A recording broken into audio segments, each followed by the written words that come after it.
Hello, welcome to my Hollow Knight to practice voice training playthrough.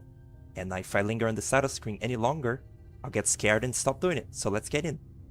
Let me like clear this, I guess, just to watch the cool intro cutscene.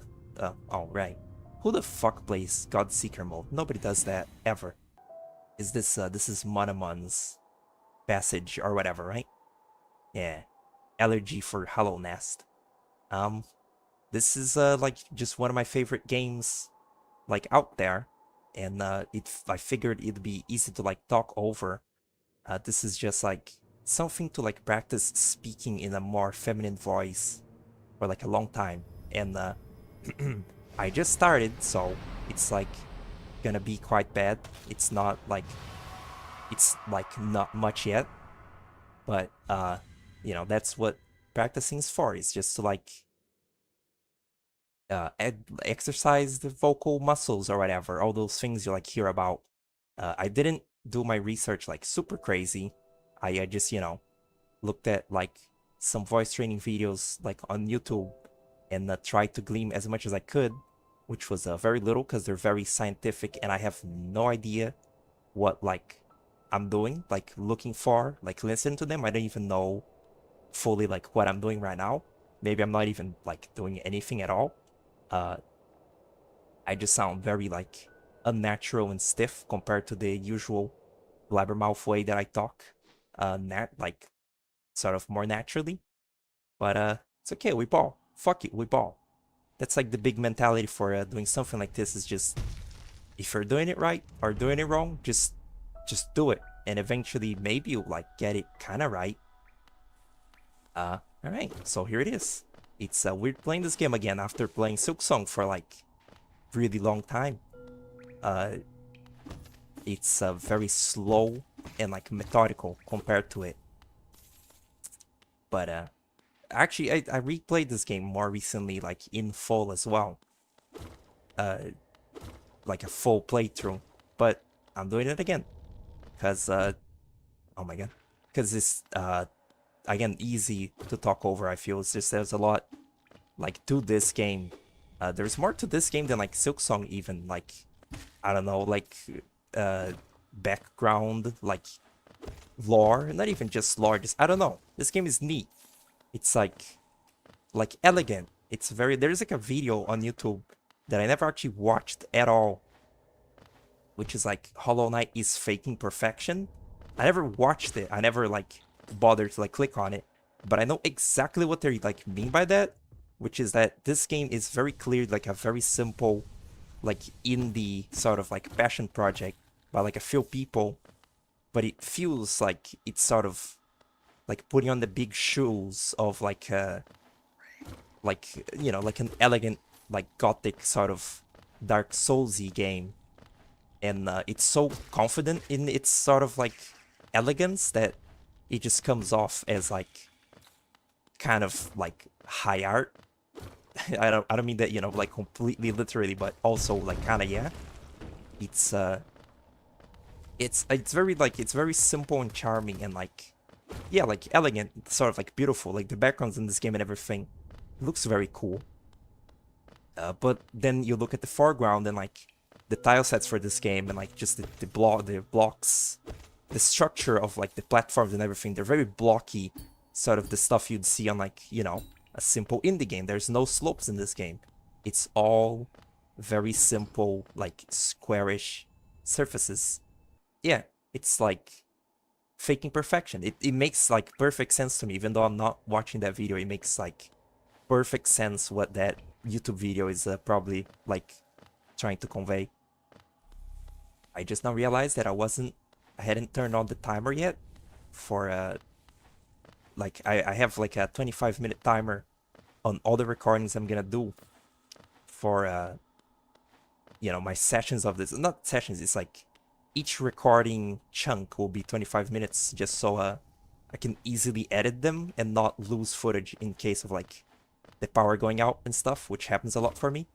I also probably very minimally edit these, just like cut out like some part where like I get scared and stop talking, and just like there's actually a thing that I wanted to talk about specifically that I've been thinking about. Let me just find one. It's this little thing. I forget what it's called, this little blue, like pill bug looking thing. It's called like, I think this white one is the tick tick.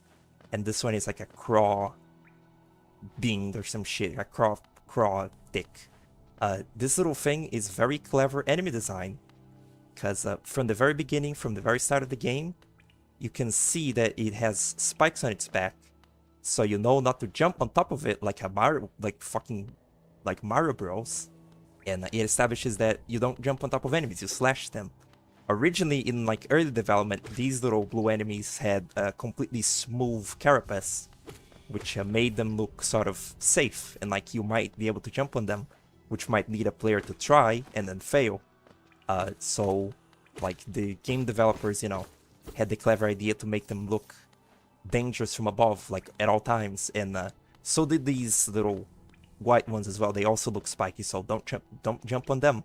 And then the husks, you know, by the time you meet one of these husks, you already know not to jump on top of enemies, so you're just gonna, like, try to slash them. That's very, like, clever.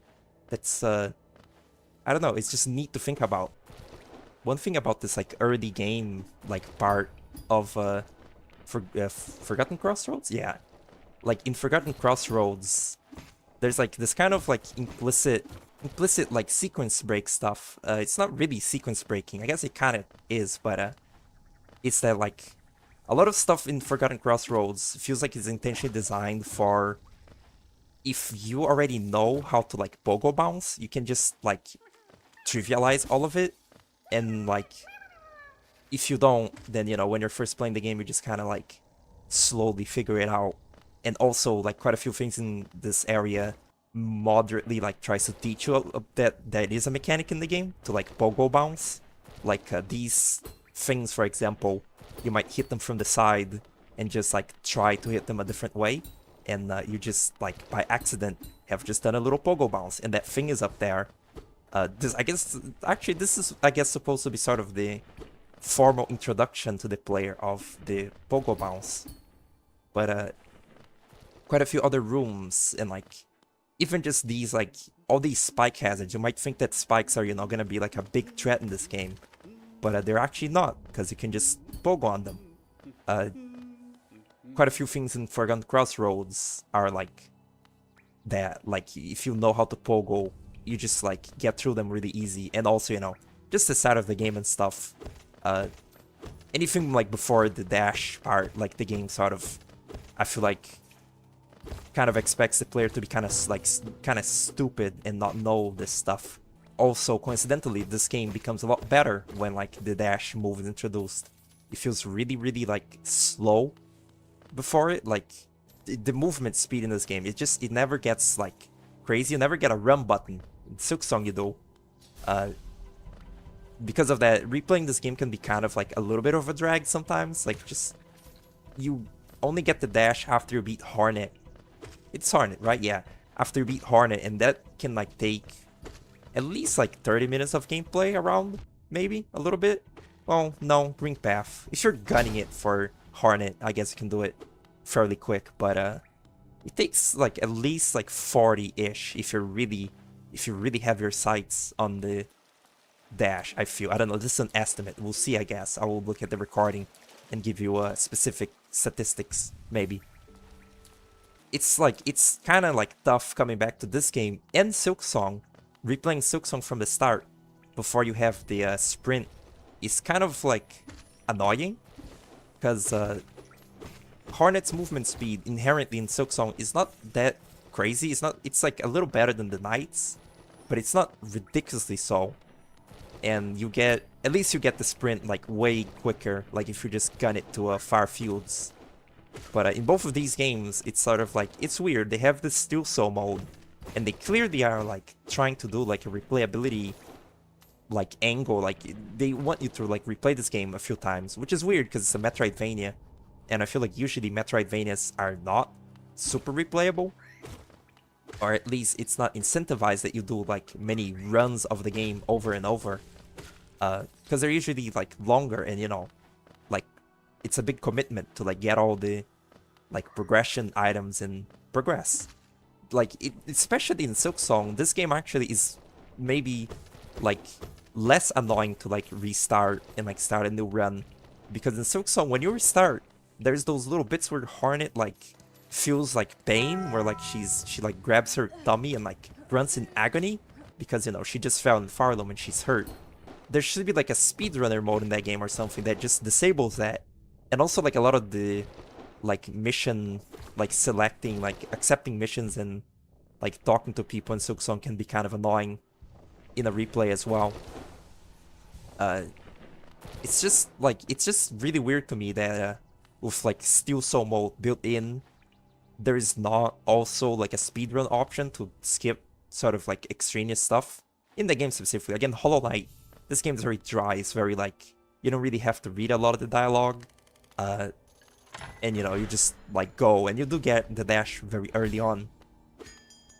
It's just specifically for Silksong, it really felt like you kind of needed it, and they didn't put it in, which is kind of like unfortunate.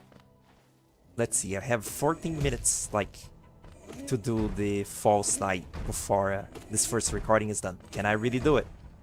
It's just like, it's ridiculous how like trivial doing this is like now. Like fighting this knight thing, this like hulking knight. Because the first time I played this game, I kind of hated it like a lot. Because I usually don't actually like hard games at all. Especially when I was younger, I was not good at them at all. That big knight thing like felt like an actual, you know, mini boss. Because I didn't know really like its patterns. Or it has like 2 attacks, but like its attacks came out so fast that I couldn't fully like predict it, and I just kept eating shit to it and getting like frustrated. I remember I actually like completely had quit the game. Like I rage quit this game the first time I was like playing through it at the Soul Master, because he just got me too pissed off, which is like funny to think about now.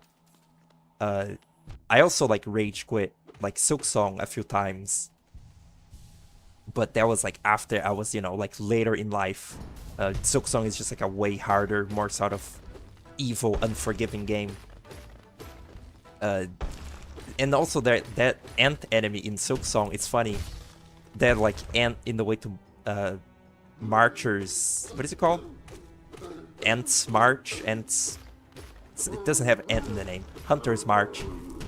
That ant boss felt exactly to like fight against in my first playthrough of Silksong as it was when I was like younger, fighting that hulking like husk. Like it was sort of the same feeling of, what am I doing wrong? Like I can't hit it. Its attacks come out too fast.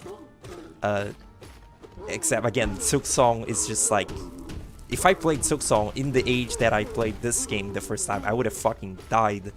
Like I would have gotten so furious, I would have just imploded.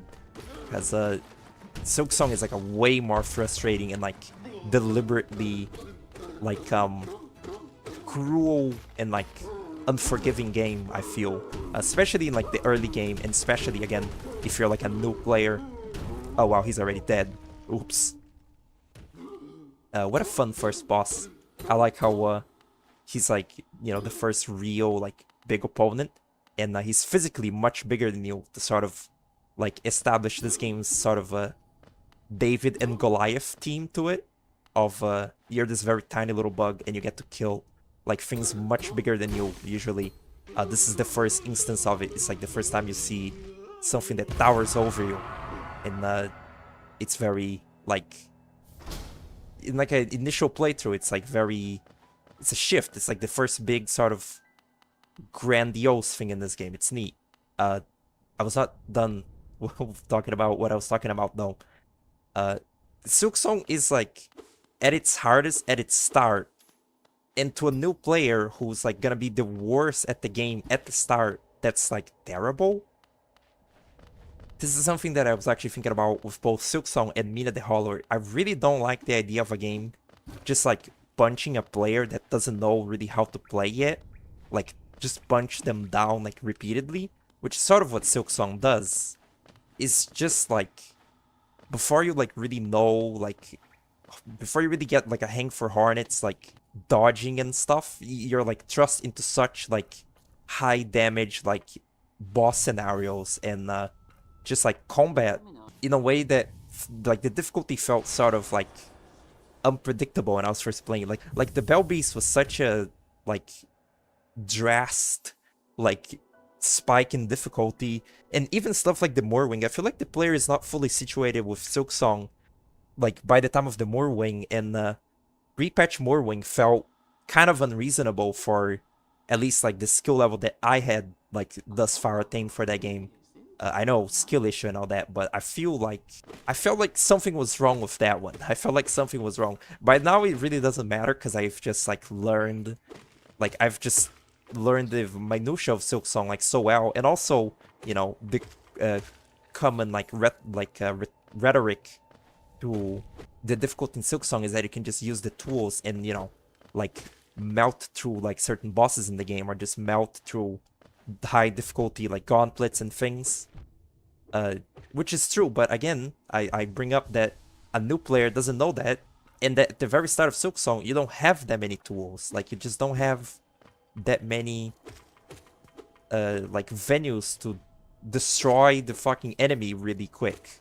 Like, you just don't have that. You have to just grit your teeth with like very little health and very high damage enemies, and you just die constantly.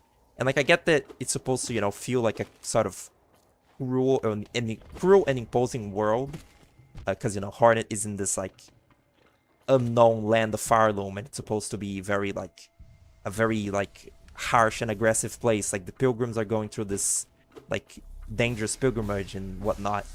But as a video game experience, it just felt like it sacrificed being like a cohesive difficulty curve for the sake of like, one, for the sake of, you know, like Farloom feeling like dangerous, and also for the sake of it being like a more difficult game than this one, somewhat.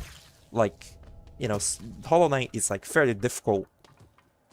Hollow Knight fans, like, I guess expected like a much more difficult game with Silksong, which, you know, they got. But it really makes like Silksong sort of like, it made Silksong less approachable from the perspective of like, again, I like Hollow Knight. I like this game not for like how hard it is. I just like it because it's really charming and fun to play. The difficulty of Silksong really is best described as it is the difficulty of a DLC, which makes sense because Silksong was a DLC. It was like DLC for this game that became sort of like spun out into its own game. If it was a game that, you know, is like you play like immediately after like finishing this one, it would have like it would have felt like the difficulty would have made more sense. In fact, it probably would have been even harder if it was that way, if it was, you know, like a sort of like sister experience to this game, which it still kind of is a sister experience to this game. Playing Silksong as your first Hollow Knight, I kind of can't imagine it. I imagine it to be kind of like scary and hard, but again, I am kind of bad at video games. I don't know, it's just Silksong like frustrated me a lot, and even now that I've like learned how to play it, I still sympathize with people that say, oh, it feels too hard, the runbacks are too annoying. I still sympathize with that. Like, I would not blame anyone for feeling that way about the game. It's like this like feeling of empathy for like not being able to play a game is like one that never like leaves me, no matter how like good at a game or like used to a game I get. For example, Super Mario Sunshine is my favorite Mario game. It's also, people joke about that game as like, Super Mario Sunshine works perfectly well if you have a pure heart. And the idea is, you know, just like it's like making fun of the way that that game is so polarizing. Like, people really get like very sort of like heated discussing it, because some people like claim it's like the best like Mario game ever, some people claim it's the worst thing ever, and I would say it's actually kind of both. The game is really annoying, and like it has really annoying missions and just like ideas in it, but also it is like, I find it really fun after having like endured it enough that I just learn how to like, you know, play it. I learned its minutia and stuff. I learned how to conquer it, and it is my favorite like, Mario game aesthetically and like in like vibes. It's just very weird. Another example would be Jet Set Radio. Jet Set Radio 1 specifically, both of them kind of count. Let me just talk to Coral, even though I'm not reading dialogue. I just like this fella. Oh, he's gone. Fuck. Jet Set Radio is like a game that's like, it's pure, like, it's like a vibes game. It's like a Dreamcast game that has very dated controls. It's really like clunky and like jumping in it has like very little air control. Like you have very little control of yourself in the air. The movement is like sort of like slippery because you know you're on roller skates.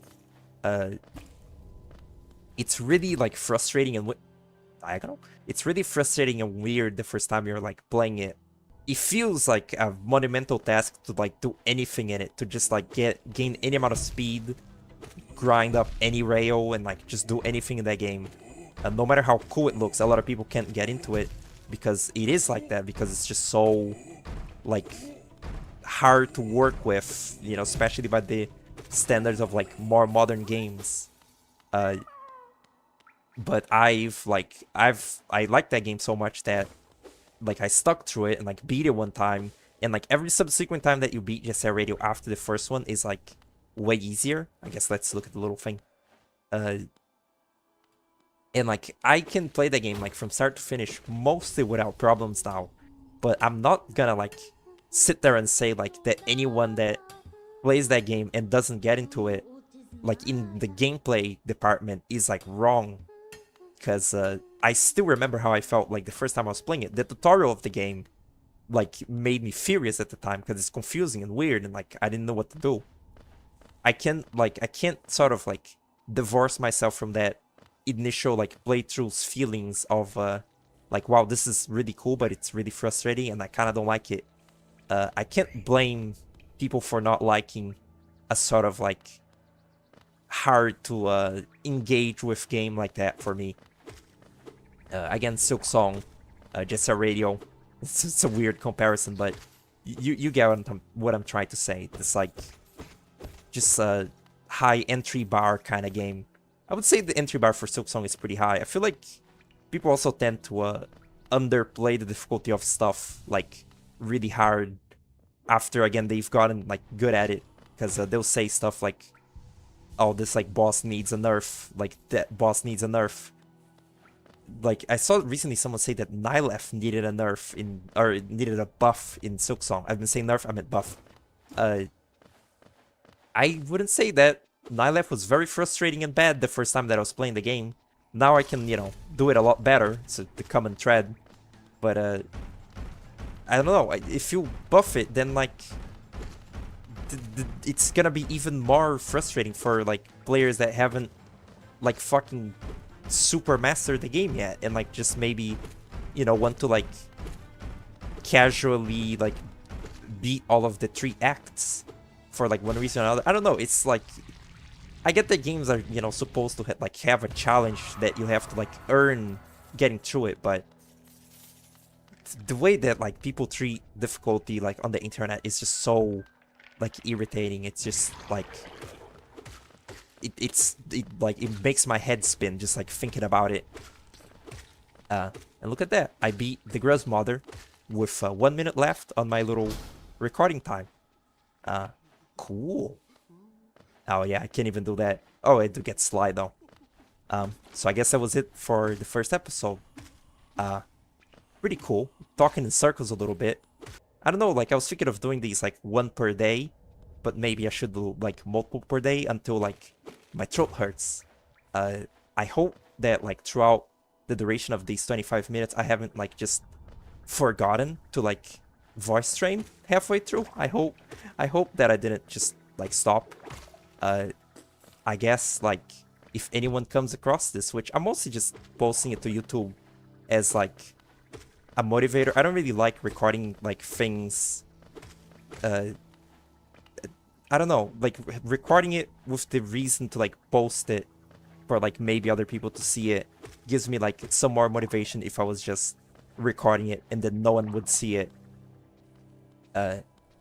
If anyone like comes across this, I guess I have an actual YouTube channel where I stream. It's called Velovetre, which, you know, the name of this channel is like a Deltarune-esque scramble of that, like Undertale, Deltarune.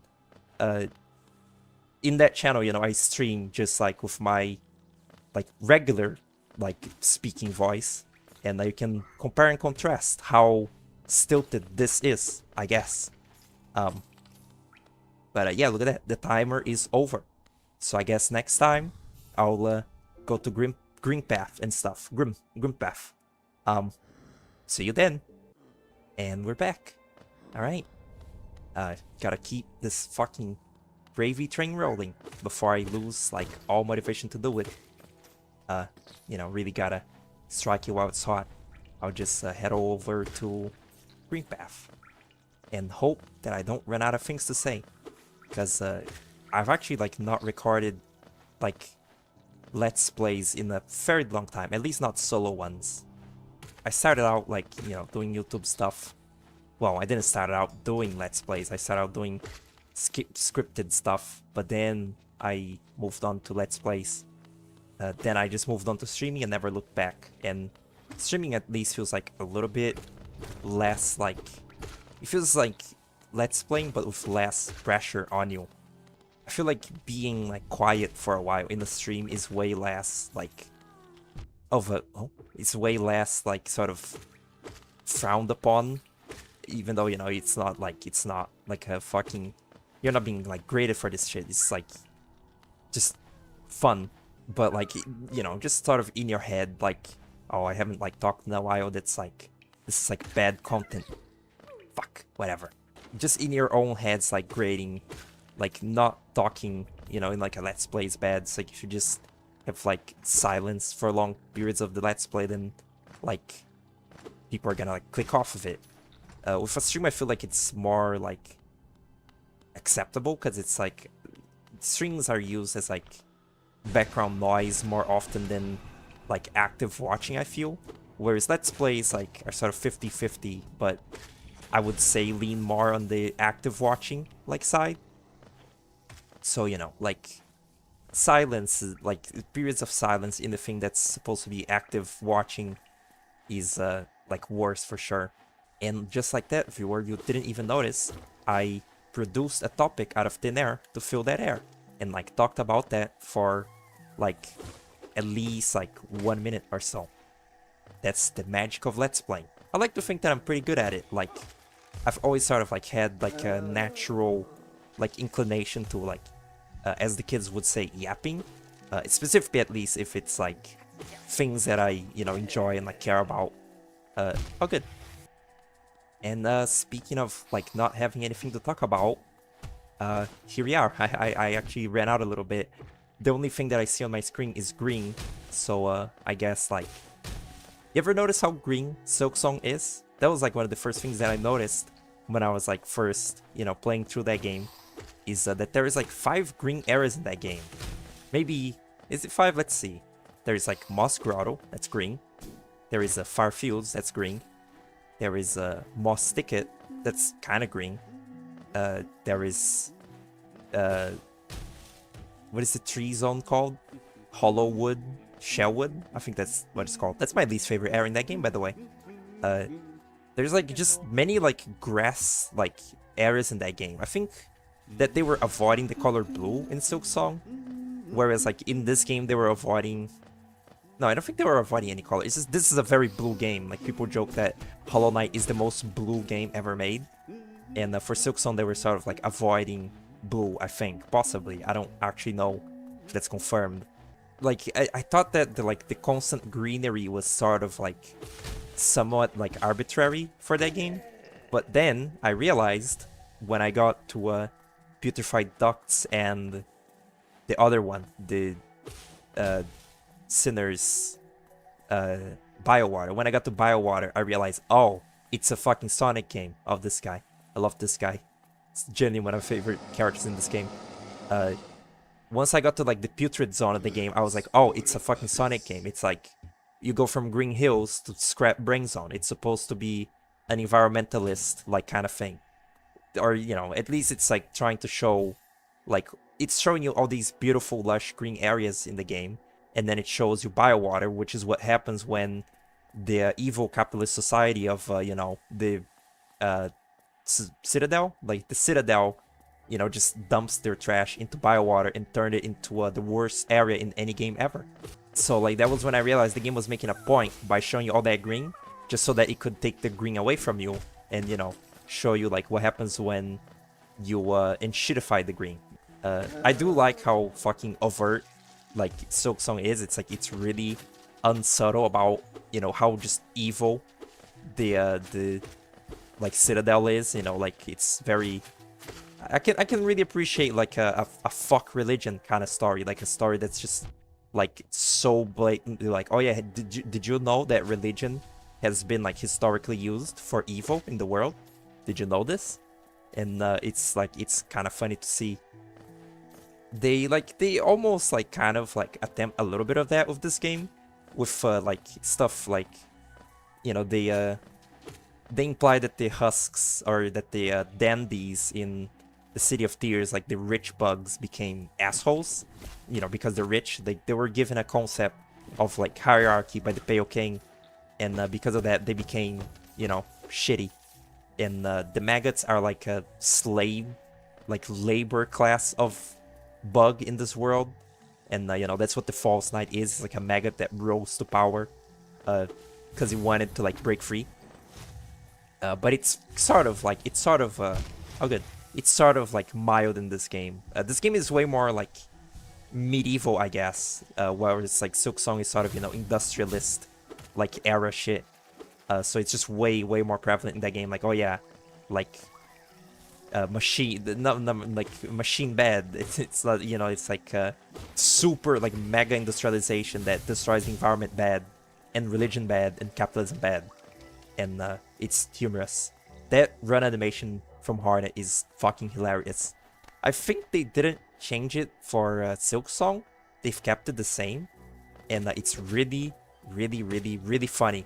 I guess like they have like the few like times in this game where you have to like this, you have to pay for a bench. That's that's like subtle storytelling of where Hollow Nest society was at.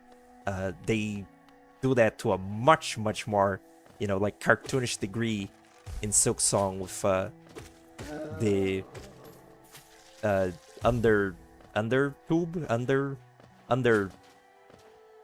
my god, Underworks. I was gonna go. I went to fucking like Undertube. I was thinking of Undertale. I thought of Underlab, which is from Mina the Hollower. It's Underworks. They have the benches that you have to pay for every sit in that game, which is like like a super ultra evil. Like, wow, did you know that capitalism is evil? That's a really funny one. But they had like some like I think it's like one paid. Oh, there's Lifeblood here. Since when? There's like a paid bench in City of Tears. I never actually like know about this Lifeblood cocoon. Where is the other one? What the fuck? Oh, there it is. Can't fucking wait. This is we live in a pre-Silksong Sea of Sorrow world, also known as SOS. That DLC isn't out yet, and I am particularly excited for that because the Lifeblood is sort of like one of like the coolest things like about like I guess Silksong to me. Like I really like the way that they like reintroduce Lifeblood in that. I guess maybe there should be like a fucking spoiler warning for like all of Hollow Knight and all of Silksong like ever, like forever, for this whole series of mine. The Lifeblood like content in Silksong was really fun, where like in this game it was just like a fun, like it was just a fun little like health mechanic, and then in that game you learn that the only reason that it's harmless in this game is because you're like a little like void being who is made to contain infections, and you learn that Lifeblood is actually this very evil sort of like infectious like symbiote parasite kind of like substance, and it's just so fun. And like it seems like in Sea of Sorrow it's gonna like delve more into maybe the origin of Lifeblood and like where it comes from, and or if not that, just like it'll be like a big lifeblood like infected like area, at least like the tower, the I don't know if it has a name, Spiral Tower. It's like, I think it's like in a news area in regular Silksong that is then gonna be in the DLC. That's very neat. I can't wait to see where they take that. I've seen some people like not like the lifeblood stuff in Silksong, which I also would understand, just from the perspective of like, it doesn't contradict stuff from this game, but it does feel very disconnected.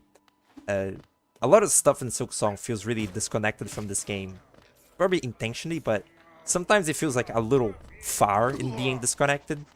Like the whole like magic system of this game is completely gone from Silksong, and I don't mean the soul. Soul is still there, but like the whole thing of the dreams in this game, I guess, you know, it's because you're dealing with the Radiance, who like is, you know, dreams. So like the overall theme of this game is like dreaming and dreams and like controlling dreams.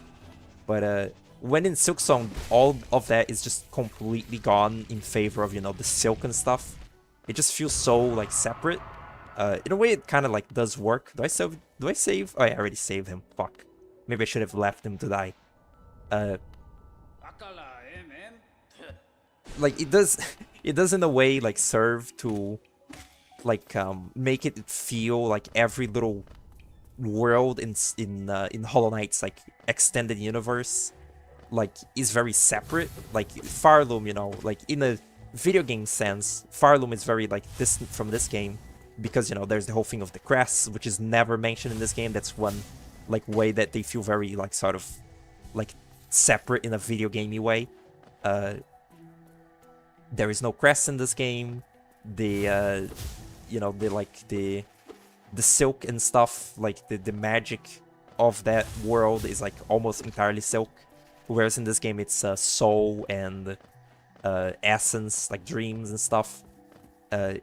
It's just like it just feels very like separate, and whereas again it doesn't contradict this game much, but it does feel oh god, but it does feel very like apart.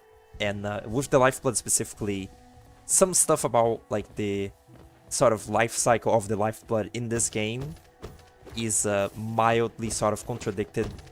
Blue Child Johnny's corpse in this game is not like possessed by lifeblood. It's just, you know, it's just she's just like a little corpse on a table. Let me get the bench first. She's just a little corpse on a table, which, like, according to, you know, the stuff that goes down in Farloom with the lifeblood would like instead seep into her body and like reanimate her as a zombie, you know, that like has no like mind.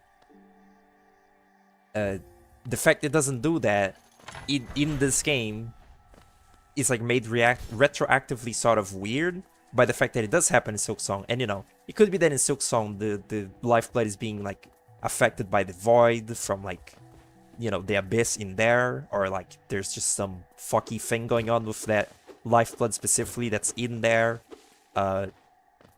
which I don't know, it feels unlikely to sort of like what it's implying, but it is like, I guess, an explanation. But it does feel sort of separate. That was a really roundabout way to say that it does feel very separate. Look at this washed out Harnet. She's very not red. She's very like dull, sort of like pinkish. I also really like that vessel that's dead there. Like, you know, that other vessel that Harnet like presumably just killed. Weirdly enough, that vessel has a nail on its like chest. Maybe it wasn't Harnet that killed it, actually. Maybe, I don't know, I guess Harnet could have like pulled out its, like, taken its nail and like thrown it back at her or something. That would have been a cool like ability in Silksong, is to like pick up an enemy's like projectile with silk or some shit. I really like that vessel's like design, and I really like when in fan art for Hollow Knight, people draw that little vessel as one of the bros, or, you know, one of the siblings. Like, people draw very silly. I love like certain games like just like have such like a dedicated fandom for so long that all the like cool or like moody fan art is like cycled through. So like all that people are left with is like shit posting and like really silly just like put the characters in like these stupid scenarios. And Hollow Knight is full of that. And you know, people will draw like the Hollow Knight, the Knight, and Hornet and stuff, like just hanging out in like in very casual modern scenarios. Just like they go like to a fucking ice cream like place or something, or just like hang out and like drink juice. And I like when people draw that little unnamed sort of unimportant vessel when they like include them in their activities. It's like funny to me. Ow. There it is. There is Hornet's. Oh my god. There is a Hornet's really funny walk cycle. Let's look at it. There it is. The sound that it makes. I was playing this with a friend recently, and it made us fucking cackle the way that it just goes like. It's really funny. Very little thing. I really like this game's. I feel like Silksong, like just sort of like by nature of you playing as, you know, a demigod. Hornet is a demigod. By the nature, oh wow, you have to use it for the Dreamers to try and fucking murder you. By the nature of Silksong, you play as a demigod. They couldn't really do that, even though they tried to make Hornet, you know, seem sort of like yes, Hornet is struggling with like going through Farlum because it's a very fucked place. This game has like a much stronger version of that, of like, you know, when you're first playing this game, you're not supposed to know that the Knight is like special in any way. You just think that you're a little bug. You just think you're like a very small stature bug in this world where like bugs get like, you know, quite a bit bigger than you. And it's again like David and Goliath. Like even those Moss Knights, they were just like bigger than you by like quite a few. Like they were like 3 youths tall. And I like this game's like just constant like reminders to you that you're not really special. Like, you know, this is a vessel. Like after you know, beat the game, you know that this is a vessel that Hornet possibly killed because it's trying to reach the Hollow Knight. But to an initiated player, you just think like, oh, the player, like this player character I am is just a very basic, very sort of mild, like a very common and unimpressive like species of bug that just happens, you know, to like get around, and they can fight and like get Metroidvania upgrades. It's like everything in this game is constantly pointing you towards the idea that you're just a fucking guy, as in, you know, a little guy. The Knight is ungendered. Like, I really like that. I really like that it's just constantly sort of like putting you down as this very like insignificant part of the world until you're, you know, it's like revealed that you actually are very special. You're like the son of a god, or like the child of a god, and you know, you have all this crazy shit about you. You're made of void, you're made of god, you're like, you can unify the void and you can destroy the... It's a very like natural escalation of like, you still feel like a little thing, but like as the game goes on, you go from feeling like it's actually, it's kind of the same like with Koro. Like you think Koro is just a guy, and then you learn that, you know, he's like Monomon's like old apprentice, and he's very special, and he has like all this, like he's really really old, and he used to have all this knowledge and shit. It's you go yourself through like a similar thing where, you know, everyone is like, wow, you're such a dull little thing. I don't remember which character says like, you look really dull to eat. Is that the midwife? It's just, you know, like you're constantly underestimated by this world until you learn that you are actually like one of the most special things like to come from Hollow Nest. Just, you know, you're a discarded version of the Hollow Knight. You're like a discarded version of a really important thing. Like it was a really important deal once, but you weren't picked for it. It's very cool. It's very like natural and very like fun to think about in retrospect, because the first time you're playing the game, you're like, wow, that was a really cool experience. You're not like really actively thinking about this stuff, maybe, at least like I didn't. You just think about it in retrospect and you're like, wow, I really like went through a little journey of my own. It's really nice. And look at that, 2 minutes left on the clock. There is I guess we have time to get to a Sly and buy things. Guess I'll do that. And there's like, I feel like I do feel like Silksong is like lacking somewhat in like, I don't know, it's like, it's not like the characters are bad, but it was lacking in like stuff like the Last Stag. I was just reminded of the Last Stag's like quest line. I can't remember anything that's like quite like that in Silksong. Like it's just such a cool like plot line of like learning the stag's like past until you find the hidden like stag station, and you learn that he might actually not be the last one, and he becomes the old stag, not the last stag. uh that's just like so very fun and like so full of character. In a way, like again, it really does feel like a lot of Silksong's like oddities come from it like using to be like a DLC. Like if Silksong was like a little like 5-hour DLC, it would make sense that it wasn't, like super well developed with like, many like different characters, like storylines intertwining and like happening. Uh, it would make sense if it wasn't like super, super in depth. Uh, except that like it ended up not being like a 5-hour DLC. It's like a 40-hour game that still feels like it's like sort of like it's got the chunk of story of a 5-hour DLC. Does that make any sense?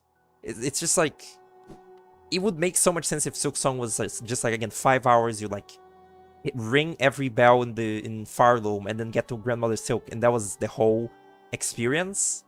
A lot of stuff in Silksong feels like very like extraneous and separate from the main like quest. I don't know, maybe this is like a not like a super popular sentiment, but that was it for episode 2. Still going strong, still going for sure. I am going for sure. I'm going somewhere. Next time, I guess. What the fuck comes after Green Path? Something. We'll look at it. We'll get there. It's Fungal Waste. Here I am for another day of excitement and adventure, and I really should not have recorded 2 in one day, because my voice is super shot. Like super shot. That's almost that cool game. Super hot. Yeah, I probably will only record 1, because my throat hurted really bad yesterday by the end of this, and that's not good. I mean, it's expected for it to hurt a little bit, because it's like, you're doing like a new, your throat like isn't used to like a new like way of talking or whatever, so it's like it's supposed to hurt, I think. But maybe like start out smaller, because it was like 40 minutes of recording. It wasn't that much, but it did take its toll, and I also talked outside of that. But it's actually, recording these have like made me appreciate the length of like 25 minutes a lot more. I feel like streaming, you lose track of time and you don't even really know how long you've been like doing stuff. A lot of the time it's like 1 hour has passed, and like it doesn't really feel that way, because I don't know, at least to me, streaming is a lot more natural. It's a lot more just like comes naturally. When I'm let's playing, I'm sort of like, it's almost like in a school, like it's almost like in class, you're actively thinking about beating the clock, and it's like, oh, when's it gonna end? Not that I, like, I've actually enjoyed doing this like quite a bit more than I expected. I expected to just like cry like upon like 5 minutes of talking and running out of things to say, but all right, I can dash. It was very pleasant, and it felt good to like listen back to it and not like hate it or like be disconnected from it. It actually feels kind of right to like be more just like soft spoken, I guess. It's more pleasant than my usual. I don't know, I feel like I've always had a very harsh voice, sort of like squawky, I would describe it. But yeah, my throat kind of hurts, so my performance today might be worse. Let it be a lesson. So the upcoming upcoming area is the Fungal Waste, which is my least favorite.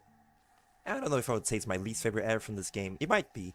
It's just kind of the least interesting in like anything of the game. Like it looks kind of, oh shit, this is a boss.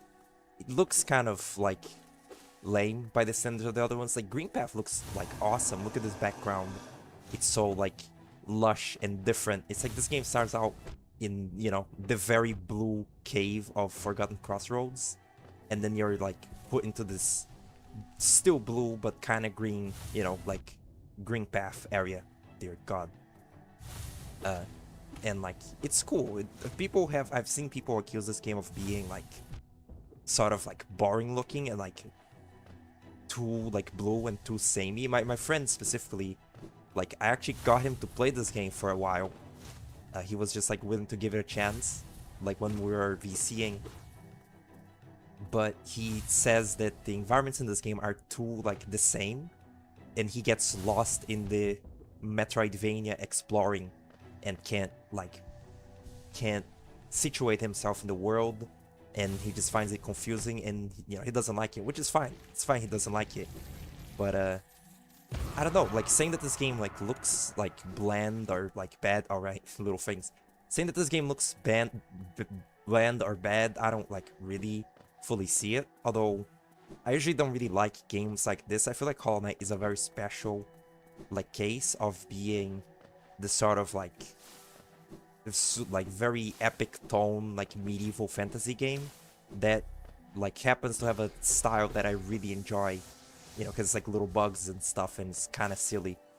But usually I don't really like stuff like this, like, you know, thinking of like games that are like inspired by this game or just ripping it off, like Blind Ori and the Blind. I don't like that. It's too far into being just kind of like too like fantasy like epic bait.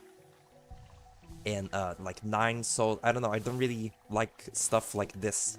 But Hollow Knight was very special in that it does all this stuff, but also is just like just strictly like jokey, like joking characters and like silly moments and like a world that isn't super overtly serious. And I don't know, it's a cool aesthetic. Specifically saying that this game is confusing is just I don't get it. It's like one of the best laid out like Metroidvania maps that I've like seen. I don't even really particularly like Metroidvanias. It's just this one is a really particularly good one. It's really like concise and like good. I don't know. Like a good Metroidvania makes like a fairly like sprawling and like big map, Big Mac.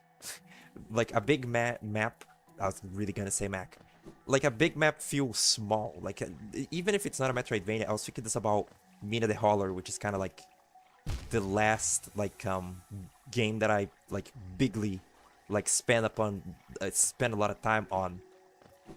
That game felt like overwhelmingly like confusing at first, like it would be, but once I actually got through all the levels, and Mina is a very linear game, like much more linear than this, but it felt like a very small map, which I quite enjoy. Like if like the exploration of a world that like seems really big in your head like feels very compartmentalized and like, you know, not tiny as in like not a lot of content, just tiny as in you can remember these areas concisely. I think that's a good job by the Metroidvania, or just by the exploration based game, which Mina kind of is.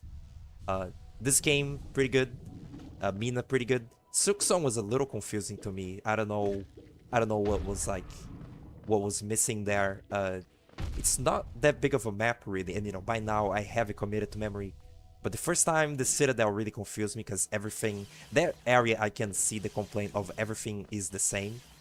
The City of Gold, I guess City of Gold is its old name from the trailers, huh?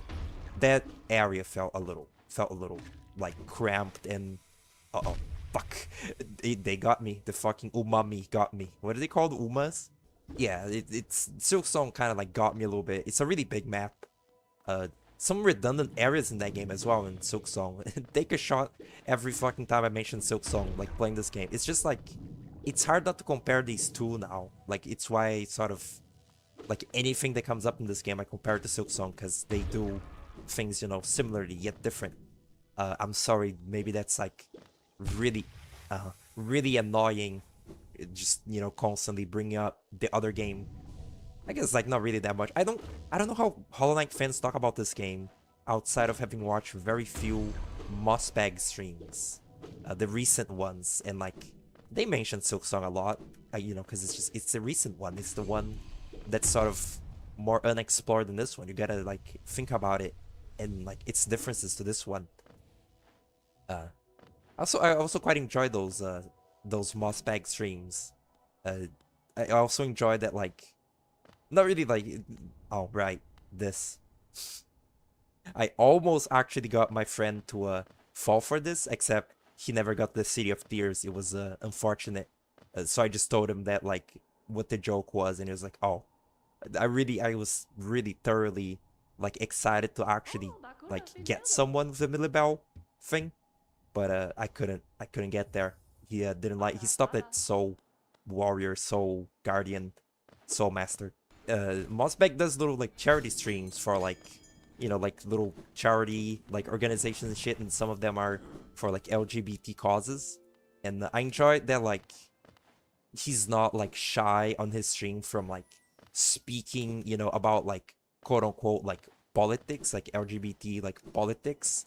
Uh, you know, because he just has like a really big audience. Anything on YouTube that has a big audience is like that. It attracts like chuds. Uh, Occasionally, like, you'll see pop up people in, you know, in the live chat of those being all like, don't talk about politics, woke, and like usually the like Mossbag just ignores it, but like Mossbag's little co-hosts like don't. I enjoy how like the atmosphere in those streams is very outspokenly like anti-chud, like sort of physics. I don't know. It's like it's like it's coming to like call out people on like being like, you know, bigots and like assholes. I feel like some other like big communities on like the internet, it's sort of like a little more unspoken. Like you know, everyone is like supportive. Like it's supposed to be a supportive community where, you know, there is like basic like don't be an asshole rules. Like, oh, you know, there's like in the like Twitch chat there'll be the rules of, you know, don't be racist, which it has to be a rule. It's not, you can't just be common sense to people. Uh, but like sometimes that like that is a very unspoken rule. It's like don't, you know, don't be an asshole, but like people won't be called out sort of like actively. It's just kind of like, you know, they're silently taken out, which is good too. It's good to not give attention to people, but I don't know. Sometimes it feels like a little passive. Like sometimes it feels a little bit. I'm not like saying that like they need to do more. Like I don't know. I'm not saying. I'm not even giving names.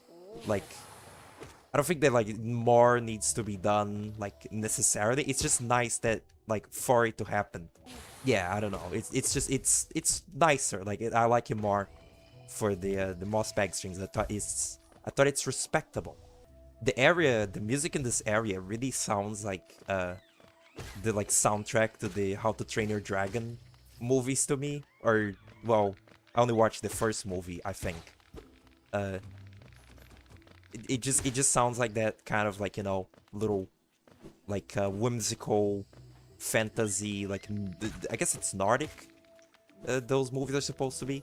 It sounds really similar to like a specific song from that I think I remember from like the MMO game, like the How to Train Your Dragon MMO game.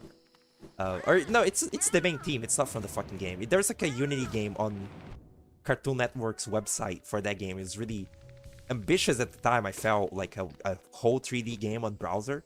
That was sort of unheard of to me, and it didn't work very well. But this sounds like the main theme, like the da na na na na na na na na. It's some shit like that. I haven't watched those in so long. It kind of sounds like that in my head. I don't know. The fungal waste theme. Fuck. This little greenhouse is based off the Queen's Garden area. I never noticed that. Is this gonna be the first death? I don't really like these enemies. I haven't even mentioned the healing in this game thus far in the playthrough because I've just been very autopilot. But it really is very bad healing in this game after playing Silksong, where the heals are so, you know, dynamic. Like healing, you can just do it mid-air, you can just do it anywhere. And it's, you know, quick and nimble. And then in this game, it's more about, you know, you do it when you're safe, and it's more boring. It's very jarring coming back to it. All right. Easy stuff. I'm glad I've not been like struggling. I mean, you'd expect me not to because I played this game so many times. I was actually quite impressed that that the first two, like in 25 minutes in the first two episodes, I was able to fully complete Ring Path and Forgotten Crossroads. I was wondering, like, I was like, wow, is this game really short? Like, is it just really, like, concise? Like, is it really short if you've already played it before? But I think it's just, you know, Ring Path and Forgotten are the first areas of the game. They're the easiest, so if you're experienced, you can just, like, mash through them. But here, right, on Fungal Waste, you know, I'm already, like, at the very tail end of the recording time. And it's I'm not even close to the Mantis Lords, really. I mean, I'm kinda close. Here's the Mantises. But I'll just ignore, like, the timer, and we'll just get to the Mantis Lords, because this is my only recording for today, I think. There's a really fun... Well, there's two really funny things about the Mantises in this game. Well, there's a few, actually. You know, there's the classic, like, Mossbag video about, like, the things Pink Cherry got wrong about bugs or whatever. And one of them is that in this game, Mantis babies fly, and, like, it's said in the journal that when Mantises grow up, they lose the ability to fly. That's not a real thing in real Mantises. Like, adult Mantises can fly, and the babies can't. They don't have wings. Mantises aren't social animals, social bugs. They are lonely. They're like, they, you know, work alone and shit, and they, like, kill their mates after mating. So there's just all sorts of things that are fucked about this, you know, like, logistically. But it's okay, because that's not really what the game is about. You know, it's not about, like, scientifically accurate bugs and shit. Oh my god, that was violent. You know, the first funny thing about the Mantis is just how inaccurate they are to real life, particularly, like, hilariously just wrong and shit. Other bugs in this are also wrong, but these are the most, like, sort of blatant, it feels. The second funny thing is that the infected Mantis babies in this game are called Mantis Petra, which is not a word. That's not a real word in the real world, but the HoloLens wiki says that they're meant to be called Mantis, like, Ptera, which Ptera means like, fly or some shit. No, like, or it means, like, flying creature, some shit like that. What the wiki, like, postulates is that the Mantis Petra are supposed to be called Mantis Ptera, which is weird because that's not even, like, a word for infant. It's not like, it doesn't mean juvenile or anything. It's just Mantis Petra. And the wiki says that because Pink Cherry thought it would be too hard for people to pronounce Ptera, they made it Petra instead. And, like, people would understand that, but I don't see that logic. Ptera is a pretty simple word, I feel, no? Like, Diptera, it's like fly. Everyone knows this, right? Am I the only one that knows this? Because from Isaac Rebirth, there's Diptera Sonata, which is, you know, the fly song. I don't know, it's just, it felt like common knowledge to me, this, like, word. Although, I've been fucking accused before of, like, being a bug nerd because I knew the word carapace. Which, like, what? That's really simple. It's the shell of a bug. It's carapace. I mean, I am a bug nerd. I have, like, the trademark bug autism a little bit. But, like, I don't know. It seemed pretty simple to me. Am I a genius? Should I be in Harvard? Just silly. The Petra thing is funny. Then the third funny thing, of course, is like, I love the headcanon that every single one of the Mantis Lords is trans in its, like, own way, which is to say the three Mantis sisters are trans femme, and the Mantis Lord is trans mask, because in real life or some shit, real Mantis, like, males are really, like, they're smaller and the females are bigger. I think that's it. I think that's the way. So, like, logic dictates, because the three Mantis Lords are, you know, slim and smaller, despite being the female ones. Uh, it's like they're fucking uh, AMAB. They're assigned male at birth, and because the Mentis Lord, the Mentis Lord is gigantic because he's infected, but also it could be like seeing that he was already like fairly big before and became bigger from being infected. So, he was already a fucking like he was a female. I was gonna say locust. What the fuck are they? Praying Mantis. Like that's what the fucking headcanon like theory goes. I forget where I saw this. It's really funny to like think about because it's probably not what's intended. I mean, think Cherry like they've put like queer things in these two games, but that feels like it really does just feel like the sort of real life like like in fucking like lions and shit, like a lot of real animals. It's like, oh, the male thing is big, the female is small. That's sort of the more basic one. I think that's the basic, like the default for like mammals is why we like think that so much.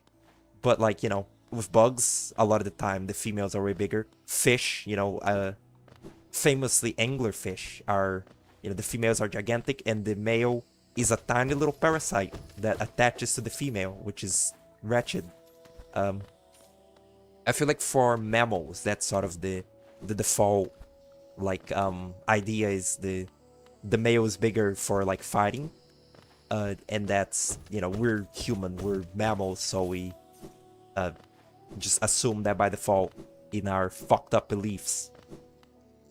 Speaking of fucked up beliefs, I really like how the Mentis tribe in this game are depicted as the most reasonable of Hallownest, kinda.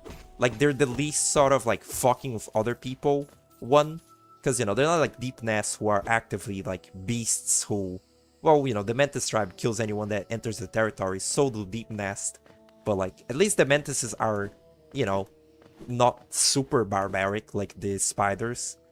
And yet, the main core belief of the Mentis tribe is to just kill people. Like, their main like system, like their main value system is like dying in like combat and like honorably dying in combat and shit. And they will like kill people that want to die like by coming to their territory actively, but also they will kill anyone else that like happens to be around, which is a little bit unreasonable. It's just funny that they're seen as the most sort of, they're like the last standing pillar of like normal society in Hallownest because they're not infected and they're doing fine. I quite like the theory that the way that the infection like works in this game is it preys upon like people who are most unfulfilled and unhappy, because it's it manifests as dreams in your head of like things you want or like things that you can't really achieve but you really want to. Dreams in a shorter like term. You dream of fulfilling your biggest dreams and shit. People that are really fulfilled already in Hallownest don't need they don't need like more like gratification or whatever, so the infection can't really like take hold, they can ignore it. So like the Mentis, they have this whole like fighting for sport and like honor thing, so they're fine, they're stimulated. Characters like I don't know, like characters like Dung Defender, he like finds a lot of purpose in defending Isma's Grove and shit. Just characters in this game that aren't infected, they usually have something to do. Like Hornet, like she like patrols this place and like protects it kind of. She also is a god, but even then I feel like Hornet, it's implied that Hornet could get infected if she was caught sleeping, because in Suksong she's like almost consumed by the lifeblood if you overdose. It's just she's barely holding it. It's I like the idea that it's like, if you think about it, it does make sense. Like the characters who are sort of most like unfulfilled, like the Soul Master who can't save the world for shit from the infection. The infection takes hold of him by like making him think that he's really doing it, like he's really about to like break through and save everyone. You know, stuff like that. Like, it preys on their weaknesses. Or, you know, some of them are just fucking dumbasses and, like, do it willingly, like the Mentis Lord. Or Mentis Trader was just like, you know what? This makes me stronger, so I want it. Really stupid. But I like that specific, like, idea that if you're, like, fulfilled enough or just, like... I think that theory is part of, like, is an explanation for why the blacksmith kills himself, or, you know, tries to anyway, after finishing her nail, is because he's making nails still, you know, despite everyone being gone, to keep himself busy, you know, trying to make the perfect nail is his, like, big life goal, and it's keeping, like, him with a purpose. It's maintaining, like, a sense of purpose in him, but the moment that he made the perfect nail and he's, like, you know, just done, he can't outdo himself in that one. He would just become, like, unhappy and, like, linger on, you know, like, bad feelings, and then the infection would, like, get him. So he was just like, kill me already before, like, you know, before it happens. And also, you know, he's just sad in general. His life was a little, like, miserable because everyone that he knew was probably dead. And then you give him a sense of purpose by giving him a gay boyfriend, and then he's fine. Like, the two, it also, like, Shio, or which one is that? Is that the gay one? Like, you know, Paint Master Shio paints and stuff and, like, creates art that also gives him purpose to, like, not be infected, because, you know, he's actively sort of, like, strengthening the mind, you know, by creating and just thinking about stuff. I guess, you know, all the Nail Masters, in a way, they have their own, like, personal, like, training like, regimes that probably keep them mentally, like, active and, you know, smart. It's just a very nice, like, logical theory. Sometimes you think about, you know, like, stuff, like, fan theories that really feel like they're just the real, like, canon implications. This is, like, one of them. It really feels, like, very in line with what Team Cherry was trying to sort of convey. Even though, you know, they're not gonna say it because they're like, we want you to make your own theories and come to your own conclusions.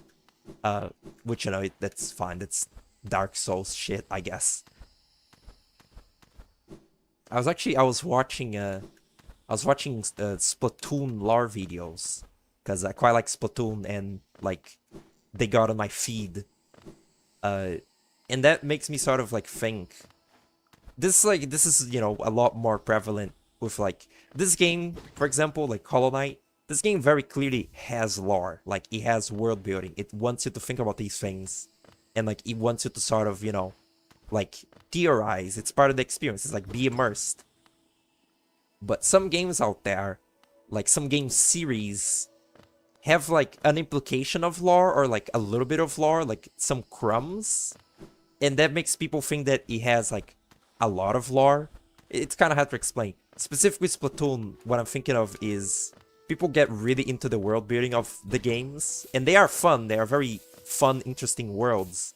But, like, people try to give, like, actual, like, real explanations to everything that happens in the games. And I don't think that's Nintendo's, like, I don't think that's, you know, like, of course, you know, saying, like, Splatoon, oh, Splatoon is made by Nintendo. No, Splatoon is made by individuals. Like, there is, like, a main creator and, like, directors and shit. But those main directors, they are still making a little Nintendo baby game at the end of the day. And they are action shooter games. They're not visual novels where the story takes priority. So, like, their stories are really messy. Their, like, lore is, like, just kind of implied. And a lot of shit is just not explained, or is, you know, just, it's a video game. And it makes me kind of sad when, like, people get so invested into the story of a franchise that, like, otherwise, like, isn't super... What the fuck was that? Isn't super concerned with a story. Like, it just, it's like fucking, like, psychoanalyzing a Mario game. It's like people that make fucking, like, Mario, like, theory videos. Is this the right way? Like, Mario theory videos, or, like, you know, like, Kirby theory videos. Like, again, it has, like, some, like, merit to it, like, some realness to it, but also, like, kind of really not. And to link this back to Hollow Knight, to an extent, I feel like people also like read like just a little bit too far into a Hollow Knight sometimes.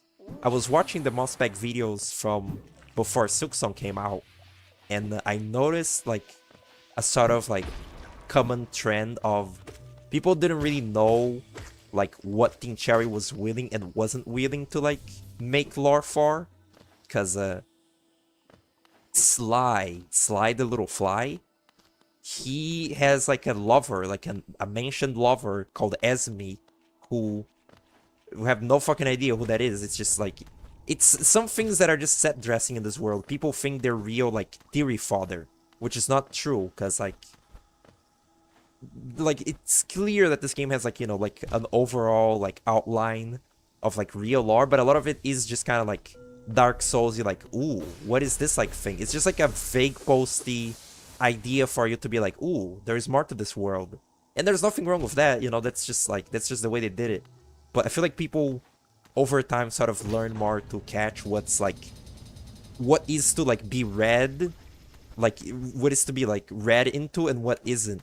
Because Mossbag was really like adamant for a Godmaster DLC that Esme was gonna like be revealed, or like, because they were like prominently featuring like the Nail Masters, he thought like, oh, this is like gonna give more insight into the Nail Masters. Maybe Esme will be in there. You know, that is kind of funny that they were so prominent in the trailers. In the actual Godmaster, they're just like the end of each Pantheon, you fight one of them for just no reason. You know, it's just like, here's these characters in the game you never get to fight. Here, fight them. Mossbag really, like, even though Mossbag has always been very reasonable about, you know, his theories and like his theory crafting, he was caught by the like speculating on stuff that, like, I don't know, man. You see one singular line about a little character mentioned by a character, just like sort of implying a dark past, and like, you know, maybe at some point I would when I was like younger, but then, you know, more to like, oh, like games can have story. But I wouldn't just see a little droplet of like backstory for a character and be like, oh, this is juicy, this is gonna be relevant. Because like, I feel like for the most part they only give relevance to things in these games that are like thematically like appropriate. Like the really big story like beats are usually the ones that like really matter to the overall like I don't know, aesthetic and like theme of the game, and not like set dressing. Like again, like set dressing pieces. Like I don't know, for some reason the analogy that just popped into my mind is like seeing the mossy vagabonds in this game and be like, ooh, like this lore is like going places, baby. Because like they are just giving you some insight into what the infection does to people, and like how it, you know, warps them and shit. I don't know. It's a very abstract, like vague thought. I thought the music started playing in this part. Hold up, I need to make it start playing. You know, that's not to say that you can't theorize about Splatoon or Mario or Hollow Knight, like Esme. It's just like, it makes me kind of like, because I've been there, I've been in my like, wow, video games have story, and be like, you know, super into like the story of like a Sonic game.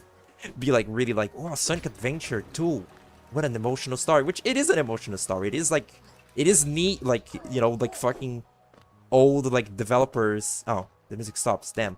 Like, it is fun seeing these old Japanese developers, you know, attempt like a deeper story in their little mascot platformer, but it's not really substantial. So like, I don't know, it's like eventually maybe you should get to like games that have like a little bit like of better story. And I'm not even saying like, you know, go read a book or like go fucking read like 500 pages of Dark Souls lore. I'm just like, I don't know, think about the way that you like analyze media. Because again, Hollow Knight here, there's a lot to be analyzed.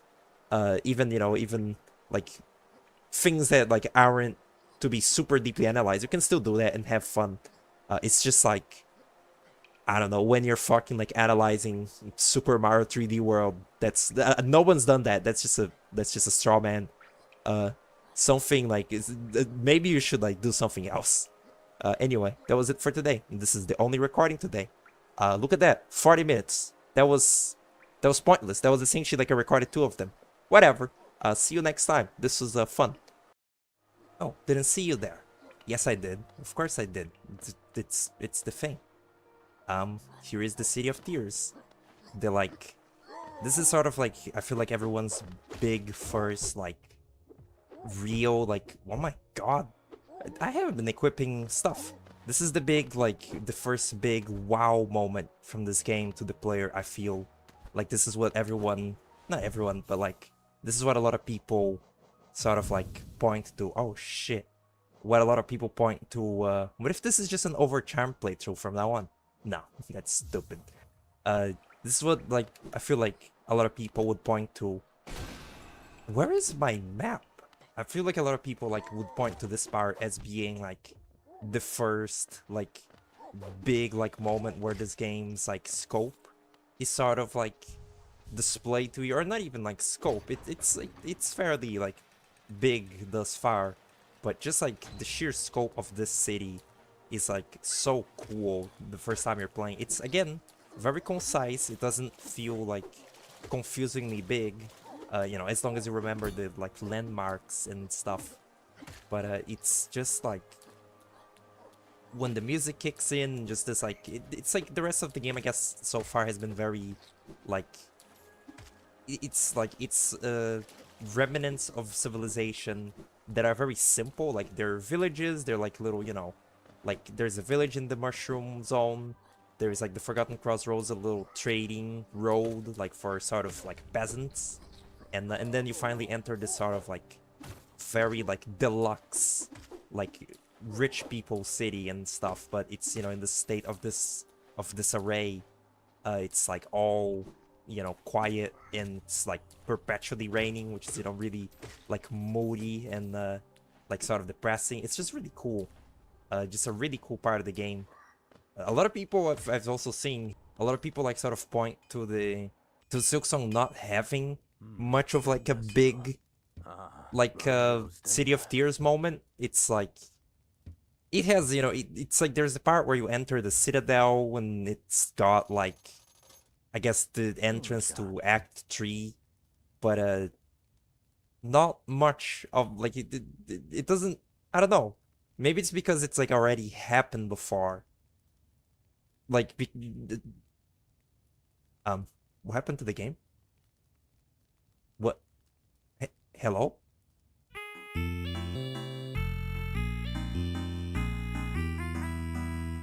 Now the game should be running 500 trillion% better than before, I think. My throat is a little less, like, hurting than last time, which I guess is a good sign. It's still a little hurting, and, like, you know, I'll make it worse by continuously talking, I guess. But yeah, I don't, it's like, it's not quite as bad as the previous recording session, which was quite bad. It's like, I guess it's expected. It eventually, it must get easier, right? All right, let's hope the game doesn't crash this time. I wonder what that was. This game is a little buggy. Haha, get it?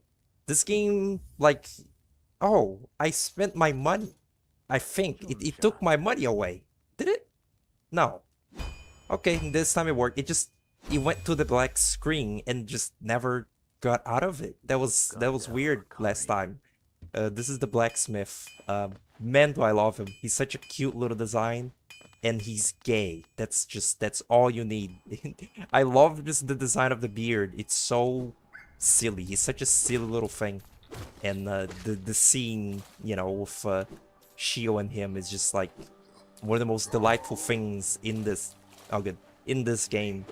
I've talked about it before when playing this game, but I like how, despite this game being, you know, very sort of like drab, like, and it's very like moody and drab and, you know, atmospheric. This is like a fallen kingdom, but it's also a very hopeful game. There's like quite a few bits of like story and like stuff that is very hopeful. Like, I don't know, I get like a sort of hopeful feel from the Dung Defender, the Shio, and you know, blacksmith, nailsmith thing is very like cute and hopeful. It's like, despite this game being, you know, like a sort of tragic tale about a fallen kingdom, it's also about like the sort of rebirth of the kingdom. And Silksong also is very hopeful, maybe even more so than this game, because Fireloom is still mostly alive, unlike this game. Well, not mostly, but there is a lot more alive people in Fireloom than this game. But in this game, you're sort of like saving Hollow Knight for the sake of, you know, your siblings, but also for the few people that are still around kicking in Hollow Knight, like Shio and Nailsmith and stuff. It's really cute. That looks like a little. Those look like little birds. I feel like people, you know, it's very easy, like surface level, to see all the like tragic beauty in this game. But I sort of, in a way, appreciate even more its optimistic, sort of like cheerful, like tones, like aspects. Hi Hornet, what's up?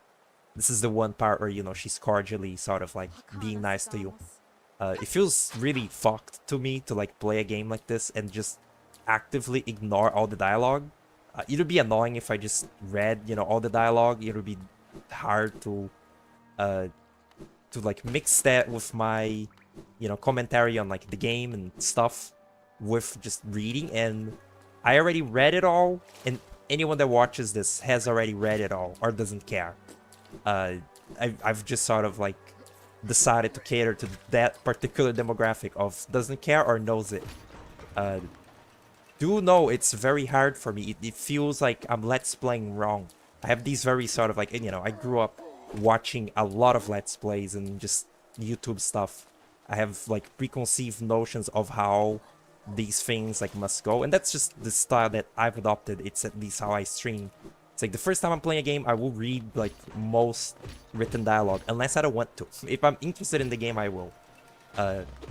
But even after I already play, even after I already beat a game once, I'll still have that lingering like subconscious desire to still read all the dialogue and like see every little cutscene play out. Especially if I'm like streaming it like this, like a replay that looks like being a sat, like replaying like this game specifically is like really hard to ignore the stuff, like replaying it like on camera at least specifically, which I think this is the first time I actually do. But even just like replaying like Silksong before, it's like fucked up and evil for me to do. It's just, I don't know, it feels wrong. But it would be so annoying. I mildly, like, for maybe 1 femtosecond, I thought of voice acting the characters, you know, like whatever characters like come up like with dialogue, I try to voice act them. As you know, like voice training is not all about just, you know, like voice feminization. It's also about just exploring the range of your voice. And like that would be cool, but I don't think that I like particularly want to do that. I already struggle enough to just speak and play the game. Yeah, not happening. Maybe one day. Voice acting is fun. Like, you know, I've never like voiced anything like major or even just anything real, you know, by like friends. But I've done like tiny little snippets of like voice here and there. Really, like, they were really bad, but it's kind of fun in a way. It's just like, it's like you play pretend. These are the enemies that say Brava. It's fucking iconic. When those enemies in Silksong come up that fly and attack just like these, I was just like, oh shit, it's the... Really? I just went like, shit, it's the Brava enemies. It's so iconic, the way they say Brava. I wonder if that has a meaning in Hollow Knight's little, like, language, like, little world language, if Brava is meant to mean something. It just, you know, it just sounds sort of like... Well, it sounds like, you know, brave, because Brava is the same words, but it just sounds like a sort of, like, triumphant, like, war, like, battle shout. Wow, we really doing that? It sounds like a triumphant battle shout. It works very well.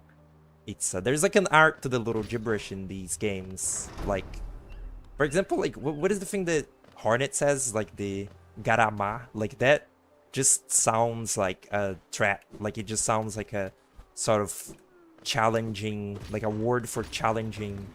Just like the way that it's said, it evokes like sort of like fucking like face me, bro. I was thinking of come at me, bro. I've decided to, no matter no matter how much time it takes, all I'll do today is get to the Soul Master and then stop recording, because I actually want to stream. So for like, I guess like future, oh my god, for future historians, like this is on the same day that, I guess if it doesn't happen, then like future historians like can eat shit, but this is the same day that like I'll do like a drawing stream.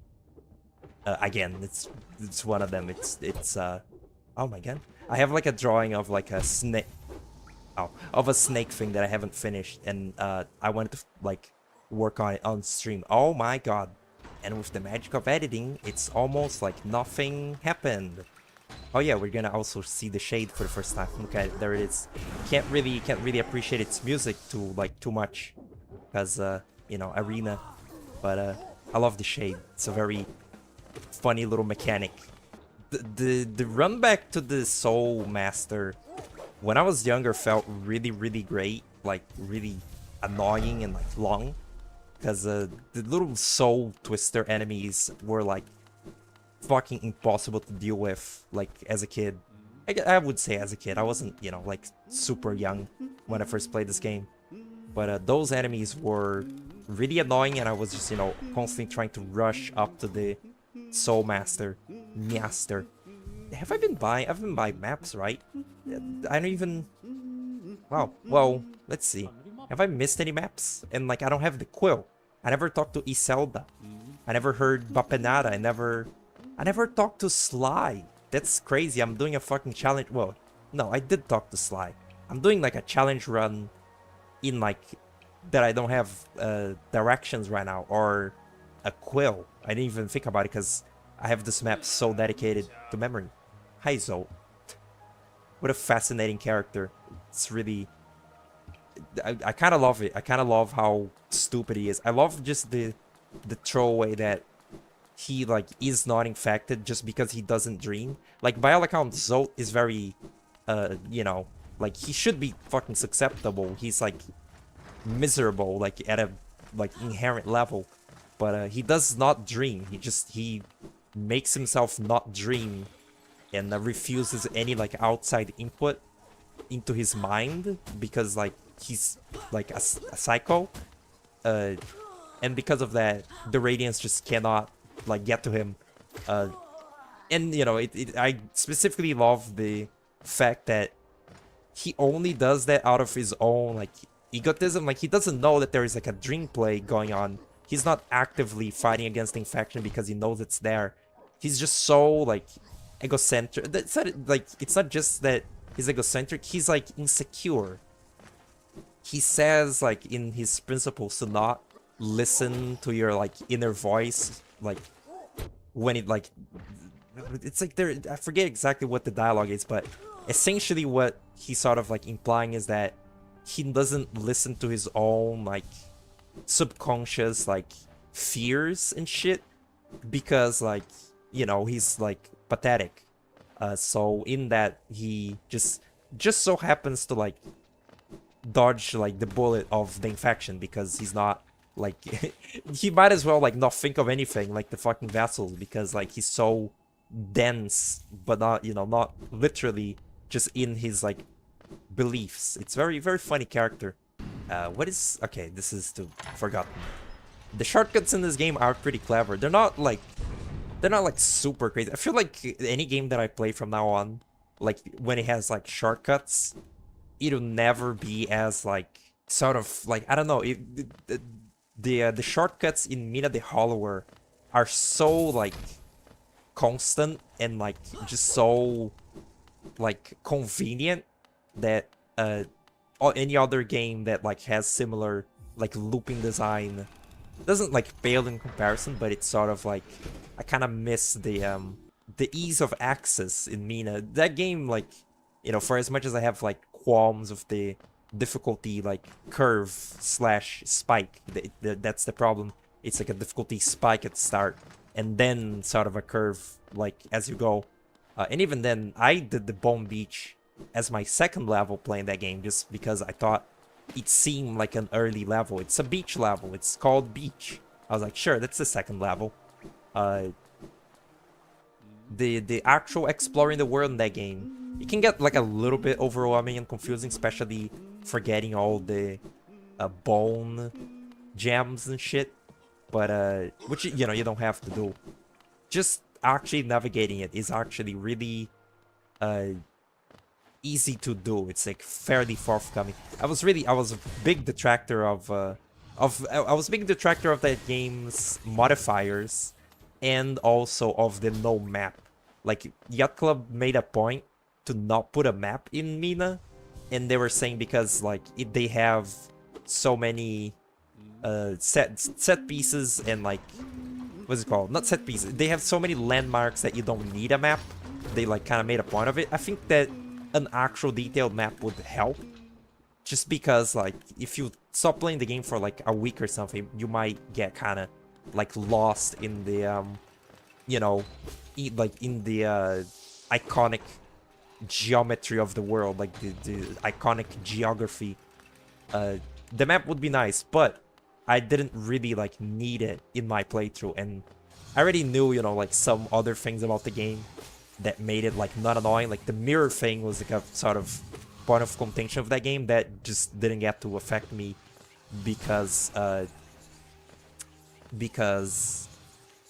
already knew of it. Like I saw the fucking review, like it was the Yahtzee review of oh, that was almost scary. I saw the Yahtzee review of that when it was like new, even though I don't watch Yahtzee, just because it was like the only sort of person that like, oh my god, it was the only person that I remotely like knew of talking about Mina at the time, because it was, you know, a new release. And one of the things I was talking about was the obtuse like enter the mirror thing.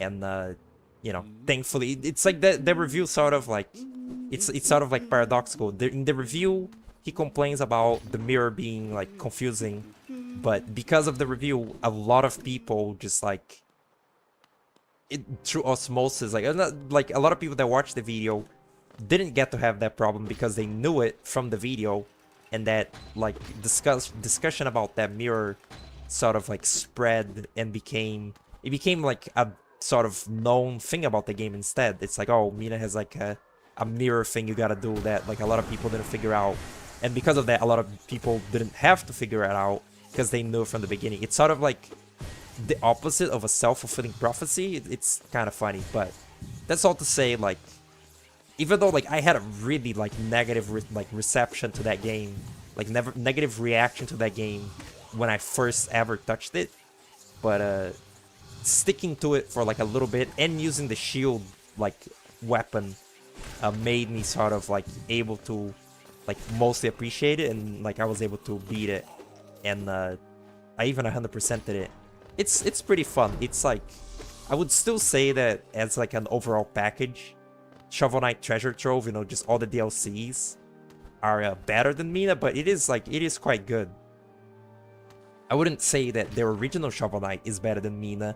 I wouldn't even say that, like, I would say Mina is better than like the Shovel Knight DLCs, like, or you know, the Shovel Knight campaigns on their own, except for King of Cards. But like King of Cards has immense like personal like meaning to me, like with the like time and how I played that campaign, the King Knight campaign. That one is like just straight up my favorite. I even got like fairly acquainted with the dumbass card game, which I don't really like card games. What is up with this guy? I usually don't. This is not like a hard fight.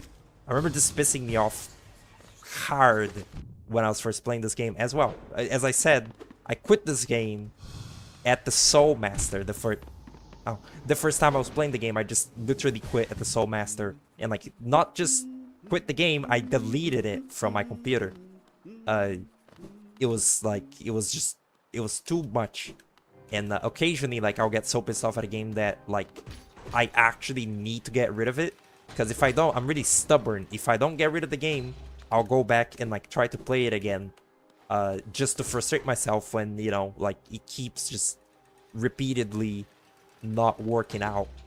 That like has happened with a few games that I've like played, and this was one of them. But then I eventually, I think the first time that I beat this game like to its completion was on a keyboard.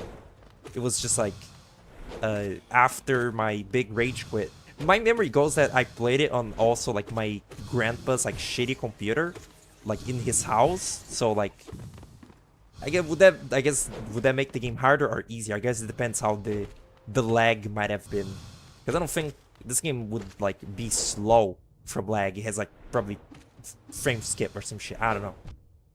Jesus Christ, I'm really rusty. I have one eye closed as I play this game, because it's hard to like focus. I need to wear glasses. My glasses are right beside me, but I didn't put them on, and now I'm recording, so like I don't want to like stop playing and put them on. I just didn't have like a moment to take a break and do it. I guess I'll do it right now. Glasses are on. Gamer glasses activated.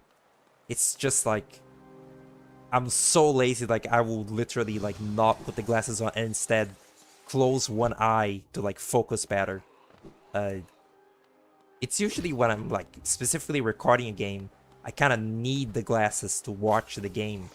It's not like I'm streaming. It's not like I need to pay attention to a chat. It's just, I don't know, something about it makes like, I guess just talking as I play the game makes it harder for my eyes to focus. My brain power is being like directed too much at the eyeballs, so like, or at the mouth, so the eyeballs are like failing at the job. It's strange. It's so fucked that this game and Silksong now have the Dark Souls, like Bloodborne, fucking Demon Souls or whatever, like effect. I mean, I assume it goes for like Demon Souls as well. I've only heard of it, you know, like Dark Souls and Bloodborne. It's like, oh, the souls, you know, the souls equivalent in Bloodborne is like blood, I think, probably, maybe. It's in the name. It's like the terms for the little stupid game mechanics. They're different in each game, and like if you've played, you know, like both, you will say one instead of the other, like based on which one you like play more. So like if you mostly play Dark Souls and you play Bloodborne, you call like the Blood Souls and like shit like that. The original of that is like to me, the original of that is in Shovel Knight. The names for like the little, I was about to call them side arms, which is from Mina. What are they called? The little magic, the little items. I think in like Shovel of Hope, it's just called magic, maybe. I don't know. It's called like Arcana in Lego Shadows. It's darkness in Spectre of Torment. It's like they're trinkets in Spectre of Torment, I think, and like they're relics. Relics. I think they're called relics in Shovel of Hope. They all have different names, and I would like, you know, confuse them in my head. But now there's also, you know, in the Hollow Knight and Silksong, it's like Soul, Silk, Shade, Cocoon, Geo, Rosaries, Charms, Tools. It's you know, it's like, it's fucked that this one just, for so long there was only one Hollow Knight game, and now there's two, so there is like room to do this shit. This you know, there is room for this confusion of like terms. And here he is, weird fucking cat man. He's a really weird, like, if you think about him as like an insect, it's like really hard to know what he's supposed to like be. He's kind of like a beetle, I guess. Just looks like a little fucking bat. It's not the designs in this game. I think I like failed to like talk about it before, but it's really funny how the designs in this game are only bugs because Team Cherry thought it would be easier to animate. Like the Hungry Knight like you know, the Hungry Knight Flash game that they made all that like time ago just used the new little knight, like this little, it's the exact same sprites too, like the player character like sprites in this game, they're taken directly from that Flash game, which is why they look kind of bad. I always thought the sprite of the knight facing sideways looked gross. They're taken directly from Hungry Knight, but in Hungry Knight they weren't a bug. It was just a little thing, and the enemies in that are just like little masked men. It was just a little masked thing with like horns that the Hungry Knight was supposed to be. But like when this game came around, it's like their reasoning was that they had to like animate, you know, by hand like a lot of enemies in this game. So like they decided on bugs because like bugs are sort of like simple little like looking things. So if they use bugs, they could animate like a lot more. And you know, they could make just like simple designs, and it really did work. The designs in this game, they're very simple and like they're very simple and concise, not just to animate but like to perceive. Like this guy is just like a ball, like he just looks like a fucking ball, so you know like exactly what his hitbox is gonna look like. It's like, it's pretty clever for like an action game like this. This always lags my game. If your computer is bad, that happens. This fake out is also quite oh my god, it's quite endearing. It's really, it's not very difficult at all, but it is very tense, especially, you know, the first time you're playing. But you really just jump. It's like significantly easier than the first phase. I also really, after this fight, I'm gonna go get more health upgrades and shit. Where are the masks? I haven't found a singular like vessel mask fragment. Maybe I should backtrack to areas off camera. I was gonna say off stream. It's not a stream. Don't you forget it. Okay. It's also a very fun character, the way that, you know, he's like a weird like wizard who like hogged a bunch of people's souls. So like whenever he like makes a sound in this fight, you can hear little whispers behind his voice, because you know, he's speaking with like a million souls inside of him. And you know, he's crazy and he's infected also. His little like lore is very fun. Oh right, I got the little thing, desolate thing. It was originally called the Tyrant Punch, but like, I guess you know, now that I think about it, Tyrant Punch, that evokes like Soul Tyrant, which is the Soul Master like second like fight. That's interesting. I wonder if that was like related in any way to like each other, the Tyrant, the use of the word Tyrant. Also big fan of you know, how these things are called mistake and folly, because they're bugs who have been experimented on with so much that they became just a mess, like a little blob.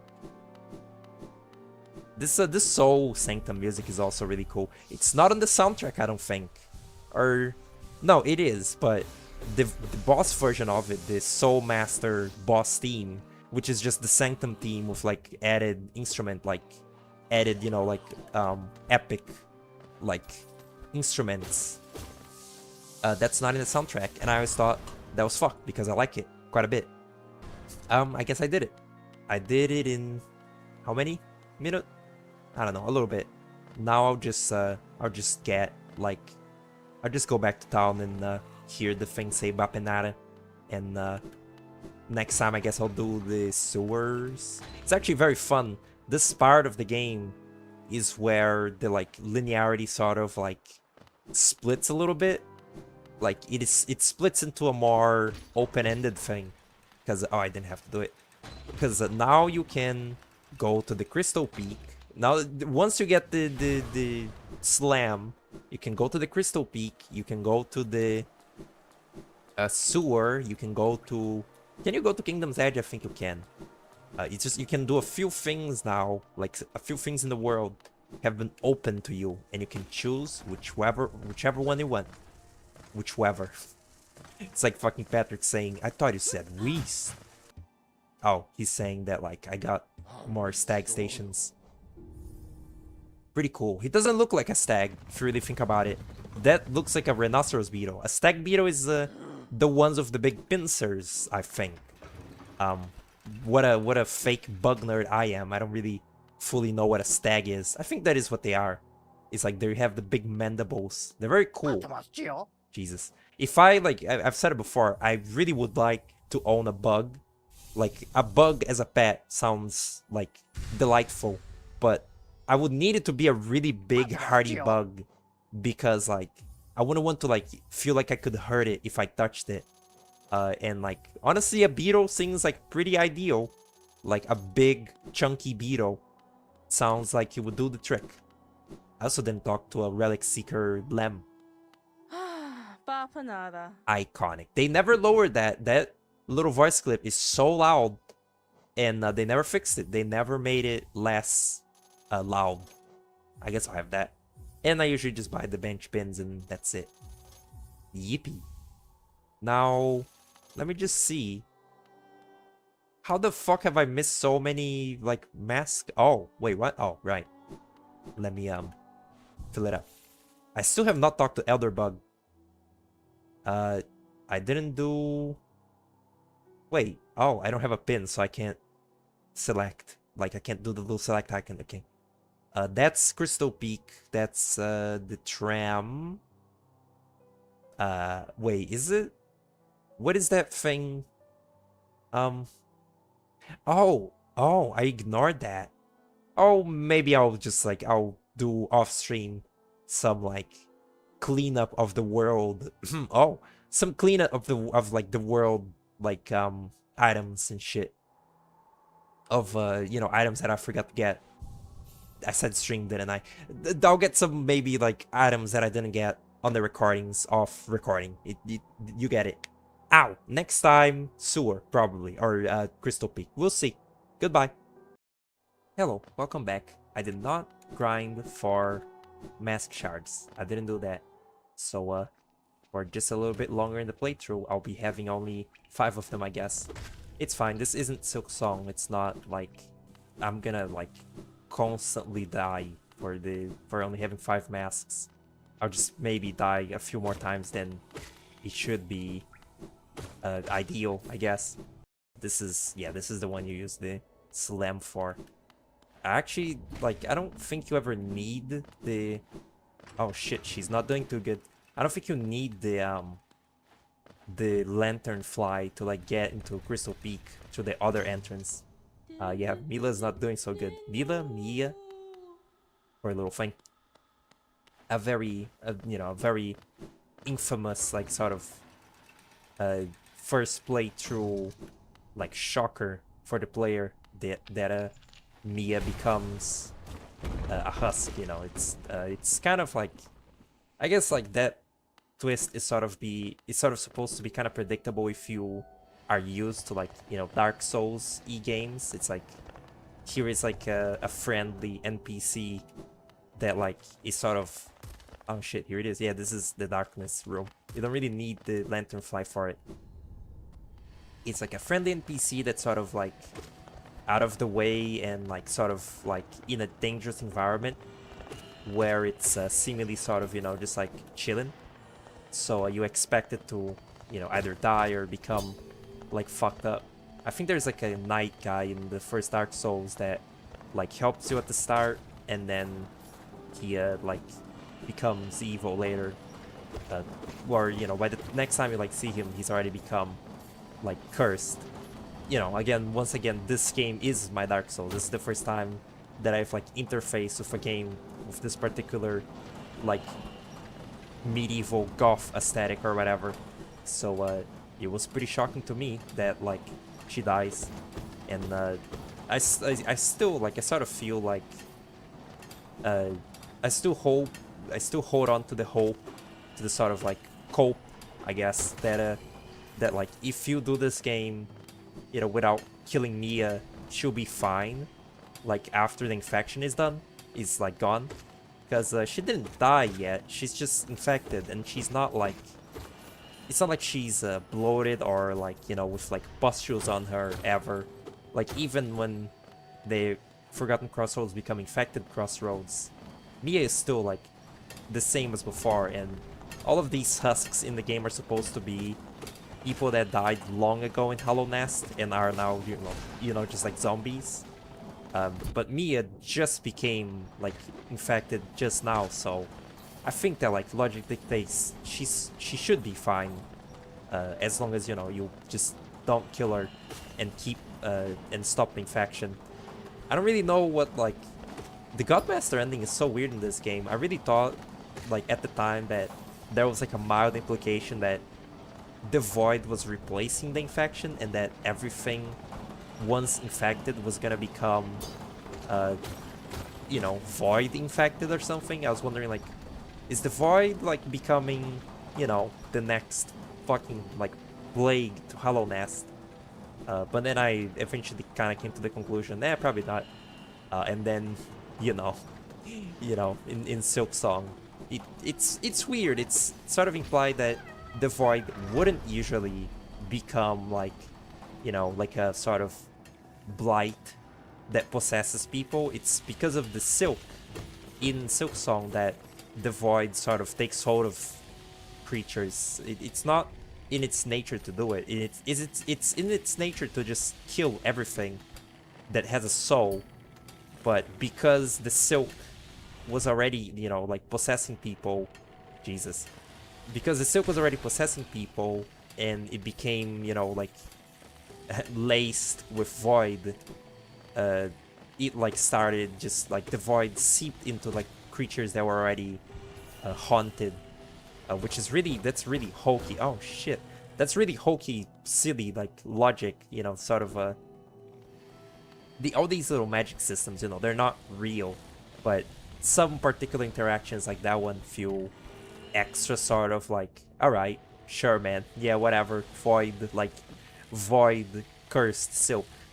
It's kind of, you know, you gotta like to an extent like suspend your disbelief, like sure, these two things can interact this way. That's very like convoluted and silly, but I'll take it. You know, it's just like, it's just a cool visual. It's rule of cool. It's like a cool idea first and sort of like logical in terms of the world like second. I actually quite like this boss. It's really basic and like simple. I think fans don't like this boss, like, because it does just kind of stand around and like shoot you at random. It doesn't really pose like a crazy threat. But I kind of like it. I kind of like the aesthetic of the fight. I like its weird sort of, you know, like it's kind of a generic design. It's just a really big husk of crystals. But I kind of like it for its simplicity. And I think it's like, especially, you know, the Enraged version of the fight, it's sort of like, it feels engaging enough. Like it's sort of a, I don't know, like a test of, I guess, reflex. Like you gotta jump from its laser like really quick. And just keeping on like wailing at its, you know, very vulnerable hitbox is kind of fun. I don't know, something about that boss. I like it. It's simple, it's basic. Also, it's a cute little set piece that you gotta fight for your, you know, this area like has very little benches. You gotta fight for one of the only benches here, which, you know, does make the area more convenient to traverse. You can choose just to not fight that guy, but it's gonna be a little annoying having to come back to the other bench in the other side of the level. It's, you know, it's like a little choice. It's like, do you wanna like risk dying in the middle of the level to try and get the bench, or are you gonna just like pussy out? Oh, I always think this is a bench. It looks like it should be, because Koro is here, and you know, he's a sign of friendly like times. Even I didn't really get the implication. Like, the implication here is that he's looking directly at like Dirtmouth, you know, from looking down from the Crystal Peak to the little world below.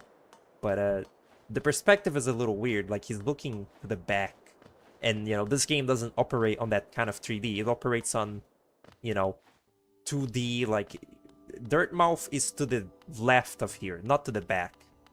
So, like, I never really thought about the fact that he's looking directly at the little Dirtmouth village. I feel like I've heard someone else say this before, that they just never thought about it, that this area is, like, above every other, like, everything else. This area might even be higher than Howling... what is it called? Howling Cliffs. I always confuse Howling Cliffs with Kingdom's Edge and want to call it, like, Howling Edge or some shit. I said that the... What was it? The Fungal Waste was my least favorite area from this game, like, at some point. I take that back. It's Kingdom's Edge. I don't like Kingdom's Edge. It has the Primal Aspids, which is just a terrible enemy. It has, like... I don't know. I can't remember its music for shit. I think it's, like, kind of a boring song. And just something about it feels sort of, like, lame. I think that area is supposed to be sort of, like... It's, like, the last area they put in the game, and it's meant to sort of fill some gaps of, like, unused content in the game. Like the Hive, and the Colosseum, and something else. But I just kind of don't, like... I just kind of don't vibe with it. I like the idea of it being this, you know, like, snowy tundra, but the snow isn't snow, it's ashes. But besides that cool idea and the worm, I find that area sort of unpleasant and, like, just lame. I don't know, I have a dislike for it that's sort of hard to explain. That was a Ramgus there, wasn't it? Yeah, I don't know, I don't like it. Certainly, I dislike it more than Fungal Waste because at least Fungal Waste is quick. And also the associated aerial Fungal Waste is really, really cool. I didn't really comment on the Mantis Lords fight as I was doing it, but that is one of my favorite fights in this game. It feels very, like, well coordinated and well telegraphed, and I love well telegraphed, like, fights in games. If something is, like, badly telegraphed in a game, that's, like, one of the greatest sins it can, like, do. And I really do compare the Mantis Lords fight with the Cogwork Dancers in Silksong. It's quite... Both are quite, like, elegant and well telegraphed, and I like that a lot. These little things to me always look like Scribblenauts sprites. Like, their little eye and their little body, the way that it's, like, drawn, it always made me think of Scribblenauts, like the way that everything is segmented. Specifically, it looks like it's from Unlimited, like the way that they're shaded and their shape and their little eye, it just makes me think of, like, the butterfly sprite in Scribblenauts Unlimited. Pretty fun game, that one. Like, the, you know, the Scribblenauts games I have only played Unlimited, but they're pretty cute, and Unlimited, like, itself, as you know, the one that I played, is very fun. I was streaming it once, but I didn't finish it. And it's somewhat because, like, I was streaming it with my friend and it's gotten harder to stream with him. But also, that game, I don't know, it's kind of hard to play it for, like, a long time and remain creative and, like, you know, doing creative solutions to the puzzles. So I kind of, like, just gave up on it, like, silently. Oh shit, okay, it was This part is very scary. This is kind of a weird part for this game. There's not that much more in this game that's, like, exactly like this. This is what I like to call Crash Bandicoot level design, which is, like, just memorizing patterns that are, like, sort of, you know, tight, and you gotta remember them. There's not that much in this game that's like this, like crushing platforms that you gotta, like, remember, you know, how they're moving. Like, even in the, I guess in the Path of Pain there's some stuff like this, but even that feels less, like, Crash Bandicoot-y. This is also a very cool set piece in this game. This crystal heart, like, the crystal core, I think they call it. Yet another area with, like, very sort of disconnected lore. Like, they say in this game that the crystals have, like, some sort of, like, hidden power, and that they, like, whisper and shit, and, like, you can sort of, you know, like, see what they're trying to say, that maybe, like, the Radiance's light is refracting on these crystals, and, you know, causing them to sort of have weird properties. But none of this really matters much. None of this really gets explored very deeply in this game's like universe, I guess. Not even talking about Silksong. It's just it's one of those like background details that I was talking about. It's like Esme. It's like what I was talking about. How certain things in this game are sort of like important, like relevant details that like further the game's like themes, like, you know, like all the lore about the vessels, the Hollow Knight, and everything. Then you have stuff like, yeah, the crystals have like a weird power in them, which is like, it's like a little bit of flavor. It's like a little bit of like flavor text or whatever, like some flavor to the world of like just making you wonder like, what is going on with the crystals? But it's not really like relevant ever. It's not really sort of like vital. I don't know. It's not what the game is about. It is pretty damn cool though. Also, these golems, like, they imply that they once like moved around and shit, but that's also just like, it's just mystique. It's essentially like, I'll start calling it mystique. This game has a lot of that, just little bits of mystique that don't really interconnect to anything. And I'm sorry to say, but I feel like even the ancient civilization in the Hollow Knight world is sort of just mystique. Like, I don't think, I could be, you know, I could be entirely wrong. Like, once it happens, I could just like take the clip of me saying this and it'll be very funny.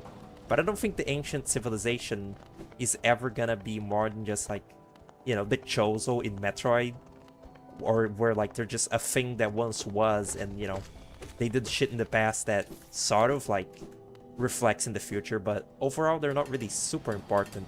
Like, the ancient civilization worshipped the void and shit. They created a bunch of stuff in Hallownest before everyone else. But I don't think that there will ever be like a super clear spotlight on them to the point where like many answers will actually be given. I still, you know, the speculation is fun. There's like the Mossbag video about the ancient civilization. That's all very fun. But I don't think they're ever gonna like shine light upon that like aspect of the game. It's just set dressing. It's just like, that's sort of like a thing that Silksong is somewhat missing, is just like inexplicable little bits of like stuff to the world that never get elaborated upon. I mean, there's plenty of stuff in Silksong that isn't elaborated upon, but it feels less like, it feels like there is less of it. Like, I've seen people again like point out like, there's no massive corpses in Silksong like this game. Some rooms in this game are just dedicated to one big like creature in the background, like the nailsmith, like the old ancient nailsmith and shit, just to like kind of make you think like, what was going on with this fucking world in the past. Fireloom has like some stuff like that, like Pai's Isomar, but it's sort of more like, I don't know, it feels less organic, I guess. I'm just kind of trying to get to the ancestral. Ooh. I'm just trying to get to the ancestral mound and like get the maybe I won't do like 100% of this game. Maybe like I won't beat the Radiance. Nah, I'll beat the Radiance. It's not that hard. I probably won't do like super like 100% stuff, or even touch Godmaster and stuff, because believe it or not, there are other games that I kind of want to like play on this channel. It's not just gonna be all Hollow Knight, but I'm doing it on a one game at a time basis. And even though I'm quite enjoying replaying this game, I don't want to just like be playing this game like forever. I've actually like not been playing very varied like games at all lately. I've been very unexpectedly addicted to the new Tetris, which is an N64 game. It's not like there's a new Tetris game like just released. It's an N64 game. It's just Tetris. It's very basic, just a Tetris game, but it has very nice D&B music, and it's just quite fun. Oh shit, you actually do need the lantern. I also didn't get the key. I need the key. I gotta get that. It's just a very fun, like, it's just regular ass Tetris, but I like the game feel of it. Like, I like the way the pieces move, and the sounds that they make, and the music. is good. And I feel like that's how like every human being plays Tetris. They just find one game that they like, that has like the music they like and, you know, the feel that they like, and they just play that Tetris like forever. Probably that's probably my Tetris like from now on, unless like a really fucking awesome other Tetris shows up. But you know what's the crazy part? I don't even really like Tetris. I don't really particularly like. I know this is crazy. When like recently my friend said like I was playing like the new Tetris and I was getting like pissed off at like, you know, my stupid plays, and I announced like this game pisses me off, and my friend said I've never seen anyone get pissed off at Tetris. It's like the most binary game that there has ever been, and I thought that was really funny. But it's true. I don't know. It like maybe I am just really extra stupid, but sometimes I feel like Tetris is like just luck. Like I'm just getting lucky when I get like a lot of good plays. This is actually what I was supposed to be doing. Look at this. It's I actually like kind of completely forgot that I got the Crystal Dash, because you use this like ability so sparsely in this game. Scarcely? Sparse? I think I just fucked up a word just there again. Yeah, this is what I was supposed to be doing. I was trying to like get through, like get outside of this area the other way, but I now realize that if you don't have the bug already, if you don't have the lantern fly, you can't do it. You can't leave this area, because the dark room, like the room that's like, you know, just pure darkness, it has a key. It has like a little door like key thing, like you have to, or it's like a, you know, payment door, and if you can't pay because it's too dark, you can't get there. So this is the way you actually leave this area, if you don't have the lantern coming in. It's through the little challenge of you know, the challenge of crystal dashing. In fact, can crystal dashes break these? No. That's funny. You know, classic bit in this game.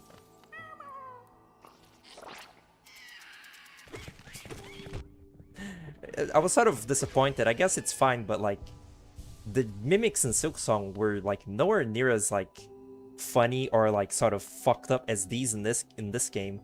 I guess if they did, you know, like flea mimics, that would be predictable. It's like, oh, we already did that bit in the previous game, and I'm glad that they didn't just, you know, verbatim like, oh, here's a scary mimic enemy. I don't think there was anything in Silksong that's like that, and I'm glad like they didn't have to repeat the bit.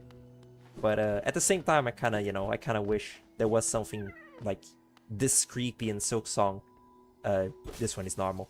I guess, you know, there was plenty of creepy shit in Silksong, like the tread, like husks in the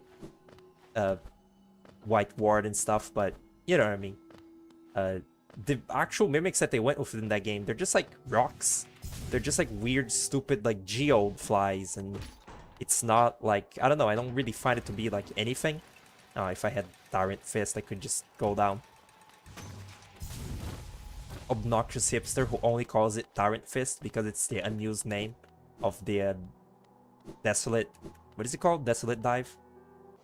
Oh, that's a lot more expensive than I thought. Damn, do I really gotta grind? Well, damn. You know what? Here, I'll... It's actually like been 25 minutes of recording. So, I guess I'll stop here, get the required geo, like, you know, out of recording, and then really quickly actually do like resting ground and whatnot. So I guess like see you in a day.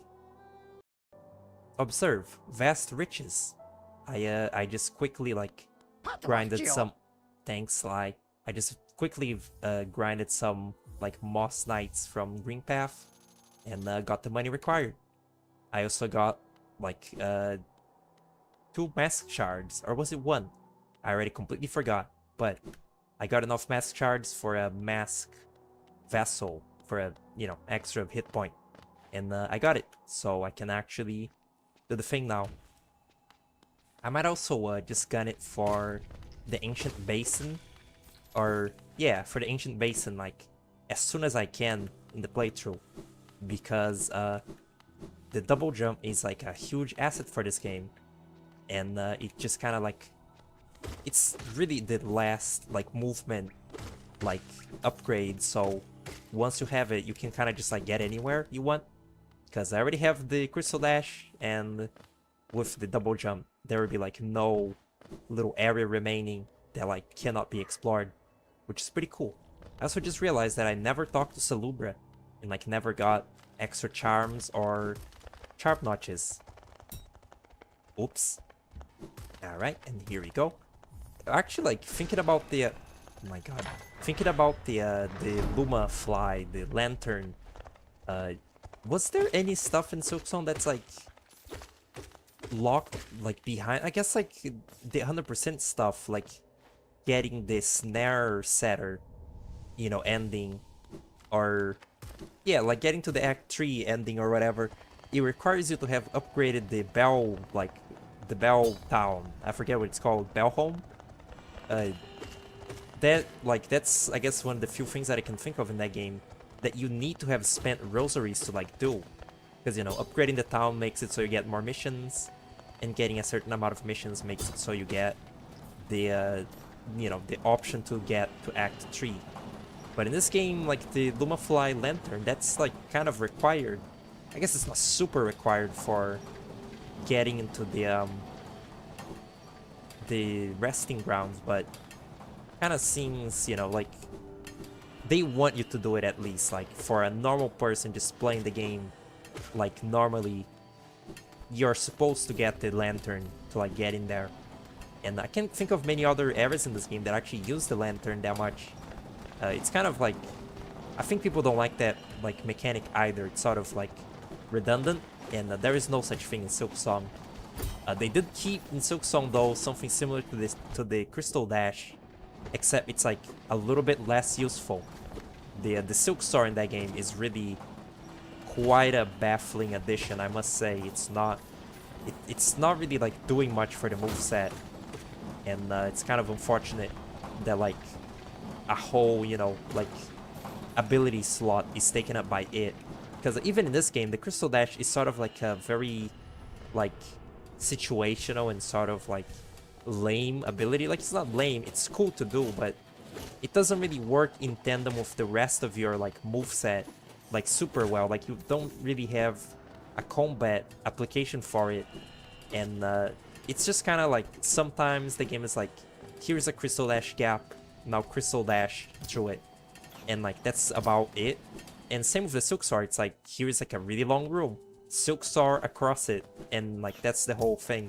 Like, it's fine, it looks like cool enough, but it's not as like versatile as you know, the wall jump and the like double jump and stuff like that. And speaking of double jump, Silksong really felt like it didn't need to have a double jump, and like they just put it in there because like it was a staple of this game. If they had kept that whole game just using the float, that would have been like a little bit more unique, I feel. And I know that I'm not alone on this. It's like getting used to the float like controls and combat and everything in that game is sort of like, it takes a little bit, and then you get the like the float like jump, or the double jump, the, you know, double jump feathers, and all of a sudden you have to get used to like floating and double jumping, and like just kind of creates like a little bit of an awkward like learning phase and then relearning phase when you're like going through that game the first time. And even on a replay, like once you get, you know, only one or the other, or, you know, when you're replaying Silksong and you only have the cloak, your muscle memory of it with the cloak and the double jump has to be sort of overwritten by the only cloak now. And it's done in a way that feels like ever so slightly unnatural, but it's okay. Also, one thing that I only ever noticed when it was like pointed out to me, or just pointed out and I saw it, is that the snail shamans, the first one that you see, the one that's alive in the the one that's alive in the you know, the first hut that gives you the vengeful spirit, that one has really tiny eyes, whereas all these other shamans have really big eyes. Like every other snail shaman who you like see their eyes has very like big round white eyes, except for that first snail shaman who has like very tiny ones, maybe it was like a design like philosophy for them like changed after you know, the first one was like uh drawn, or like, you know, like, yeah, like designed and finished. It kind of feels that way because like, yeah, the rest of them like look very alike, but that first one is just like a little bit off.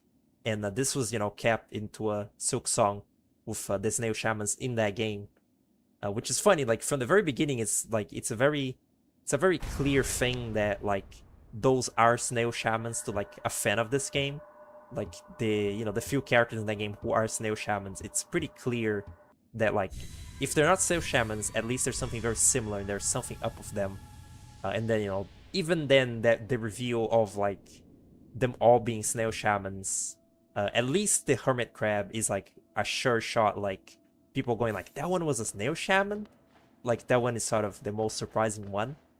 It's kind of funny, but like ever since the very first trailers, the Chapel Maiden, you know, she looked like a snail shaman, like to begin with. It's just kind of like you wonder like, are they gonna have some kind of significance? And then they did, and it was a very silly moment. Silly snail shamans. Also, like, I do think that like the snail shamans in that game don't really contradict the ones in this game too much. There was like the Mossbag video about it, about like what was it, like what is it, like retcons, like the Silksong retcon anything from Hollow Knight.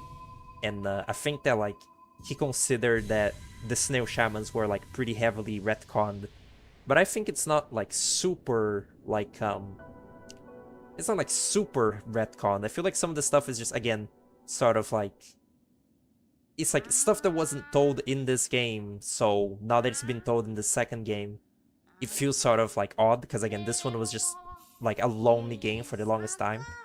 It's sort of like lying by omission, like, so like the stuff about, you know, the void especially was like seen as sort of retcon-y in the Mossbag video, but I think that there were hints like to it in this game.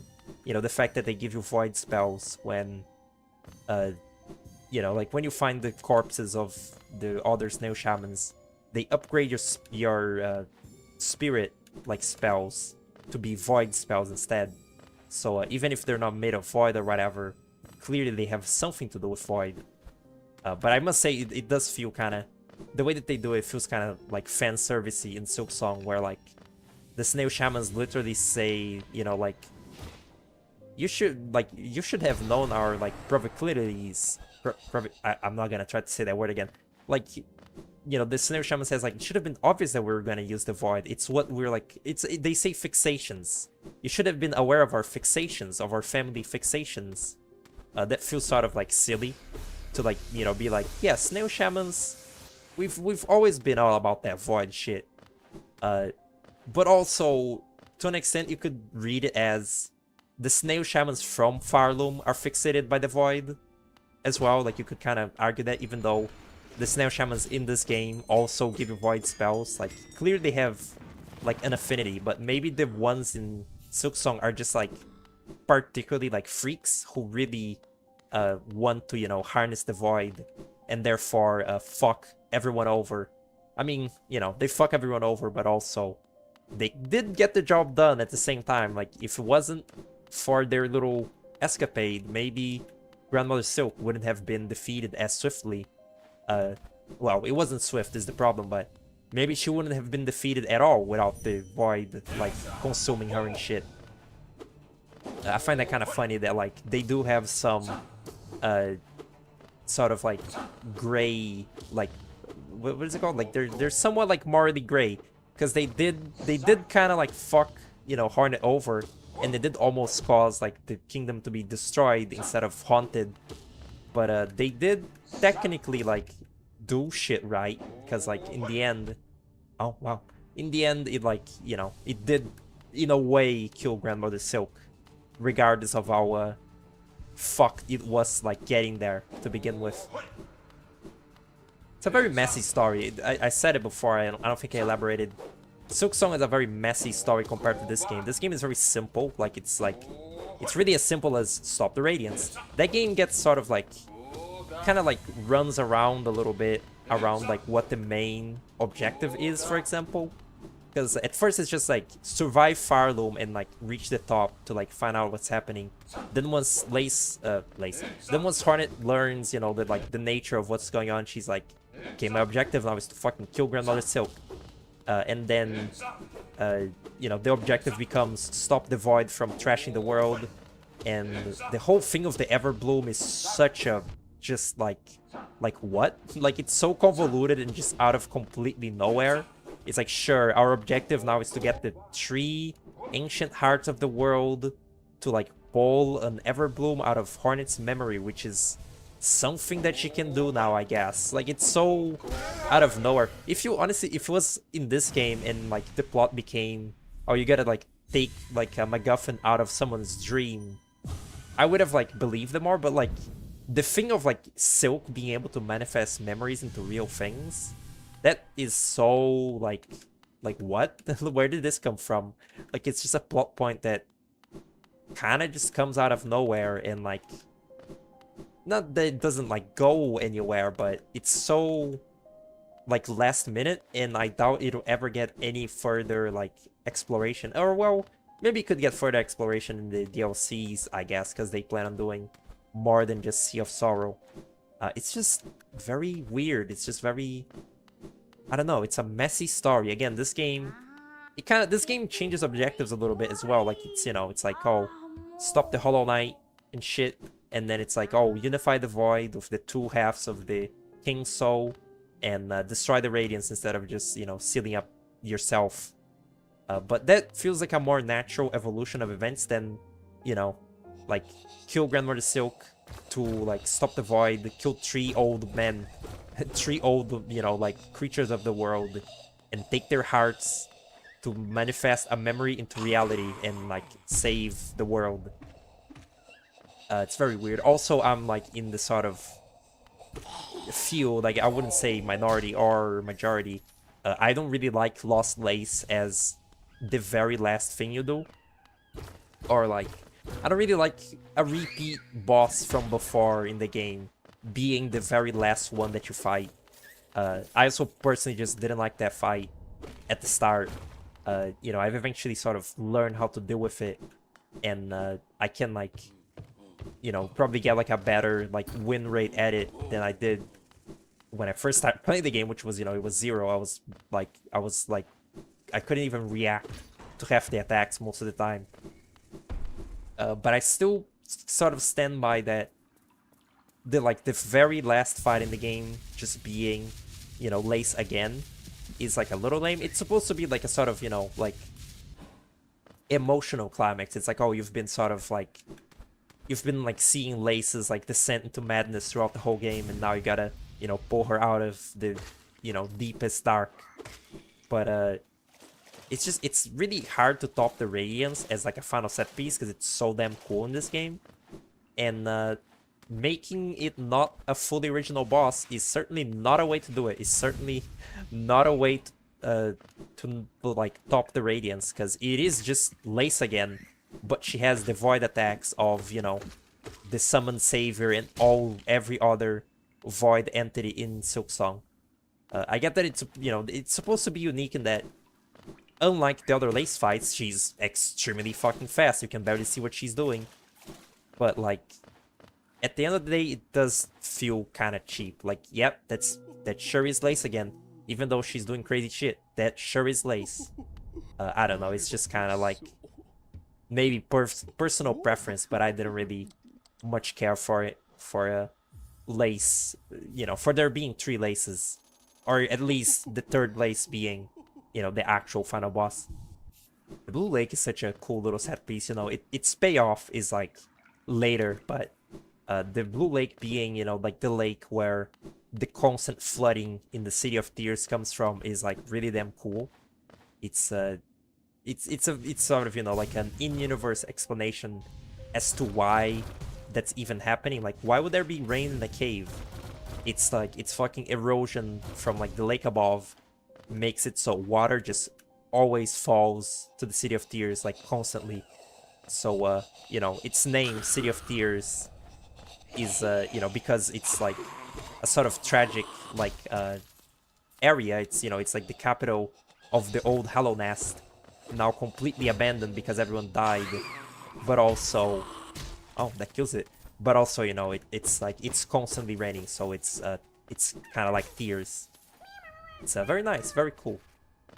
Honestly, now that I think of it, Shellwood and Silksong has like water and stuff, and I feel like there's quite a few like bits where there is water in Silksong, but no body of water in that game is ever so dense as to like flood the area that's below it. There is no rain in Silksong, I don't think. Like, I don't think there's any rainy areas like the City of Tears in that game. Again, not that they, you know, need to like repeat every single bit from this game in that game, but it's just something to note, I guess, that like it's just such a unique idea. I do like the snow in Silksong in like the little what is it called? Frozen Peak? Something like that. Every fucking ice like mountain level in a video game is called Peak. Like Mina has Coltrane Peak, which I think is a really funny name because that area is like snow and like train tracks themed. So what the fuck did Yacht Club name it? Coltrane. Cold Train. It's a very like, that's a very Shovel Knight like Yacht Club name. They like love shitty little puns and like weird wordplay. But the snow in like Frozen Peak in Silksong, it's sort of like, it looks like fungus, it looks like spores, and that's kind of like unique and cool.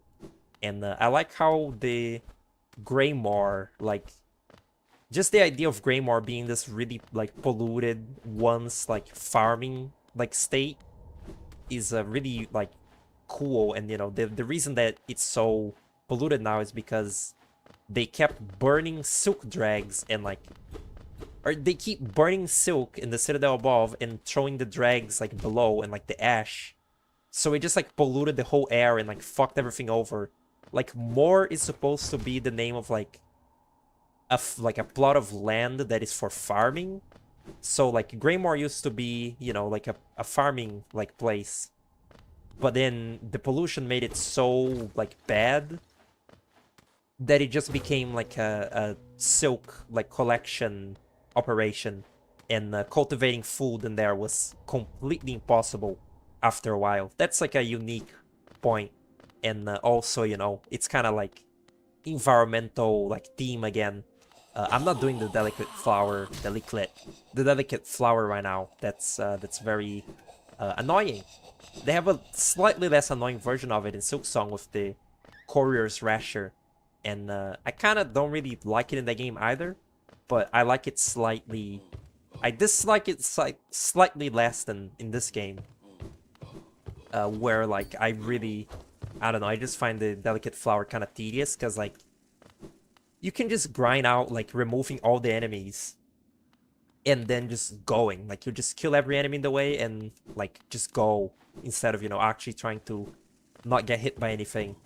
I don't find it a very compelling like mission, and I think it only gives you like one like mask shard, so I don't really need it right now. It's a cool, you know, it's cool like lore wise. It's like a neat little story like bit, I guess, you know, the thing about the Trader Lord's daughter and everything.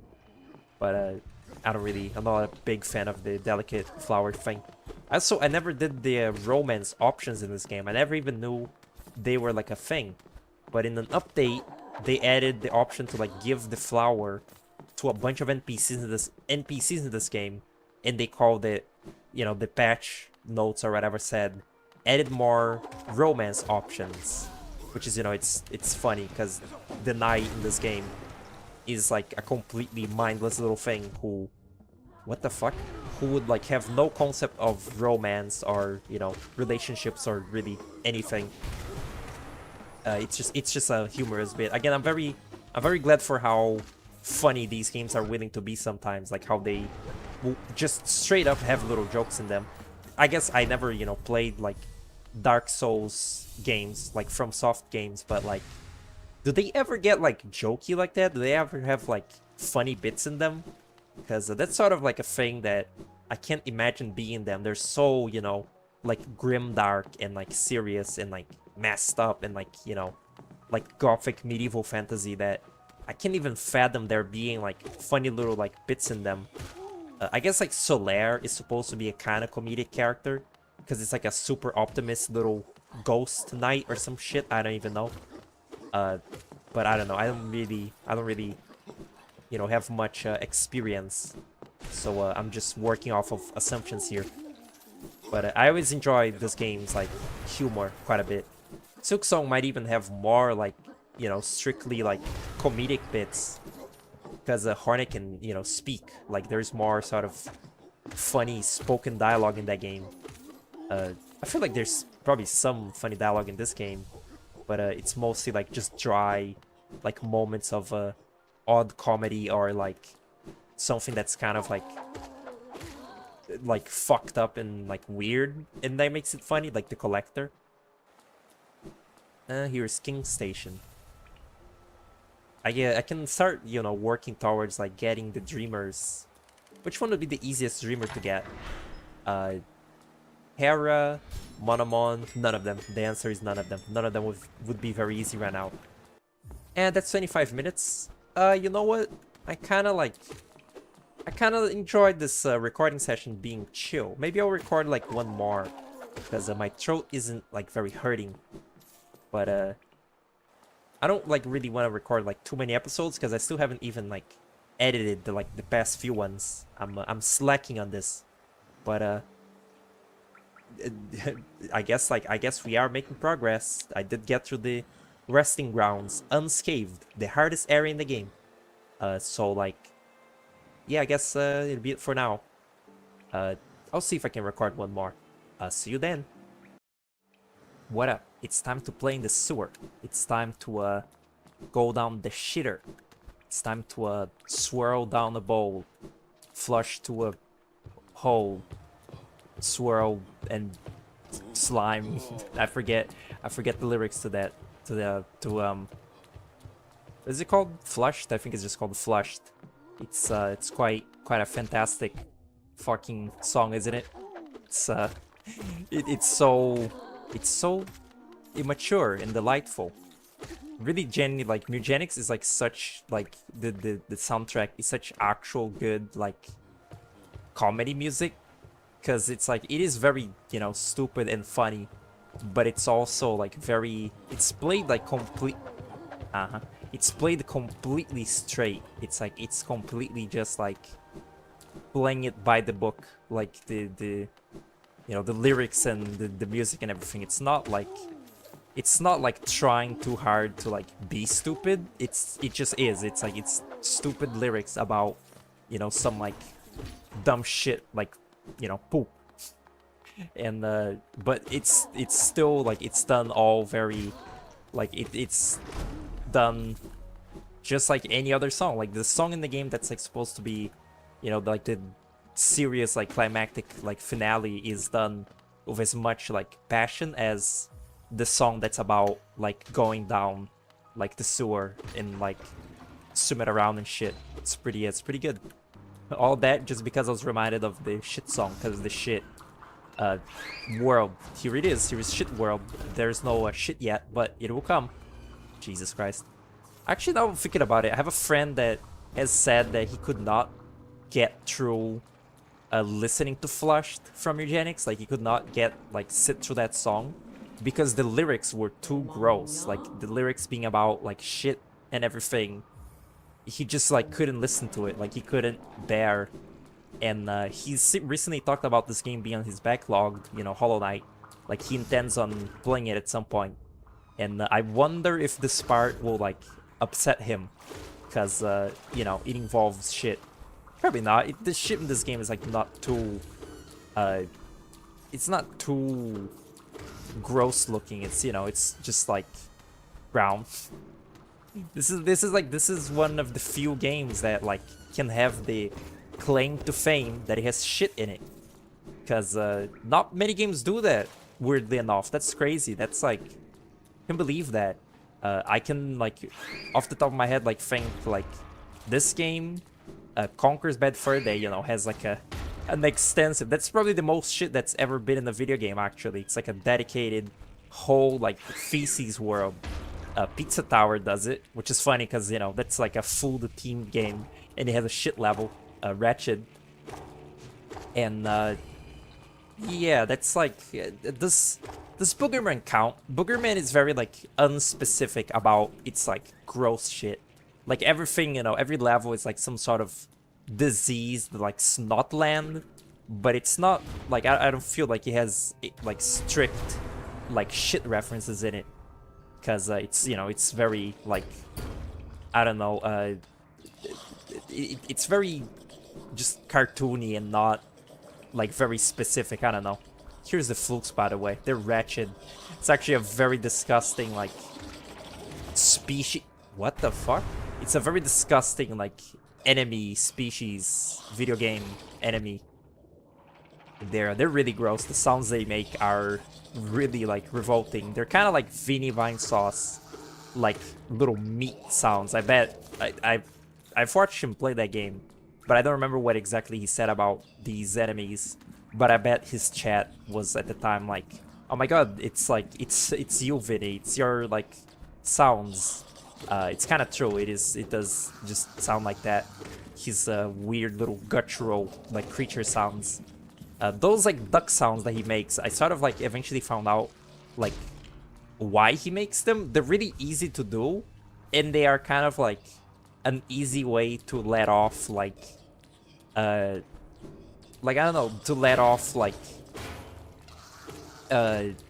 energy, I guess. Like, you know, instead of like screaming at like a game when you lose, or like making some sort of like throat noise that is gonna hurt your throat, instead you can just go and it's like it releases, you know, like some like energies, you know, in case of you like being like angry or something. And it doesn't hurt. You do that with the corner of your mouth. You like put your tongue there on the corner of your mouth and just kind of like let out air. Here's the shit. It's really easy to do, and it's like very like it's cathartic. It's a cathartic sort of not motion. It's a cathartic vocal expression. I don't know. So like eventually I sort of like learned that, because you would think that that would hurt. Like when you hear him say like make those sounds on his streams, you'd think that like it hurts to be doing that. But no, it's actually very extremely unhurtful, which makes it kind of fun. And here's the Dung Defender. It's funny. I think that like it's a thing that Mossbag brings up in one of his videos is like why is the waterways like clean in this like game? Like the waterways, you know, like besides this shit part, it's very clean looking. Which is, you know, it's like who cleaned it if Hallownest is like, you know, falling to ruin, and also who is shitting. Answer number one, it's a video game. Answer number two, this guy is cleaning the sewers of its shit because he's a dung beetle, and he's, you know, like taking it and putting it in his little like alcove because the dung beetle. And I think they do it in a very funny way in this game. I really like this kind of thing when in like a little fictional world where, you know, it's like based off of like wild animals or, you know, insects. The intelligent animals or bugs still retain some of their like wild like nature instincts. Like for example, you know, this guy is like an intelligent, like he was once a renowned knight. He's intelligent and he's, you know, like sapient, and yet he still has his inherent, you know, like wild dung beetle instinct to pile up and roll up shit. And that makes it, that kind of creates like a funny dichotomy of, you know, this very honorable guy who also just happens to be playing in poop. And the other like residents of Hallownest don't like this guy anymore, because I think it's like after he stopped being a knight of, you know, the 5 knights. Oh my god, 5 knights. Like there's the knights of the Pale King or whatever. After, you know, they were like disbanded and, you know, died Ogrim was his name. You know, he became the Dung Defender and just like spent the rest of his days in the sewer collecting shit and protecting Isma's Grove. But because of that, he's gotten like kind of a bad reputation. Like you can see that Shio, you know, one of the Paint Master Shio, he depicts the little Great Knights in like a little statuette. Like he makes little little toys of the knights, and when you talk to him, he says like, "Oh yeah, the Great Knights, they were pretty cool, except for that Ogrim one. I never liked that one," or something like that. Which is, oh my god, which is funny, you know, because like they don't like him because they see him as sort of filthy and sort of uncouth. Oh my god. And that's really funny because again, in this like little world of sentient bugs, they still are somewhat, you know, like driven by instinct. That's actually like a thing that is, you know, touched upon in like the story stuff in this game. Is like these bugs, you know, they're wild, but the masks and the intelligence and the intelligence that they're given sort of like redeems their beastly like nature and makes them, you know, act civilized and like, you know, like real sort of you know, civilians and shit, like little humans. It's an actual, you know, like plot point, the thing that I was talking about of like in fictional like animal media, they still act like animals to an extent. It's fun. I find it quite compelling. The mask lore in this game is so fucking like vague. It's like insane vague posting, but I think it's very compelling. Like it's very basic, you know. It's just like, oh, like we are the faces that we wear. But in this game, it's taken to an extremely literal sense where like the bugs of this world are, you know, essentially just like real life bugs. They don't think anything, but if they wear a face and are given a purpose, they become, you know, like they get human-like sapience, like sentience or whatever. That's very fun. That's a very like interesting premise for a little world. I don't know. I enjoy it. Here's the mini Molek, disgusting fucking thing. Annoying enemy too. This might be the not the, but one of the steel ore. I forget what it's called. Pale ore. It's one of those, I think. Joes. Which would be nice. That would be cool to have a pale ore. I'm actually like, I'm gunning it straight to a what is it called? Ancient Basin. Because I want the wings. I want the Monarch wings. Ouch.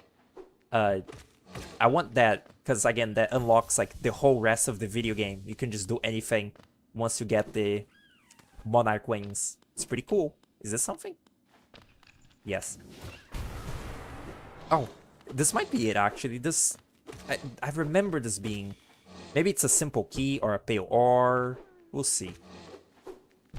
But once I get the Monarch wings, I might go back into the sewer or like going to Howling Cliffs. Oh, it's a little thing. Whatever. I was very lost and confused in the Crystal Peak like visit that I you know, in the previous episodes, whatever. That area, I didn't remember the area being so confusing. It's sort of like mildly like labyrinthian, and I didn't remember it being that way. Have I gotten the elegant key yet? Because I want the angry shade or whatever the fuck it's called. Oh, this is okay. Sure, I'll do it. Or shouldn't I do it? I don't know. Let's do it. Let's live a little. I usually don't do this because I like cloth to live for a little thing. This is a Kickstarter backer, right? Yeah, it is. It's funny, in the original concept, I think like she was supposed to have a paper bag on her head, but Team Cherry, you know, like I guess realized that would be sort of like anachronistic to this setting, so they made it just like a little burlap fling, a little burlap thing. One thing that I never really like actively thought about in this game until like watching, I guess, like a bunch of lore videos and shit is it's kind of a mystery. Why is the Ancient Basin full of infection? Like this area, oh shit, I was right. This area is just full of infection pustules and like, you know, just like concentrated infection and light seeds and shit. Even though this area is like about as far from the Hollow Knight as it can get. Well, not really, you know, there's farther areas from Forgotten Crossroads, but why would there be so much concentrated infection here if the Radiance is like, you know, like somewhat far away? And I don't, you know, there's no explanation for it. It's a mystery. I assume, you know, like a deliberate mystery, like King Cherry expects you to think about this, but I like the sort of explanation that it was because the broken vessel tried to concentrate the infection away from it, or try to, you know, just focus the infection into itself while it just happened to be hanging out in the ancient basin. And because it failed, because it, you know, its head broke, the infection that was in it kind of escaped into here, like into the, you know, air of the ancient basin, and now it's just like going, you know, wild and around. It doesn't like explain entirely why, you know, there's like pustules around, but it does kind of... What was that sound? Oh, right, Carnifer. It doesn't fully explain it, but it is kind of interesting to think about, you know, like the broken vessel's mistake only made things worse down here in the ancient basin, which is, you know, makes its tragedy just a little bit more tragic. It's such a cool... It's like... I don't know if it would be my favorite fight from this game, but it is a really, really cool one and actually fun to fight as well. Oh yeah, I have this now also. I gotta remember I can fight some dream bosses if I want. Also, I really don't know if I'll bother doing Grim, if I'll bother doing the Grim Troop stuff, because I'm not gonna do the Nightmare King Grim. I never beat that fight, and I don't really want to either. Maybe like I can like do like many attempts at it, you know, just like not worrying about it being like recorded, and you know, I just like lock in and shut up and fight it a bunch, and like just include in the video at some point like me beating it, the Nightmare King Grim, because I've never found that fight very fun. It's like a little too fast, but I think I haven't fought it since I, you know, beat all of Silksong. I feel like if I had Hornet's controls, I could beat Nightmare King Grim, but with the Knight's controls, I can't. He's too, like, it's too sluggish. Not, like, it's not sluggish for any other fight in the game. Well, it's not sluggish for most of the fights in the game, but it is sluggish for Nightmare King Grim. It just moves way too fast, and you don't. And it frustrates me. These little things, it's so fun, like, seeing them in Silksong without infection in their eyes. It's really simple. It's like, ooh, it would be like, I would say that is my like ideal form of what's it called? That would be my ideal form of fan service, of like, you know, callback, like fan service shit. It's like this one little enemy that, like, you know, you can sort of, it's sort of implied that it has some sort of weird like connection to this, you know, to the ancient basin and like possibly the void. It says it doesn't eat ever, and then in Silksong you see it again, and it does have like just liquid void in its eyes, and there's like big versions of it, so you can see what they're supposed to be in like a real like abyss environment. Because, you know, the ancient basin isn't the abyss, and the abyss in this game is very shallow and does not feature the little shadow creepers, or they're called. In Silksong it does, and, you know, Silksong also shows off some other weird fucking life forms that dwell in abyss-like areas. And I think that's fun. I think that, like, some people are sort of disappointed with... ew, gross. Some people are disappointed with the, like, lack of, you know, super crazy, like, elaboration on the void in that game.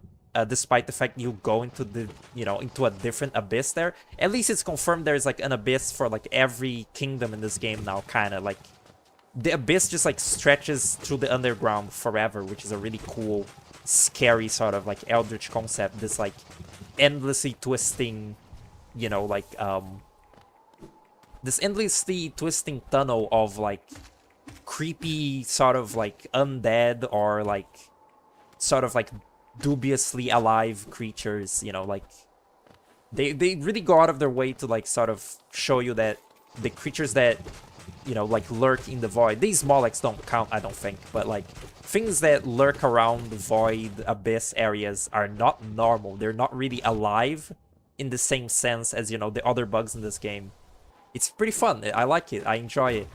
Even though, you know, like the Void and Silksong is like really fan servicey and it is really like short. It doesn't really add that much.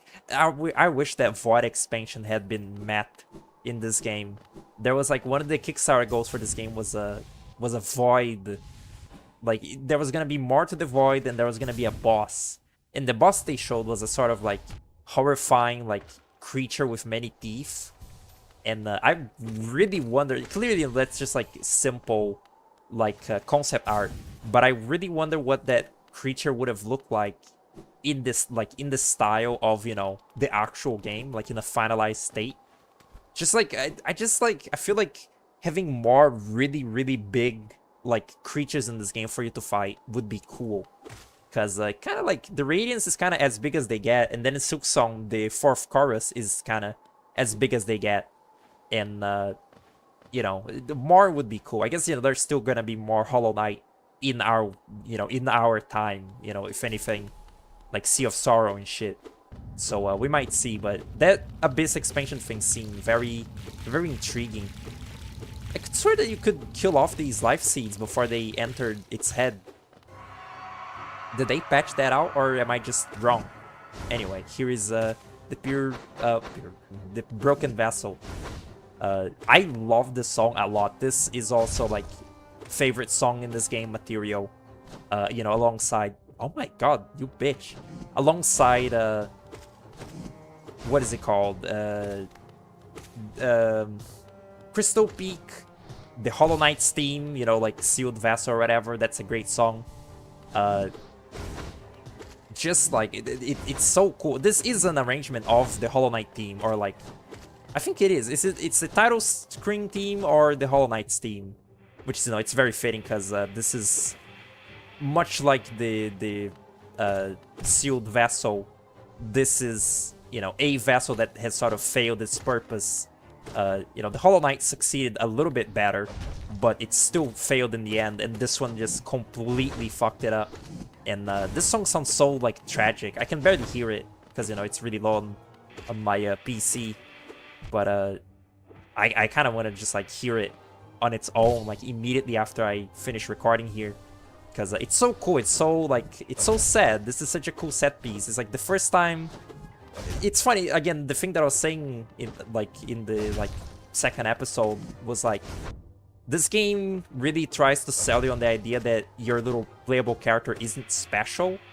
And I forgot to mention when Zolt showed up. Zolt is another example of that. It's like, there is, you know, like all that you know up to this point about your player character in this game is that there is like the one that Hornet killed, which is, you know, as far as you know, it could be just some rando. There is Zolt, who looks exactly like you, but, you know, talks and is a complete asshole and is a very unremarkable guy. And, you know, it's all leading you to believe that your little guy is just, like, kind of competent for his species. And then this fight appears, you know, this fight happens, and you sort of, like, start to wonder, like, what am I? Like, what is my little creature? It's sort of the first time that the game is pointing, you know, like, the signs are starting to point to you being some sort of special thing, you know, in this case, like, a vessel. It's fun, it's so gradual, and so, like, it's a really good build-up. I also like how much physically bigger than you the Broken Vessel is. It's not due to the infection, I don't think. It's not like it's swelled with the infection. It's just, like, slightly more evolved than you. You know, like, the Hollow Knight grew up to, like, its, like, full potential size. While you know, like, the Knight, or the Wanderer, as Tincher, you know, like, likes to call them, the Knight never grew up. It never got nourishment. It never got, you know, a chance to, like, become bigger. It seems like the broken vessel is at least a little bit bigger than you. Maybe like, you know, through just like escaping the abyss, like sort of survived on its own for a little while and like evolved. Maybe it like, you know, got some like sustenance. And still, despite its like physical, you know, physically bigger size than you, it still was not able to contain the infection in its little head and died. So like it's sort of yet another case of, you know, showing you like size doesn't matter, you know, at least for a vessel. Like the Hollow Knight is the biggest vessel, and yet it wasn't able to contain the radiance correctly. You know, it's sort of like up to debate if the Knight could contain the radiance properly in the regular ending. But at least it's like sort of like prove that the size of a vessel doesn't really matter. So it kind of like it's yet again sort of like egging you on as the protagonist, as like, you know, even though your sibling who was like bigger than you and, you know, had like a bigger nail and, you know, like a whole crazy boss fight to itself, that one couldn't contain the infection. So maybe you will. It's like, it's so fun. I don't know. It's like, it's a really cool underdog story, this game. A really cool, like, everyone underestimates you and thinks you're just a little, like, nobody. And then it turns out that, like, you beat all the odds and, like, you know, save the world. It's very cute. It's very fun. And here's the Monarch Wings. The jumping in this game feels really weird.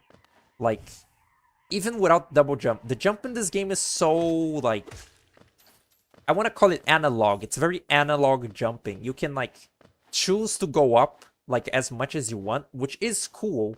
But that makes the jump feel sort of, like, slow. Like, it feels kind of slow to get off the ground and into the air. And then the double jump is the same, like, thing. It's very, like, it's very precise, but also floaty and slow.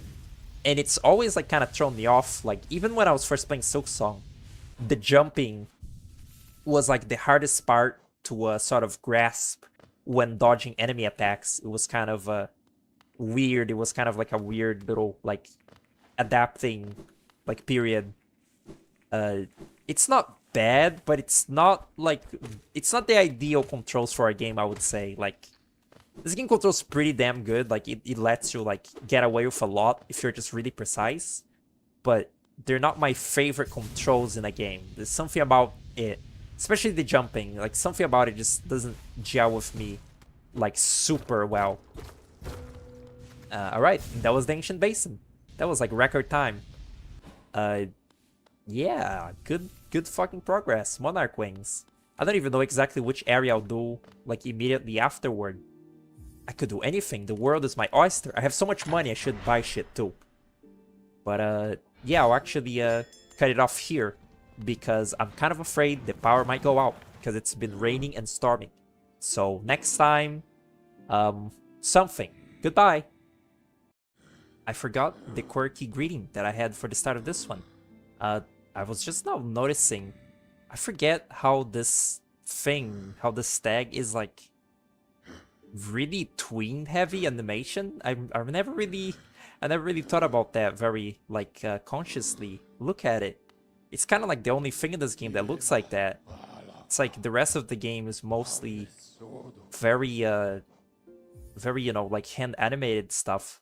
But just the last stag is very like twin, very tween heavy. The only like other thing in this like series that I can point to as being like really tweeny as well is the fourth chorus. The first time that I was playing Silksong, the fourth chorus like scared me. I didn't realize that it was so like flash animation looking, you know, like tweening. Like that's what I refer to as that.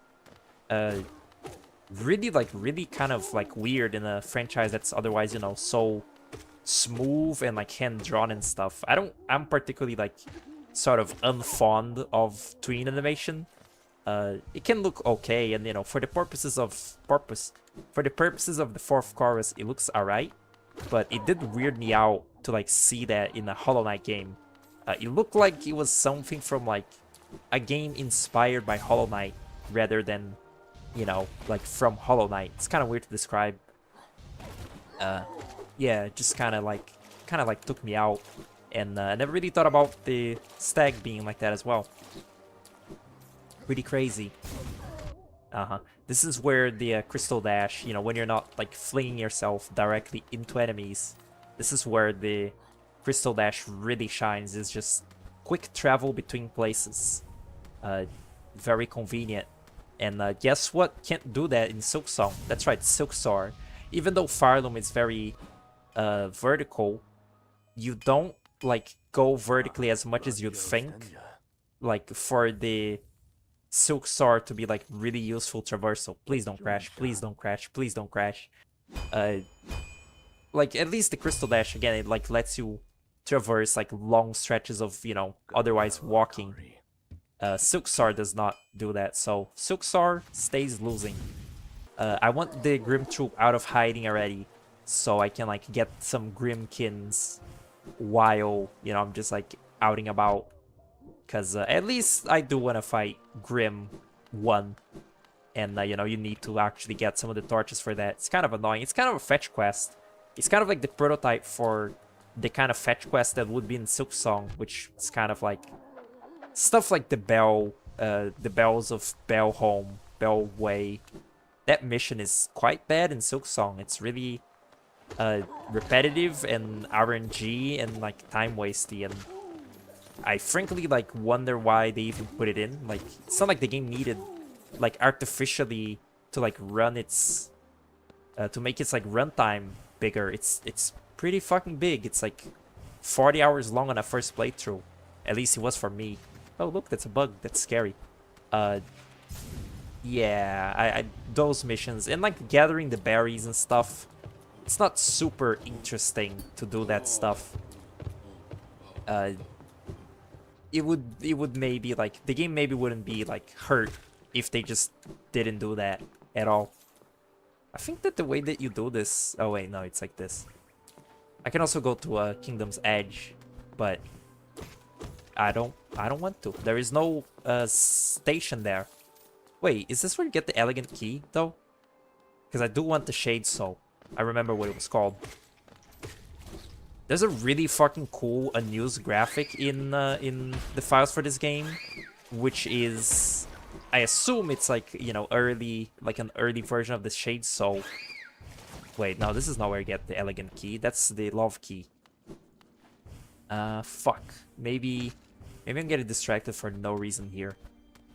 Whatever. We're doing Kingdom's Edge now, I guess. There's an unused, like, I assume beta graphic for the Shade Soul in this game, where it's actually like, it's like a twisting, like it's like the Vengeful Spirit, you know, like white spirit, like particle, mix of the shady, you know, like black Shade Soul, like look, and it's like just, oh shit, I didn't do that. It's like just like a spiraling like projectile of black and white, and it looks really fucking cool. Pull it up on screen right now and look at it. It's really cool. I guess they like didn't go with that for the sake of simplicity, but I would have liked if they did, because it looked cool. I don't know. I liked it. I need to get Dream Essence. Like I need to get Dream Warriors killed. And I guess the Whispering Roots. The Whispering Roots are just about the worst part of this game. Oh, look. It's infected. Cool. The Whispering Roots are just about the worst part of this game. Like, it's just... Oh, right. They never fixed that. There is just no, like... There's no, like, point in them. Like, it's just... Run around the room and collect the little orbs. There is no challenge. It's not timed, even. It's not like, you know, like Mario, like collect the coins in a time limit. It's just like run around the room and get them. It's like, I guess it's like supposed to get you. No, because they're not ever in like rooms that are like confusing or difficult either. Like, you know, maybe it'll be like, oh, you get to like a claim to the room that you're in, and you know, you like find all its little nooks and crannies, but no, they're always in just wide rooms.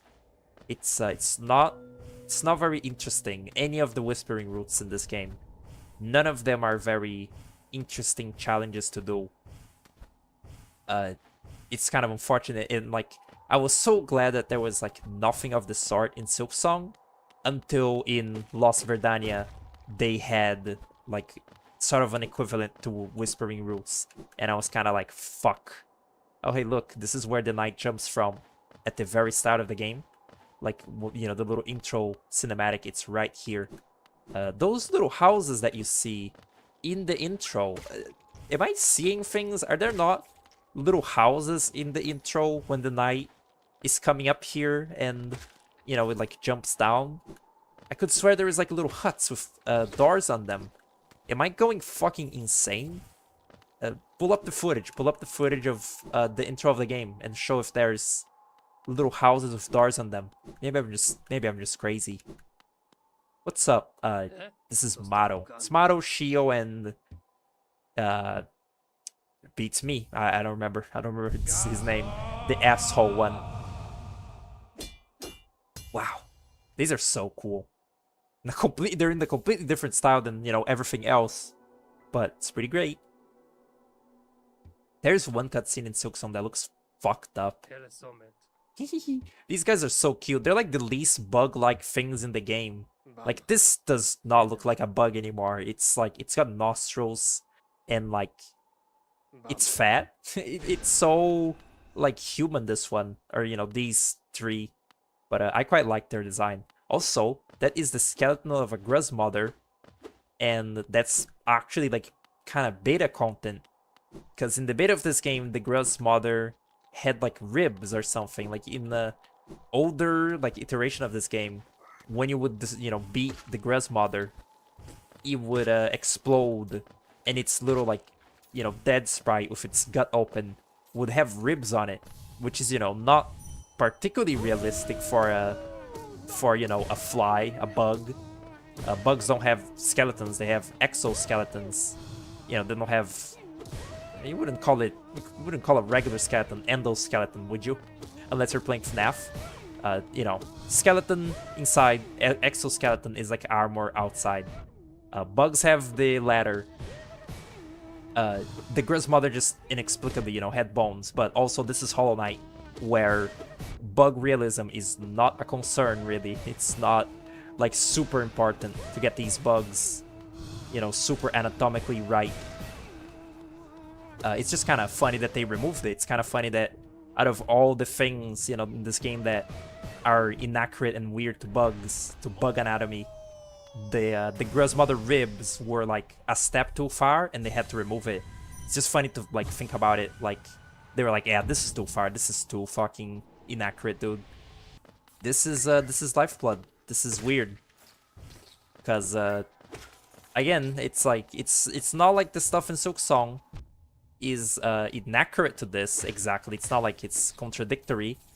I guess in Silksong the problem is that the stupid like Zango bros, like the Zelato and Zango, like put in too much Lifeblood everywhere. Like in the cave, they like artificially seeded literally everywhere with it.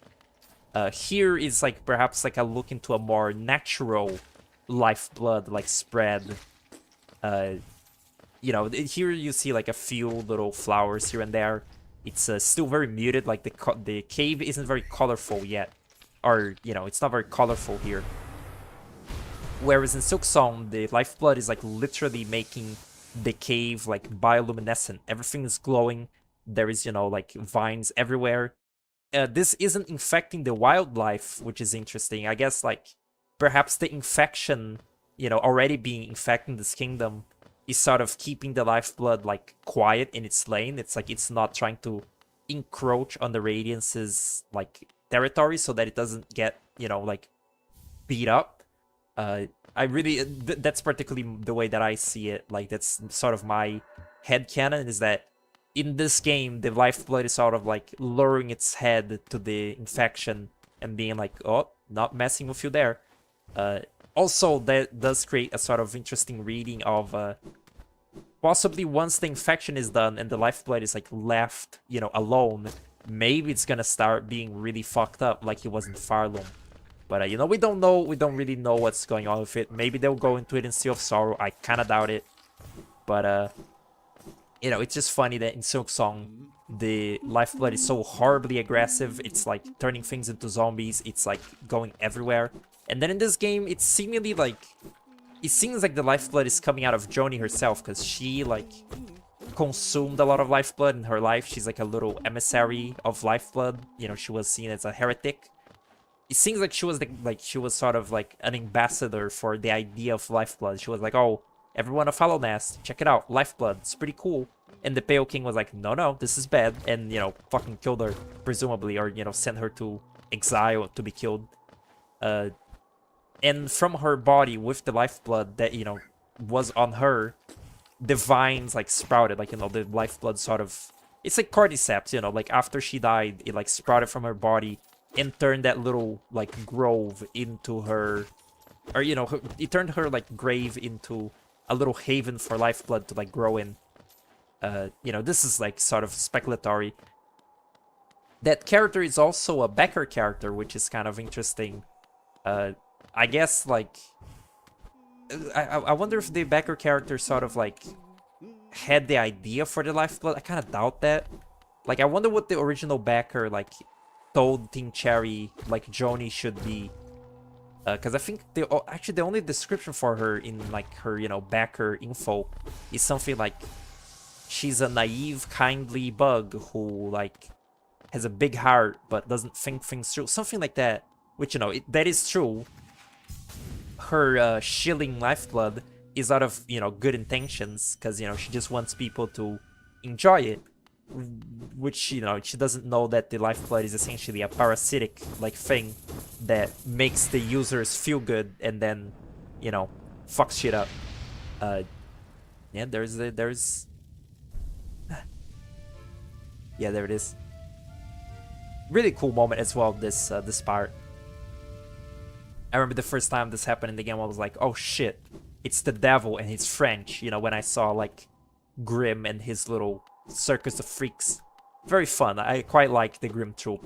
They're very edgy, and I fucking love edgy. I actually, that's my toxic trait, is I love, like, fucking Hot Topic, like, black and red streaks, glowing red, like, vampire emo fucking aesthetic shit. It's quite good. But yeah, Joni and, you know, her lifeblood business in this game is sort of mildly at odds with what's presented in Silksong about the lifeblood and, you know, stuff. But maybe Team Cherry just has, like, a genius fucking plan for lifeblood that we don't know about yet, and it'll all make sense. It would be cool if in Sea of Sorrow we actually get to see those butterflies as well, because in Joni's Grove we get to see those little butterflies that are, you know, just, like, flying around on their own. Like, it sort of seems like the lifeblood roots eventually grow into, like, little butterflies, like, that fly on their own. And that's not seen in Silksong, like, whatsoever. It's just, you know, you just see the plasmified organisms and the roots and the pustules and the fruits. You know, those polyps, I think they're called, they're, like, referred to as, like, lifeblood fruit. It's a very cool, like, creepy concept in Silksong. In this game, it was, like, sort of, like, a little creepy as well, because it's very clear, even in this game, that there is some sort of, like, similarity between the lifeblood and the infection. Both have the seeds, both, you know, like, light seeds and, like, what do they call it? Like, blue seeds? Let's check my little journal. Life seed, right, lifeblood, life seed. Light seed, life seed, they both have these roots, you know, I always got the impression that the infection is sort of fungus-like, which, you know, it makes sense because it's sort of like, you know, you can make the comparison to cordyceps in real life, the, like, fungus that infects, like, bugs. The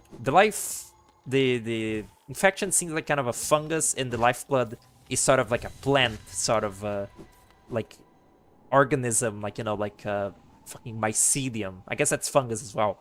The point is, they're both similar. They're both this sort of, like, multi-threaded, like, parasitic organism that enters creatures and enhances them in a way, but also, you know, takes away their free will and, like, turns them into fucked up zombies. The infection makes them strong, you know, like, gives things like physical prowess, like physical, you know, it makes them, like, hurt better. whereas the Lifeblood makes them more like have more endurance and heal damage and stuff. And that's like those, you know, those parallels even in this game, like were sort of like clear, you know, to like players to an extent, and you know, kind of like makes you raise an eyebrow to like this, to like how safe Lifeblood might be. And then, you know, and then Silksong like crushes all like doubt that the Lifeblood might not be so bad by just actually showing you what it does. And you know, it's literally just Infection 2. Electric Boogaloo. Man, these fucking Baldors. They really are just called Baldors, huh? Is that a real life word? Because, you know, there's Baldur's Gate. Oh my god. There's Baldur's Gate, which is, you know, a game, popular game. And these things are called, these things are called Baldurs as well, I think. Let's see. Fuck off, little thing. Yeah, Baldur and Elder Baldur. I don't know, maybe that is a real word that, like, I don't know, means, like, strong or some shit. Because, you know, these Baldurs, they're very, like, resistant. I kind of forgot that I never did this part, actually. It's kind of funny. This is, like, this is, like, a really early thing you do in this game, usually. And it gives a really lame charm. I never bothered to use this charm. I don't really like it. Jesus Christ. Even with the fucking, like, upgraded nail #1 that kicked my ass. I don't really have the patience to fight the little Baldurs, honestly. They move around a lot, and it pisses me off a little bit. Oh yeah, the circus is gonna be in town. I'm actually just going to Confessor Gigi to get my soul back, because I literally cannot bother with going back to like near. Actually, I guess I can just take this stag to near the little green path bit. I think I don't even have a simple key for Gigi. Yes, I do. Yep, I'm doing that. I'm spending an egg. Here is the Hell Circus. Pretty fun. We'll look at it in a second. Let me just get my shade back real quick. Actually, I kind of forgot. There is a cute animation for this, which I never really see in regular gameplay, because this is, you know, this is a feature for, you know, if you're like kind of bad at the game, which I'm not like super great at the game. You know, my abilities are somewhat diminished by, you know, the fact that I'm playing it like this. But there it is. It's just, she summons the shade and you get it. It's very cute little interaction. And I like the elaboration that the Confessors and the Steel Souls get in Silksong. Well, it's very, very simple elaboration, but I like it. It's better than nothing. It's just, it's like the Steel Souls command the Confessors, and they're all sort of in cahoots with the Void, and like they got like connections to every kingdom and shit. It's very fun stuff. I hope that like it pays off to something. Fucking classic. Babala Geno. I'm always saying this. There is like sort of implications that there might be like a city of steel that like might or might not be like elaborated in Silksong in a DLC, maybe, possibly, who knows. That is fun. I always like the Steel Souls. I couldn't fucking believe that in Silksong, those Steel Soul like little like wasps and shit, like the crab and like Assassin Sharp, they never put them in the game. I was so fucking disappointed that Sharp and that thing weren't in the game, because I love those designs, and like seeing those trailers, I was most excited for the Coral Gorge and those steel guys, and they just never came in. They were never in the game. It actually fucking depressed me. Anyway, here is Mr. Has-Been Hotel. This game actually came before Has-Been Hotel, so I wouldn't be surprised if Vizipop was inspired by like this to some extent. Maybe that stuff was already like in development. Development? It's not a video game. Maybe that was already being like made while this game was, you know, like being released. I don't know or care, because those are bad. I guess the quickest way there is through the resting ground, which I kept calling the Ancestral Mound the last time that I played. I realized. Oh shit, speak of. Ancestral Mound is the fucking area in Forgotten Crossroads where you like first talk to the Snail Shaman. That's where the Snail Shaman that gives you the vengeful spirit like stays. Let's see, does she give me something yet? Oh, also these have lore, right? Very, like, yeah, really vague lore, like literally one sentence long fucking lore. Really crazy stuff. I wonder if there's like one guy out there who really fucking loves the Whispering Roots in this game. They're like, oh, the Whispering Roots are the best fucking part of the game. Let's see, am I allowed in the Becker room yet? It's kind of funny, I kind of forgot. Silksong is not Becker, like, it's not a Becker game, it's not a Kickstarter game whatsoever. Only this game was. Although they still have some of the rewards from this game in Silksong, I think. Because, you know, Silksong was originally DLC for this game. It just became its own, you know, like, whole thing. And yet, Shovel Knight, you know, was a Kickstarter game. And then Mina the Holler was a Kickstarter game too.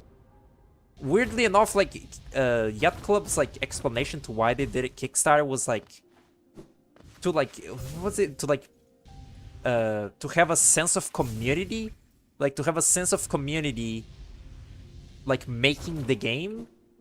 But I think that I know the real answer for that. It's that they were fucking bankrupting.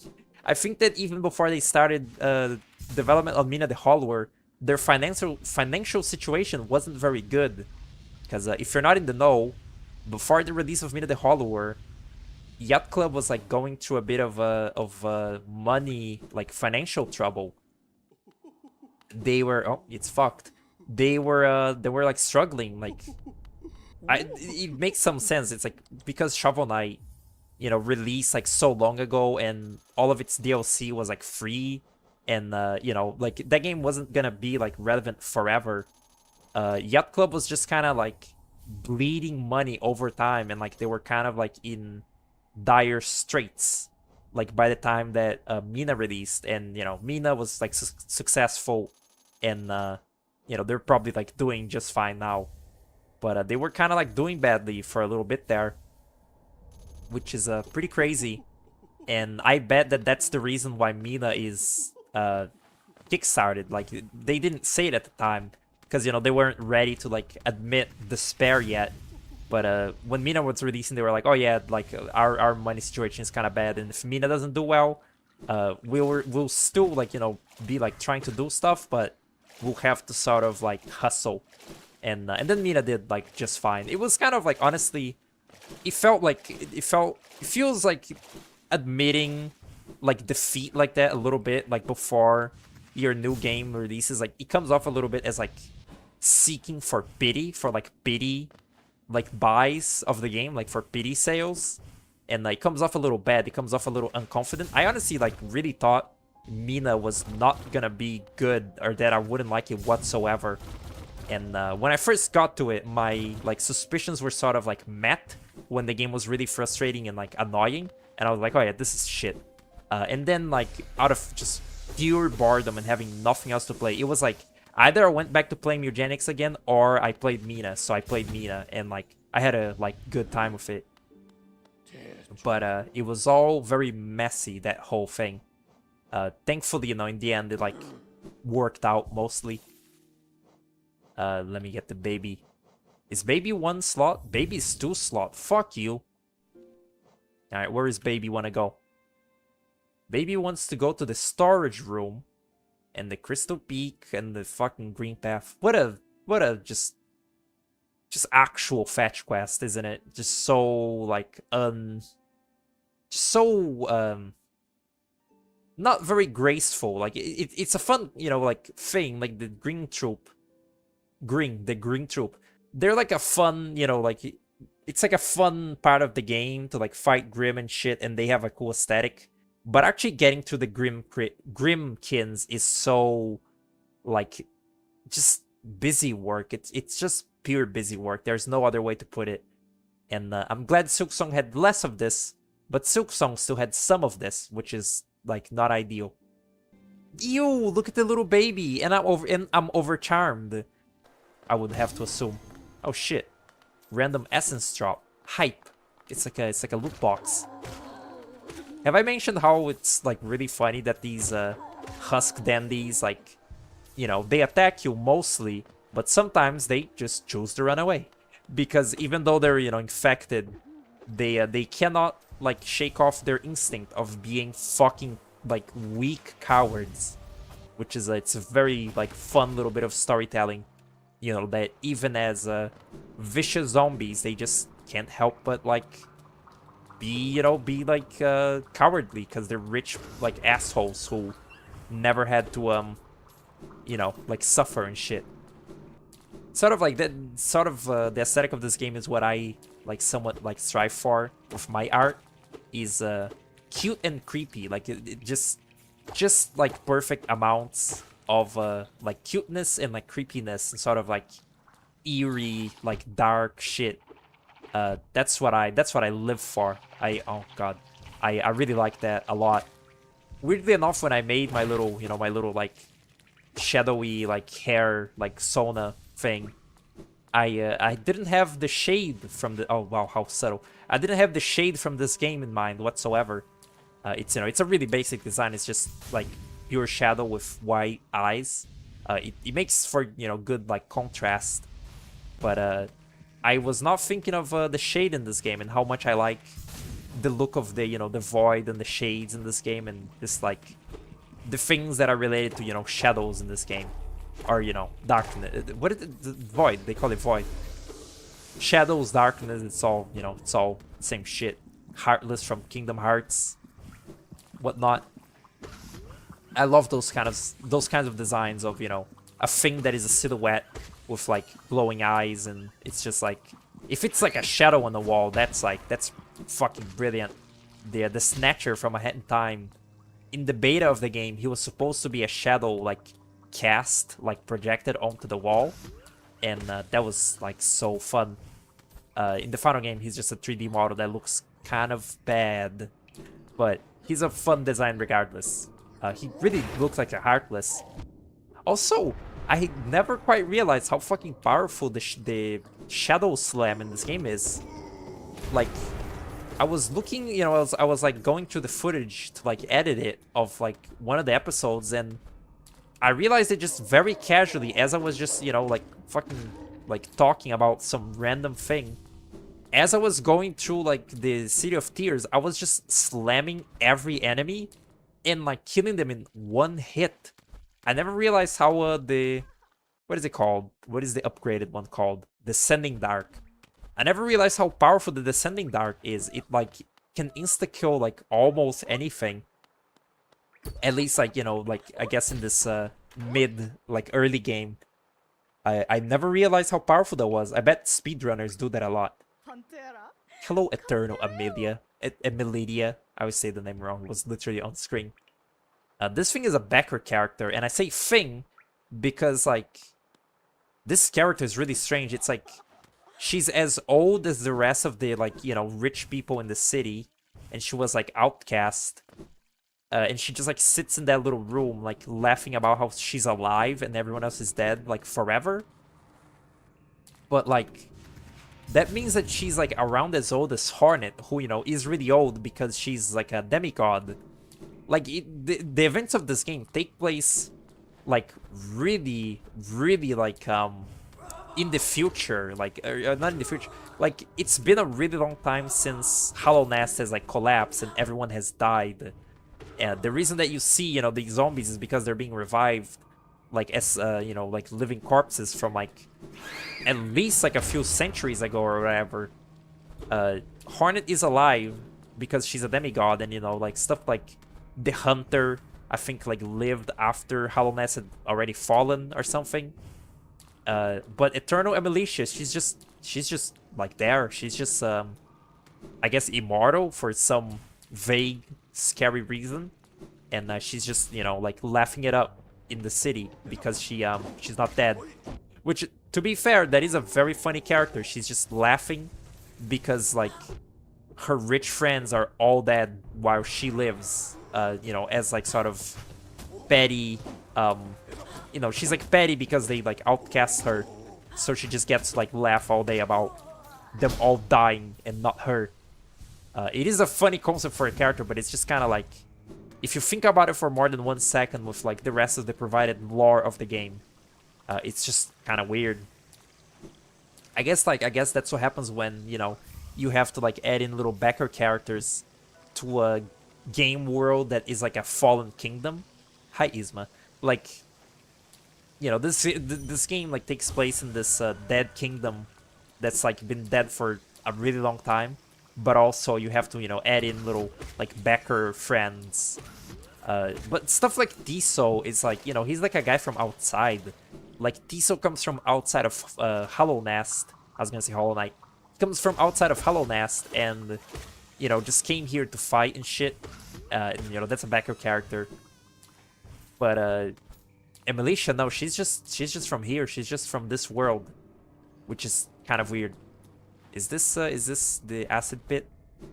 This area actually like confuses the shit out of me. This Isma's Grove. With Isma's here, I think I'll just call it for right now and like go to. I don't know. Maybe I'll go to Deep Nest and get the first of the next two Pale Ores, and then go to the like Hollow Nest's crown or whatever, and get the other one, get the other Pale Ore, and like, you know, upgrade the nail, and then maybe like, I don't know, do more shit. We'll see. I guess there's more to do in the sewer there's more to do in the sewer as well still, but I am not doing that right now. Like the Fluke Marm, I don't need to fight. I'm just straight up not even like doing anything with the God Seeker.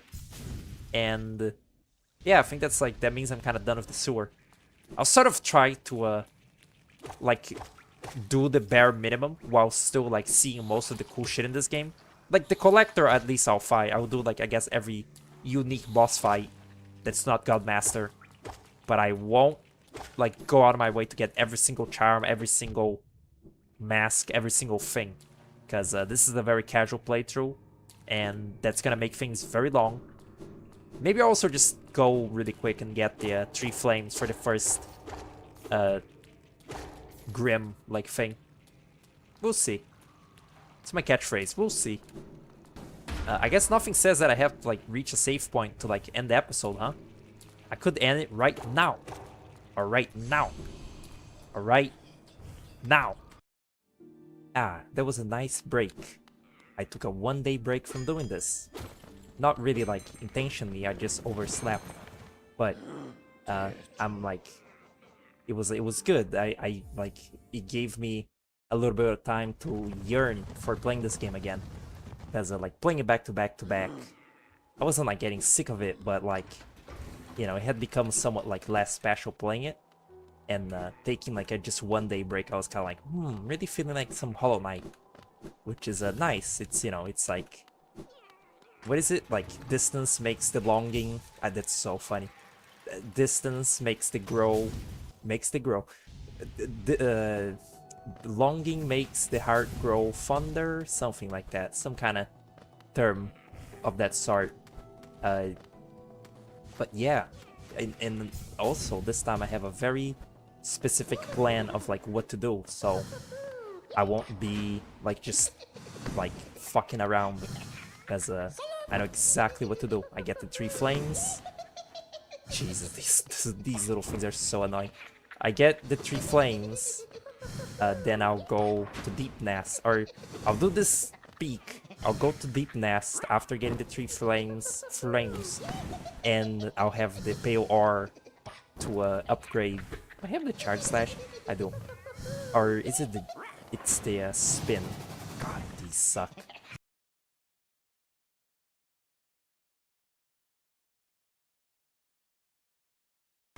I'm gonna like do this in such a way that like I can get a lot of these torches because I want to fight Grim, and also get to the second nail upgrade. This little thing laughing is really distracting. These suck. These are just literally not fun. This could be like the worst thing in this game. These little gremlins. Uh, it's actually impossible to like think about what I'm trying to say with this thing giggling in my ear. It's very bad, very annoying. Like fetch quest that this is. Again, the Grim Troop. It's fun like as a set piece, but achieving it is so like unfun. But I'm gonna get to the second day upgrade and the 3 torches like kind of in one fell swoop. And oh shit, I can get that too. I can also fight the second enraged guy for money, I guess. I'll do that. Point is, I have a plan, and if it goes well, a huge chunk of progress will be achieved. Because Hera, Deep Nest, Peor, Nosk, shit like that. It'll rock, trust me. Also, I forgot how much I love the little the Grim Child, like baby form, like first form of it. Look at it, it's so gross. It's like, it's just, oh, this is it. This is the stupid fuck. I was like looking for that so hard last time. I thought you needed the double jump for it. That little Grim Child, like baby form, is so fucking hilarious. Look at it. Its body is like one little fucking, like, it's like a little worm with wings. It's so incredible, and it just has one. The little like droplet shaped head reads as like, you know, the one baby hair, like in baby characters, like cartoonish one baby hair. Because like Grim is supposed to have 2 little, you know, like demon horns or like bat ears, and yet the little baby version only has 1. It looks so actually stupid. It's great. Big fan of that. Its evolved forms are cute too, but that is just extra, like really cute. Maybe I don't want to have to like go back here again later, like even though this would be easier with the with the upgraded nail. I can do it. I can just stuff it out. It's really easy. Well, you know, it's relatively easy. It's like you just mash. It's really, there's no secret to it. You just mash it and dodge it. But it can be a little tricky, and it's just, you know, it sure does do a lot of damage. Oh, never mind. The slam dash, I never realized how like powerful it is. Nice. I guess that, yeah, that money will help with getting like the elegant key and stuff, which I googled like where it would be. It's in Sly's shop. I really want the Vengeful Spirit, although maybe just spamming the slam is better than the Vengeful Spirit, or you know, shade. So shade thing, whatever. It was so easy to get. Damn, how stupid am I? I also very specifically want to do Deep Nest before like the jellyfish mine, the jellyfish canyon, whatever, because I want to see Koro in Deep Nest, and I'm pretty sure he doesn't appear if you, oh god, if you do it after. Well, no, I'm certain of it, but I think just even just entering Fog Canyon, like, despawns Koro from everywhere else in the world. It's kind of unfortunate. These are These are husk bullies, like I just realized. Or are they? No, I guess they're just slightly like bloated from infection.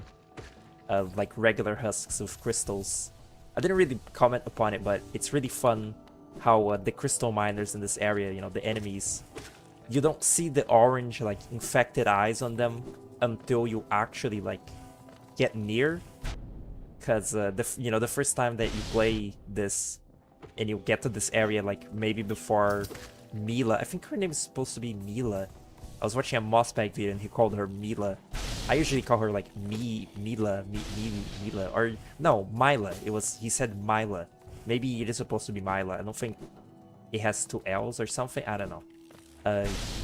Those minor enemies, they don't have infected eyes like from the get-go, so that you kind of like wonder if they're like Mila and you know, they're like friendlies, and you know, that makes it all the more impactful that she becomes an enemy. It's because, you know, you realize that all those miners were exactly in her same spot, This is a very, like, simple, like, wow. It's a very simple side area.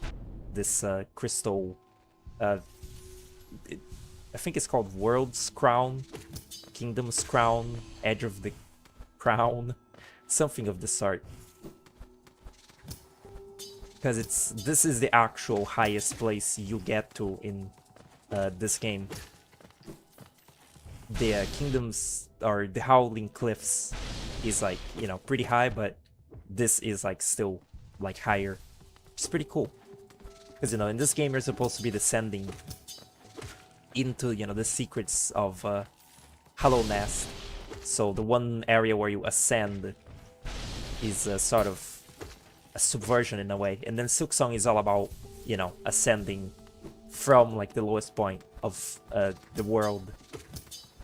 Although, no, Moss Grotto, well, I guess Moss Grotto is the lowest like point of the world. It's, you know, it's just like an inversion. It's kind of cute. And in the trailers for Silksong, it says like ascend a sprawling kingdom, whereas in this game it's like descend into a ruined kingdom. I don't remember what it says, but you know, they mirror each other. They mirror each other in a fun way like that. It's like ascend, descend. Pretty cool.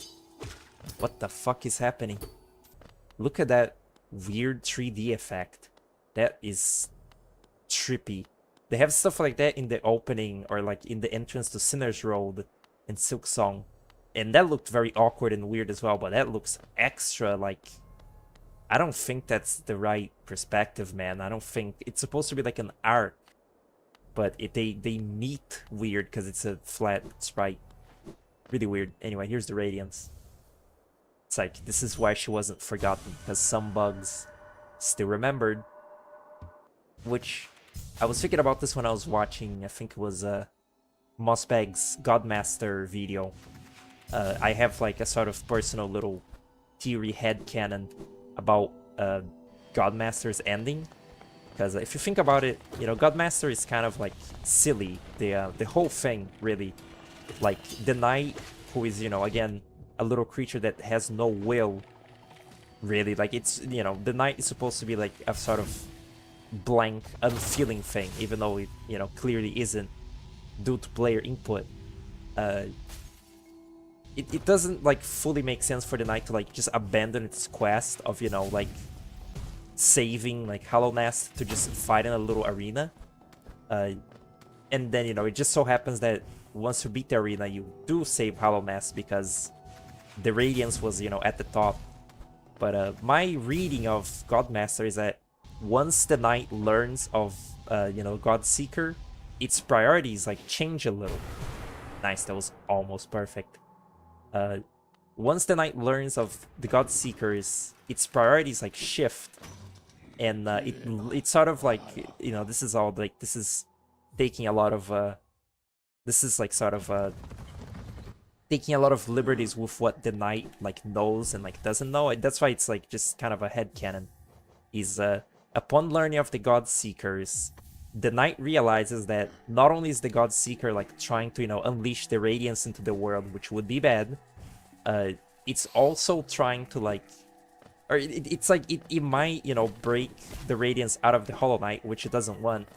And, you know, also, the Godmaster ending is, like, the only one that the Hollow Knight actually, like, lives through, so, like, I really like the reading specifically that, like, the knight is not only trying to save the kingdom, but specifically save the Hollow Knight from, like, you know, being, like, destroyed so the Radiance can live. Oh god, I'm gonna have to fight another annoying little giggler. The knight wants to, you know, prevent the Radiance from escaping, but also, even if, like, in the regular ending, you know, the Void consumes the Radiance, like, was, you know, like, sort of, like, it faded away, like, in the past, in the first, you know, like, when the Pale King showed up, but she came back, you know, to cause the infection because some people still remembered her. So, you know, because Radiance is, like, made out of, like, essence and shit, maybe she exists, like, in a sort of metaphorical sense as long as she is remembered. So if the Godmasters still remember the Radiance, because, you know, they're, like, assholes, and, like, the knight kills the Radiance, you know, in the Dream No More ending, You know what I'm getting at, like, even if the Knight killed the Radiance in the Dream No More ending, the Godseekers, like, existing could bring the Radiance back through, like, remembering her, and then just all of it was for nothing. And, you know, the Radiance wasn't truly defeated. So the Knight decides to, like, truly, like, decimate the Radiance by, you know, playing along with the Godseekers, like, arena game. And, you know, in the end, like, because of the Shade Lord, not only does it kill... Seriously? Christ. Not only does it kill... not only does it kill the Radiance, but it also kills, you know, the Godseeker, like, itself, like, the body of the Godseeker. So, the Radiance is gone, and... Oh, wow. The Radiance is gone and cannot be remembered anymore, whatsoever. So, like, truly there is no chances for the Radiance. Like, it's truly decimated. You know, like, the Shade Lord really makes sure that the Radiance is, like, shredded to a... What the fuck? It's, like, shredded to pieces. It's, like... That's my little reading of Godmaster mode. It's, like, the Knight doing its goddamn better to really make sure that all traces of the Radiance, like, are gone alongside the Godseekers. Okay, I really quickly, just got it. Just got my, shade from GG, because I could not bother going back to Green Path. It's kind of unfortunate that, you know, these starters are in such, like, remote... Not remote, like, they're in such sort of, like, inconvenient spots. Like, there is nothing in the city storage room or whatever that I... Like, there's nothing connected to the storage, like, area that I need to go into. Because at least, like, the one torch that's in Deep Nest, I need to be in Deep Nest right now to get Hera. But, you know, the same cannot be said about... what is this, like... Yeah, no, it's a star room. What is it called? Does it have a name? Soul Sanctum. I thought it had a name. It's called, like, the storage. City Star Rooms. Yeah, that. Anyway, like, I need to go to the Soul Sanctum, like, extra boss guy to get the Shade Soul anyway. So, like, I guess in this case, there is something connected to it that I need. Just save at the bench, please. Particularly the little Grim Baby, like, quest is so annoying because you need to have the Grim Child equipped and you can't, like, it doesn't do anything, you know, especially in these, like, earlier forms. It doesn't do anything, and, like, it's just preventing you from having another better charm equipped. This is not where it is it? It's just annoying. The Grim, every other, like, replay of this game that I do, it just cements more and more that the Grim Troll quest just sucks ass. I don't really, like, I don't know what people, like, feel about this. I would imagine people recognize it as being sort of, like, grindy and, like, just fetch questy. I hadn't actually watched the latest Mossbag video. You know, as of right now, it's his ranking Hollow Knight bosses objectively video, which kind of like a strange premise for a video. I guess it's like, it's not really objective ranking. It's like fan, like, rankings. It's like community submitted, like, rankings for the bosses, you know, sort of rounded up into averages, and it's like, oh, this is the most, like, liked boss consensus of 20 something. I don't know. Honestly, I was, like, watching it as background noise. I somewhat didn't understand the concept, like, fully. Awesome.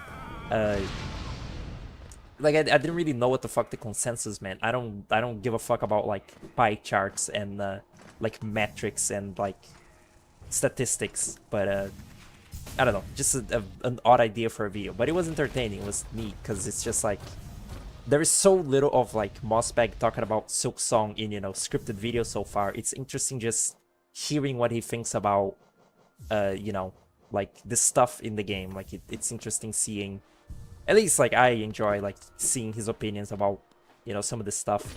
And one of the things that he said is that the wishes in Silksong are, like, really uninspired.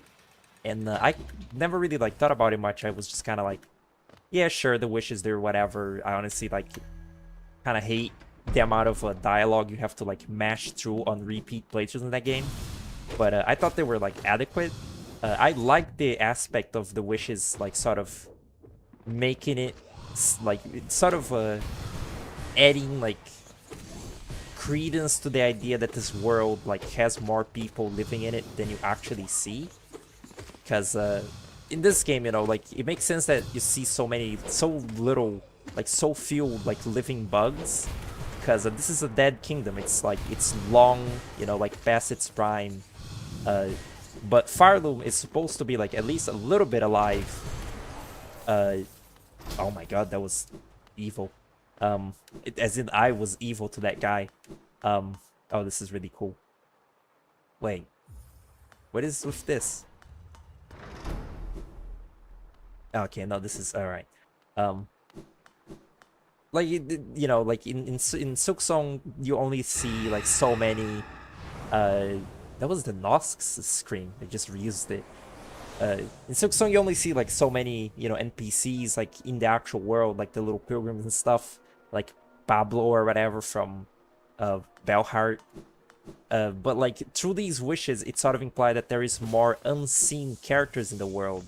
Like there's a bunch of other, you know, faceless like NPCs hanging about that you don't see in gameplay, but they are giving you these wishes. I thought that part of the wishes was like neat and like enjoyable. It's just like the implication that there is a lot of unseen people in this world that are, you know, like sort of asking for help, and you know, Hornet can like choose to do it.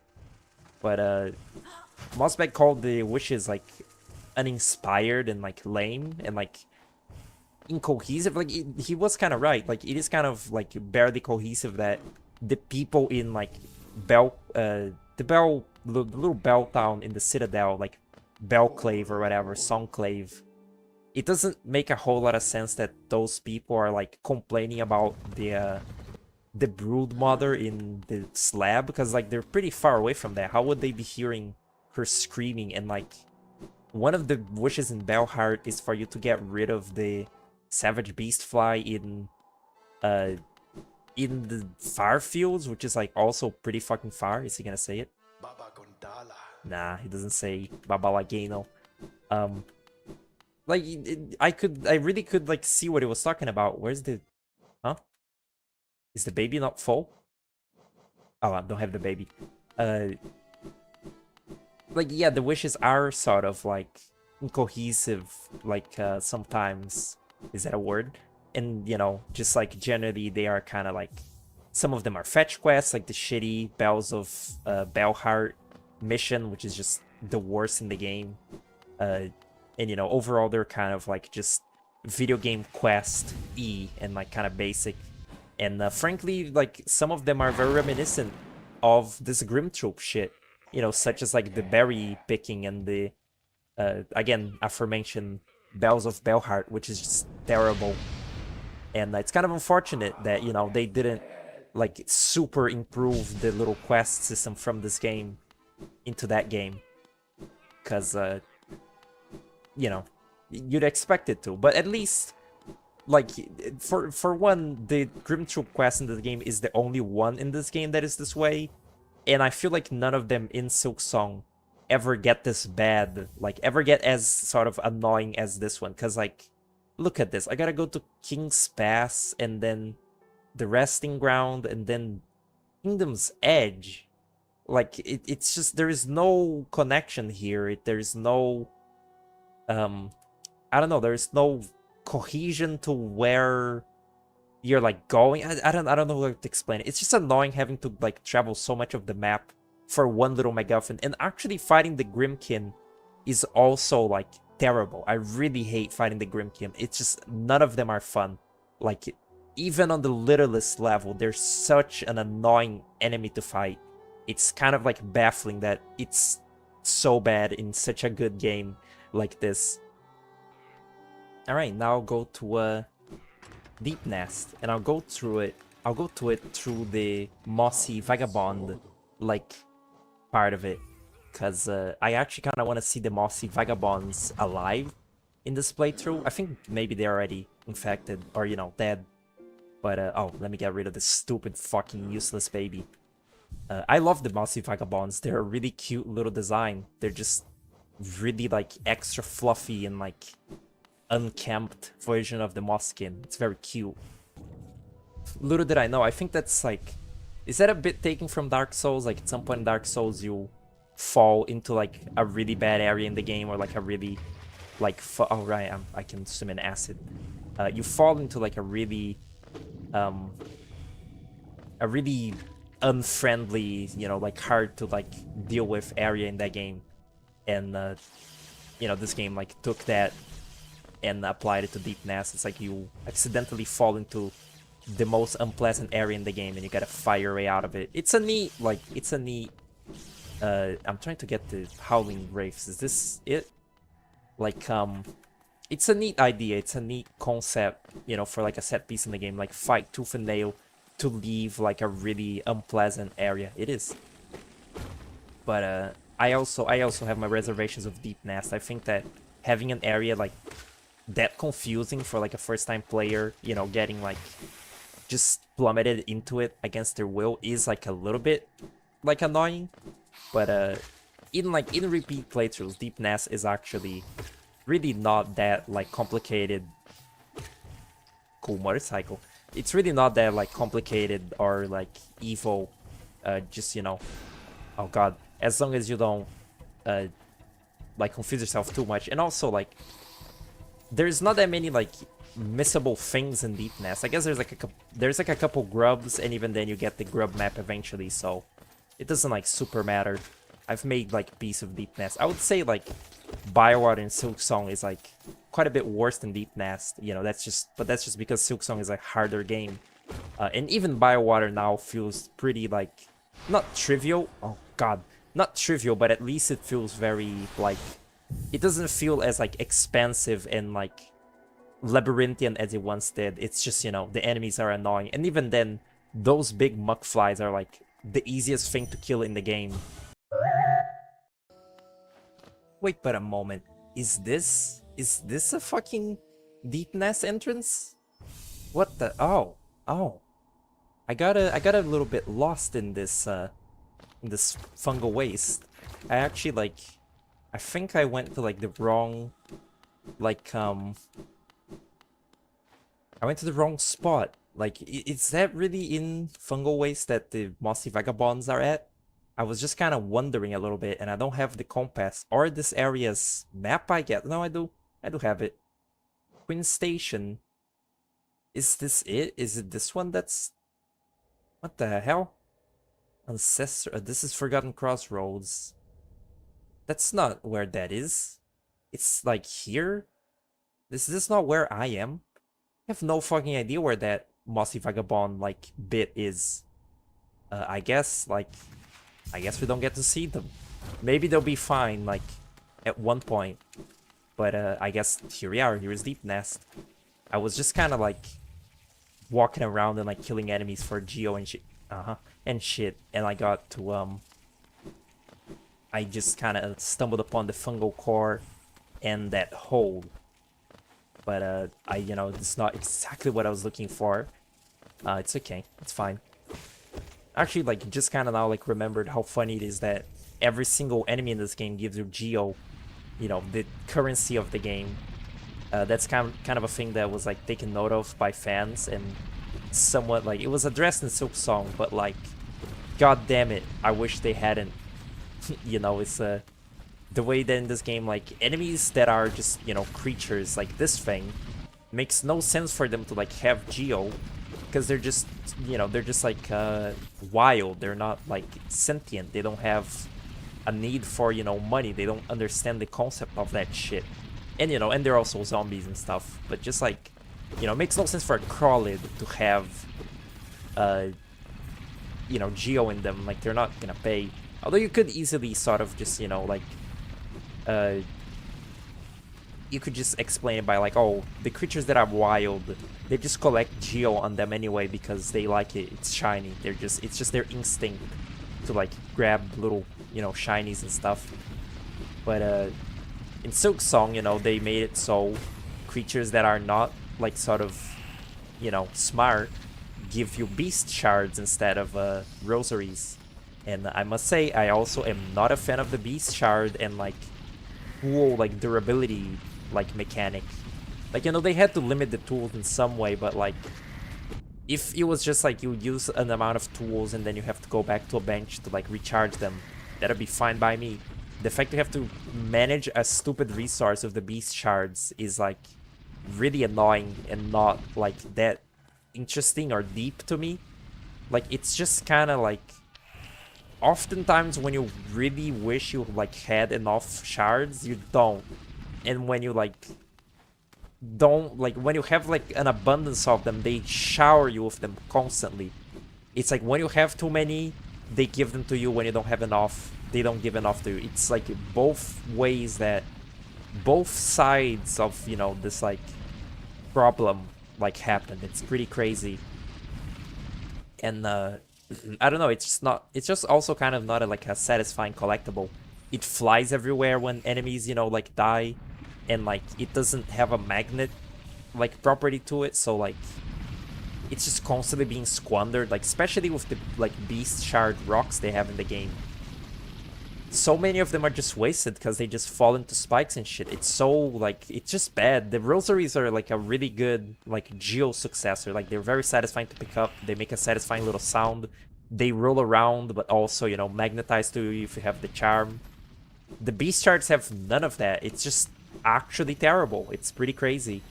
They just like, they just have like a worse collectible in the game. It's like unusual, I guess. Where the fuck? How did this happen? Kind of don't remember what was up there. I think that was the tram, possibly. I have no fucking idea where I am actually. This particular area, this part of Deep Nest, I don't remember. Like, I don't remember like where I am really. I thought that the entrance through the Mentis like area was like really simple and like put you directly into the hot spring, but here I am sort of navigating these twisting tunnels still. I guess like you know, no matter what way you get into here, that's just like how it happens. You just oh, here it is. You just have to sort of like struggle a little bit. And Quirrell isn't here. Fuck. I think maybe you have to get here like early game for Quirrell to be, you know, bathing here. It's very cute. It's like you get to this, you know, one moment of respite in this, you know, otherwise really fucked area, and Quirrell is like, you know, like having a fun time in there, and you're like, oh, hello, what's up? It's a fun moment. I love Quirrell. Such a good fucking thing. I don't really like Steph's fight in Silksong like all that much. It's sort of like annoying. Like he's constantly shooting you and shit, and it just kind of feels like, I don't know, it's something really annoying about it. But I really like Seth as a character, I must say. Like, Seth is very clearly like a sort of Quirrell like parallel in Silksong, and like it's done in such a fucking adorable way. I really like it. There I am. You know, like, you know, to spoil like everything before it happens more in this playthrough. Quirrell's story is about, you know, forgetting who he was by like going outside of Hollow Nest, and you know, once he remembers it all, he's kind of like, you know, like he remembers that he's old and like lived a sort of like arduous life, and he's ready to just like die. Whereas Seth, you know, has lived a life of like, you know, serving this one very specific purpose, sort of like living a weird eternal life of, you know, like sort of like servitude and like being a sentinel. And when you beat him up in that game, he forgets it all. It's like the opposite of Quirrell. The last part of his story is forgetting everything. But by forgetting everything, he sort of like gains like a new chance at life. Like he's like new like life is breathed into him. Because, you know, he's like sort of innocent now. He doesn't remember his times like serving Nyleth. And he's just very... like, he's a blank slate. Like, he completely doesn't remember who he was, and just, you know, he retains his, like, nail knowledge, and that's it. And you just see him, like, sort of explore, you know, the world of Farlum a bit, and, like, be sort of, you know, like, optimistic in spite of the void, like, destroying everything. This is quite a cool bit. Too bad this boss is, like, the worst in this game. One of the worst. You know, the fact that he like forgot everything just gave him a sort of like naive, like hopeful new life, and you know, he like goes on to live with the little fleas, and it's like really cute and like heartwarming. It's great. Like it's the complete opposite of, you know, Koro's like sort of beautiful tragedy, where it's just like a very cute, like hopeful, like, you know, thing. Like instead of dying, he just forgot, and now he's you know, like living it up with the little stupid fleas. I wonder if they'll give him more exploration, like in any of the DLCs or something.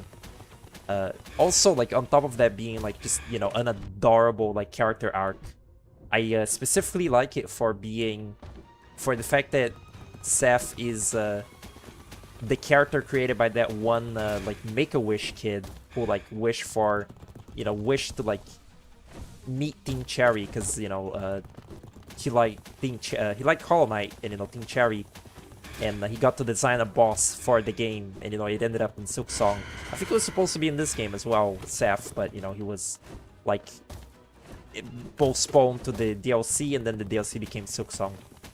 It's really cute that, you know, the character associated with the, you know, the kid that like died in real life due to cancer, which is, you know, a really fucked like thing that humans can go through.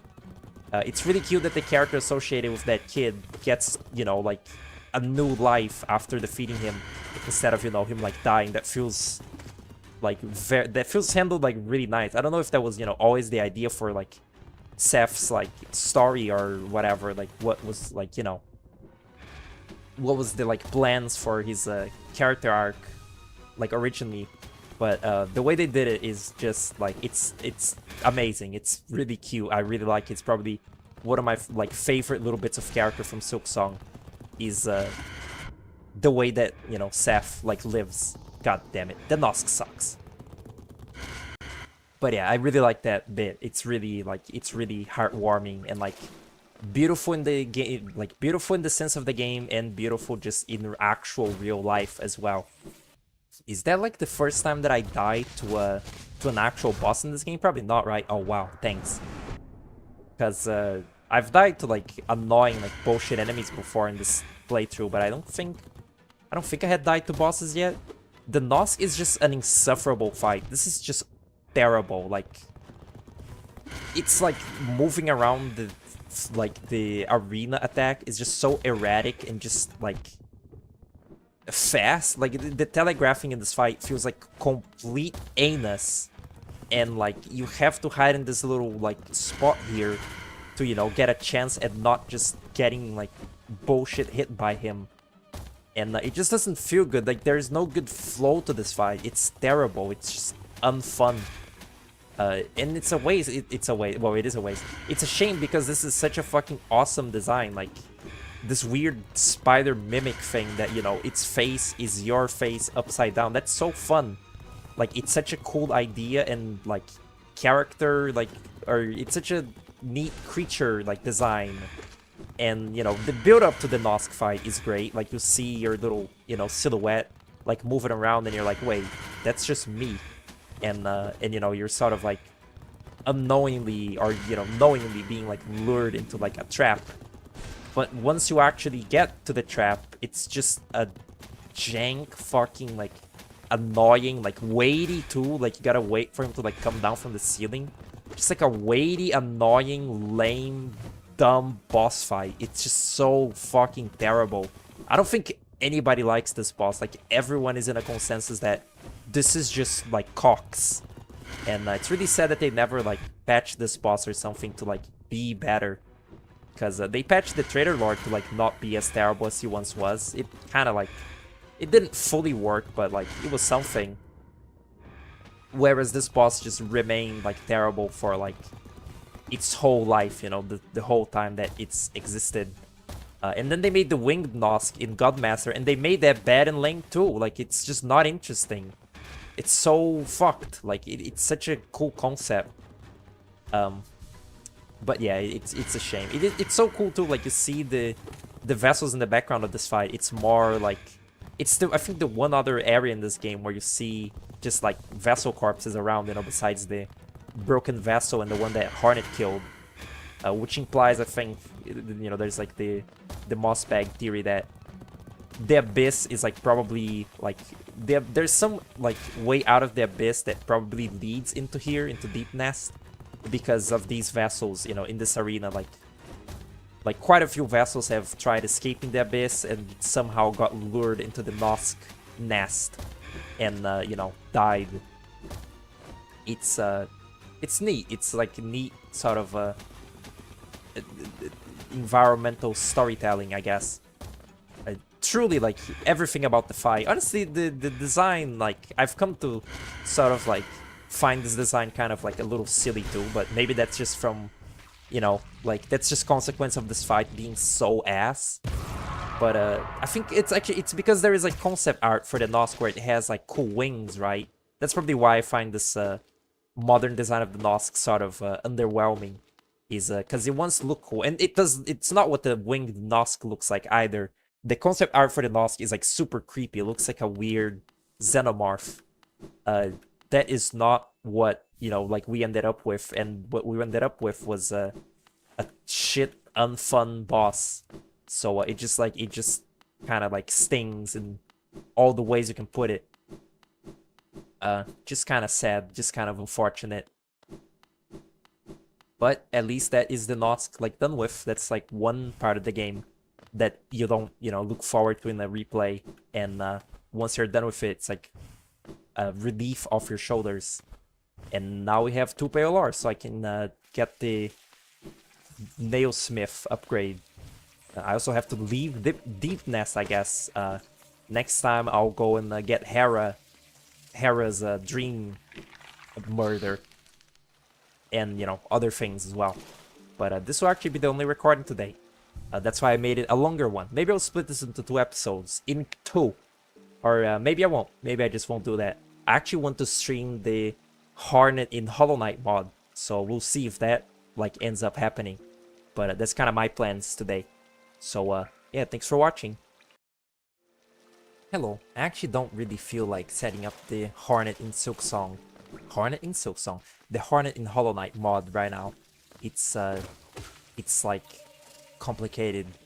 There's some evil, like funky stuff you gotta do to get it running. It's not just like getting like a mod loader and like doing it. They made it so it like cross like references Hollow Knight and Silksong on your computer to render like the sprites or something. Or whoa, sorry, I choked a little bit. It renders the sprites of Hornet like using like Silksong. Like it preloads like textures from Silksong from Silksong into this game, like into Hollow Knight, to sort of like cross like reference the 2 games and, you know, like make it so they don't have to repackage like sprites and stuff from this game into that one. It seems like pretty neat technology, even though I don't know how the hell that works. That's like really crazy. But that means that it's sort of like not like super obvious to like set up. So I'm like dreading like doing that a little bit for something that it might, oh good, for something that might even like not work to begin with. Like even if I set it up right, there's just a chance that it won't work because it's, you know, experimental like technology. But we'll see. Until then, I get to have fun in Deep Nest. Ain't that cool? I guess like I really could just gun it for deep for the weave, like was it called Weave Nest? Some shit like that. I could just gun it for that area instead of it's called like the old nest or some shit, like Nest Home, Weave Home. You know, it's where Hera is. I can just gun it to like there. There's like, again, not that much stuff in this. I guess there's a tram pass in like the upper Deep Nest. There's a Dream Warrior. It's that one guy that like died. That doesn't, you know, narrow it down for like Dream Warriors. They all died.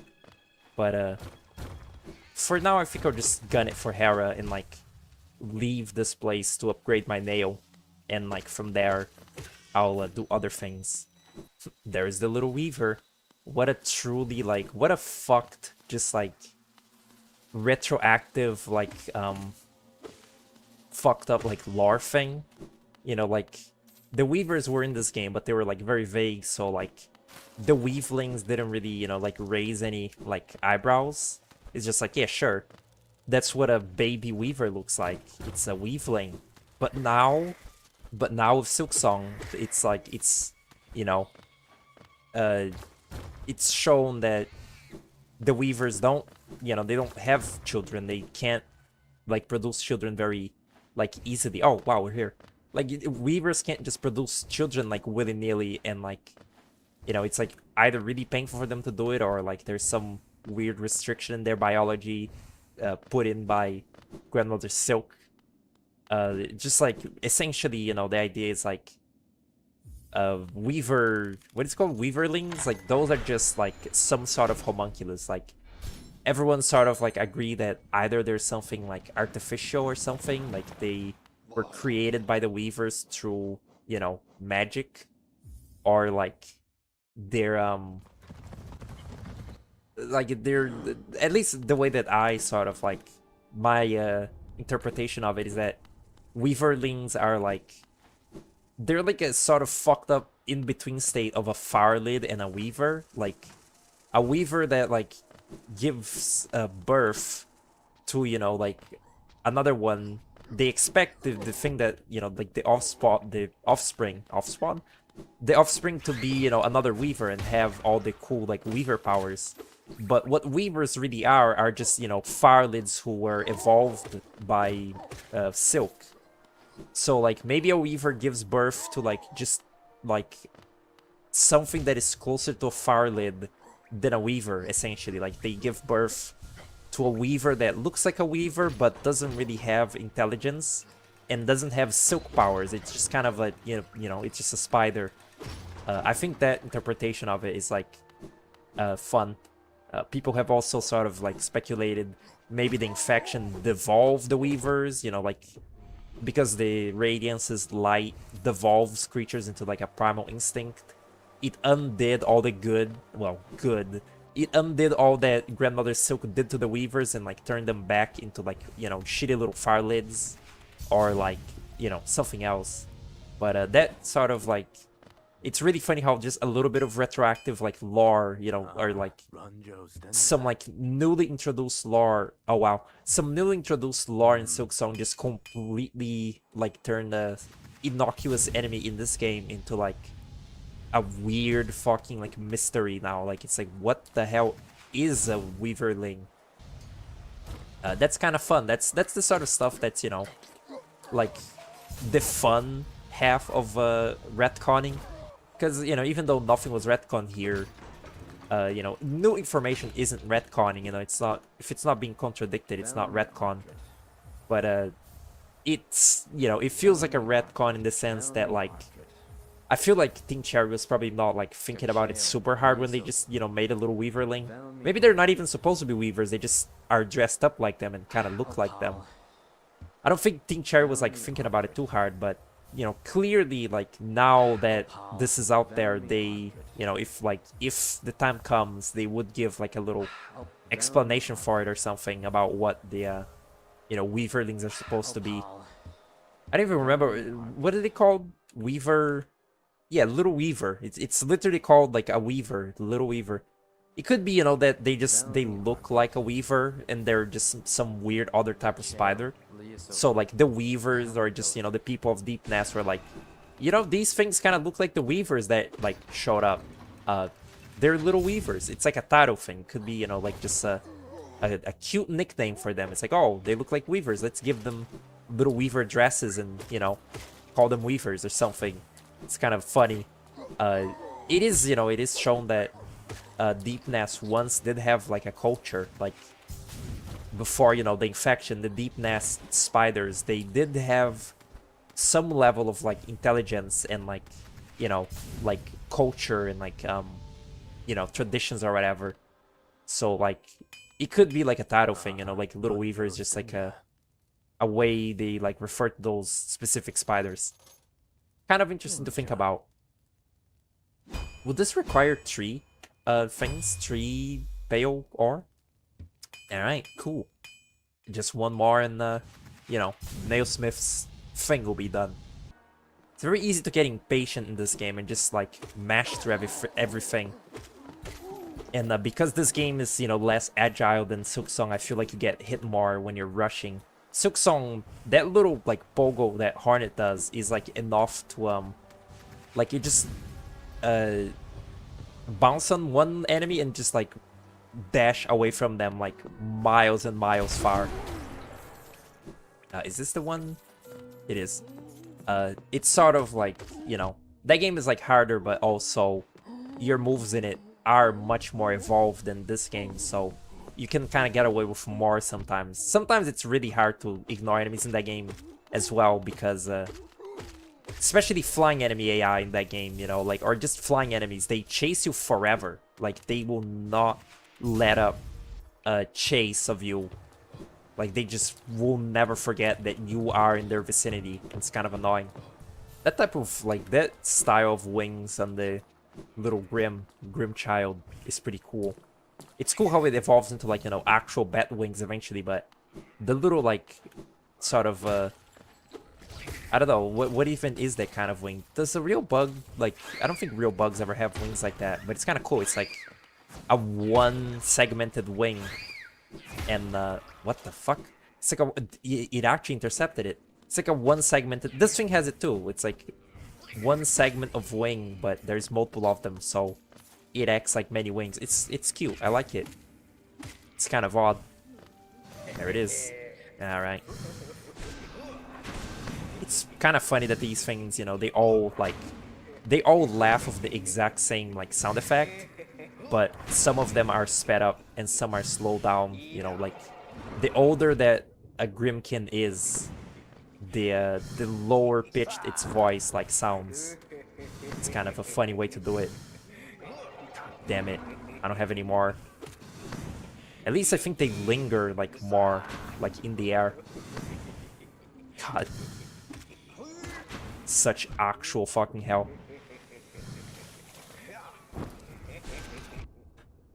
Jesus.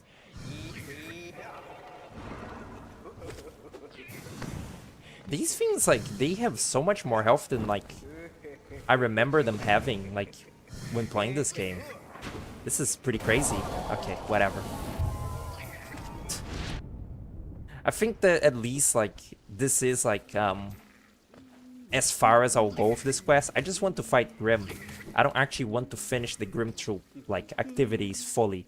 Like, again, I'm not doing Nightmare King. I just want to see the regular Grim fight, because it's, like, kind of fun. It's, like, just enough, like, it's just engaging, but not too fast enough that it's, like, enjoyable. Did I get the map? Alright, it's time to kill Hera. Just, like, straight up murder her in her sleep. Which is a lot more fucked now with the extra context of Silksong, that, like, Hera was very noble and, like, you know, nice to Hornet in the brief time that they had spent together. It's really, like, tragic and fucked up. I quite like it. I quite like the added lore in Silksong of this is the hidden station. What are you doing? It confused me because it look, there's Silk back there. What the fuck? It's called Distant Village. I wasn't even close. Weave Nest? That's fucking Silksong. Weave Nest Atlan shit. I like the you know, confirmation of the 3 queens thing in Silksong, and, you know, Hera's, like, involvement with Hornet's, like, little childhood. And this is such a strange bit too. It feels like kind of a waste to, like, not have this culminate in a boss fight. You know, like the Vespa training Hornet and Hera giving her advice, and White Lady, like, also taking care of her. That's very cute. And I feel like it sort of makes Hera's character, like, a little bit more defined. Because in this game, it was sort of like, it was very vague, you know. All the Dreamers, they were very vague, like, vaguely hinted at in this game, instead of, you know, like, sort of being... They felt like Hera feels more like a character. The Dreamers don't feel like much of characters in this game, because you barely even, you know, get to, like, witness them. They're just kind of like parts of the world, kind of. Oh, I still have the fucking stupid, like, Grim Child. I'm traumatizing it. by like bringing it into this evil spider pit.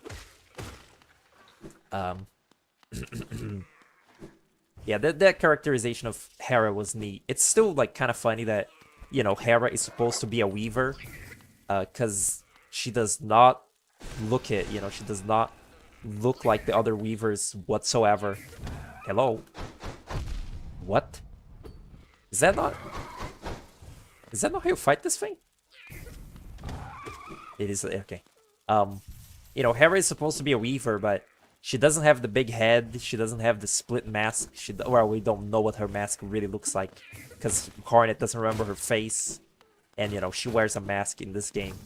But, it's just really fun that she's supposed to be a weaver when, you know, in this game it seemed like she was just a spider, because she's shaped like a spider in this game. The weavers, you know, kind of aren't. Like, the weavers are shaped like an upside-down spider, which is kind of fun. That was, like, something that I never really thought about until I saw a comment about it. Is the weaver's, like, big head is like a spider torso, or, like, thorax, or whatever. And, you know, their, like, skinny body is, like, the, you know, the upper part of a spider. Their face and legs. So, in a way, the weavers, you know, they're upside down, like, literally. But also, you know, they're wild creatures that were, like, sort of, you know, like, turned intelligent. So, like, in a way, they sort of, like, turn, like, their life was turned upside down, like the Fresh Prince of Bel-Air. That's a neat detail, and also, it kind of fits in with, the way that Grandmother Silk looks like a spider's, like, silhouette. That's also something I did not, like, realize. I thought Grandmother Silk's design was really weird, when I first saw her. Because I was like, that's just a woman. And that's funny that Mossbag says the same in his video, that Grandmother Silk is just a woman. Like, she's like a character design for like a different video game series. She's just like a faceless, like humanoid, you know, like creature. But what she's actually supposed to look like is her little fat booty is supposed to be, you know, the bottom part of a spider. And the little crown she wears or has is like the mandibles of a spider. And then, you know, she has like many legs as well, or many arms, you know, like in that one attack where she's slicing like crazy. She's supposed to be shaped like a spider seen from the top, I guess, which is kind of neat. It's kind of a neat-ish idea, but it is kind of like hard to like tell that, honestly. Like, it is kind of odd to intuit that, I guess. Yeah, this is the only lines you get from Hera for like what her character is supposed to be like.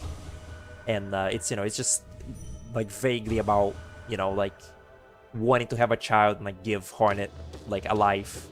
And, you know, she made the bargain of fucking the Pale King. Pretty cool. This sort of effect of like absorbing something is not used too often in this game. It's kind of funny. It's kind of what the binding is in Silksong when you like bind like Widow and stuff like that. That's the first dreamer done. Pretty cool. I thought that, oh yeah, here it is. This is really cool, like seeing the black egg and, you know, like the radiance screaming from inside. Quite neat. That's really bright. That hurts a little bit. Alright. Oh, no Hornet, right. Because she's not my friend yet. Usually I do this dreamer like last, but I wanted to do it first because I want to get it out of the way. It's kind of the most it's like the one dreamer that doesn't have like a boss fight hiding it. It's kind of like unfortunate, I guess, because again, Deepness is like so scary, and the build up to this like Hera den is like so, you know, dense as well. But it's anticlimactic that it's just a shrine. Like, you just see Hera and you just kill her. I wonder if there was like an intended spider boss they cut. There was that one big fucking spider from the trailer, like the old trailers. You know, the old like Hollow Knight trailers where there was like the snails and shit. So all very beta and like not yet like the final game. It's kind of funny. But all right. I have like a little bit of time to spare. I wonder what I could do.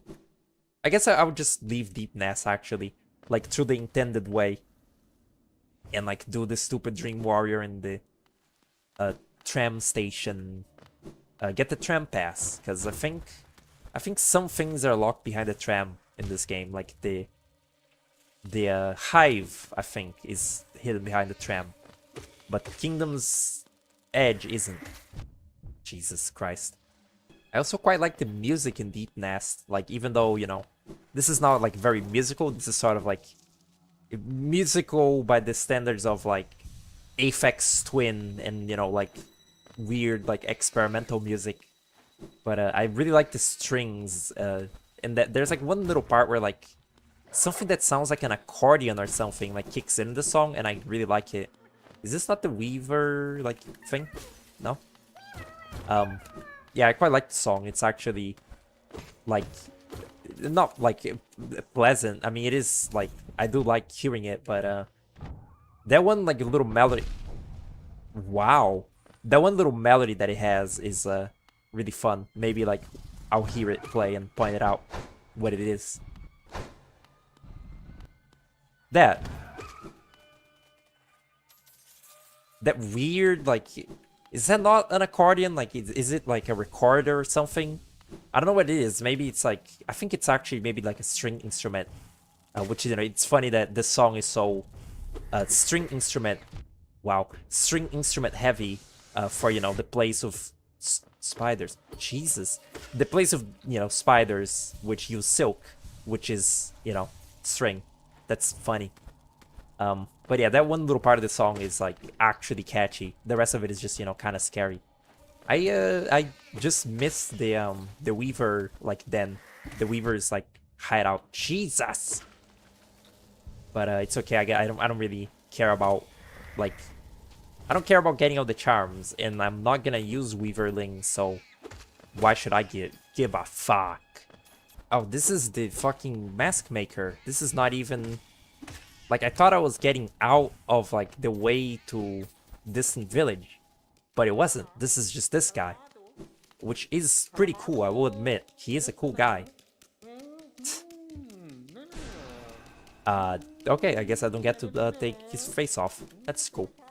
It's just some lore, some casual lore. The design of this, the design of the mask maker in Silk Song, I really don't like quite as much as this one. This one is just very freaky and weird. I guess that one is sort of like, it fits how that one is a little more like lucid, seemingly. Like that one is a little bit more like, it's not that this one is unfriendly, it's just that this one is sort of like more vague posting and like just creepy. That one is like a little more like cute and amicable, and, you know, Hornet just has like full-on conversations with him, which is like, that is a cute like dichotomy. Oh, here it is, I think.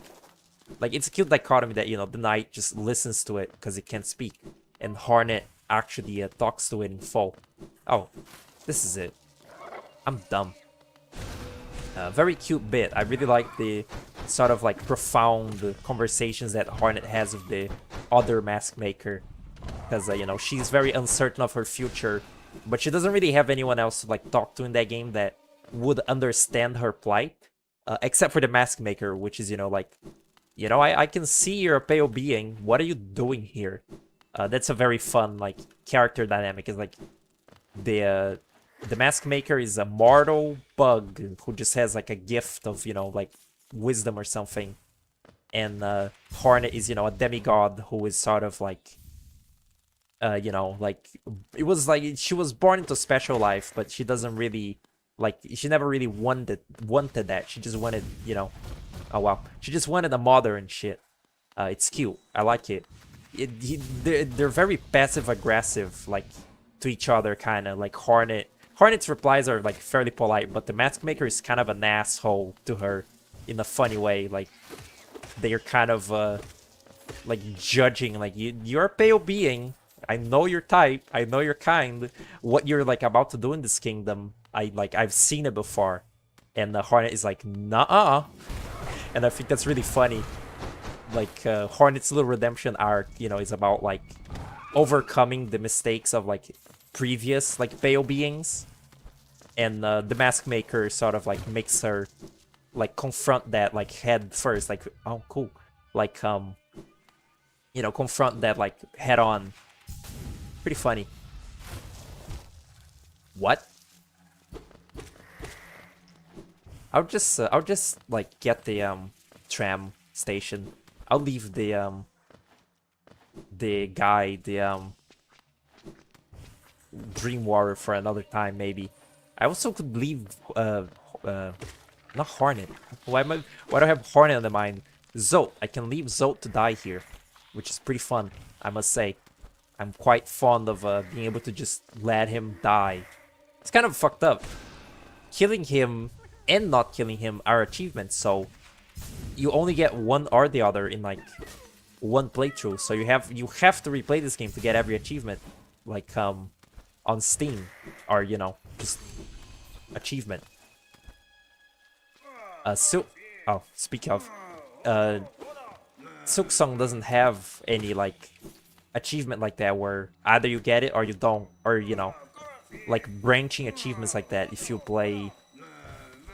make one choice in your playthrough, you have to restart to make another choice. None of that, which is nice, I must say. Not that, you know, I'm not even like a completionist. It's just like, even though like replaying these games is fun, the option to not have to replay it, you know, if you're like, I don't know, like a crazy speedrunner and you're doing like getting every achievement in one save file speedrun. I don't think you can do that. That's like literally impossible to do, but you know what I mean. Like it feels more graceful to like not have it like that. I guess you do have to, you know, do like multiple save files for like Steel Soul and like, you know, doing the completion or the completion quick.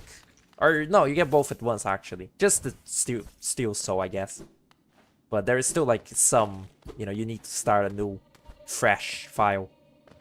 It really is funny. Like I was thinking about the, you know, the tram station in this game and how it's sort of like, it's one of the displays that like, you know, maybe what the Pale King was doing of like, you know, like making all the bugs like smart and shit, as long as they follow him, was like, maybe his methods were like a little bit like fucked up and wrong, because a lot of bugs died in this deep nest, you know, like from his wish to like put a tram in here, and you know, it just like cost the life of like quite a few bugs.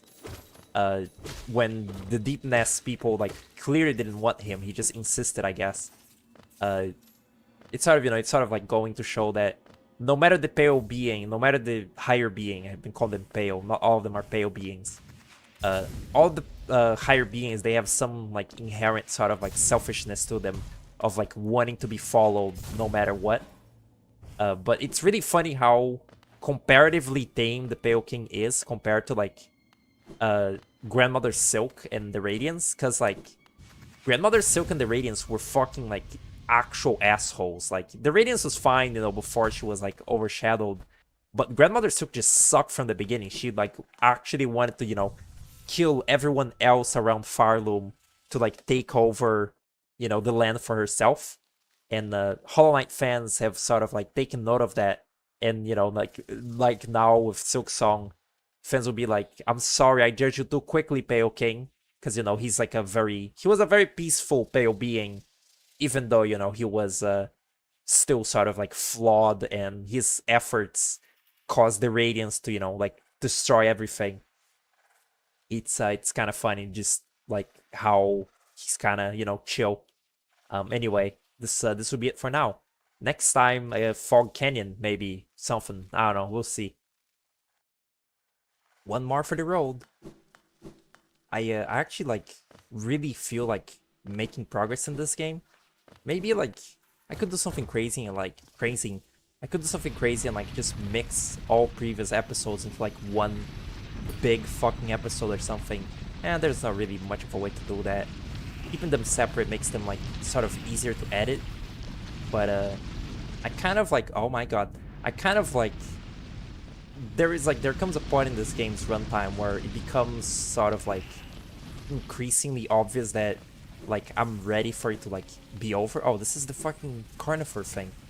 Like it's like getting to the point where I'm kind of like, oh wow, where I'm somewhat like waiting for it to be over. Like this is, you know, like a shorter game than Silksong and everything, and it's really not like super long, but it is, you know, it is fairly long.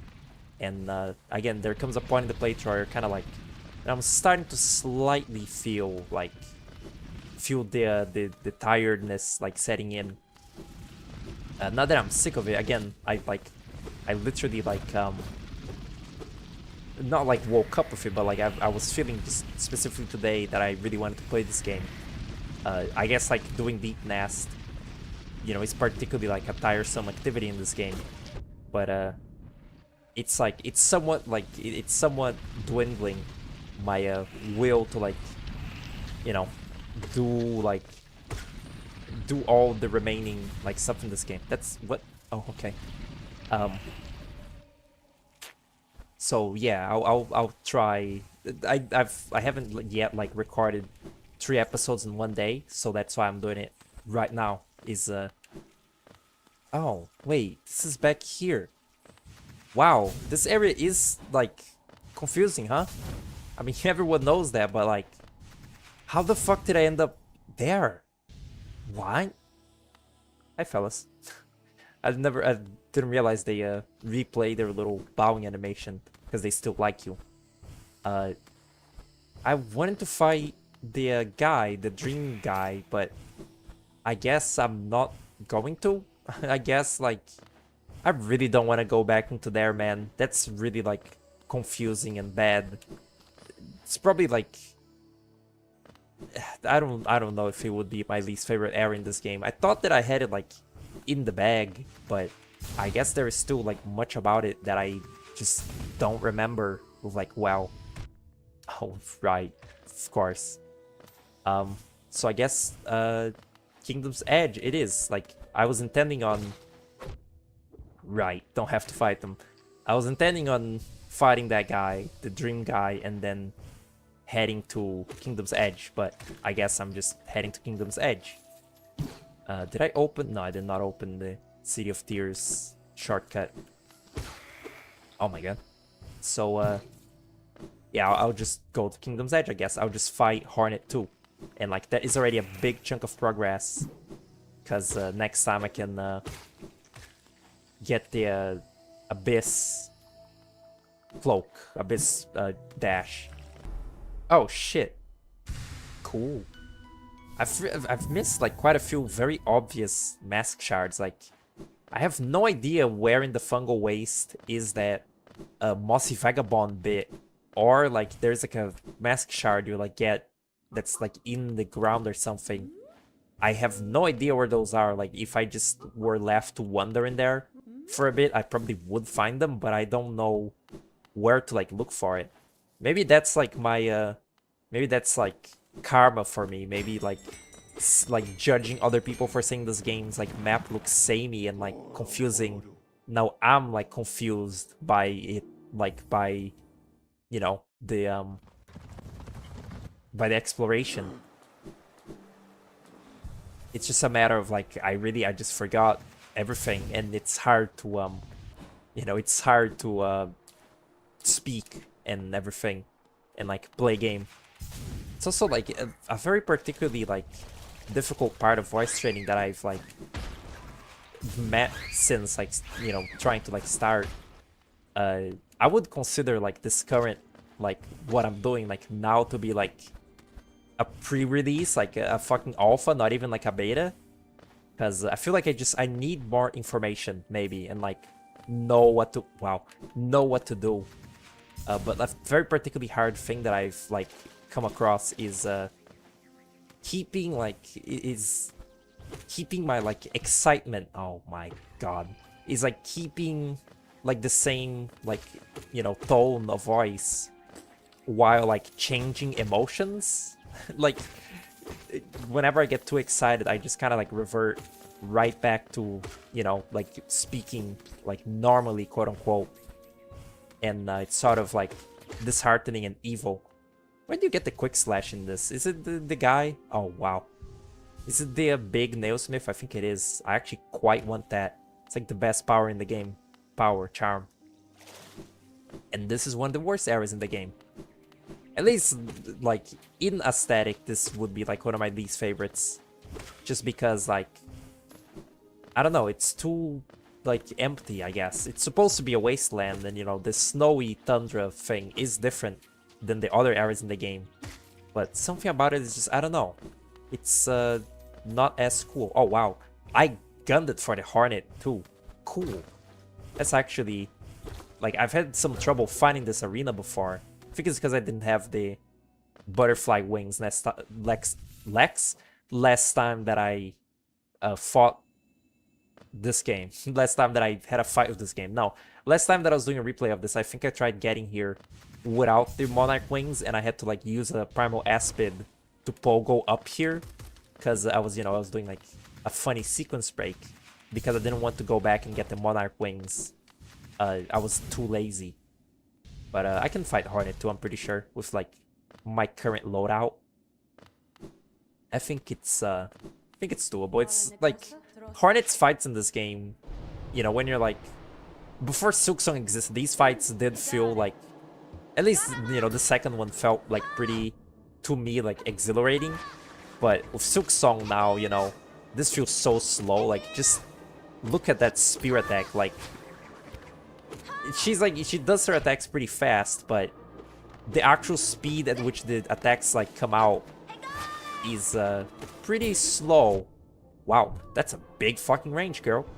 And it's kind of funny, like this I once considered like one of the hardest fights in this game when I was first, playing it. This fight felt very fucked up.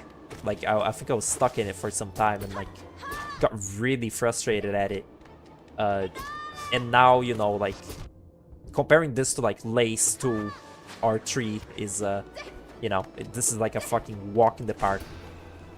Can you sit down, girl? Jesus. She's so crazy.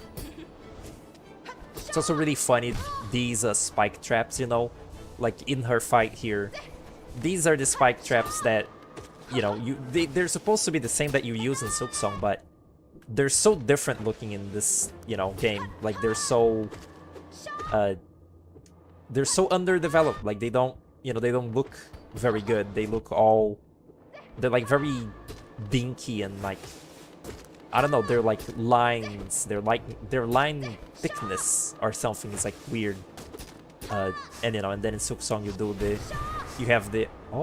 you have the same traps, but they're like in the updated visual style of Silksong, and also they're like, they really like put more care into making them like look cool because it's a tool you're gonna be using a lot in the game, or it's one of the tools you're gonna be using in the game, and not just a little projectile in a boss fight in this game. It's kind of funny that way. This is a pretty cool part. The worm like corpse cast off shell sounds pretty cool. It's a cool name. I never really thought about the fact that the Pale King is shaped like his old worm form. Like, the shape of his crown is supposed to be like his old worm, like, teeth. Which is, kind of, like, cool and creepy. I never really thought about it before. And it seems like this area is, like, covered in, like, his teeth and, like, spines. Like, that thing in the background, like, kind of looks like his spines. I guess I can just go to the... I guess I can just go to the abyss. It's also like kind of funny to me that Hornet became like a nerd in Silksong. Like in Silksong, she just has more character than, like this game, like by a lot. And one of the, personality traits that they gave her is that she really likes building gadgets and things, like tools. That was, like, that didn't really like have a place to like shine in this game. If it was ever, like a part of her character to begin with. Maybe they, intended that even back when she was, gonna be playable in the DLC. It's like an interesting, like, it's an interesting new facet to her character, because, like, from, like, how you, like, interact with her in this game, there was no chance that could ever possibly, be explored. That she's, like, a tools nerd, but it is in, Silksong, because you play as her, you get to know very, in detail, like, a lot of stuff about Hornet. It's just really funny to me that they took this one little aspect of her fight, is that she uses little, spiky, like, web traps, and just made that, like, a really huge, like, part of her, like, character. It's like, yeah, she's all about, like, little gizmos and, snare, like, traps and shit. She's like fucking Fred from Scooby-Doo, Mystery Inc., where, like, it's so funny, they had to give personalities to the Scooby-Doo characters, so the personality they gave to Fred is just, he's really into his, like, traps, like, setting. It's really quite silly. But yeah, it's like, it's really like, funny and kind of fascinating to me when a sequel just, like, takes, like, a very minor thing from the first game and, like, exacerbates it for, like, content. Oh, this is the dash slash. This sucks. It's really funny that the worst dash power comes from the worst Nail Master. Like, in lore, this guy, like, kind of sucks at, being a Nail Master, and he's, like, recluse and sort of, like, distant from his brothers because, he's, like, an asshole. And, that's all in the game lore, but, like, in just a game sense, he also gives you the shittiest fucking, like, the shittiest slash move. And the best Nail Master, which is Shio, gives you the best, like, nail ability. It's just kind of funny. Here it is. Right? Yeah, this shit is so cool. This is the thing that, like, this game has, like, some rooms that are just dedicated to, like, a whole fucking big thing that, just kind of, pokes at your imagination. This looks like a trilobite or, like, an isopod, kind of. Like its shell. Really cool stuff. Just, again, very cool mystique in this game. I guess, like, I didn't really, like, touch upon the Primal Aspids. Awful enemy. It's something about, like, three-way patterns in video games is just the devil. Like, I think that, like, you could put this a lot more scientifically, but in short, I think the reason it's so hard is because the human brain was not made to, like, think about diagonals. Like, dodging things, like, coming straight, like, to you and shit. That's, like, that's figured. That's a solved game. But, like, when you involve, like, diagonals, and specifically, like, like, you see one of the projectiles, like, going one way, and you, like, try to go a different way, and one of the other three hits you. That's the idea, but, like, it's just, like, kind of like a perfect shitstorm, the Primal Aspid. It's like a flying enemy. It has, the classic, like, flying enemy AI of, like, just barely, like, running away from you. Which is a lot more prevalent in Silksong, but is in this game as well, like, with the Bravas and shit. And it also, like, spits a fucking three-way projectile at you that your brain cannot, like, fathom. It's just, like, a perfectly obnoxious, like, enemy. And they kind of harness that same energy for the little mosquitoes and putrefied ducks in Silksong, which is, like, the lamest area in that game. It's just, like, a rehash of Biowater, but, like, slightly different. And, like, not even as, like, interesting, or, like, it doesn't have, like, as cool of, like, music. The only thing that it has is the fucking Flea Festival, like, late into the game. But yeah, the Primal Aspid, very bad. I actually think it's, like, literally a bad enemy. Like, it's not, just, like, haha, funny joke, like, it sucks. I think it's actually just dog shit, like, all throughout the Kingdom's Edge. It's just annoying to deal with them. It's not, like, fun or compelling. Really curious about the connections between Lifeblood and the Abyss that they might touch upon in Sea of Sorrow. I would hope they fucking would. I really don't know what to expect. Like, the Lore in Silksong, it was, like, neat and all, but, like, it was so self-contained that I'm almost, like, now, like, lowering my expectations for, like, what they're going to tell in Sea of Sorrow about, like, the Lifeblood and stuff, and, like, how we understand it in this game. I'm just kind of, like, I feel like I've reached a point where, with, like, lore speculation, I'll still, like, give into it. Like, I'll still, have fun, like, thinking about lore. But I feel like at this point, I'm always, like, under-expecting, like, lore in, like, games and shit. Like, I'm sort of, like, lore dooming now. Like, I'm sort of actively thinking, like, it would be cool if, like, this and this, like, lore was, like, added in this thing. But it probably won't. I've lost my, like, whimsy with, like, lore shit. So, like, I'm sort of, like, expecting the least amount of, like, information given in fucking Sea of Sorrow. But we'll see. Maybe it'll be cool. If anything, it'll be cool fighting actual, like possibly Lifeblood bosses or enemies, or just, you know, a boss that's really cool. Because you know, Plasma Fight Zango is really not cutting it as like a cool boss fight. I don't think anybody likes that one. It was the least ranking Silksong boss in that little moss bag list. I kind of get what Zango is, you know, supposed to like be doing. It's supposed to be like he's a fucking like shambling corpse. He's not impressive. Like before Zango died, he was already an impressive, like just stupid shit bug. So as a, you know, like mindless like lifeblood corpse, wow. So as a mindless lifeblood corpse, he can't do anything besides, you know, just spit out like hot like lifeblood.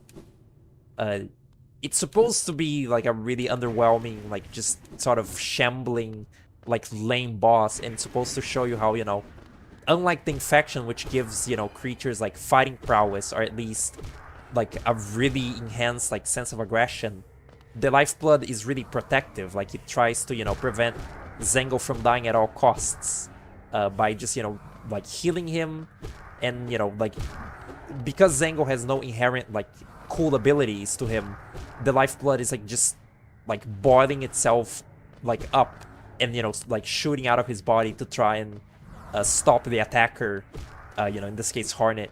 It's kind of cool, like I get it, it's a mindless weird virus thing, but it's just like kind of an annoying encounter because you have to either out DPS it or, you know, use the Plasmium file, which is kind of annoying. Yeah, it's like, it's kind of unfortunate that the one lifeblood boss is, you know, lame, but I get why it's lame. It's like a lore battle, it's like a gimmicky thing. I didn't show it because I forgot. If you get to this Void Sea before you turn on the lighthouse, the Void tendrils here look like fucking shit. It's really funny. I think they like might do it as well in this room, but these Void tendril like graphics they have in this game, they keep just I think that is it.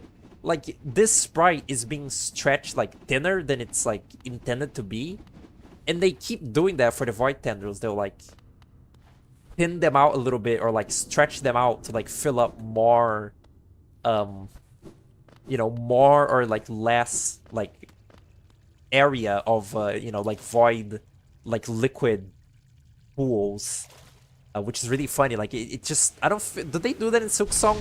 Like some sprites in this game are just stretched like yeah, that looks really funny. It looks like a bunny.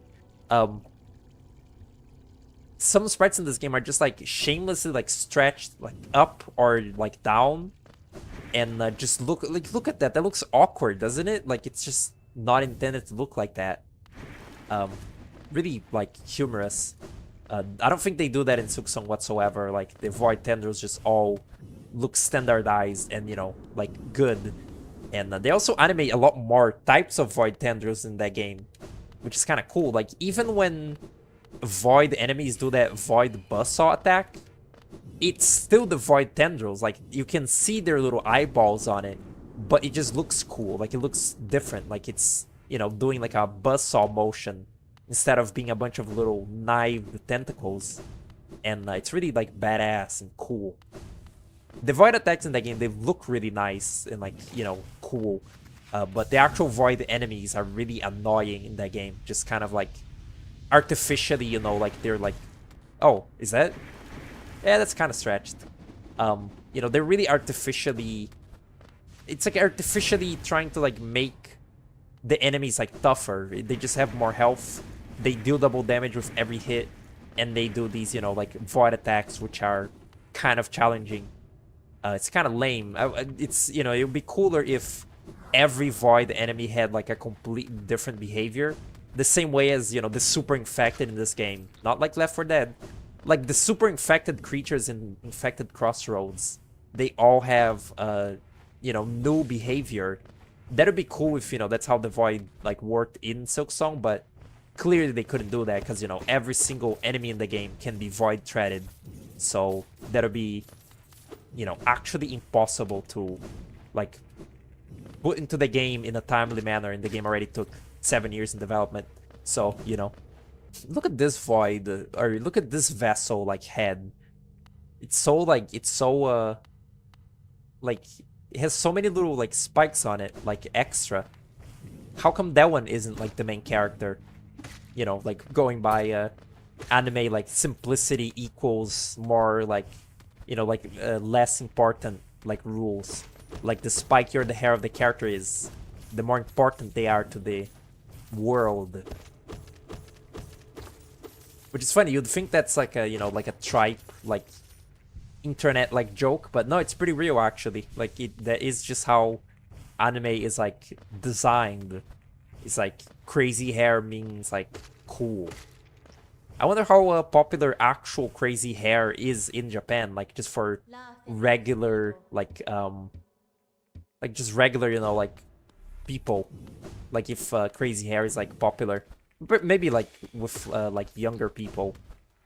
I still, you know, if I am to fight the Radiants, I still have to like upgrade the Dream Nail a bit, and that's kind of annoying because the Dream bosses in this game, they are very evil. But I guess I'll do that eventually. Maybe I'll just also get the remaining 2 Grimkin off. Did I say stream again?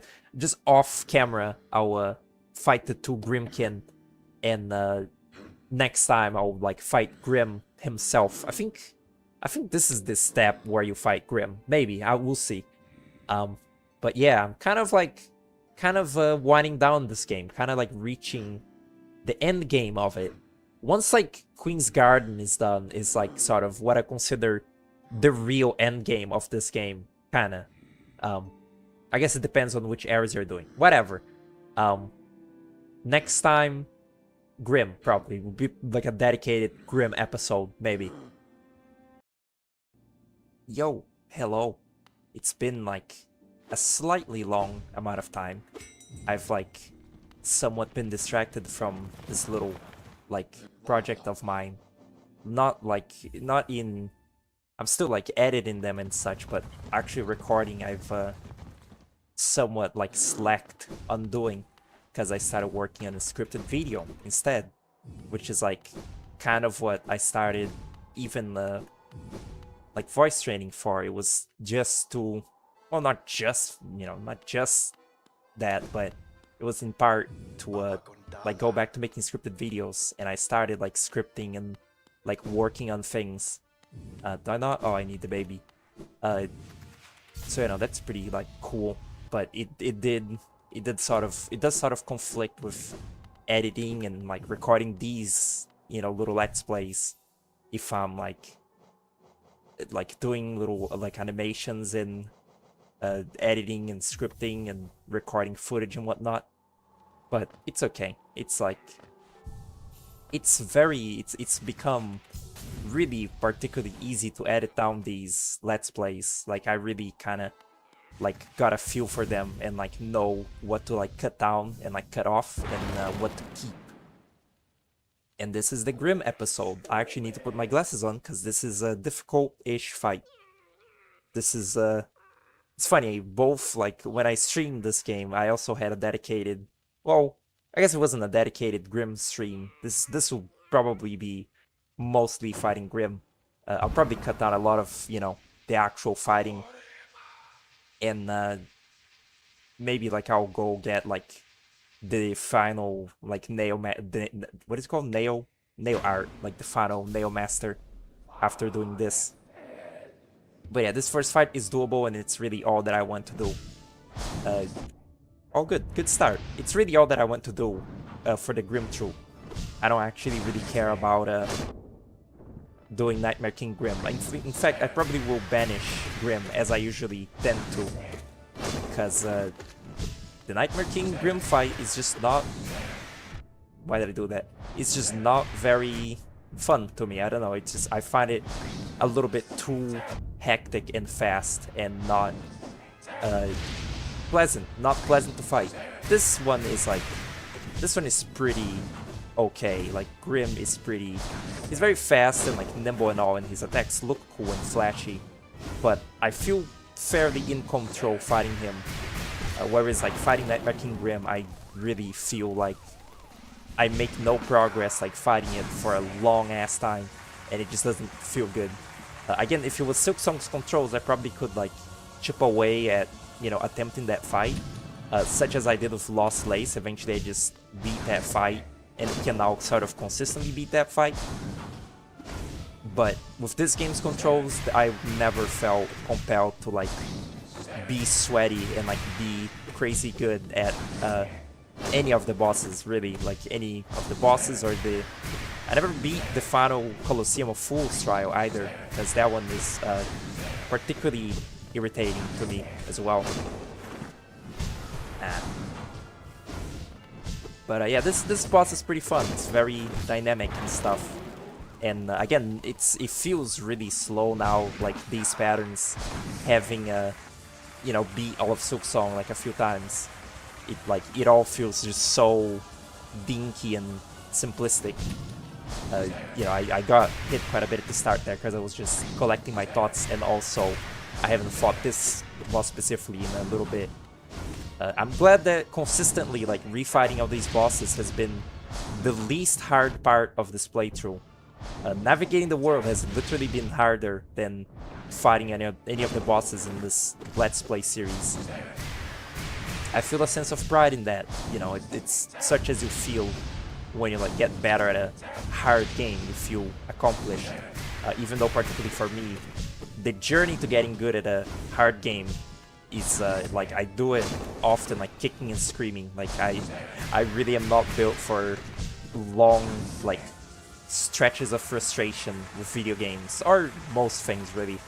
But you know, video games are kind of like the one thing in the world that people enjoy being frustrated. And I guess a few people like, you know, challenging other things. It's like, you know, video games are inherently as a medium like a little problem solving like challenge for us humans. You know, it varies how challenging each, you know, game is and whatnot, each little task is.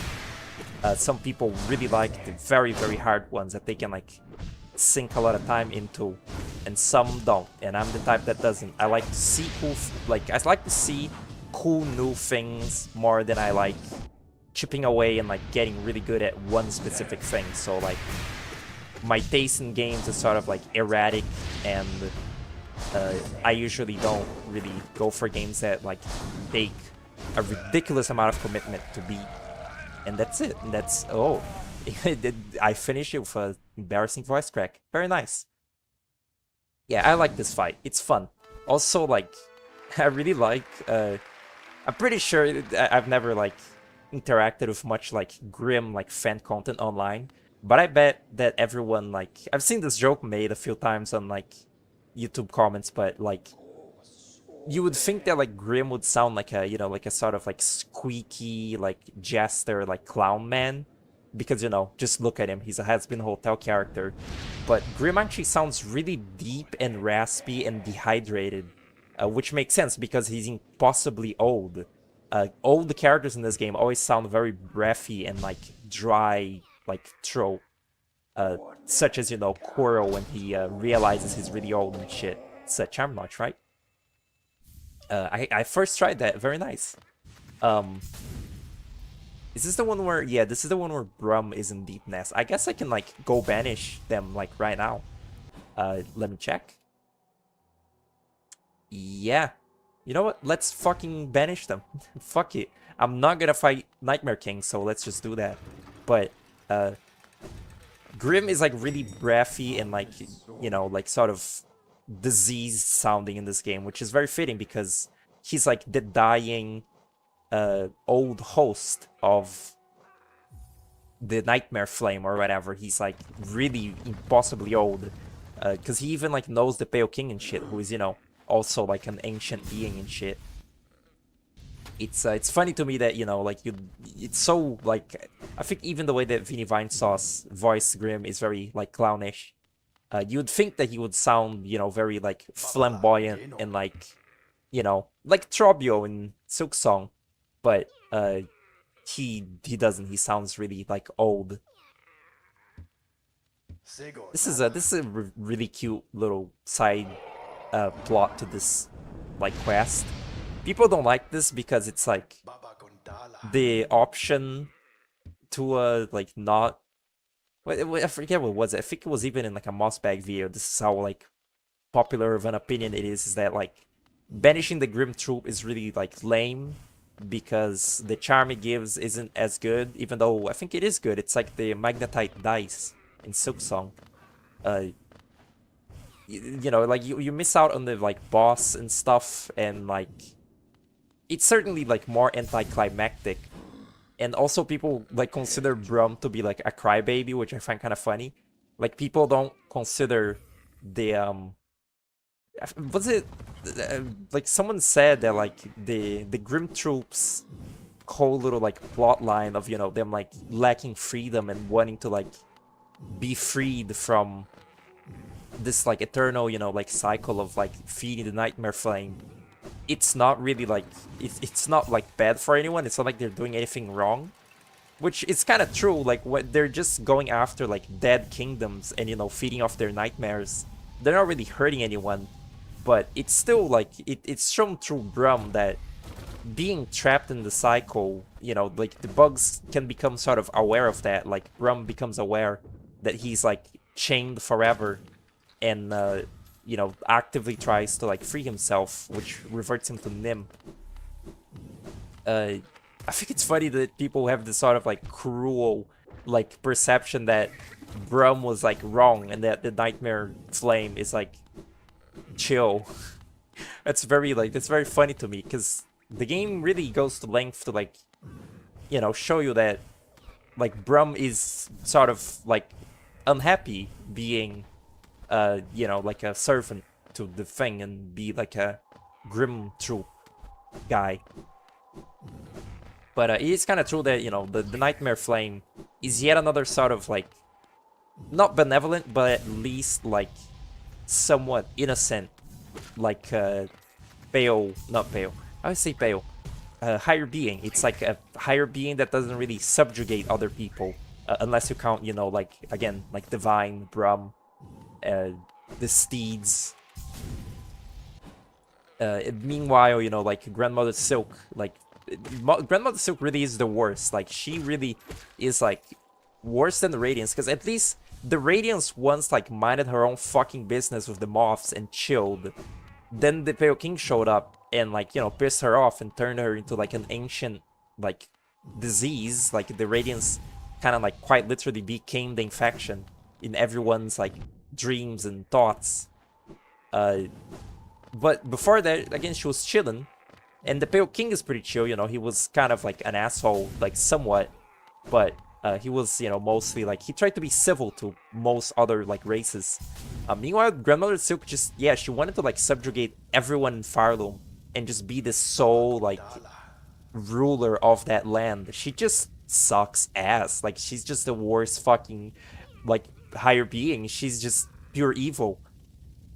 And then, you know, and then her children were even worse than her, like in ways, like the Weavers, the whole like thing of trapping the Pilgrims in eternal servitude, and the Pilgrims, you know, the cycle of abuse the Pilgrims created, or, you know, the Citadel cast created the inequality like systems and like, you know, introduced really evil capitalism and just like kind of like made the whole thing even more evil than it already was before. Because it's you know, I feel like it's a popular like known fact so far, or like at this point, that the Citadel was like not built by the Weavers. The Weavers didn't give a shit about splendor. They wanted things to be as like simple and like functional as possible. They didn't value like aesthetics. Well, they valued their aesthetics, you know, they like looked pretty, but they didn't give a shit about having big like golden halls or anything. The Citadel used to be very simple ones, but it was like after they gave like ownership to the conductors that they made the whole thing like super like glamorous and you know, like capitalist. And here is Nim. What a chill little guy. I think it's like a joke, but in one of the Mossbag like videos about, I think it's the Grim Troop, he says that Nim playing the accordion here alongside Zolt yapping here, which I think Zolt is dead in my playthrough also, I'm sorry.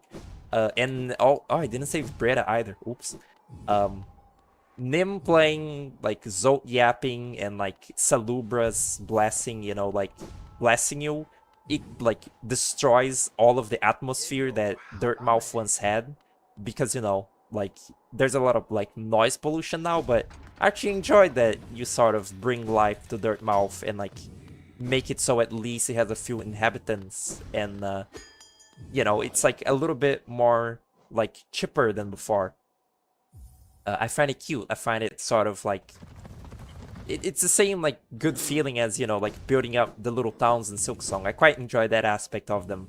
The like the mild, like not really city building, but you know, you upgrade the city, the Belhart city, and you know, like Songclave, and you like strengthen, yeah, you strengthen the little communities that, you know, like still sort of like remain in Farloom alive. And it's cute. I like it. It's very like, it feels good. It feels like Majora's Mask. Like you're helping people in like not the sense of, you know, like just saving the world from like a big monster. You're saving people with their personal like little struggles, and you know, like helping them build a community. It feels very nice. That part I quite liked.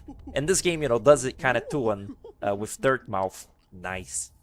You know, Dirtmouth like gets built up to be more complete over time. I find it to be like more complete once it has, you know, all the little friends around. Zolt not included, but you know, you can get rid of him. Or can you? Actually, maybe you can't. I find it all very like cute and nice. Um, 3, 2.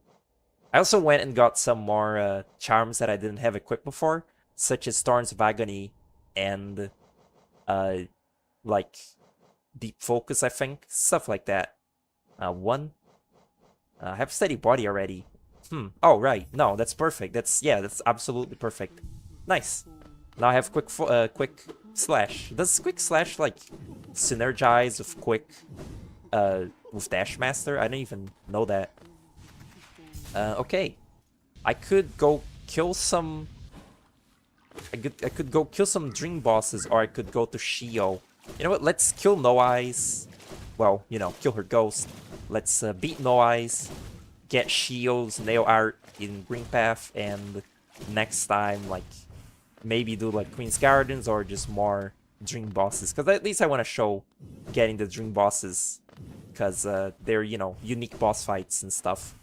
It's actually kind of unfortunate that Thorns of Agony is such a, like, scrub item, I guess. Like, it's such a early game, you know, like, not very useful once you actually know how to play and are in late game charm.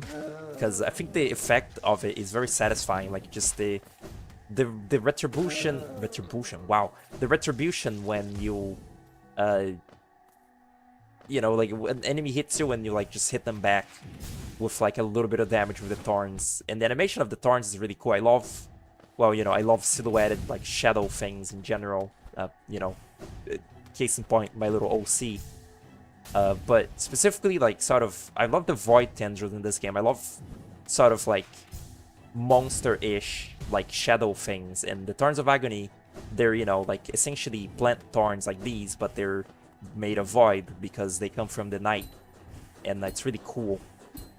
I used to use that charm just on the basis, just on the basis of it being cool when I was younger and played this game. But you know, it is pretty useless, I guess. Oh, am I supposed to do this? Because I think this, yeah, it hurts you. These enemy designs are really funny. Like now, like they're really not bad, but they're very simple, and like they don't look like that in Silksong. Like they stepped up their designing game a little bit, I feel. Like even the most sort of generic enemies in that game, like Rhino Grunts or whatever, I guess it's a pretty rare enemy. But like even the basic, just like, this is a big fucking beetle that you just beat up. They feel a lot more, I don't know, it feels like they're a little more made with more intent in Silksong than like those little armored like flying beetles there. They look kind of like silly, and like the little like big like shelled crystal enemies in Crystal Peak, they all kind of like look the same. And you know, and the husks in this game, like they all sort of like are the same as like basic enemies. The pilgrims in Silksong, you know, like the basic pilgrims you fight all throughout the game, they often are all between them, like amongst themselves, they feel very different to each other. Like even the ones that fly, like one of them throws bells and the other just like flies at you. There is like 5 different pilgrims with like wholly different body shapes and stuff. It feels, you know, it feels evolved. It's like nice.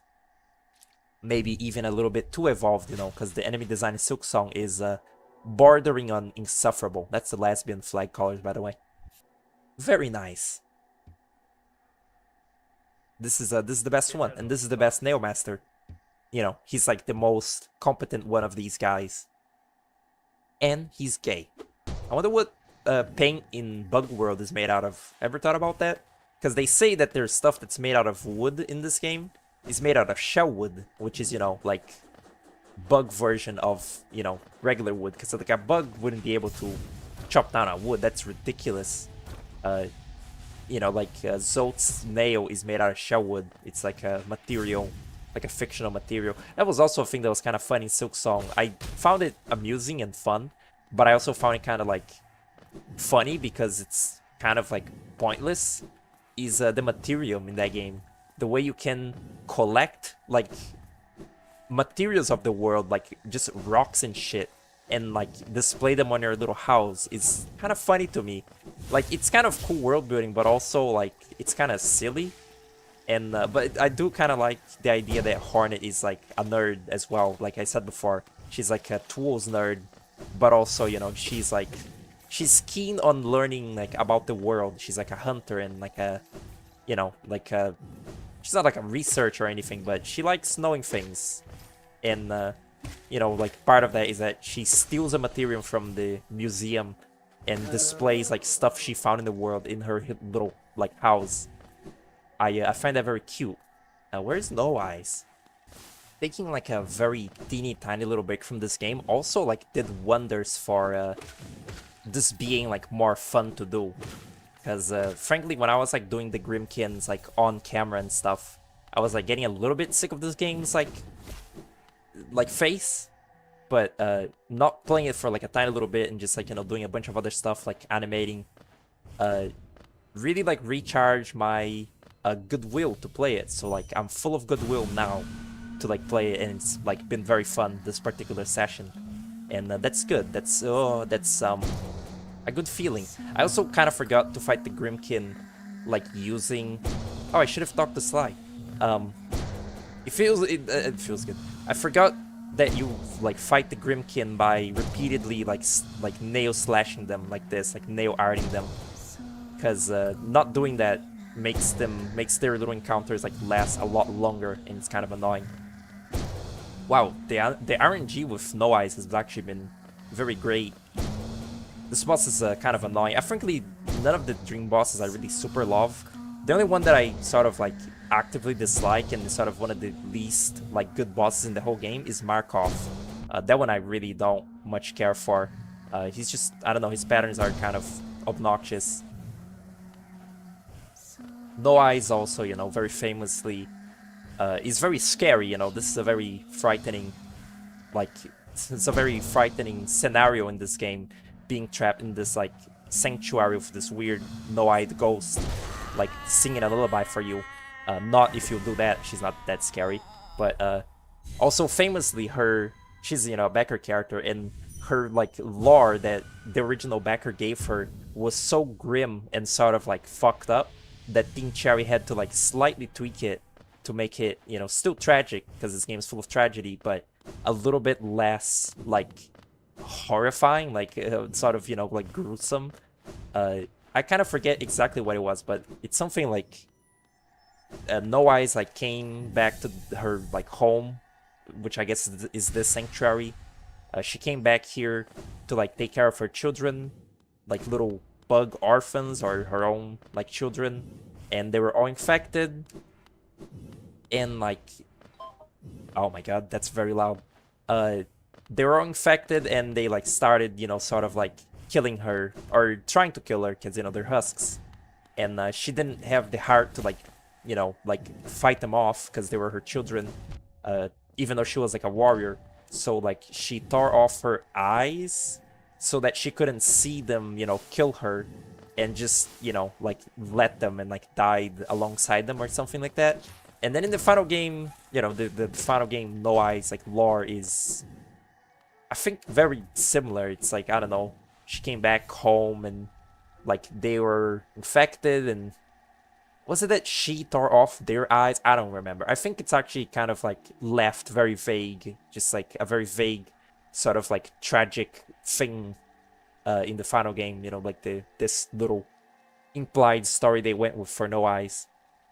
But it is kind of funny that they consider that like too grim, the original like story. It's pretty funny. Anyway, until next time, maybe some more dream bosses or something. We'll see. Look at the perfect form on this like gathering swarm fly. That's really funny that this happens in this game. I feel like the magnet in Silksong doesn't have as much of like a will of its own in that way. Why am I still in Green Path? Maybe I should have like started out somewhere else. I rested at the bench, so I guess I need to like manually go all the way back. But I think I'm going to Kingdom's Edge. There's like a bit of money that I forgot to get. There's also Elder Hu and stuff. I wonder how many dream bosses you have to fight. It's like some of them are like rematches, which are like really hard, and some of them are unique, like dream warriors, which are easier. I guess I can like try out doing like I feel like I'm about as like good as I'll get in this playthrough. So I'll do Fail Champion and Lost Kin, maybe. Maybe this is the Dream Warrior episode. I just like beat up a lot of the Dream Warriors like one by one. Yeah, that sounds fun. You know what? I think that most of them are unlocked. I'll just like fight a few of them. Oh yeah, right. Sly. I forgot about that. I mean, I came here to do it, but the moment that I got there, I forgot that like he was like here. That's yeah. Yeah. Look at that big fucking nail. It's so funny. I actually like, I think that his boss fight in Godmaster is like the fight in this whole game that I've seen the least out of like them all, or like at least interacted with. Like I've fought Sly so little in like just my time playing this game overall. So just realized I didn't make Grim scream by attacking him while he bows. I was too polite and yappy. I also like, maybe I should go save Bretta. She's suffering. She's like in the fucking fungal waste still. I forgot to like save her because I was like talking about some bullshit probably at the time. It's kind of a like a recurring theme in this like playthrough so far. I'll fight the Lost Champion. Why not? I think, yeah, Tiso is here. I talked to the first Tiso also, but like it was not like on recording, so like, it doesn't really matter. Oh right, shit. It didn't, it doesn't really matter. Tiso is like nothing in this game. But yeah, he was there, and now he'll be at the Colosseum, which I need to do at least the first two Pantheons, which I can't. Pantheons, the first two trials, because like, one, they're easy, gross, and two, you need them for I think a pale ore, and you need all the pale ore to like, help the nailsmith be gay. So I'm definitely doing that. Also this, I guess, just like for the sake of it, I guess. Just for the sake of having the charm, because I don't really need it. Like I don't really want Saluber's blessing. It doesn't really do anything. Like it doesn't. I don't really need it. I just don't need it. It's not particularly useful to me. Specifically, like it's not useful enough that I want to like go through the effort of like getting every charm to do it. What a silly like arena, look at this compared to like the arenas in Silksong. It's kind of funny. This is supposed to be like sort of, it's like early-ish game. It's like as long as you have the as soon as you have the crystal dash, you can like get like here. Really gross. A lot of like gross birth in this game, in this well, franchise really. There's a lot of like birth in Silksong as well. isn't there? Like the brood mother, like between the brood mother and shit. Pretty nasty. I guess like that is pretty accurate to like real life bugs. They do, you know, fuck a lot and like give birth a lot. I think that my current charm setup is okay for lost champion. Wow, for failed champion as well, because well, you know, my health is like depleted right now, but I can just, once you enter the dream, it's a different like health pool bar thing. Look at this little dripping animation. Never really like paid attention to it. Very smooth, very like crazy. The knight itself, the sprite of the knight walking around in this game, helped me like sort of visualize a walking animation. I made a really silly like jokey like walking animation for like my little character. Oh shit, really? For like the intro for the scripted like video. Well, you know, I intend on using it for like any scripted video, but I animated the like legs first, and then the head looked kind of weird when I like put it on afterward. And then I like looked at how the knight walks in this game and noticed that they have like a very slight head shake that, you know, sort of gives the idea that, you know, their like head is moving around as they walk, which is, you know, that's like real life. And so I applied some head shake to you know, the animation that I did like as well, like in a similar sort of simplistic way. This game really is like a very, it really is kind of, oh good, it really is sort of like a masterclass in very simple animation and like simple visuals. Oops. Okay, that's the first attempt. This is quite a bit harder than most things in this game, I would say, actually. These like dream rematches are pretty like unforgiving and like scary and fucked up. It is kind of annoying that you have to keep, you know, like dream nailing the like body to like enter, but it's okay. Let's see. Fuck you. Those little things, I think in the files they're called meteors. Those rocks that come from this sky, they come from the ceiling. They don't look like anything. They have like infection pustules on them, but they're not like, are they like supposed to be shells or something, like bug carapaces? Because they don't really look like anything. They don't really look like rocks, or they don't look like anything. Like, look at them. They're like, they kind of do look like a little bug butt, like possibly, but good. But it's weird. It's a weird projectile. It's not, you'd think there would be like boulders coming from above. Wow, he really did that, huh? It just looks kind of silly. It's in the original fight as well, before like the Forgotten Crossroads is infected, so it makes even less sense that there is, you know, like infection pustules and stuff like already. It's a video game. His attacks really do come out very, very fast. That you cannot deny. I really need like a better consistent strategy to this thing, because it's that big swing that he does that always gets me. I guess you're supposed to like play kind of like defensively against him and like not be near, or do that and not be near when he's gonna do the big swing, and, you know, just anticipate like what he's gonna do. Thankfully you can like dream nail him just enough to get enough like full like soul vessel. The Hornet in Silksong mod is also like, it's pretty like fun. It's like quite okay, but I actually got like quite a lot less amusement out of it than I like thought I would, because it was very frustrating. Like, it was kind of like really just I'm still wearing Gathering Swarm, am I not?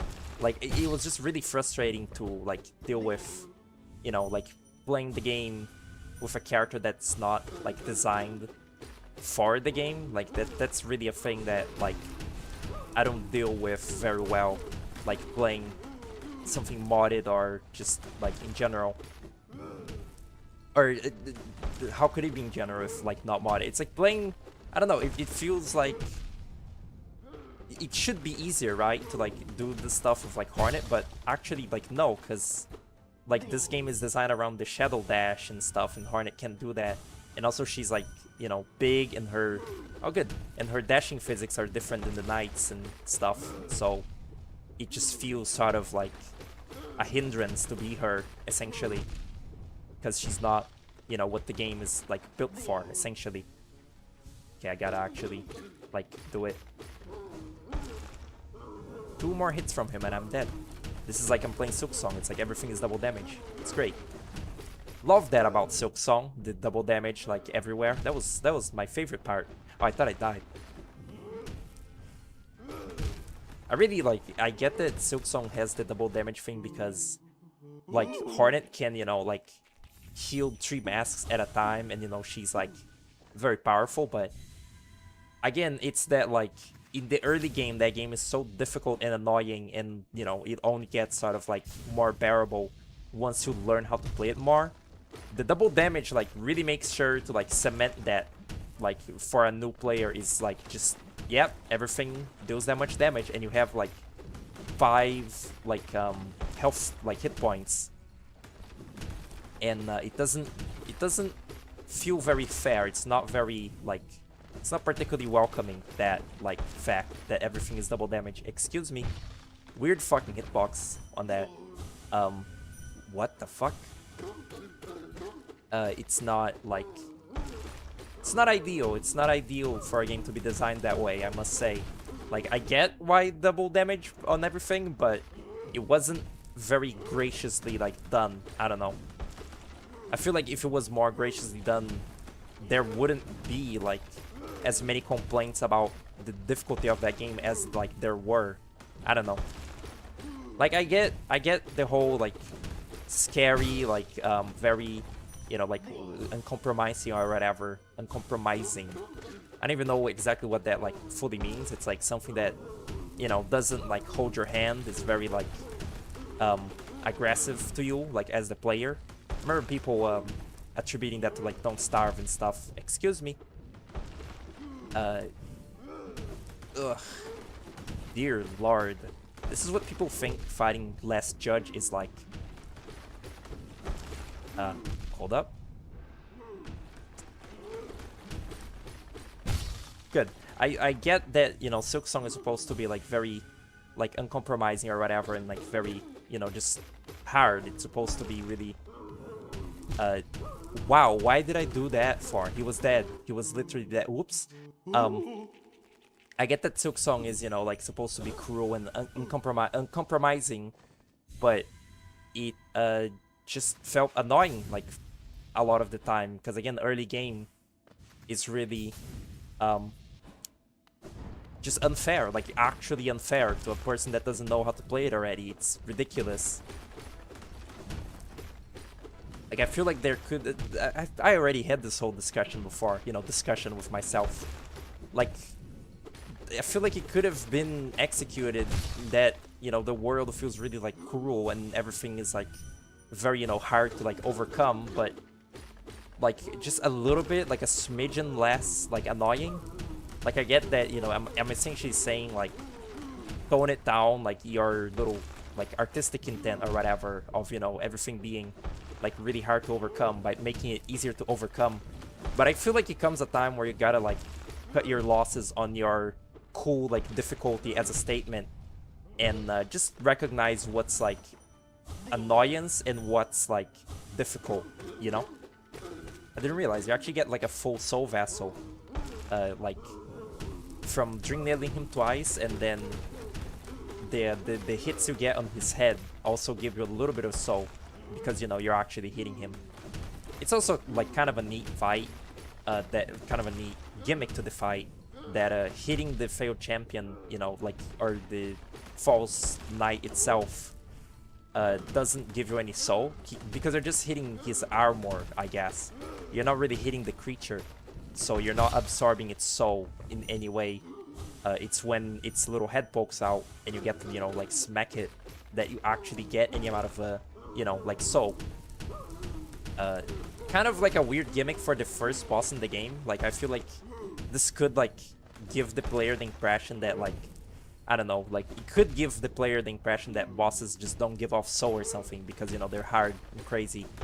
But no, it's just this guy's It's just this guy's gimmick, specifically. Wow, the little fucking meteors are actually, like, pissing me off. Okay, just don't be near him, okay? Just don't do that. This is also not, this is the final hit now, isn't it? No, that was it. Alright. Not that hard. I still don't like this boss that much, again, just because it takes so many attempts and you gotta keep, you know, like, re-dream nailing him. Okay, this is where he, like, reveals that he didn't, wait, what? Oh, you have to hear it. Interesting. Yeah, he didn't steal the, like, Hegemol Knight suit out of, being infected and mad. He did it because he wanted to, like, fight for, his little siblings, who, you know, they're, like, the oppressed working class. They're also too stupid to, like, go through that. It's kind of funny. I guess it's because they're infected there. They're dumb. All of that, like, on itself took, like, 20 minutes. Like, I see on my timer, it took actually, like, 20 minutes to beat the false champion. That's pretty crazy. But I will do the Soul Master because, like, he's sort of, like, the one, like, other rematch boss. Well, not like the false champion, failed champion. Like, I don't really, like, find that one that great. I like kind of the Lost Kin and this one, the Soul Tyrant. These two are, like, the two that I sort of prefer. What is even, I guess there is the rematch of Dung Defender. That one I don't really, like, care for that much. I guess it's, like, a special one too. Like, it gives you, like, a lot of essence and it's, like, a particularly very hard one. I hate these elevators. Do you know that? Like, this is a very annoying mechanic in this game. Like, it's just waiting. And, like, you already have the, like, wall jump by the time you get to this part of the game. So, like, why do it? Why put so many elevators? You literally have the perfect excuse to, like, not have them too, which is, like, that... Oh my god. You know, it's the idea that this is, like, an abandoned old, like, town. Or, like, an abandoned old city. So you can just make it, like, every elevator is, like, broken and, like, at the bottom of, you know, their, like, shafts. It's just annoying to, like, go up and down, like, pressing a lever and, like, waiting a while for it to, like, go up or down.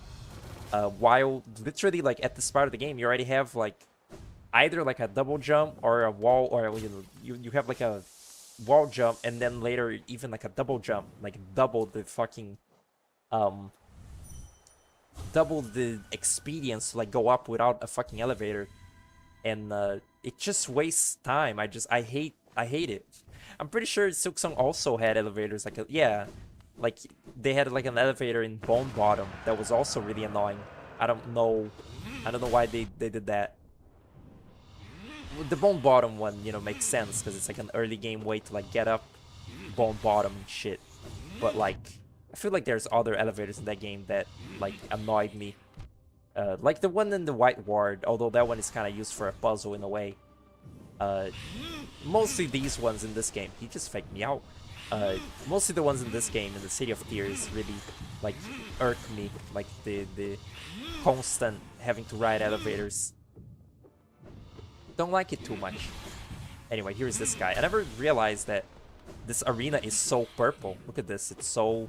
It looks like the Crystal Peak a little bit. Excuse me? Like, the colors here are all, like, purple and, like, cool and vibrant. Pretty cool. This is, like, you know, of course, harder than the original fight, but it's, like, nowhere on the level of fucking failed champion out there that much. Ouch. It's kind of funny, too. When I was streaming this game, I also did a whole stream where, like, I think I mostly just fought the failed champion and the Soul Tyrant. Like, it was essentially what I'm doing, like, exactly right now. Like, fighting these exact two dream bosses, like, back to back, and, you know, as the only, like, content for today. Which, oh, I have the Abyss Streak, I just realized. I, like, unlocked it and haven't been using. Honestly, the soul spells in this game I don't use very often, because, like, I mostly, you know, want to, like, preserve the healing for like staggers and stuff, I really mostly like nail it, you know, like do nail damage and stuff. I feel like in Silksong also, like, similarly, I mostly want to conserve Silk for, like, healing purposes instead of, you know, cool spells. Which is unfortunate in this game, because the cool spells are actually very cool. Like, Dread Storm is okay in Silksong, but actually, most of those Silk abilities are kind of, like, boring, and, like, I don't really like them. Like, most of them are kind of, like, useless. Like, Sharp Dart is, like, hard to use. The parry, like the cross stitch, is again hard to use. The fucking runes are really useless. Oh, good. And you know, even though there's like a few of those, like Silk skills, I don't feel compelled to like use any of them because they're just not as good as just regular old damage and tools. But in this game, like, it just feels sick to like use the Descending Dark and the Abyss Shriek and stuff. But I also forget to do them because I want to preserve the soul to like heal myself. Like, I'm just not gonna be using them that much. I was dealing very slow damage there, actually. This guy is kind of like hard to get a hold of. I guess yeah, doing like charged slashes is like a good. Ooh, that was a hitbox on a technicality. Like, that was barely even touching him. But it's good for this fight to, like, I guess, do dash slashes because he's constantly teleporting and, you know, he's not consistently, like, near you long enough for you to, like, get a lot of, like, swipes, like, in. So make your swipes count by making them charged. Makes sense to me.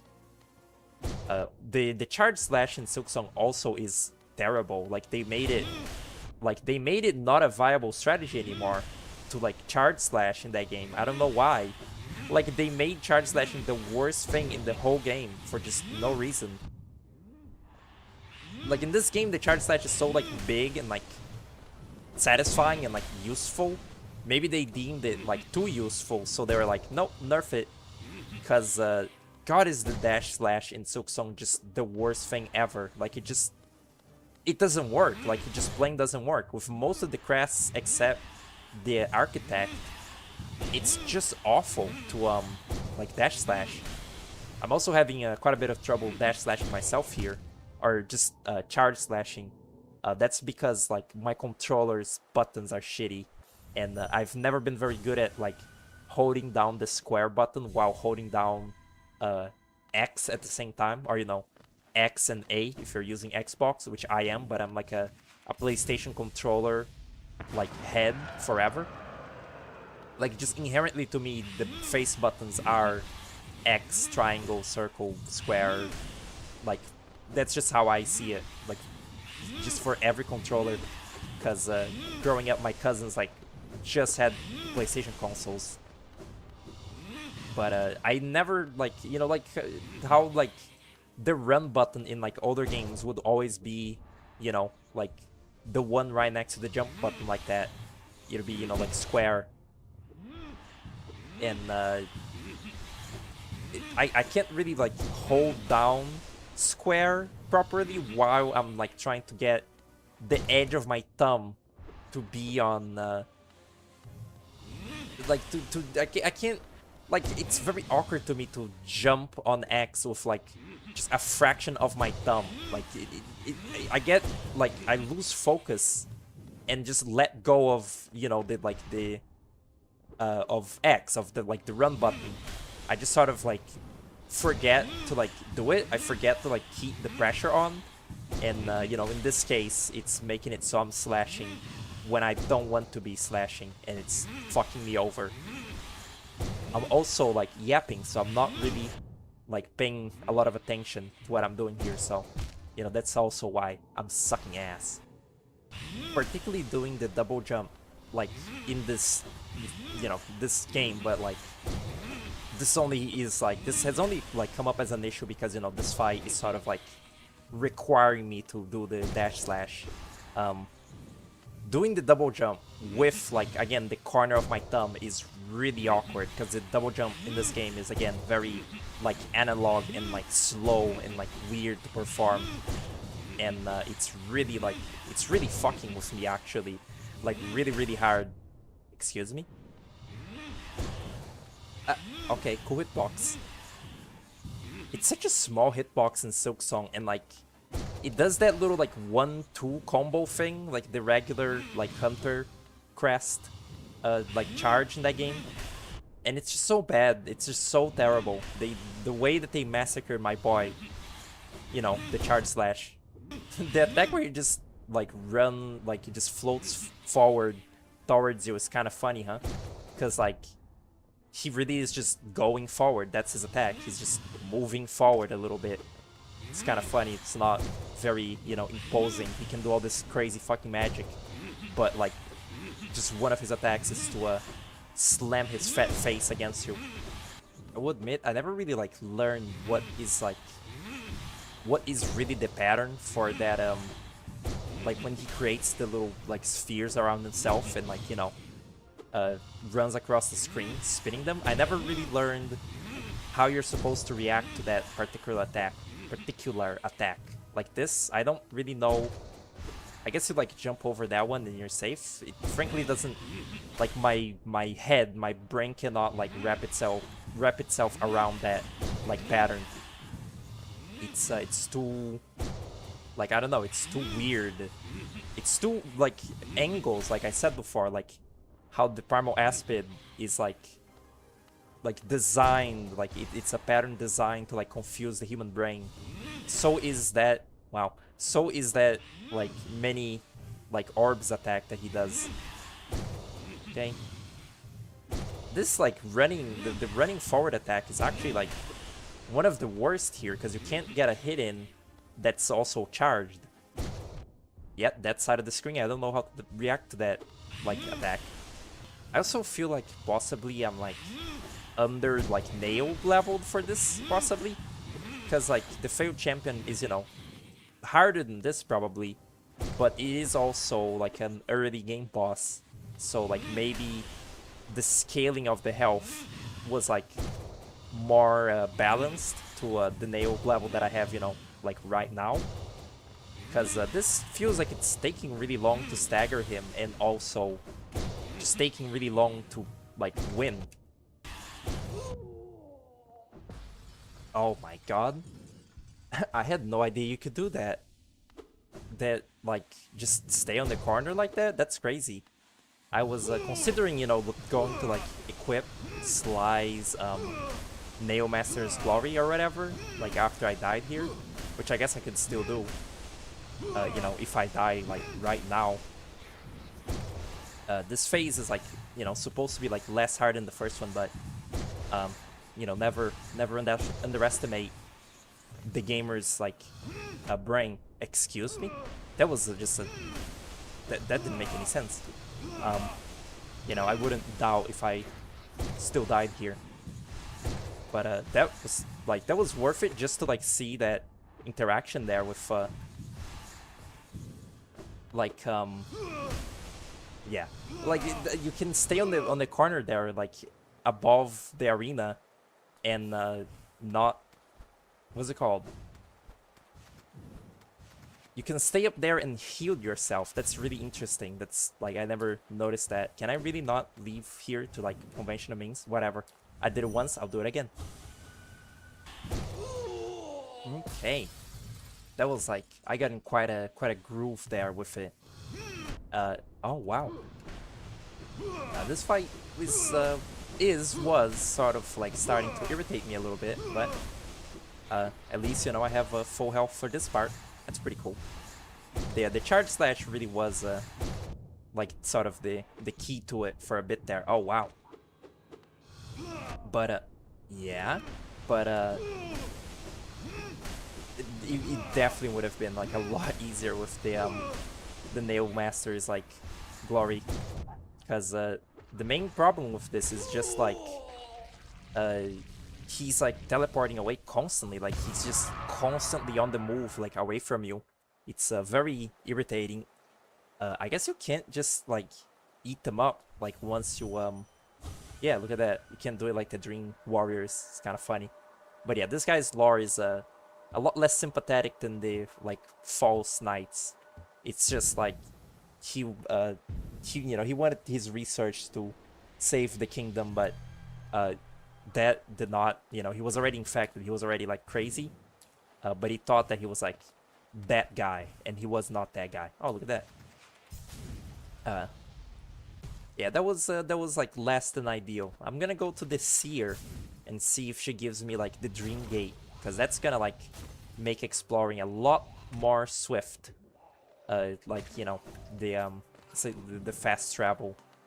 You can in this game is actually like both a bit better and worse than Silksong, because in Silksong you go to bell stations like every time.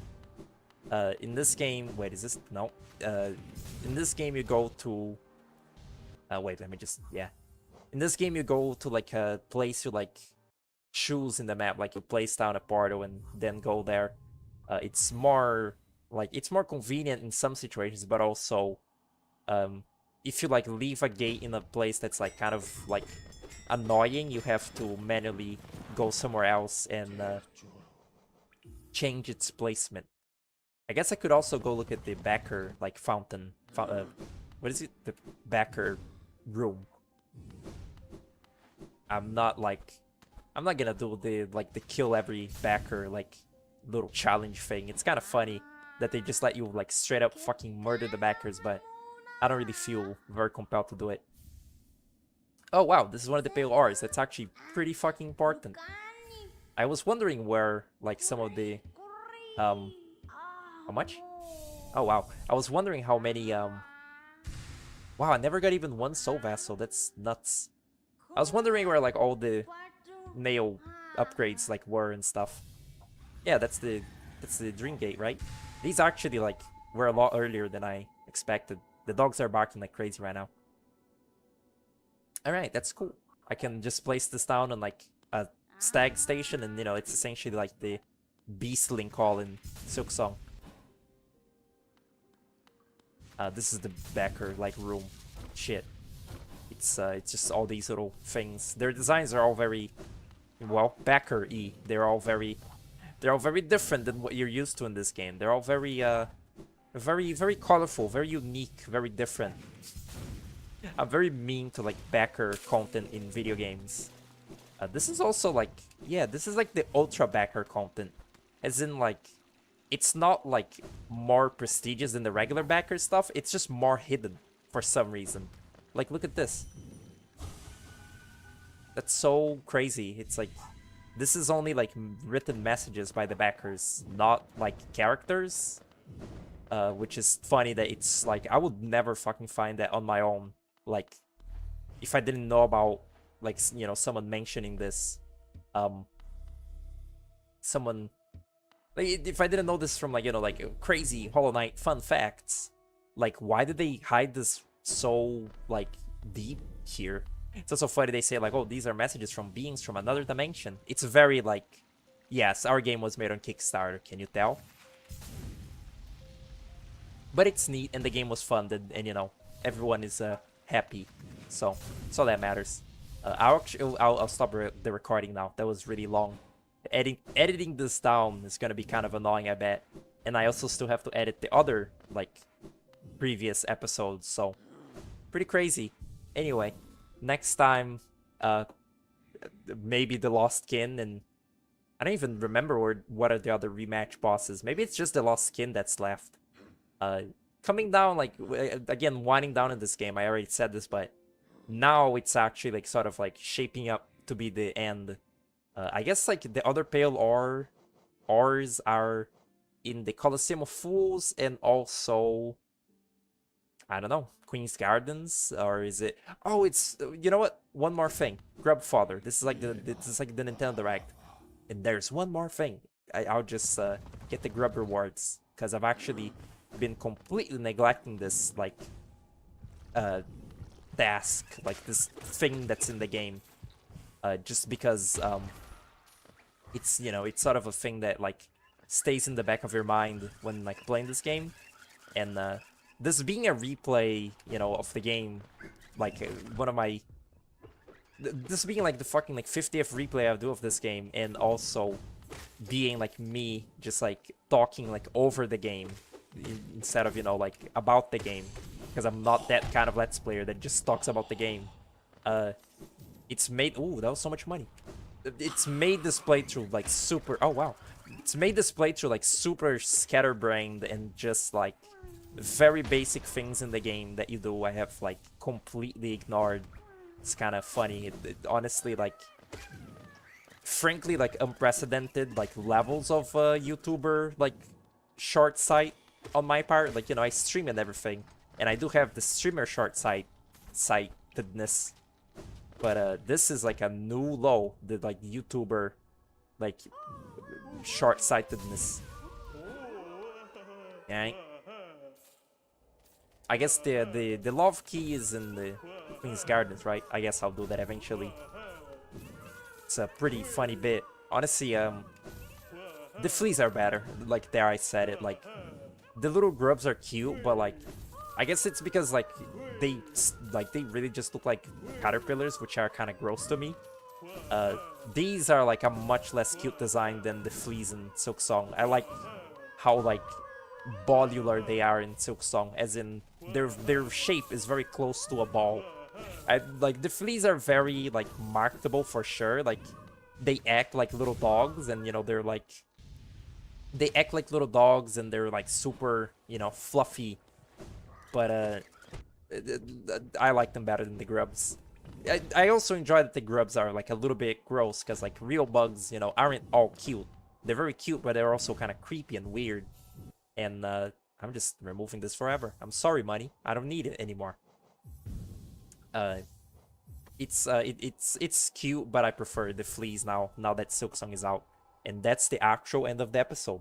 Before that, that was a falsehood. That was a false night. Yeah, now actually, like, see you next time. Hello, welcome to my not so daily effort project. I really started like doing this when I was like sort of in a brief like Jesus, that is so loud. I was in a brief sort of like boredom like spree. Like, I wasn't really like doing much like when I started, you know, like the let's play idea, which was sort of like I intended it to be like a daily like, again, effort. But right as I did it, I guess I just like got like a rush of inspiration, and I started like doing a bunch of shit. And yesterday, actually, like a very rare occurrence. Let me think about this. This one, a very rare occurrence, but I spent the entire day drawing one specific thing, because I learned it was Bowser Day, which is like a, you know, like a silly, like made up, just like celebrated on, like online celebrated little holiday based around some, you know, like media thing. In this case, it's like a day for Bowser. And I just like decided that I wanted to draw it, because like I like Bowser, and like I had never really drawn him ever since I started drawing, and I wanted to, and I did it like a sort of chibi, like cutesy looking little Bowser with a, like, he's like trying to reach for meat. And just the entire day I was really like, it was just kind of like a self-imposed challenge. I was just really like, I set my mind to it, and I was like, I want to finish this before like the holiday, the fake holiday ends. It was like a, again, like a self-imposed challenge, and like it motivated me to like do it, to like keep on doing it. Kind of like, it's kind of like fucked up. I do need like some sort of self-imposed, like, usually to like really go hard on a thing, I need some sort of like self-imposed like thing to like overcome or like achieve. Even like with, you know, these like let's plays. Why is there no music? Why is the music so low? Is that, did I do that? No. Even if these let's plays, you know, they're like, they solely exist for me to practice the voice training, but like, I feel like if I record something, whoa, I feel like if I record something and I don't, you know, like have like a reason to, quote unquote. Like it makes me less likely to do it. So, you know, like I record and edit these with the idea of like publishing them so that they can be seen, even though, you know, they likely won't be seen by like more than like 2 people. It's just kind of like a necessary like thing in the back of my mind that like, yes, this has some sort of like end goal to it. In this case, you know, being seen. And usually that applies to drawing as well. It's like usually I will draw like more like feverishly. I'll draw like with more purpose if it's like something for like if it's channel art, you know, for my like regular main channel. If it's like channel art or like some kind of asset for like a video or a thumbnail or a thing. Drawing things just like for the sake of it, usually like I kind of like go less hard on, because hard on. I usually go like less crazy on, because like I don't know, it's less pressure, but also like I feel like I could be doing other things. Really, like kind of like my problem, and also like a kind of good thing, is that I do so much. Like I try to do so many varied things like all at once, like edit and draw and like, you know, do like YouTube shit. But it's like it's hard to get the motivation for the like sort of slower paced like slower paced ones, like, you know, like drawing. It like it sure takes a lot of time. It should equip the fucking stink badge and also stop talking as I fight this thing.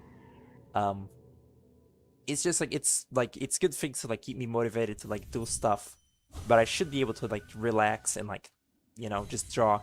And yesterday it was kind of like relaxing, like working on the drawing all day, but also I had this, you know, self-imposed challenge of finishing it until before the end of the day. So like there was like a little bit of, you know, like tense like pressure on myself yesterday, which is, you know, just like arbitrarily finish this before the end of the day. But it was fun, and I think that it like turned out cool. I was just like making it like normally, like just a, you know, like chibi little drawing. But the way that I drew the pieces of it, you know, like of like Bowser's like features, to me it like kind of looked like it's a specific, this is a specific thing, but my specific like inspiration for it is the way battle sprites look in Undertale. Is like they're like, it's like puppet animations. Like everything is like, they're like individual objects that like slide around sort of like uncannily, like smoothly. And that's emulating like an older game like look thing of like having sprites that like rotate or like move, as, you know, again, sort of puppet animation. They do that quite a lot in Metal Slug, like in the Metal Slug games. Like sometimes an animation and or like an object, like a boss or like a creature, will be like a bunch of, you know, static sprite objects just like sliding around. Jesus Christ, just like sliding around, you know, to like animate and like move. And I think that looks really cool in Metal Slug, but also particularly quite like the way that it looks. Oh right, Quick Slash. Quite like the way that it looks in Undertale, like specifically. Like I think it's fun, the battle screens, like sprites and stuff. What the hell? Why was the Broken Vessel so weak? That's crazy. But yeah, I really like that look, and I've like tried replicating it in like a couple drawings, and this little Bowser one was my latest. It's so cute. Was my latest attempt, and I like how it turned out. It was cute. It was a cool exercise. This is a really cute moment, like reconciling with the lost kin, but it's also really fucked up because it implies that the vessels have like ghosts. Like, really feel like the fact that a vessel can have like a dream ghost like that is kind of fucked up. No, like they're supposed to be like like not vast, they're supposed to be like void things. Like they're supposed to be sort of, I don't know, it feels weird to for them to like have an essence like ghost form, because like usually when they die, they just like, or at least when the knight dies, it just like breaks its little shell and becomes a shade. It feels weird for these things to have like, like dreams to like be remembered through, or like whatever the fuck the essence like ghosts are supposed to be. It's just kind of like bizarre that they gave that to the lost skin. It's a cute moment though, like it like nodding to you. It's everyone points this out. It's like not even the prompt to it isn't to like talk or like listen. It's to accept. Like you don't, you talk to the tyrant, to the uh, soul tyrant after beating his ring boss, and you talk to the failed champion. But with the lost skin, because the vessels don't, they don't speak or anything, they don't have a voice to cry suffering to or whatever. You just accept. You accept that your sibling has like, like perished, and you move on and like, like move on with your quest and keep going. It's a very cute moment. I didn't really like point out when I had just beaten the broken vessel, but the way that it like reaches up, like after being like defeated, after the infection its head like leaves, is it's a really cool like subtle little bit of storytelling, because it's sort of like without any words, just like tells you like exactly like what was wrong with it, like exactly what was wrong with the broken vessel. It's because it had feelings, like it felt something, like it felt stuff. It's like the Pale King's whole like plan to like create the vessels as like completely emotionless, so they don't get preyed upon by the Radiance. Which, that's also just the Pale King's assumption. Who the fuck knows if that's how that works? But, following that logic, that is what makes a vessel, immune to the infection. The broken vessel was not immune to the infection, because after dying, it reaches out, to its sibling, to the knight, and goes like, "Help me!" It just like puts its little hand up and goes like, "Help me!" That's really, that's really effective. That's a really effective way of showing that, even though these little things are supposed to be emotionless, by the expectations like placed on them, they're not. They're still kind of alive in a way, even though they're like kind of ghosts or zombies. So all the bad stuff that like was done to them is super unjustified, because like many things in the game do point to the fact that yes, they do have sort of like thoughts and emotions and feelings, and even though they have void in them, they are alive. Like they are alive. Like the Hollow Knight was supposed to have dialogue, like in its like it was gonna have Dreamnail dialogue that says like, "Can't think, can't speak, do it for father," or some shit. Essentially just like implying that it's like its lack of emotion is like entirely a facade to like please like their father, and like just like the expectations placed on them, even though by the fact that the Hollow Knight has to think, "I can't think anything, I can't speak," that already disproves the fucking theory that it doesn't think, because it's thinking about that. It's really like funny and like tragic that it's like that. I figured the Lost Skin would like take a little bit more time to beat. It was actually like surprisingly easy. I guess the quick slash like made short work of it. Oh shit. I expected it to like take longer, and I figured like since beating the dream bosses is to achieve the goal of getting the Ascended Nail or whatever, to like get to the White Palace, which I always call the Path of Pain. Like interchangeably, I always call the regular White Palace Path of Pain, even though the Path of Pain is a separate thing than the palace. I figured since like I'm trying to progress towards the end of the game here, I will I would do like some essence collecting and then a dreamer thing, which in this case I'm doing Lurien. which the false, not the false, the rolling, not rolling, the Watcher Knights are one of my least favorite bosses in this whole game. They're not, like, something about their patterns is kind of not fun to me, and it's kind of overwhelming. And fighting multiple things this way feels sort of like unnatural to me. I kind of dislike it. But I think that I can do it. And this will probably be the two things that I do. Alright. I do like their design quite a bit. They're very cute. Apparently this is also a Dark Souls bit. Like fighting a bunch of things at once is like a Dark Souls thing. There is like I think there's a specific boss in Dark Souls that is this way, where you like fight a bunch of knights. Maybe they're even called like Watcher Knights in Dark Souls or something, or like something similar to that. Not sure. Well, let's see if I remember this shit. That was not my timer. That was a notification. Actually, I don't think this whole time my timer for the recording, like the Let's Play, you know, like timer, it's like notification tone when it reaches 0 is the No More Heroes like charging sound, which is just my little ringtone.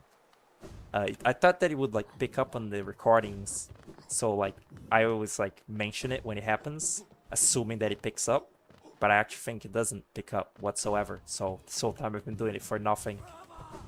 It is really fucking loud though. I'm impressed. This is just such like an overwhelming battle. It's just so like hectic all the way through. There's like not a fucking moment to think about what you're doing. And if you get hit once, it's just so easy to like keep getting hit again and again, like every other, you know, like attack. That comes out just so very fast. Remember, most times that I beat this fight, it's been through brute forcing it really hard and actually like not beating it out of my own like skill and goodwill at all. It's really been very brute forcey. They want you to play kind of defensively on this one, I guess. Like my playstyle really is to like try and hit the bosses like kind of as much as I fucking humanly can, but that doesn't get you very far in this fight. In fact, it gets you very killed.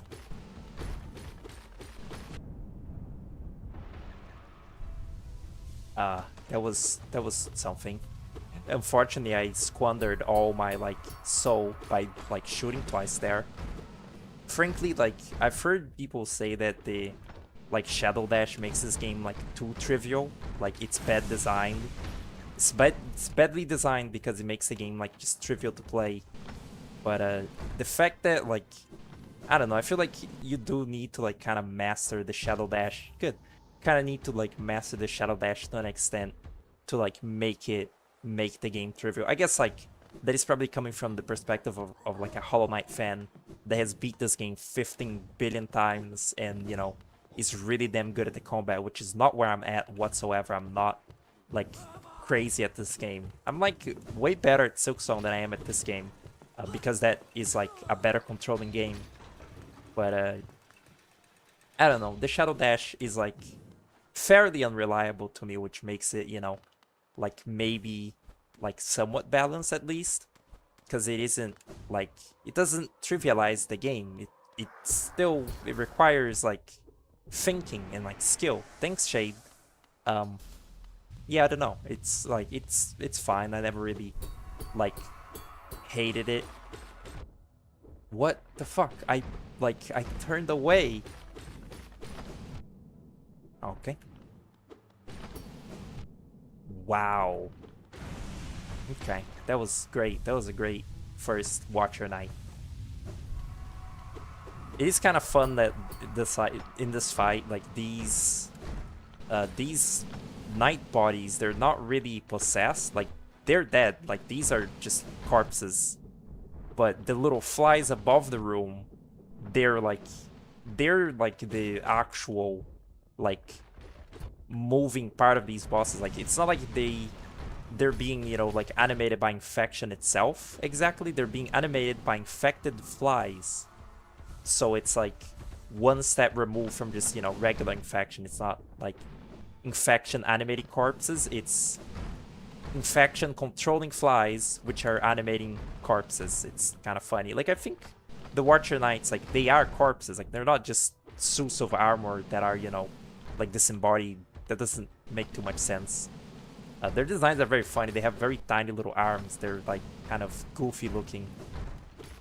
But I would say this is, like, probably one of the hardest bosses in this game, just because it's so, like, overwhelming this way. It's funny, this game has a very consistent, like, despair like thing that that I've seen a lot of players do, I feel, which is that thing that happened the last time that I died there, where you just keep like healing and think that your iframes are gonna like save you from like incoming danger, and then it doesn't, and you're just like you know, die. You just die because, oh, it's done? No? No. Wait, maybe it is? Good. Why did it not give me the full, like, diary entry? Did it? I didn't even notice. Weird. I think maybe it did. It's like you're getting hit in this game, and you know, you're in your iframes, like, state, and you're just like believe the lie in your head that the iframes are gonna like save you for long enough for you to like get the full heal, especially, you know, if you're like at one mask that's pure cope, because like deep down you know that the next hit from the enemy is going to kill you. Like, there is nothing you can do but believe in this absolute fucking lie. And that's a thing that happens in Silksong as well, of course, by the nature of, you know, the healing like window opportunities, and, you know, the binding, and the, you know, just the healing. But in this game, I feel like it's a lot more like often that it happens that you will like believe in the fucking dream of I always think that this has a jump scare. Like, you know, you just believe that you can like be in iframes for long enough that you can finish the heal and you know, triumph over the fucking boss. And it never works. It's always fake every single time. I really particularly like the fan content and like the fan art for Lurien the Watcher, because people cannot figure out who this guy like is, like what he's supposed to like be doing, and like what he even is. Like, I think that like it's like a common like fan depiction that he's just like a little humanoid with two legs. I think that's like what the old Dreamers look like, you know, in the like, wait, does he have little legs? I don't remember. But the beta Dreamers in this game, they all look like Lurien, but their masks were all generic with just two eyes. And in this final game, he's sort of like the odd one out, because, you know, Hera and Monomon are, you know, more like sort of well-developed like creatures, and this guy just looks like a little fucking like, yeah, he does have the little legs. He just looks like a little thing. He doesn't, you know, look very distinctive.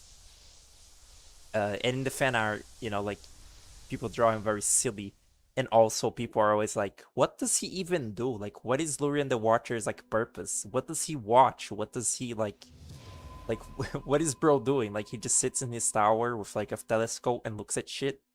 But I think that like he's probably like a researcher or something, not in the same sense as Monomon as like a scientist, but I don't know, Lurien is like a preserver of like history and like things. Because I think the Tower of Love has some like ties with him. Like, you know, people speculate maybe Lurien like told the owner of the Tower of Love to like preserve creatures, and then the Tower of Love guy like somehow picked up wings or a king's mold, and that king's mold, you know, like either broke or like he broke intentionally, you know, like the Tower of Love guy broke intentionally to look at it like deeper, or like it was always like a shitty one or something, you know, it was always like a defective king's mold. You know, and the throwaway line of it, if any of the answers are, you know, true, is just that like the the collector, you know, like because it's made of void, it like poisoned the Tower of Love guy, and like at the same time somehow imprinted on the guy, and like, you know, so that the collector became obsessed with the idea of preserving creatures, which was originally the Tower of Love guys. The Tower of Love guy like dies by void poisoning, and at the same time sort of like absorbs somehow the like memories, or like this sort of desire of that guy to like preserve, you know, bugs. But the collector does it in a really like sick way, in a really like demented and wrong, you know, way. Or maybe even like the Tower of Love guy was already maybe like a little crazy about collecting, and you know, was sort of like a sick fuck to an extent. But you know, essentially the idea is that like Lurien employed that guy to do all of that originally, and then through his exposure to the collector, that guy fucking died. Anyway, sorry, my brain stopped like working for but a moment. Yeah, this is it for the episode. Next time, I could just go straight. I could go straight for Monomon and get the Final Dreamer like mask down, and then start working towards the Radiance like true ending shit, and just beat the game. Isn't that crazy? See you then, I guess. This is exciting, like an exciting prospect. Hello, it's time for the Fog Canyon. This area is really truncated. It's actually particularly like not like real. It's like a sub area. It's like not even like 3 rooms, right? It's so odd. There's like it's like a couple like side rooms to it, but it feels like the most underdeveloped area in the whole game. And I would like to say that they like didn't do that in Silksong, to like have any area that feels sort of under like it's called like underbaked. But they do. They have quite a few actually. In Silksong you get Wisp Ticket, which is like also like 3 rooms and like not very interesting in the related boss fight. Actually, that area might just be the Fog Canyon of that game, because it's like only a few rooms long. It's like kind of like lame, and like the related boss in it is just kind of like stupid and gimmicky. Like nobody likes Umu or whatever in this game, and the Father of the Flame I particularly very much dislike in Silksong. It's just like annoying and kind of unfun. I don't know. I guess like some people probably like it. Like it's interesting that it's a platforming fight. That one, you know, the Father of the Flame, Father. But it's just so annoying. Like it's just so finicky. Like the pogoing in that game is like kind of like bad, and like the flame enemies particularly, like that special enemy they have that's like a little fireball that flies around.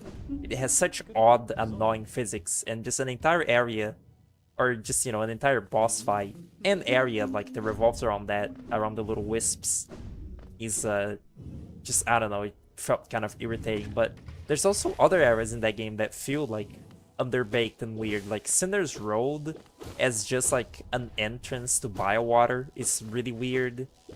They have like the Sand of Karak, like it's kind of also odd. I don't know, it felt like that game was like pushing it like a little bit with the like, oh, we have like over like 14 areas in the game or whatever. I don't know how many there actually are. It felt like it was going like quality over quantity. Oh, no, a little quantity over quality, like to an extent. Like I don't know, some of it felt a little extraneous. Oh my god, like some of it felt a little is extraneous the right word? I don't know, it felt a little unnecessary. Like Wisp Ticket particularly is like, just cut it out the game, like just like use it for like a future game or some shit. I just hated the area. The things that like you do in it are annoying, and like it's super underbaked, and its lore is like not interesting, just straight up. It has like nothing to do with anything. there is like very little about it that's like actually cool to me. Like putting more fucking like development time. What is this? Oh, Charm Notch. I knew it. Put more development time to like, oh good, to like the fucking Lifeblood area than than you know, making this like wholly unique area that's like just lame, like the Wisp Thicket. Wow, cool. What a great enemy the jellyfishes are. There's no bench like really close to that. That's pretty cool. Those enemies are particularly insufferable, you know, in like a first playthrough. They really get on your fucking nerves. But at least this is the last Dreamer, and this is, you know, kind of the last like stupid area in this game. I guess I didn't go back to Kingdom's Edge. I haven't been coming back to like a lot of things in this game. I never went back to Deep Nest to get the Sharp Shadow, which I quite like that charm, even though like not using it has made it so I have enough space for like the Quick Slash and stuff, which is cool. But what? Okay. I haven't come back for like Greta, I haven't come back for Sharp Shadow, I haven't come back for Zolt. Like I'm pretty sure Zolt is dead at this point. I think I've made too much progress without saving him from the spiders. Does he die there? I think he does die there. Like you can let him die to the Savage Fly or whatever. What is it called? Big Fly? Or you can like let him die to the, you know, like beasts in Deep Nest, which is very funny. There you get the achievement Neglect, and you know, it's like it really reinforces how without you he's completely doomed. Like both situations, if you don't help, he actually just completely dies. And it's also, you know, quite fun that they let you actually kill this character who is like a complete insufferable asshole. I sort of like I've grown to like Zolt like more than like I hate his like character. Like I've come to find him very amusing, again, in the ways that he's like so insecure that he accidentally like hypes himself up like crazy and like and like makes he like shields himself from the infection by the sheer insecurity that he like, you know, like lives his life with. And you know, he's just pathetic and just like a joke character. It's really like, it's really funny. But like when I was younger, I was just like, I fucking hate Zolt. I'm gonna let him die to the Beast Fly. It's not Beast Fly from Silksong. What is it called? Venge Fly. It's like Savage. No, Savage is also from Silksong. Like the big Venge Fly. I was always, you know, just like, let him die. I hate him. He's annoying. He's stupid. He steals bread from you and like yaps all the time. But now I'm like sort of endeared by just how utterly fucking terrible he is. This is the link back to Fungal Waste, yeah? Yeah. Alright. I think I did this like off camera as well, like getting to this part of Fungal Waste. It's the fungal core, right? Or maybe it was like just when I was like off camera looking for Deep Nest, which I never even I literally don't know where the Mossy Vagabond's like chapel is. I was looking for it like when I was, you know, like going into Deep Nest the first time, and I just could not find it. And even now, like I can't picture like a mental map. All right, I can't picture like a mental map of where the Moss Chapel is, like in my head. Like I literally have no idea which pathways I would have to take in Fungal Waste to get to that, which is kind of messed up, because you know I've like gassed up the exploration in this game so much, been like, yeah, it's like, it's not confusing, it's like fine, I remember it all. And you know, now I like, you know, I don't remember it all. Yeah, I really will like, I will what's it called, like John's it by saying that like talking and stuff while playing the game really is like detrimental.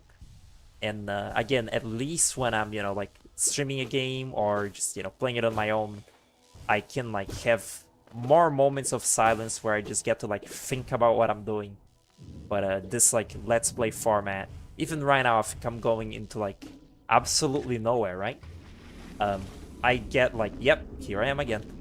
I get like no time to like collect my thoughts, you know, unless like I'm strictly like, okay, I'll like stop, like I'll I'll make a cut here in the editing and like just progress a little bit and then come back when like things of interest are happening.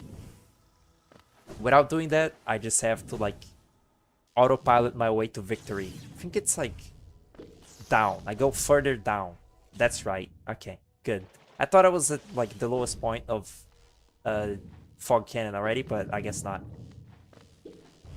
Can't believe I actually got somewhat lost in this area. It's because of that, right? It's because that Conifer area is the upper part. I thought I was in the lower part the whole time. This is the lower part. I'm stupid. The way that I think about this area is in 2 sections. But I think I hadn't even unlocked the secret yet, right? Yeah. This, like, exit here that leads right to the station here. I was thinking that when I got to Fog Canyon from that upper passage, it was this down passage. And I was like, oh, so, like, I am in the bottom area, right? If I go higher up, it's Carniford. What I didn't know is that this is a thing you have to unlock, and it isn't by default unlocked. That was my mistake. Because, hi, Coral. Because that's just, you know, I've played this game so many times that I forget how, like, certain things are, you know, like, before you, like, unlock them. Like, I didn't remember that was a one-way path until right now. But it's okay. Here we are, and this is, like, you know, this is not really a dungeon. It's just kind of a glorified, like, walk to a boss arena. And it's not a particularly great boss either. It's fine.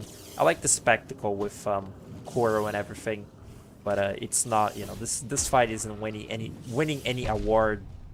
This is what hit me. Oh, the jellyfish hit another. That's so annoying. What an annoying enemy. Everyone hated these, me included. These big jellyfish. There's just something so obnoxious about the pathfinding on their nucleus. It is funny though, like, to just send them into the acid so they can't do anything. That's fun. Here's Umu. It's just a Metroid. It really is. It's just a Metroid, which is that's a very clever way to like reference Metroid. It's a very clever way, you know, to like reference an inspiration, while also making it kind of, you know, like not nonsense. It's like, oh, we want to like reference a Metroid because that's, you know, a big influence for Metroidvanias. And they did it through these jellyfish monsters because, you know, the Metroids, they are just little jellyfish-looking things. So this is very recognizably a Metroid, but also in universe, it is, you know, like a creature that is sort of believable. It's like these jellyfishes are like weird monomon, like homunculi experiments or some shit.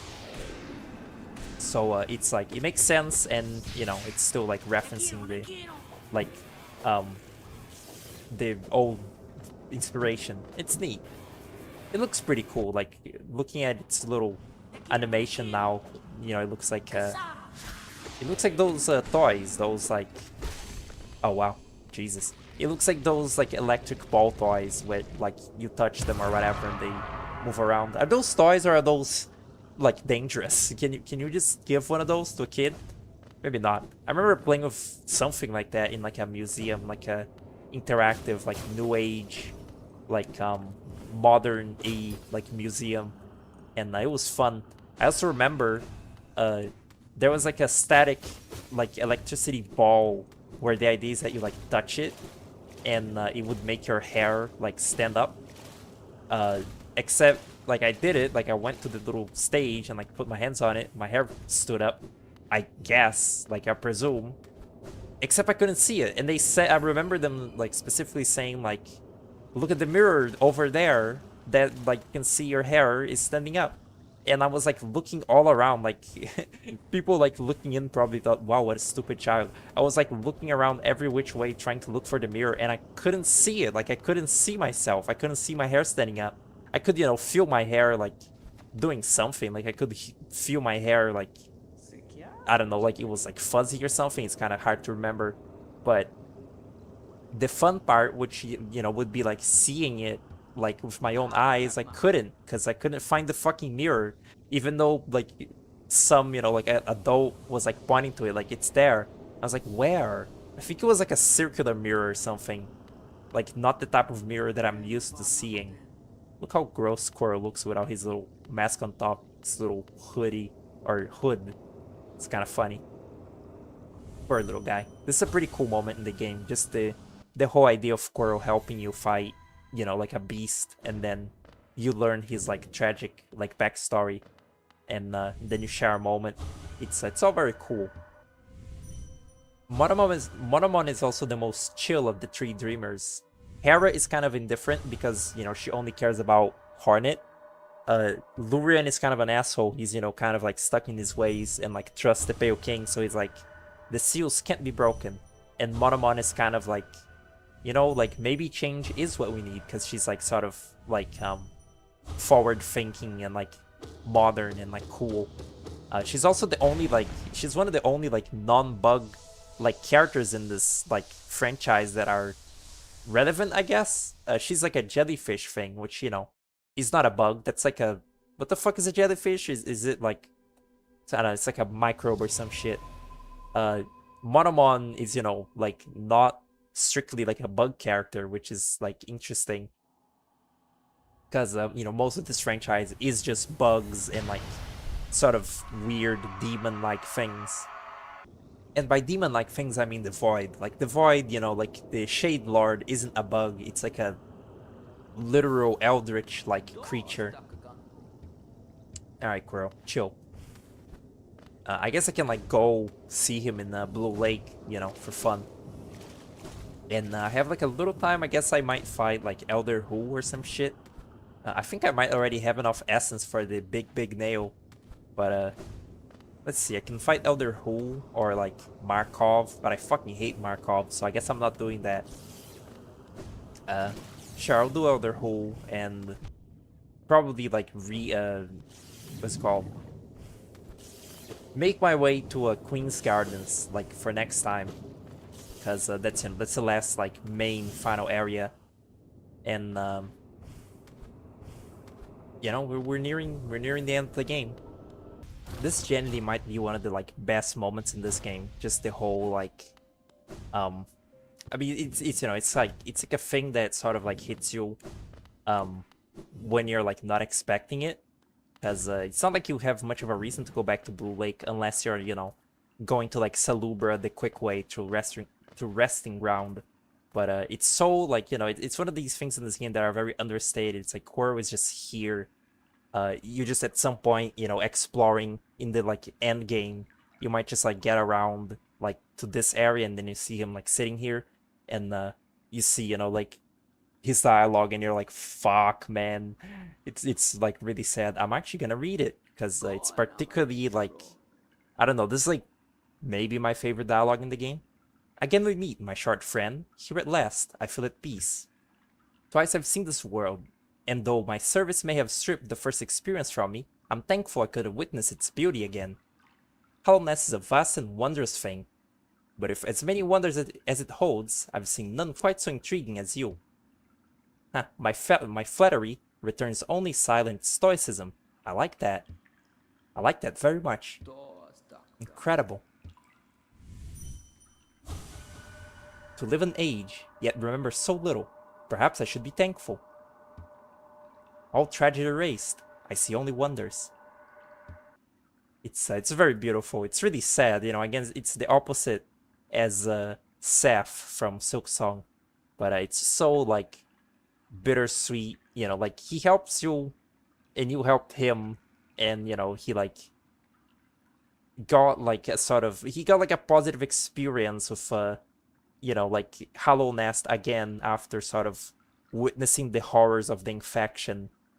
in his, previous life for so long.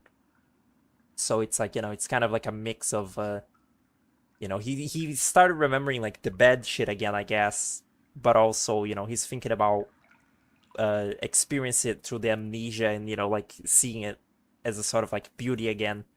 And I guess like he's also really old, like he sounds very like pained, and like his like voice is very dry in this final encounter. And then only his nail remains. It's like, I guess like he starts feeling like pain in his bones because he's like really old. I don't know how the fuck that works. I guess it's like bug magic, but like the moment he remembers he's really old, he starts feeling really old and like, sort of in pain or something. I don't know. Poor fucking guy. I particularly like it really is so like indicative of like where Hollow Knight fans are at this point, where like people have fucking like obsessed over this game so fucking hard that all that's left now is to like shitpost. Cause when Sea of Sorrow came out and like Hornet is now, like confirmed to like ride around in a little bathysphere in Sea of Sorrow, like she's gonna have a fucking submarine. People are like, also that's what Kuro was like doing at the end of Hollow Knight. It's so funny. Like I there's a screenshot or like a like edit of Kuro in the blue lake. Like it's like the blue lake surface of his nail, and then he's below, and the like a person edited a Subnautica like submarine, and he's inside the little submarine, like under the lake, and he's saying incredible, because he's like exploring the underwater. It's so fucking funny. Like one of the actual saddest things in this game, and because of Sea of Sorrow, people are, like people recontextualize it as like, oh yeah, he's taking a fucking like dip with his submarine, because that's just something that bugs can do. That's like really fucking awesome. I love that. And like there's this like common theme with like some fan art I've seen of Fall Knight, is that like they're drawn as like little aliens. I guess it's because they have antenna like bugs, and they look like, you can like if you make the night green, it looks like a little alien, I guess. But I've seen like fan art where like the Pale King is an alien who is like abducting the vessels and stuff as like little, like no, yeah, like like he's an alien abducting people, the same way that the Pale King like takes the vessels, or like took the vessels from the abyss to like serve his purposes and shit. And that's like that's a thing. I think I talked about it earlier in the series. It's just so like insane. Like the fans just keep just like had so long to think about the game, that like we've gone through all of the like, again, like angsty art and like all the theories and shit. So now all that like, or specifically with like fan art, is like we've like cycled through like so much of the serious shit already, so that like only the goofy is like left. So you get shit like alien Pale King and stuff. It's really funny. It amuses me greatly. And I'm about to finish the episode, but I actually want to get one more like ramble in before like it's over. Is where is it? Where was the shadow wall? Right here. Yeah, these are really funny. Like these are maybe the most video gamey thing in this entire game. Like this is just a game mechanic. It's like the shadow wall. You shadow dash through it. It's like it's so nonsensical to the actual like setting of this game that there would be void walls like placed around. Like void is a thing that's not like just willy-nilly like everywhere. It's in the ancient basin and the abyss, and like that's kind of it, besides the collector, which is a special case. But in this little fucking world of Hallownest, just at random, at some spots where they needed to bar something from you, where when you didn't have the shadow dash, they just have these walls that have concentrated void like coming from these runes. And it's like, did the ancient civilization make these? Did the Pale King make these? It doesn't matter. there shouldn't be like easily accessible like void that like the fucking bugs of Foulness could just see. I mean, there could be, you know, like nothing says that there couldn't, but it just feels so like sort of thematically weird to just have this very powerful substance, the void, just like out in the world like this for just anyone to see. Like, look at that little fucking moss thing. You can see this like horrible like monolith of void. It's just like humorous to me that they did that, you know, just for the sake of this like cool game mechanic. You know, not a lot of people probably would think about this very deeply, but I think it's fine. I think Mossbag maybe brings it up in like a theory video about, you know, these void walls. It's just funny to me. That's all. I just wanted to like say that. Next episode, I probably get the Trader Lord like king piece. What is it called? Like the king charm of king. I don't know. See you then. The playthrough goes on. Well, that's not the dashing button. I thought I was playing Silksong for a moment. That's fucked up.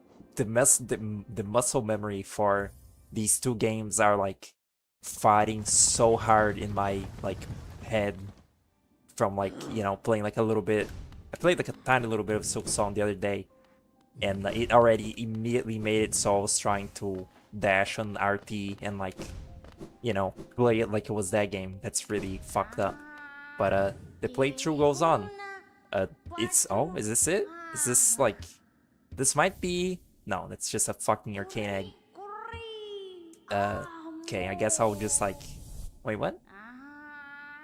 This is the very end of this like, at least you know how far like I'm taking playing this game. Like I'm really just about done. The 3 Dreamers are done. I just need to do Queen's Garden and the White Palace, and like that's it. And that's as far as I'll go. So like must be at least just like 2 or so more episodes that I'll like do, and then probably like take a break, and then I'll oh, that's why I was in Queen Station, because I'm going to Queen's Garden. That's clever. I was wondering why the fuck I was here. Once I finish this game, I guess I'll like take a little break and move on to the next game. Perhaps like do some just like further research. It's so fucking hard to like do any research on voice training. They're like, all the free resources to doing it like on YouTube are very vague, and they always are just like subscribe to my Patreon to learn more, which like I get it, that's valid. You know, people want to like make money, people want you know, to like make a living out of like, I guess, helping people, you know, like in this case of like learning voice training. But it's just frustrating because like it's all so complicated and so like personalizable. Like you can't, you know, like advice for one type of voice won't be for every type of voice, and it's like confusing and scary, and it's like full of uncertainty. Does that fall? That does not fall. That's really jank. So yeah, all the free resources are really unreliable, really, and you know, getting like paid ones, it costs money, which is not that easy to come about. But I'll see. Oh, it's you. But I'll see what I can do, I guess. At least I feel like there was like 1 little percent. Oh, look, it's a Petra. It's like 1 little percent of progress, like from the start to like now. It's weird, like comparing it. It's not like fair to compare the consistency. Like it's not fair to sort of just listen to a little bit of like one of these videos and then like another one that like came after for like measuring progress, because like progress isn't like linear. And you know, it's like about keeping a level of like consistency, because you know, I can like really hem up like a voice for like a second, but then I get tired of it. It's about maintaining it for like a long time. That's the whole point of the exercise, and you know, these little let's plays. But it's hard not to like get discouraged when, you know, like seemingly your progress has like gone backwards from like before. Jesus Christ, your progress like has gone backwards from like a bit before, And wow, wow, I have forgot how to play this game. Good. But yeah, it's like it can be like it's a very discouraging, fucked up, evil process, and I know that already. But even like being warned beforehand, it still did not like fully prepare me for the heartbreak that it truly was. I guess I underestimated it. I was like, sure, I can do it, and then it was greatly upsetting. This really does not bode very well for the play session, huh? Just like eating complete shit to the Mantis Petras. That's really cool. I am calling them Petras. That is what Team Cherry called them. It's not. If they wanted to call them Pateras, they would have called them Pateras. They call them Petras. Don't forget it. It's right there. Yep, Mantis Petra. Makes absolutely no sense. I'll never let go of that, ever. It's the most weird choice I've ever seen in a video game. Maybe not. But yeah, I just really sucked at that right there. Flying enemy AI is still a pretty annoying, like, issue in this game. You know, it's like popular, like coming from Silksong, but this game still had it. It's still very annoying. It's just annoying in general in like a video game to fight something that fuck these guys in specific for no reason. It's oh wow. It's just annoying to like deal with something that's always like just a little bit avoiding you and like very agile. That's really cool. And yeah, it's like you know, these enemies are exactly that. Thankfully, this is the actual last area of the game, like the one. I guess I haven't done the Colosseum of Fools, huh? But like, this is the last proper unlockable area in this game, and it's okay. I actually quite like the like vibe and music of this one, but it does have some of the most annoying enemies in the game with the infected mantises and such. But I think that it'll be just fine. The Traitor Lord is also not that hard of a fight, so that will probably go swiftly. It's a very like mechanical fight, like as in it has very set patterns and you're supposed to use the shade dash, and I don't find it like too difficult. And also have help from Cloth, so that's also a factor. Really, part of what inspired me to play this game right now was as a palate cleanser to a different Metroidvania that I've been playing that is just actually awful. Like it's a very it's like maybe one of the games I'm most like mixed on in like my whole life, which is Master Blaster Zero 2, which is like a revival of an old NES series. You know, Blaster Master is like an old ass game, and then Zero is the sort of like pseudo reboot done by Inti Creates. And there's 3 of them. I only played the second. Like I enjoyed it. I enjoy it now. Like I played it a while ago and I enjoyed it, but also like was so infuriated by it because it's an infuriating game. Even playing it now, I like so many parts of it are just so like heinous. It's so odd how like it can be like so fun but also just so miserable at the same time. It's got like obtuse like Metroidvania like exploring bits where you just don't know where to go straight up. Annoying enemy design, annoying like hazard design, like level design. It's just like it's like fun for like I feel like it's like at least like 60% fun. I want to say that game, but like it's inconsistent rate of like obnoxious moments to like, you know, like bearable or fun moments makes it so you're just kind of like it's like a Chinese like water torture. You know, it's like the thing goes that if you were just like very consistently being like dropped like water on your head, your mind would just like tune it out. But because, you know, in Chinese water torture, it's like inconsistent. It's like it'll not, you know, there will be no water for a while and then it'll happen like from time to time, and the inconsistency makes it so your brain can't predict it, and so it like really, you know, fucks with you. It's like that with the you know, like an experience like that, Blaster Master, where like it's not cock and ball torture until it like is for a little bit and then goes back, and it's just like every time that it gets to a cockular moment, It's just so very unpleasant. Like the part that I stopped at was in like the flower planet, and it's because like you get a drill power up that in the room where you unlock it, it has like a bolt in the ground that you gotta screw on, or you know, like a screw. I guess, you know, bolts are different. Oh look, it's these guys that I've been looking for so fucking hard before in the game and couldn't find. And this is an entrance to Deep Nest. I wonder how I missed it. Let's see, where does this... What? Oh, it was a breakable wall. Actually, I never even got to this room. This is a mask shard. But like, it gives you a drill power up. Establishes that you have to drill into the ground, like directly downwards. Or, you know, at least you would assume so, because the screw is on the ground. But then in the room next over... Oh, it's a charm. In the room next over, there is like a block of like rock that you have to destroy sideways of the drill.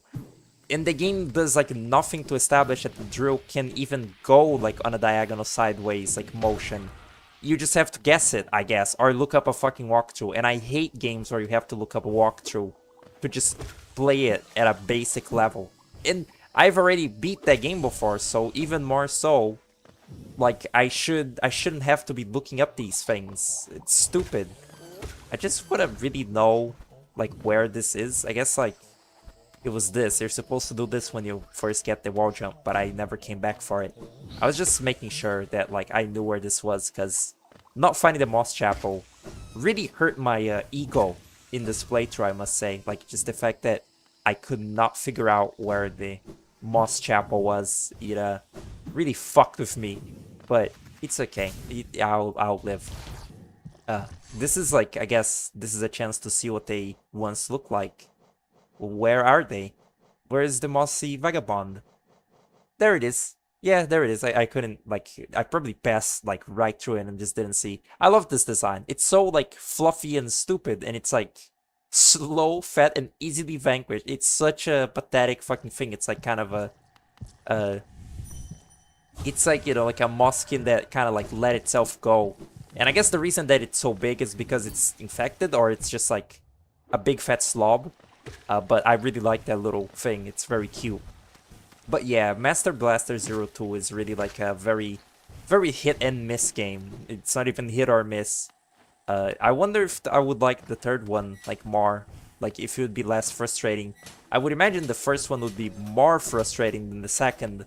So I kind of don't even really want to try. It'll probably be the last one that I try. If, you know, I decide to try all three. There's like a chance that I just will, you know, give up on like 2 again. And just never look back on the series. It's so like sad because I really wanted to like them too. Like I really wanted to enjoy Blaster Master Zero like at a whole, but I can only enjoy it so much when it isn't being really annoying. I'll occasionally be very stubborn with a game and just really try to like, oh god, this is bad.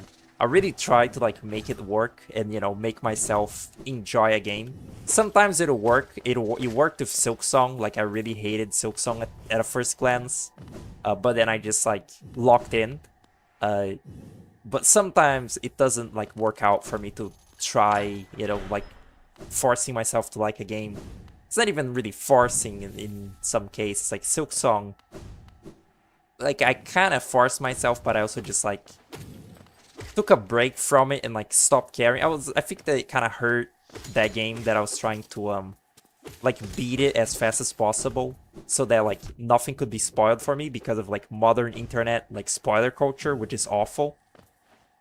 But like I just kind of like spoiled like certain things that I like didn't care about anymore, like what the final boss was, which I had a hunch already, and just the pressure of, you know, like not having to beat the game before being like spoiled on it. That like burden being lifted off my shoulders made it like easier to I don't know, to just like carelessly like play it. Wait, oh right, Deep Nest. Did I unlock this before? What did I? Huh. The lift off my shoulders like allowed me to lock in, and once the Pantheon mod came out, I just kept practicing the bosses again and again, and now I can like most consistently beat that game with at least like the regular Crest and the Wanderer, and the rest of the Crest I can kind of do it okay. Like the skills kind of transfer from, you know, Crest to Crest. And now I mostly like that game. I can like mostly have fun with it. Frankly, like replaying that game and even replaying this game, the world exploring is like a little bit like I can see why now like people will sort of like, you know, maybe bring up the argument of like, oh, I really like the bosses in this game, but I wish they wasn't, you know, like all exploring like Metroidvania style. Because while I don't like dislike the exploring now in these games, I do think that the enemy design in these games, like mixed with like having to explore around and, you know, the like, I guess, Dark Souls-iness of the game, does kind of like lead to a little bit of frustration. And then shit like the, you know, Grim Troop, which like was just the bane of my existence this playthrough, that just kind of like bogs down the game a bit. Speaking of arena, this is an arena, or, you know, speaking of Silksong, this is an arena kind of like that game. I forget that they did that occasion in this game. It's so rare that, you know, it doesn't really stand out as like a thing that happens a lot. Whereas in Silksong, you know, there's arenas everywhere. Yeah, it's like the bosses are more focused, I guess. Like it's more, I don't know. It's easier to like, I guess, you know, like memorize all the patterns of the bosses and shit and like fight them than it is to memorize an entire world and, you know, deal with all these contextual enemies in the world that are, you know, hazards in your way. Like a Primal Aspid, like, you know, fucking like pestering your ass is like in some ways harder than, this is such a bullshit grub, is in some ways harder than, you know, like I don't know, say like the failed champion. I don't know why that one was my choice. That's a dream boss. I guess it still counts. It is a boss. In a way, you know, like having to move somewhere while like 5 Primal Aspids like harass you is harder than just in a very controlled environment with a checkpoint, you know, immediately before you just keep attempting like a particularly hard boss in the game. Because, you know, if you die to the Aspids, you have to go back to a previous checkpoint and like go across like a bunch of platforming sections and shit. Whereas the boss, you just retry the boss again and again, and you learn it more and more as you do it. Just kind of like something that I was thinking about from this replay of this game, which has been very unsmooth, I must admit. You know, again, like I have in some part the excuse of like being let's playing it, that I'm sucking at it so bad. But it has sort of been a somewhat like eye-opening experience playing this game like this, to that a lot of stuff about it that I kind of like took for granted as like just like, I don't know, it's just like I don't think about how annoying the Grim Troop is when I'm not actively playing this game, but in this playthrough it did make me think about it. I'm like, kind of like it's not made my perception of this game like really worse, but it has changed it somewhat, and it really just has reinforced that I now prefer Silksong, like, as, you know, the choice game overall, which is fucked up. Because, you know, as I was playing Silksong, I was like, Hollow Knight is so much more fair than this. This is stupid. You know, how things change. It really is, like, about perspective, because, you know, again, the only reason that I think that about Silksong now is because I'm better at it than this game, because this game's controls don't gel with me as well. Because the night is like sluggish and weird. Actually, kind of like, I wonder if anyone, well, I'm certain like a few people, but like, I wonder if any like big top dog like Hollow Knight like experts really struggle with Silksong like even now. Because like now I've been in the Silksong trenches for a little bit. I've like become okay at it, but at this game I'm really not fantastic at. Still, I wonder if any, like, you know, like in a larger scale, I'm not doing that. In a larger scale, like some crazy Hollow Knight speedrunner does this game like front to back with like their eyes like tied behind their back. What the fuck did I just say? With their, you know, like with their hands behind their back and their eyes blindfolded. And like they still can't like play Silksong like fast. Like they can't fucking beat Lost Lace because like they just can't get used to it. I guess it's like not completely equivalent because in a way like Silksong's controls really are just more polished, like a more polished version of this game's. Even though they like change a little bit, like I can really see not being able to like get as much into this game if you already like did all of Silksong. But if you play this game and then you play Silksong, you'd like just get a feel for it quicker and, you know, better at it because it's more flexible. But I am speaking that solely from my own, you know, personal experience where I quite enjoy this game. Played Silksong, and, you know, once learning the controls, I'm like, okay, that is way better. You know, my experience would not be like universal, but to this like hypothetical scenario that I'm like sort of thinking about in my head, I can see one happening, but the other one not as much happening. All right, here it is. Nice. What else is there to even get? I didn't get the stag station in this garden. Oh right, waste. I also, if I die, I think I have to backtrack quite a bit because I didn't get to the station. Oops, that's an oopsie and a half. I need to pay a little bit of attention here.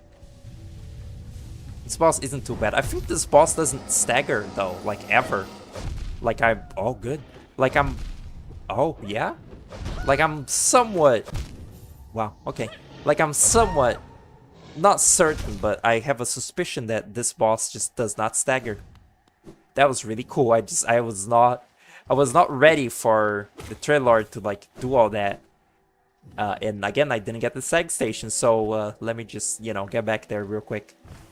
I must say, this area is like a little bit annoying because like it is sort of the most ROM hacky area in this game. Like look at these fucking, wow, look at these like falling platforms or like, you know, drop platforms. It's seriously, I'm not losing all that money. I'm not doing that. All these like falling platforms and like the, you know, constant like spikes, like Mega Man spikes literally everywhere. You know, they're not an instant kill, but they do like set you back and such.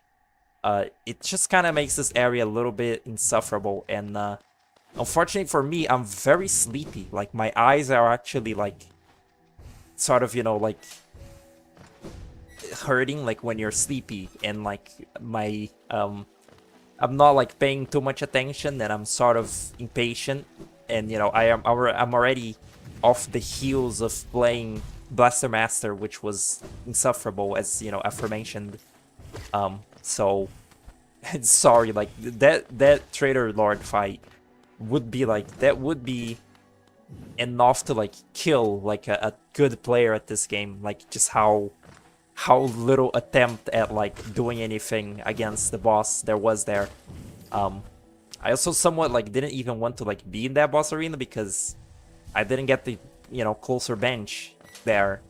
But I kind of want to get my shade first. Maybe I'll use GG again. This is the use GG like playthrough, because this has been the, you know, my playthrough of this game most like marred by impatience and just bad skill. So I've been using GG to get the shade because I've been lazy and like just you know, dying and shit. No, let me beat the boss first. Actually, let me beat the Traitor Lord.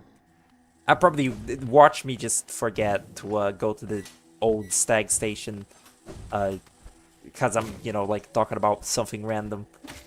In that case, you know, just like if you haven't seen it somehow, just go to YouTube and Google it. Last Stag final cutscene. It's pretty cool. He becomes the old stag instead. It's pretty, like, it's pretty hopecore. It's pretty hopeful and like beautiful, and a moment in this game that I really quite enjoy. Again, nothing in Silksong I feel like quite replicated that, at least to me. Honestly, like, the stakes in Silksong were like a little, like, skewed. Like, the whole plotline of Lace really, really didn't impact me very much, and therefore, like, my attachment, you know, to Lace as a character, and therefore the moment where you fight Lost Lace was sort of, you know, like, the effect was diminished because I didn't really care about that character very much. Like, I don't know, she just didn't really, like, I don't know, she didn't really, like, hit for me, I guess. It is kind of funny to me that, like, there's so many parallels we can draw between Kill la Kill and Silksong with, like, the silk and the life fibers and shit. I think it's very funny. Like, Lace is very similar to that one creepy little girl character from Kill la Kill. It's very humorous to me. I wonder if that was, like, even remotely, like, Ting Cherry's, like, not idea, but, like, if Ting Cherry has seen Kill la Kill, and if they were, like, inspired by it literally any way for a Silksong. Alright, here's this fat fuck. Possibly a trans man, as, you know, discussed, like, previously. Let me just remember how to fight it. That's the patch, the in attack. I remember that. It's like, originally this boss only had 2 attacks, and that sucked. Wow. So they added that, like, Scythes attack. And that doesn't really, like, make it, like, a fantastic boss, but it is, like, I guess, a 1% less uninteresting, I guess. I kind of like this boss, although it does do double damage, which has killed me twice now, because it just attacks very fast, and every hit of damage is double, like it's a fucking Silksong boss. That's really crazy. I didn't remember that. I guess I'll just shut up then. I can also do this. Check this out. I actually forgot that I had this, and I had set one of these, like, for the last play session that I had done to, like, use it, you know, like, when starting this recording session. But yeah, there it is. I forgot. That is, like, one of the most useful things in this game, or this is one of the most useful, like, uses of this feature in this game, is to just deny the run back of an annoying boss. It does cost 1 essence, but who gives a fuck? It's 1 essence. Essentially, you can just, you know, like, completely ignore having to wait, or having to, you know, actually make a travel to the boss arena that you know, want to be in. Wow, how annoying. And it's pretty cool. It's something that's, you know, just not in Silksong, because you only get the Beastling call, which is only to the stations and shit. Wow, that was very bad, actually. That's, huh. Alright. Just lock in. Easy. Okay. I think that his wait times are, like, perfectly synced for your shade dash, like, wait time, and the jump. And the jump is, you know, the jump you can jump over. Wow.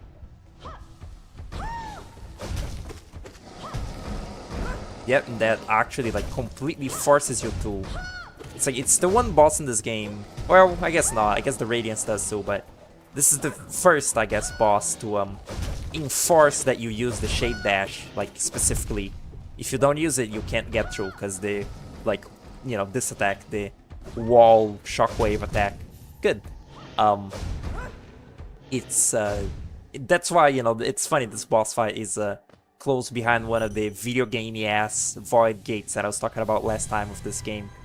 It's like, it's just to make sure that you know, you have the shade dash, like, coming in here. If you don't, then you don't, you know, you wouldn't be able to, like, beat it. It's the boss fight that's designed around it. And again, I didn't watch the video, but there's, like, a YouTube video that's about, like, the design of the shade dash, like, ruining this game, because it, like, trivializes a lot of the dodging. But I guess, again, I was just not talking about how I never mastered this game's controls. I don't see it. I don't see how the shade dash, like, trivializes the gameplay, because, like, you only get it, like, you know, like, sort of late into the game, and these later boss fights are designed around it. Like, you need to shade dash through some stuff that the Hollow Knight does, or else you can't, like, get through. Excuse me? Or else you can't get through. And, Wow, man. This guy is very fast, huh? This really is like fucking Proto Silksong. He even looks like Harnett. What was I talking about? Oh yeah, the Shade Dash. I don't know. I don't find it that like much. Like the recharge time on it makes it so difficult to like use effectively. You know, if it was like Cuphead and you could do it every time, that would make it broken. But I don't think it is, like, at least for a normal player, it isn't broken. And like, if the argument is that to a pro player it's like super broken, then like, I don't know, is that really like that big of an issue? Because like pro players are just gonna use any fucking tool in the game to just trivialize everything because they played the game a trillion million hours already. Like, I don't think, I don't know. I somewhat like the Shade Dash. I certainly like it less now, like replaying this game, because of the wait time and, you know, like, way that it's used. I'm not even talking about this fight that I'm eating shit at right now. I'm more actually kind of talking about like the Radiance and some of the Godmaster stuff. Specifically from when I was playing the Harnett in this game mod. It made me realize how a lot of stuff in this game requires you to Shade Dash. And, you know, because I was playing as Harnett, I couldn't do it. And so I couldn't like fight a lot of things properly in the game. And it was frustrating me. So I literally just like hate the Shade Dash design, like not really just on like a technicality, because of the Harnett in Silksong mod, which is, or the Harnett in this game mod, which is my latest memory of it, besides right now. You get it. I also just now kind of realized that this is probably the first time I ever get to like this part of the game, or like this late into the game, without having like full, like everything, like full soul vessels, full like mask shards, or, you know, at least like, I don't have that many mask shards. I think that like by this point in the game I could have like, could have the opportunity to have like 2 more than this much. And you know, I don't have that because I didn't look for a lot of them, or like, not that I didn't look for them, it's just I never came across them because I'm not like super locked into, you know, playing the game. Really, like, mostly my fault. A lot of like this playthrough's unsmoothness. Good job, Knight. A lot of my unsmoothness of this playthrough has been just, you know, very much my fault, and the fault of the nature of speaking while playing a video game. But, you know, what can you do? It's all for the fucking craft, I guess. Okay, there we go. She's dead. Poor little thing. Bonk. Pretty cool moment. It's kind of like, I feel like half the fucking like backer characters in this game die, no? Like Diesel, Cloth. Let's see. Who else is backer? I guess wait, Britta isn't a backer character. Isn't Fierce Drya or whatever, like this bitch? Isn't she a backer character? This one? I guess not. No, she's just supposed to be the white lady's like servant, but she died. This fucking character was once supposed to be a boss fight in this game. They teased that, I think, like in the Kickstarter, but then it never came to be. Like, they never actually like made you fight her, even in like a dream or in just any form. It just never happened. I wonder like why they made it like the trailer art instead, and just left Drya to dry out. I was trying to make some kind of joke there, but it didn't work out. White Fragment. Are these called? It's called King Soul, right? When it's like finished. There she is. She's very weird. It's very odd that she's like a plant thing. It's very strange. She's like a plant thing that fucked the bug, and now she fucked too much. So like now she like wraps herself to like not fuck anymore, because like otherwise she's too horny at all times, which is really that's really like, it's very odd, but that's also very very Greek. That's very like, or is it Greek? Like Greek mythology, like Zeus and shit. That feels very in tune with, you know, like old like Yeah, like old fucking like Zeus, like mythos shit, where like, you know, all the gods are like super fucking horny and stupid. Uh, Particularly, you know, the white ladies like deal makes me think of that. Yeah, man. I guess next time I'll just beat a few of the dream bosses, like beat like Elder Who and shit. But I also wanted to do the Collector and the Colosseum of Fools so that I can see the Nailsmith. Fuck. I guess like I guess it's fine. I guess I can wait.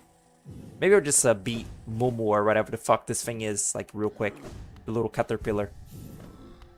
But the only thing that's left to do is to get all the essence necessary for the White Palace. Do that, and then beat the Radiance, which is pretty exciting. Let's see. I usually don't fight this thing without like long nail and shit, and I don't like this boss like at all. It's a gimmicky, kind of like shitty boss. Frankly, I don't find it super fun.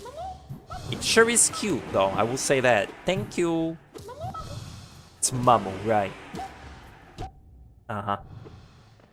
The physics of, you know, like the bouncy ball are just kind of, I don't know, inconsistent. Something about it is, I don't know. I guess it's like a timing like thing. And my reflexes aren't like super good.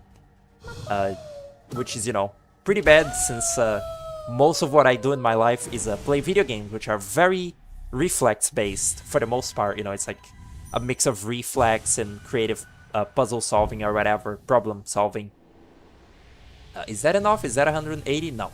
I think that like beating Elder Who and like maybe Markov or like... Who the fuck haven't I beat? I beat like Lost Kin, there's Dung Defender, which I'm not doing. Does it not say Dreamer? Wait, is that my fucking joystick? That's my joystick drifting. Annoying. Dream Warrior. Warrior's Grave. Doesn't really quite say. Have I never found Elder Who? I guess it doesn't like tell me if I didn't find them. Well, at least Markov and Elder Who I can like do and cool rhyme. I can do those and that'll be enough for that. I guess there's some Whispering Roots that I never did. And let's see, Garb I did. We'll see. For now, you know, I'll just I guess edit the previous episodes, huh? Probably should get on that at some point. So yeah, until next time. Hello, ladies and germs. Today I'm gonna do my homework. You know, the homework of oh yeah, then do the stag nest. I'm doing that now. The homework of finishing up gathering enough essence to be able to do the White Palace and, you know, win the game. And probably like I'll at least take one like episode to do some of the Colosseum shit and see the gay bugs, and that'll be the playthrough. No Hive actually, no Hive night or like Hive, you know, like exploring the Hive. I also gotta beat the Collector probably today, but you know, all of that in due time. This is the last stag like bit. I just want to like make him happy really, because like, you know, that's what this quest is kind of about. It's about giving this little fella hope. And oh, it's also the first soul vessel. I wonder where the fuck the rest of the soul vessels are. I couldn't find a single one. Like, well, you know, I found 3 of them, but like I couldn't find most of them. And I feel like usually in my playthroughs I actually like get at least, you know, I actually get all the 3 soul vessels. I'm pretty like thorough usually playing this game. This playthrough was the least thorough I've ever been, but it's pretty crazy. Like I didn't expect to like not find a lot of the important stuff playing it this time. But yeah, you see the little egg, you learn the possibility of like there being like another live stag like out in the little world here, because it's like freshly like born, I guess. And so the last stag becomes old stag. See? he's not the last one. There might be another one out there. Uh, this is a really cute little storyline. I love all his dialogue. It's very cordial. It's like the one character in this game, or it's like one of the few characters in this game who are really cordial to you the whole time and just like really nice. In Hollow Nest, like there's not a whole lot of like friends, but the few ones that there are, they're chill, like Koro and this guy. And yeah, just the little very subtle like last stag, old stag. It's like very very simple, very effective. Now let's go beat up the spirits of noble ancient like warriors and shit for essence. I need exactly like 200 of it, right? Yeah, 200. So Elder Hu and like Markov. I don't want to fight Markov. I can fight the guy in Deep Nest. Even though Deep Nest is like hell to like get into, it's less annoying than Markov, I must say. Or I could do the Whispering Root. I don't know how much those give you. We'll see. I'll just cut to like Elder Hu right now. And here it is, Elder Hu. I actually used to have quite a bit of trouble with this fight, but I don't think it's like too bad now. This guy, like, that has to be implied, right? Like in Silksong, everyone thought that like when Chakra was like revealed and shit, people really thought that he was gonna give some more like insight into Elder Hu's like tribe, or like what the fuck, like not what he is, but like what his little like clan is like, and what he's what his deal is. But they really didn't they didn't do that. They revealed that like Chakra is like a cartographer and she has her mentor and shit, but none of it really, like, I guess visually they are like similar, like like Chakra and her little mentor, they have the same rings like thing going, and like the orange like garbs, but it doesn't really like make a whole lot of sense for this like guy from Hollow Nest to be related to those. Like I guess Chakra is like a wandering, she got into Farloom like from somewhere else, but I don't know if the implication that like Elder Hu is like from the same like tribe as Chakra and Cole. I don't know, like it's all very vague. This is also like a backer character, and like Chakra isn't a backer character. It feels kind of like they feel kind of separate, and like that's one of the like things where I feel like people are sort of overestimating how much Silksong would give context for like this game, how much it would call back to Hollow Knight and sort of like bring stuff back and give answers on them, or like for the exploration. And a lot of that didn't happen with Hollow Knight or with Silksong like at all. Like a lot of the stuff in this game was left untouched for the sake of like new lore, or just very brief like moments of old lore, like the Void coming back. Oh fuck it, I'll just do Markov.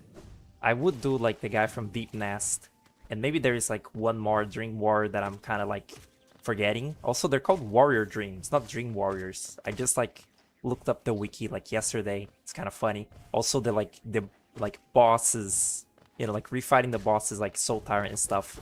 Those aren't considered like Warrior Dreams either. They're just Dream bosses, like Dream variants. Oh yeah, this guy. Never even talked to him. I love this fucking NPC. He's really cute.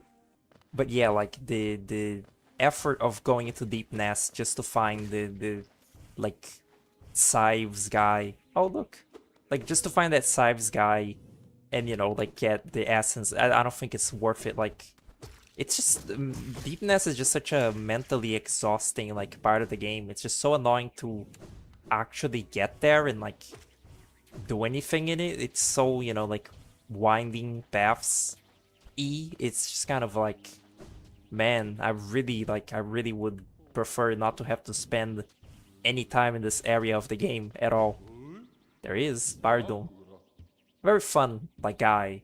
He's just like a lore character, but his design is really funny. The way that his face blinks like an eye, but like it is a face, or maybe it isn't a face. Maybe that's like a mask or something that just covers his like real eye. It's very weird and kind of creepy, but it's very cute. And you know, he talks about not being quite as big as a worm and gives you context for what the worm is, which is pretty cool. Again, I like the idea of this area being this like carcass of, you know, like a god sort of like decomposing and transforming the land, because like, you know, the worm's ashes become this like snow, and the worm's like body is sort of sprouting these weird like magical roots that are kind of like taking over. Like those things in the background I think are implied to be like, I don't know, Pale King corpse plant. It's like his corpse became like weird plant food for this weird magical soul like vegetation, which is a pretty, it's interesting, it's neat. Even though this area I still kind of like not enjoy as much because it's fucking annoying. Look at that. This area is just kind of a pain to like go through. Like these little hopping enemies and the big hopping enemies and the aspids. The geometry here just, I don't know, it feels kind of uninspired feeling. I don't know how to describe it. But in just kind of like basic idea, this area is like, it's okay, it's neat. There is also no real, you know, main boss here except the Colosseum and Markov, which is a dream boss. And this is like, I would say this is the worst of the dream bosses. He's not like impossible, but he's just really irritating. Like I just don't enjoy fighting him. I don't know, his patterns feel obnoxious. I don't know. It's hard to like get a hit in on him. The Abyss Shriek really is putting in a great deal of work. It's kind of beautiful. And I'm dead. Oh well, I have the Soul Gate, Dream Gate. I really brute forced the shit out of that. Of course it didn't work. What did I expect? Alright, so hold up. That's a really cool feature. That's like, that's cool that you get that like sort of end game E, but not super end game. I kind of don't like that in Silksong you take until Act 3 to get the Beastling call. I kind of wish they gave you it like a little bit earlier in the game. Just because it's a good thing for like exploring the Citadel, having the you know, like quick fast travel. It's not super overpowered. It's, you know, certainly not as like effective as this game's like fast travel thing. But it's like it's very useful. It's very good for exploring. God, this guy sucks. And getting chances to heal like against him is also like really damn hard. It's just annoying. It's just like bosses where it's just like finicky projectiles and you gotta like think about, you know, where the projectiles are going. I don't find this particularly thrilling. And then he gets 2 shields and it's just like, okay, all right, dude. Yeah. Can you stop though, so I can heal? Maybe I could get like quick heal or something like on, you know, like my charms. Because Quick Slash is not particular. I think that, wait, let me like, oh look, I have a charm notch. Neat. Just like, where's Quick Heal? Quick Focus. There we go. And then like maybe Grub Song. Okay. I actually equipped Neomaster's Glory and like just straight up didn't use it like whatsoever. Like the whole time. Just up until this moment, I just did not remember that I even like had it. Cause I'm stupid. Good hitbox on that. Like that. It's a kind of different It's a kind of different strategy doing like nail art strats and shit. That Soul Tyrant fight was just such like misery, like abject misery. I hated that. I hated it so much. Like just that whole like that whole, well, it wasn't the same session.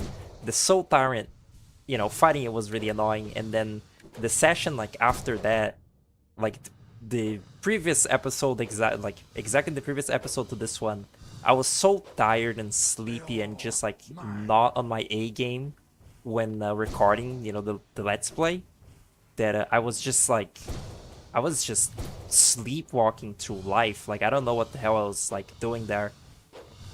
I was like really bad at the game, and really like just I was like near dead, and I was comatose. I don't know. All right, this is in the bag now. Good. Fuck you, Markov. Your fight is awful. I hate it. Check this out. Frame 1. Ah. Oh, I did it. Nice. Frame 1, like, consume. Great. And we're right near the collector, so I can do that. And then talk to the seer, and then start the White Palace or something. Maybe I'll start the Colosseum, actually, like do Pantheon 1. Yeah, Pantheon, those are the... Fuck you. Do the Trial of the Fool, the first one. The Trial of the Stupid.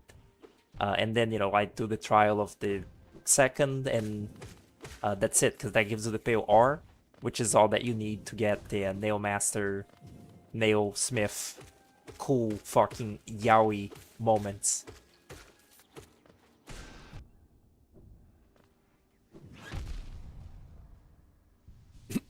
That was actually kind of funny. It was like a perfectly cut scream from that Bellfly or whatever the fuck it's called. That was humorous. I like that. There we go. Here it is. It's I actually, yeah, I never did this. I think this is like the first time I even like bother sort of like venturing deeper into Kingdom's Edge. Like I didn't even, you know, climb up this high to like open this shortcut, which was stupid of me. I just didn't remember that this existed, like that you had to, you know, pull that lever there. And I also didn't unlock the main path, like, you know, the way up to the Colosseum of Fools. There is like a shortcut into the big elevator in City of Tears, which I could have opened, but I didn't.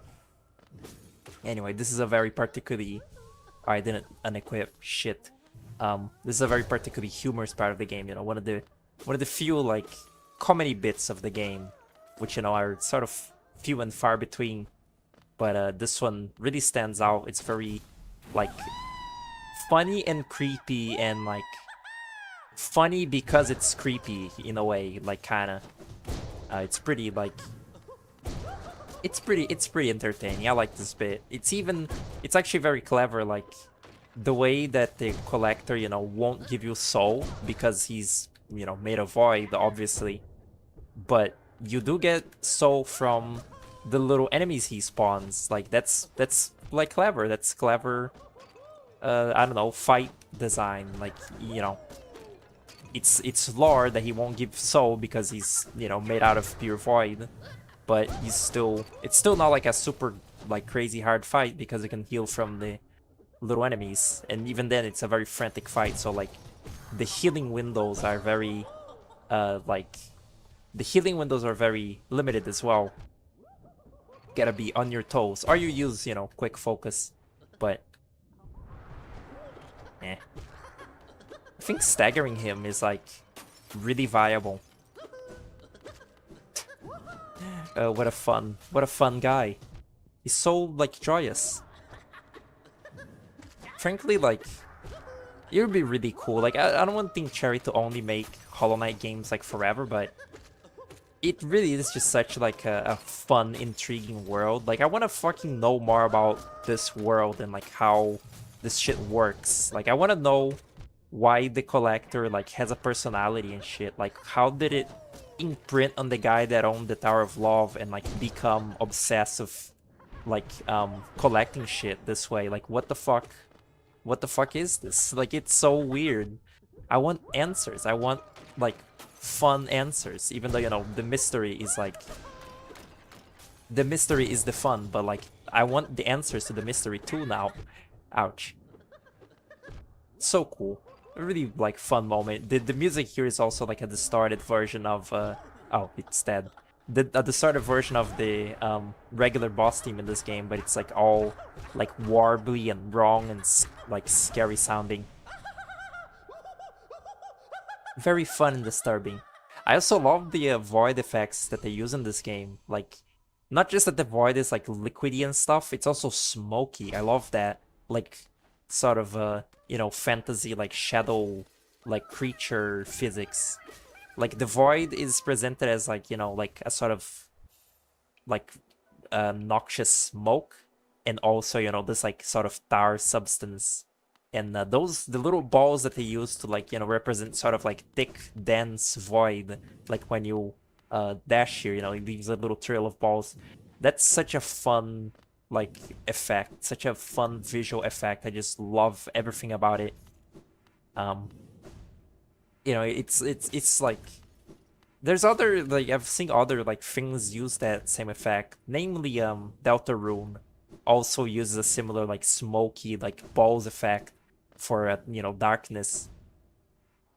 But it looks very particularly like great in this game. I just love uh everything about the void, like the oh good, like the void, the shade lord, and you know, just the void, the shades, the collector and shit. It's great. I actually need to go right back into Kingdom's Edge to get the Colosseum. Oops, that was quicker than I thought. I can do Pantheon. Wow, I really am hellbent on calling it Pantheon. I'm doing the first trial and calling it.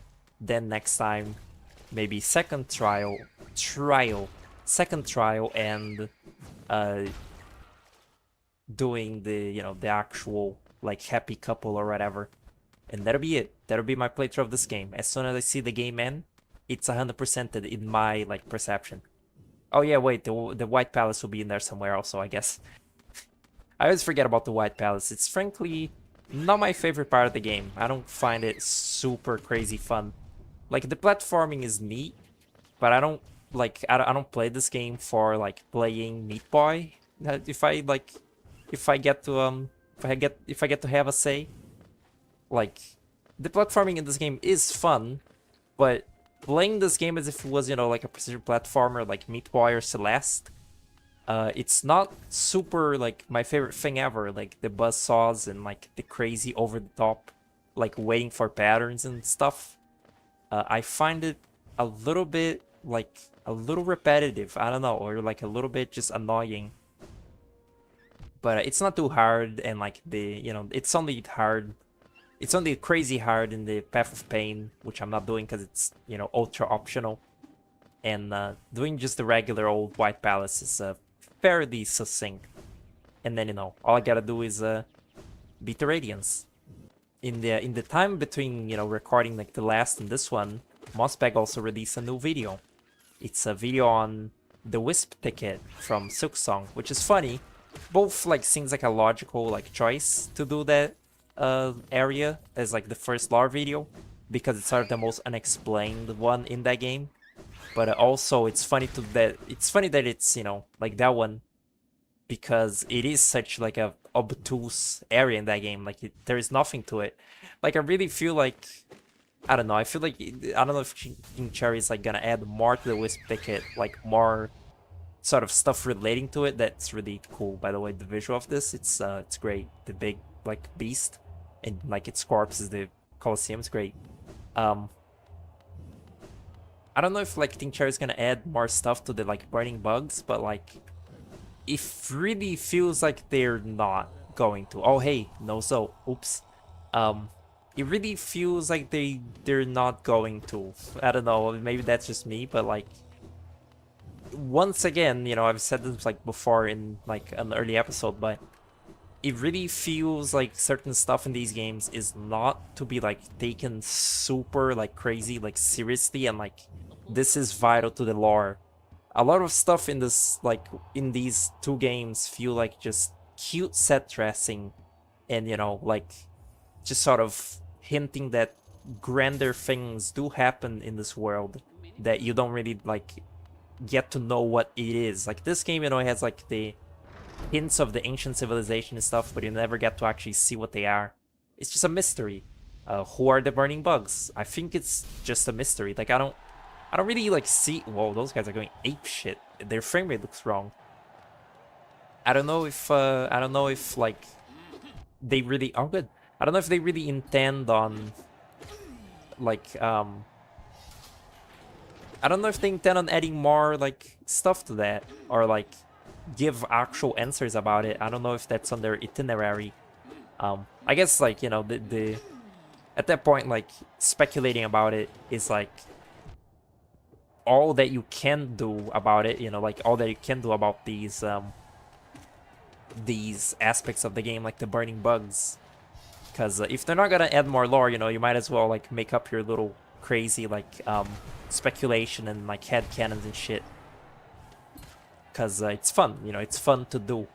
But yeah, it's just, I don't know. The burning bugs, I honestly didn't find the Wisp ticket to be like super crazy interesting either. Just like in general, like maybe it could be because the Father of the Flame is like such a shitty boss. But I didn't super care about that. Like I like Greymoor. I like the, you know, again, I said I like the little story of it being, what was that, critical?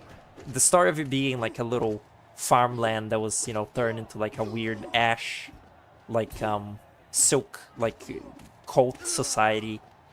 But like Wisp Ticket feels very like underbaked, you know, sort of unfinished, and kind of like tacked on just on top of Greymoor. It feels like, I don't know, if they really wanted the air in the game, they could have like made it its own thing. I don't know.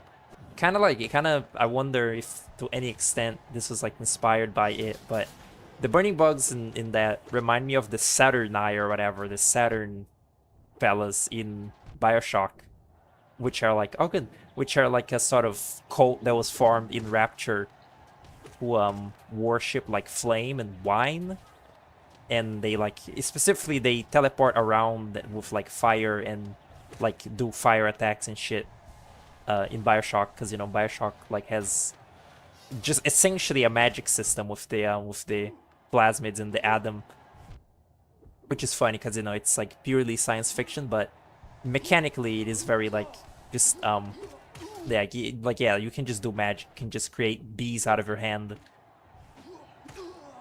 But like Saturni, I don't know, I got a real like vibe from Silksong that Pink Cherry like specifically had like seen the Saturni from Bioshock. I guess it's just, you know, like the fact that they're a cult and they like fire is like enough for me. But I don't know, maybe one day in an interview or some shit they'll like confirm or deconfirm it. Probably not. Maybe there is some real life cult that like more closely like you know, parallels like both things, like both the burning bugs and the Saturni. I think that was what they were called, Saturni. This fucking thing, classic trope. You know, early game boss is now just basic bitch. Too bad that the Vengefly King is a really obnoxious encounter. Really don't like that one. I don't think anybody does. It's just kind of annoying to like have to reach for it, like as it, you know, like flies back and forth and shit. I didn't like get rid of the like quick heal like setup that I had going, but that's actually been serving my purposes just fine.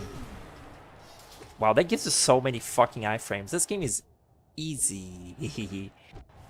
The folly on the primal aspects is very funny. Like they just go, their little spit sound is very funny. They might have not even picked up on the mic. I think I need to like mess with my mic settings a little bit. They've been failing me somewhat. I also need to learn how to use or like I need to learn how to make a good like audio setup for myself on Audacity, because that's like what I'm using for like the voiceover shit on the video that I'm working on. Like I intend on using Audacity for it, because OBS is just not the right program for that. How the fuck do they get like super infected like grass flies in this like Colosseum? It's crazy.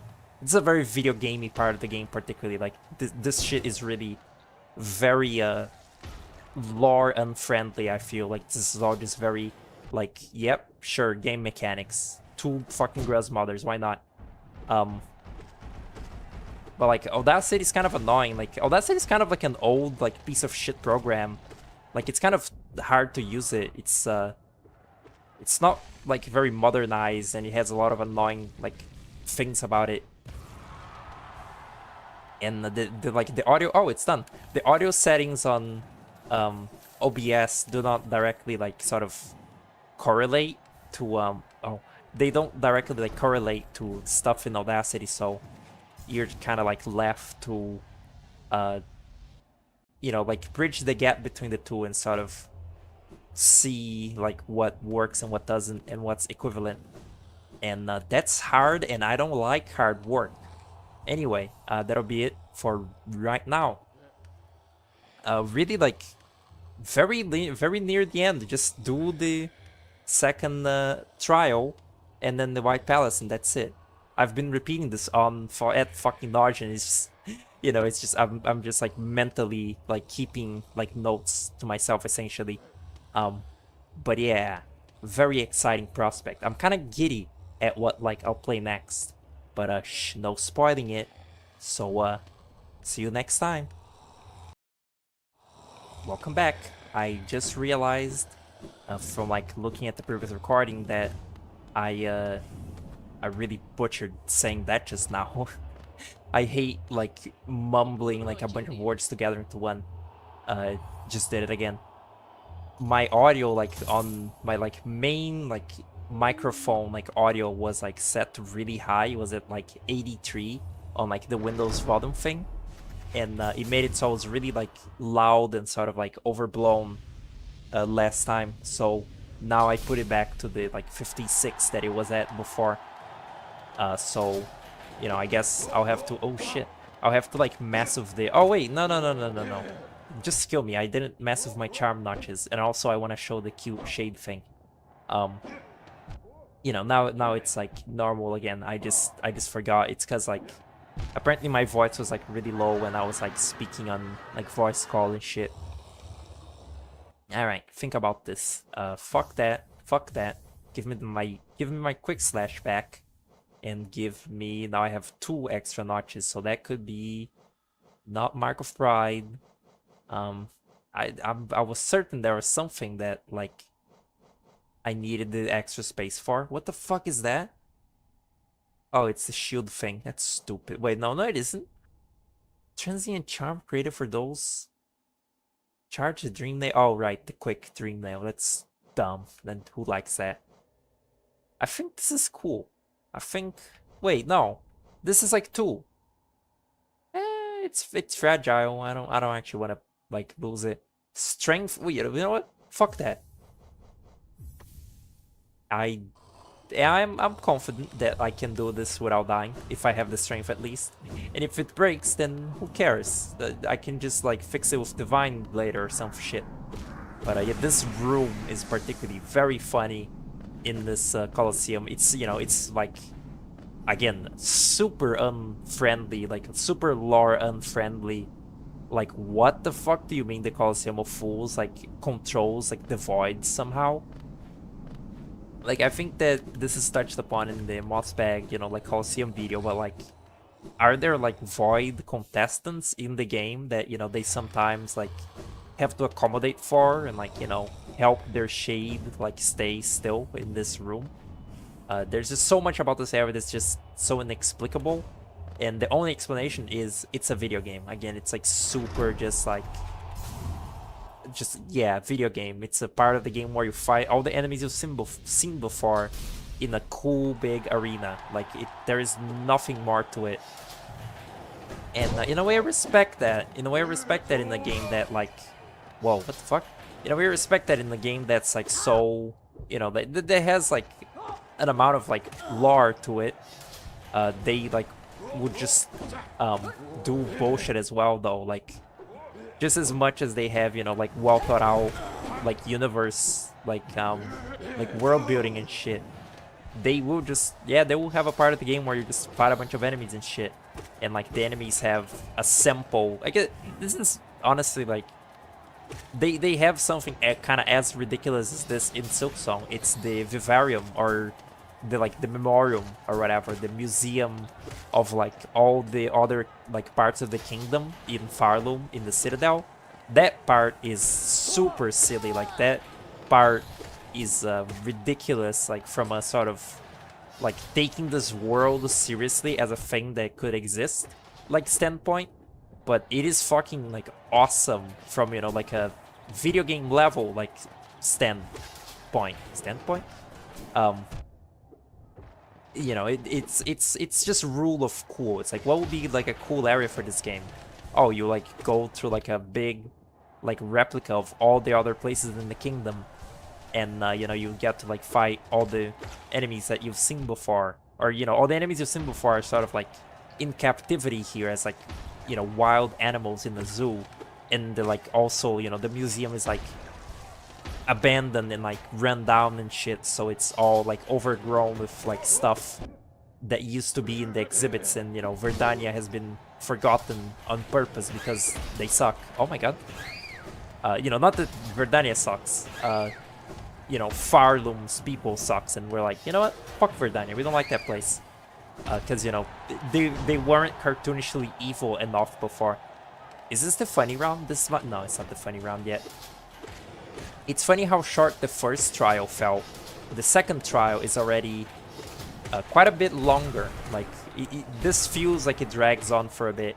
And then the third trial is just fucking annoying, frankly. Like, I just hate the trial of the crazy champion or whatever it's called. It's like, it's just not fun to me. Like, it's just like endurance. I don't really like endurance. Why am I getting crits? Like, I don't like having to endure something in a video game for like fucking like 15 minutes at a time. And if I fail, there it is. And if I fail, I have to oh look, it doesn't work. Like, if I fail, you know, the 15 minutes challenge, I have to redo it all and like spend 15 more minutes. It's stupid, it's lame. That little like mimic bit is very funny. I actually quite appreciate that in this game they have 3 like wholly unique ways that you can meet the mimics. Like, the first way is you meet it, you know, like in this like arena, you like see the little grub in the cage and you're like, oh no, like I gotta kill the little friend grub, that's fucked up. And then, you know, then it's revealed that it's a mimic, and you're like, holy fuck, these people are like twisted. They have weird, like, you might think it's like a weird mutated grub that's been like, you know, experimented on or some shit. I don't think that like they had that kind of technology in Farlum to, you know, do like evil experiments, but you know, this is like the first way to like, or just, you know, one of the 3 ways to see it the first time. The other one is in that random room in Crystal Peak. There is just a mimic grub like in, you know, in a little cavern, and if you try to, you know, help it, you will learn that it's a, you know, it's a mimic, and like the real grub is further down the room. And then, you know, there is the really crazy one, which is in Deep Nest, which kind of like, I feel like that one is like maybe the least effective one, because you already know that Deep Nest is like fucked up. So when you see a room that has like 5 different grubs, you kind of might already like figure that something's gonna be wrong. But you know, it's in that one room. You see a bunch of grubs around, and then 3 of them are mimics and 1 of them is real, and you know, you just like have to deal with that. 3 like completely different, you know, contexts in this game where you might see the mimic grubs for the first time and, you know, be scared by it. All dependent on your playthrough and, you know, the choices that you make and the places that you go first. It's cool. It's a cool thing in a it's a cool thing in a non-linear game like this. Pretty neat, pretty fun. Here's the Oblobos. They're very annoying and I hate them a lot. It's a very, oh wow, it's a very irritating fight. Thankfully, one of them is already fucking dead. Jesus Christ. Oh, okay. They're gone. Alright, that was it. That was pretty succinct, wasn't it? Oh, I didn't put my timer on. Oh well. Yay. I did it. Now I can go and like be like a, what is it called? Like a merrymaker? Merrymaker? What is it, like, love, like a matchmaker? There we go. Merrymaker. Fucking grow up. Okay, now I just like gotta go to Green Path. And this shortcut here I didn't open, right? The little like face of the knight on the trials already beat are really cute. This is also a cool room, like just the way you can, you know, like dash all across it and the bellflies activate one by one. That's very cool. I don't remember where I put my dream gate, so I'll just go to the station normally. Wow, how stupid I am. I need to go to King Station and get the actual final nail upgrade, or else the fucking guy won't be there. Idiot. it's also really fucked because when you kill the nailsmith in this game, the game saves like right there and then. Like your choice is made, and that's just so very cruel. It's also it's very funny that like they let you kill him this way. Like it's really sort of like cruel because you know, like a lot of players like won't probably like know that, you know, like you can save him. Like they might figure that if you don't kill him with the nail there, he will just, you know, do it himself. Oh, like oh lie. That's not his name. It's called like, what is his fucking name? Lem. It's Lem. What the fuck did I say? Whatever. You know, like a lot of players like won't know that not killing him is like a good thing. You know, they might think that he'll just like kill himself.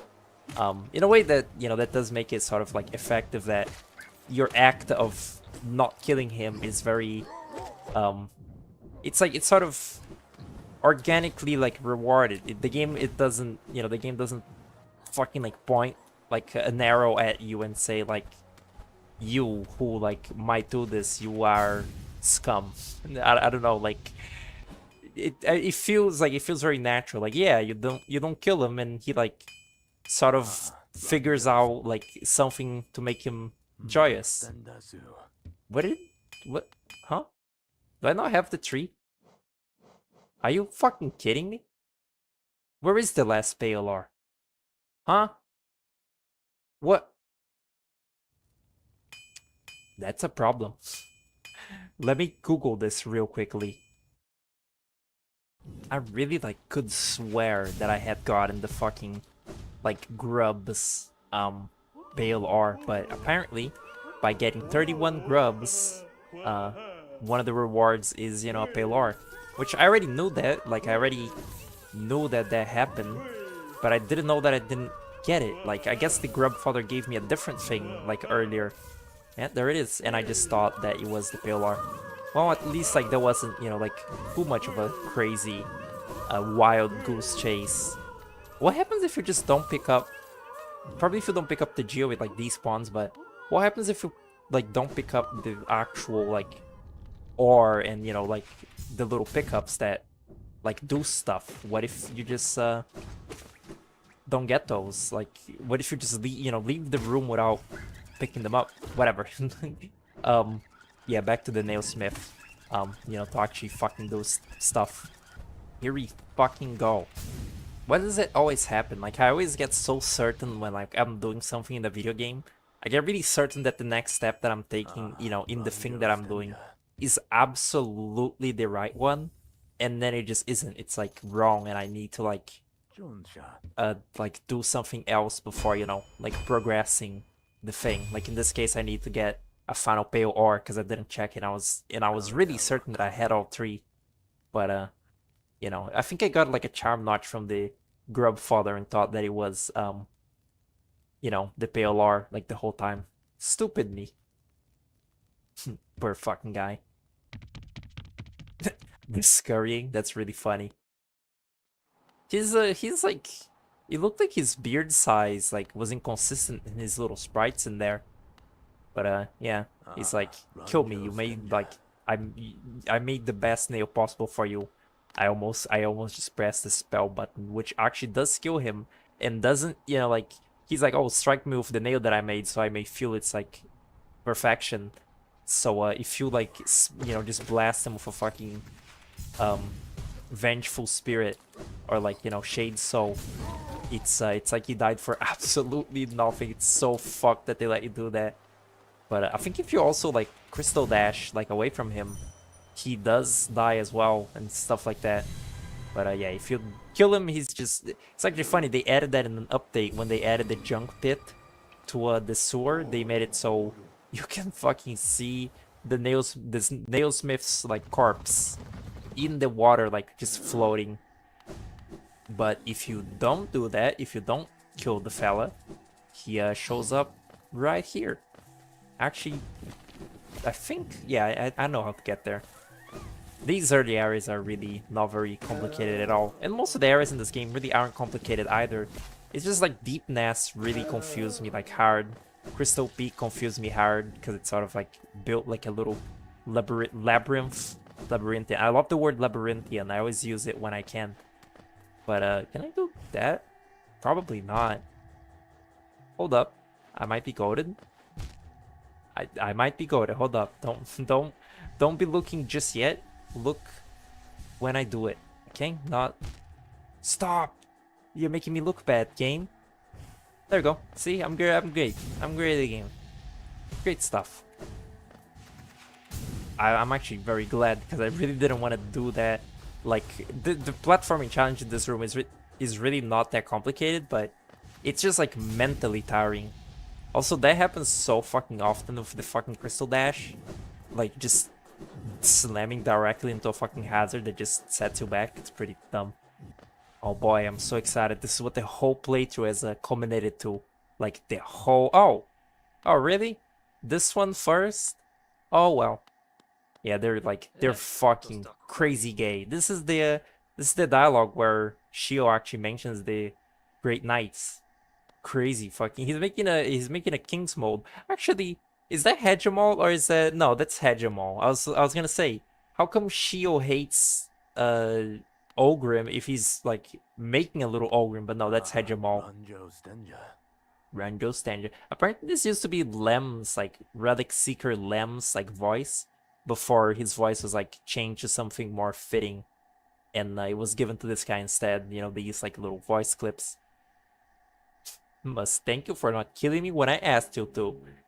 Yeah, you're welcome, fella. You're good. It's really like it's a good lesson for life.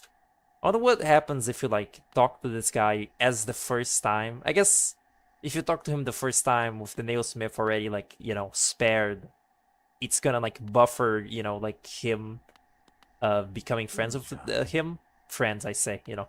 Like if you come to Shio with Nailsmith already, you know, like wandering the world because it didn't kill him, he's probably just, you know, just teaches you the nail art and like it's normal. And then if you leave the room and come back, then the Nailsmith will be there, probably. Let's see. Mighty Hegemol was always my favorite. What a towering figure he was. Surprisingly soft-spoken. They're all impressive in their own right. Fierce Traya, kindly Isma, mysterious Amir. And the other one is fucking crazy. Like, he just hates him because he plays in poop all day. Like, he's not dead, but he plays in poop all day. So like, why the fuck would you like that fucking guy? Please like tell me that the room gets like reset. No, you can't do this to me. I've been waiting so long. There we go. Brilliant thumbnail. Just fucking put it on a what's it called? Put it on the fucking portrait, like picture it on the wall or whatever. Like print it. What is the word? I don't know. Put it on the fucking like make a portrait out of it. Fucking like paint me like your French bugs. So great. If I move too much, masterwork will be ruined, and I'll hate to see him upset. Though he may seem imposing, in truth, he's a delicate sort. Wow, that's too much information, my man. That's crazy. What does he say? He said like I can't spare a moment. Whatever. Well, that was all very fun and great. Now, the White Palace, and I have a little time to do it. Sure. Like Mr. Incredible in The Incredibles. He says, I have time. That's exactly what he says. Oh yeah, I gotta fucking talk to the little moth thing first. Frame it. It's like, make a portrait out of it. It's frame it. Frame it like a portrait. Like a portrait on the wall. Frame it. That's the word. Frame. God, I'm dumb. It's so fuck. I forget certain words in Portuguese, like my native language, like from English. Like I'll know the word in English, but I won't know it in fucking Portuguese. But then also, like when speaking English, I'll forget what like basic words like mean as well. So like I'm just really stupid. Like I'm just generally like a moron. Anyway, I got it. I thought that she died the second that you like awaken the fucking nail, but I guess it's like if you get every single little bit of essence possible and get the like uh 2000, you get like, I don't think you actually get a reward for it. You just get to see the seer like die, or at least like fade away or whatever. All right, let's beep this shit. I guess like the reason that you do the Hive Knight is to like have a better chance at the White Palace, or at least to make it a little bit easier. But I don't want to fight the Hive Knight and do the Hive. The Hive is annoying and it's unfinished and it's fucking like terrible to like go through. It's a bad area. It's not fun. Yeah, I'm not doing that. I'm not. Oh, these guys don't have a shield. I always thought they did. Jesus. I don't really look at their little shitty body. It looks so bad. Yeah, I don't actually want to get the Hive Blood or whatever, even though it does help quite a bit with this part. Do these guys give soul? They actually do. Why? The robots or whatever. It's actually fun that they what are they called? The wings mode. Wing mode, actually. King's mode, wing mode. I thought both had a little S in there. Keep the length ones, keep that steady. Don't really need that. I kind of want this. And like, is there anything protective? Like that's not helpful. That's breakable. Sure that. It's fun the way that the wing modes are like one of like it's the only enemy that's in Silksong that's like taken from this game directly verbatim. The other enemies, the Shadow Creeper or whatever, it's in both games, but in this game it has like orange eyes because it's infected. In Silksong has dark eyes because it's like untouched. But the wing mode is like the one that is like actually completely the same, which makes sense because the wing mode is like a memory in Hornet's head, so like it's just a thing that like has kind of existed before. It's not like unique. It's not in Fire Lumen. It's not it's not like new. But it is funny how like its little sprite looks the exact same in that game, and like you see it in the journal, and like it just is the exact same as in this game. And it's like, wow, look at that. So many years like have changed, and yet this enemy is the same. And I don't know, it's just kind of like funny. This area also looks pretty cool, like visually. It's got all the like, I never really thought about the roots in the background. They kind of reminisce of the White Lady, perhaps, who is a big fucking tree thing. This area is very surreal. It's kind of like, yeah, this vibe with these like sheets covering the furniture. It's like quickly. Is this the fucking Path thing? No.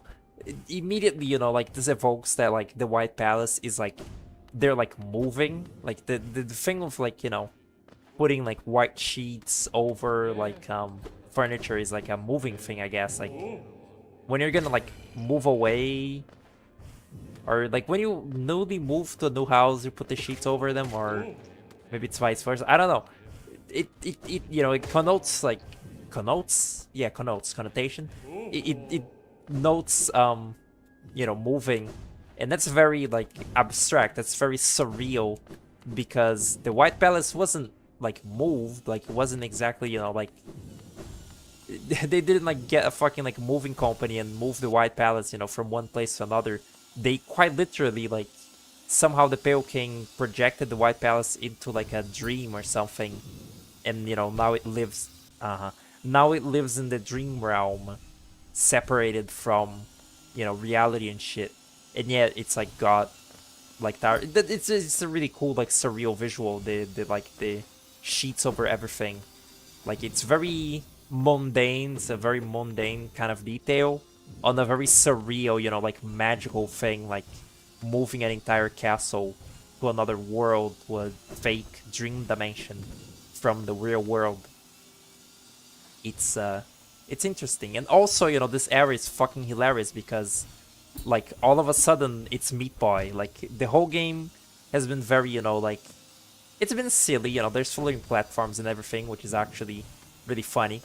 Um, like, this franchise just very, like, very unabashedly, like, yeah, there's just floating platforms everywhere. No explanation for them. In Silksong, there's, you know, some, like, magnetic fucking rock explanations, but so far this game hasn't been too stupid about that yet.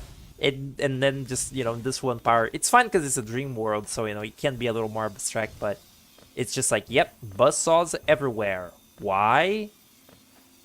Yeah. And, you know, and so the community memes of, like, the Pale King loving buzzsaws have, you know, been born. It's like, why the fuck are there so many buzzsaws? Like, how are you supposed to traverse this place? This is hell. And it's funny, you know, it's a video game. It's like Mario jumps on the turtle and stuff like that, but it's like the Pale King like has to go through a million buzzsaws to get to his like bathroom and stuff. Nice. This area is the challenge, like the platforming challenge of this area is also occasionally sort of like weird, and like you can like sequence break it like this, and it feels sort of unintentional. Like I don't know about this. Like I don't know about this thing that I'm doing right now. Was this intended? It's sort of weird. It's sort of again, not my favorite part of the game. I never did the Path of Pain because I'm not like crazy at this game. Like I'm not crazy, you know, like into this game, like into this game's platforming, I guess, to like try. It's just frustrating to me. Like I don't really find the idea of it like a good time. The little cutscene at the end of the Path of Pain though is pretty cute. I do like it. It's, you know, it's yet more like the vessel has feelings. Like I was gonna say propaganda. It's not propaganda. It's just true. Like it's just actually a fucking fact that the Hollow Knight, you know, like was a person. Like it had feelings. It had thoughts and shit, and that's why it failed. It's a pretty. Oh, that one didn't turn off. Also, look at that. That's the Pale King with 4 eyes. That's the thing that Mossback talks about.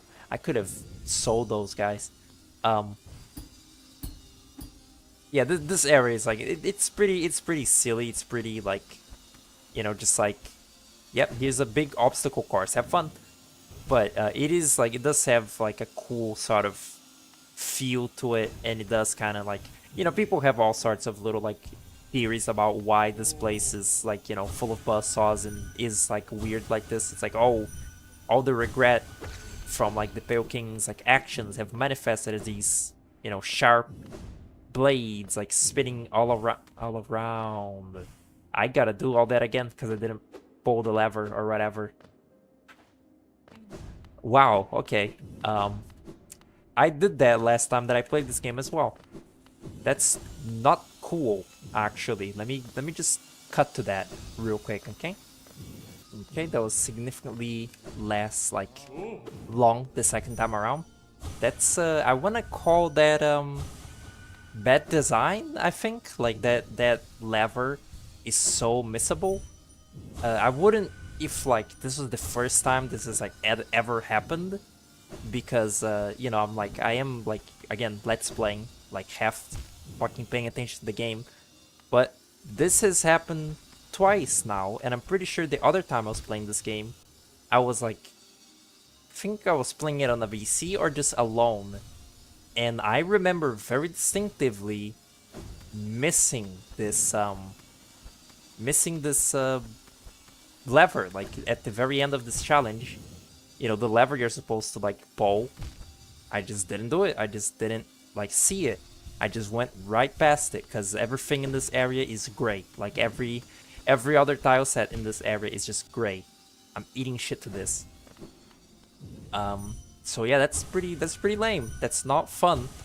Like having to do the same little exact challenge twice. Thankfully, it felt really short the second time around. But that is like, damn, that's bad. That's just like, where was it anyway? Like, good. Like, where is it? How did I miss it? It's like, There, yep, there it is. Went right past it. Can barely see it. It's so small and like gray, and everything else in this environment is gray and like detailed and shit. It's crazy. That's the first time I ever like have had like a real like visibility issue with this game. Like I actually thought that was pure horse shit. Actually, it's pretty nuts. That's one side, right? Yeah.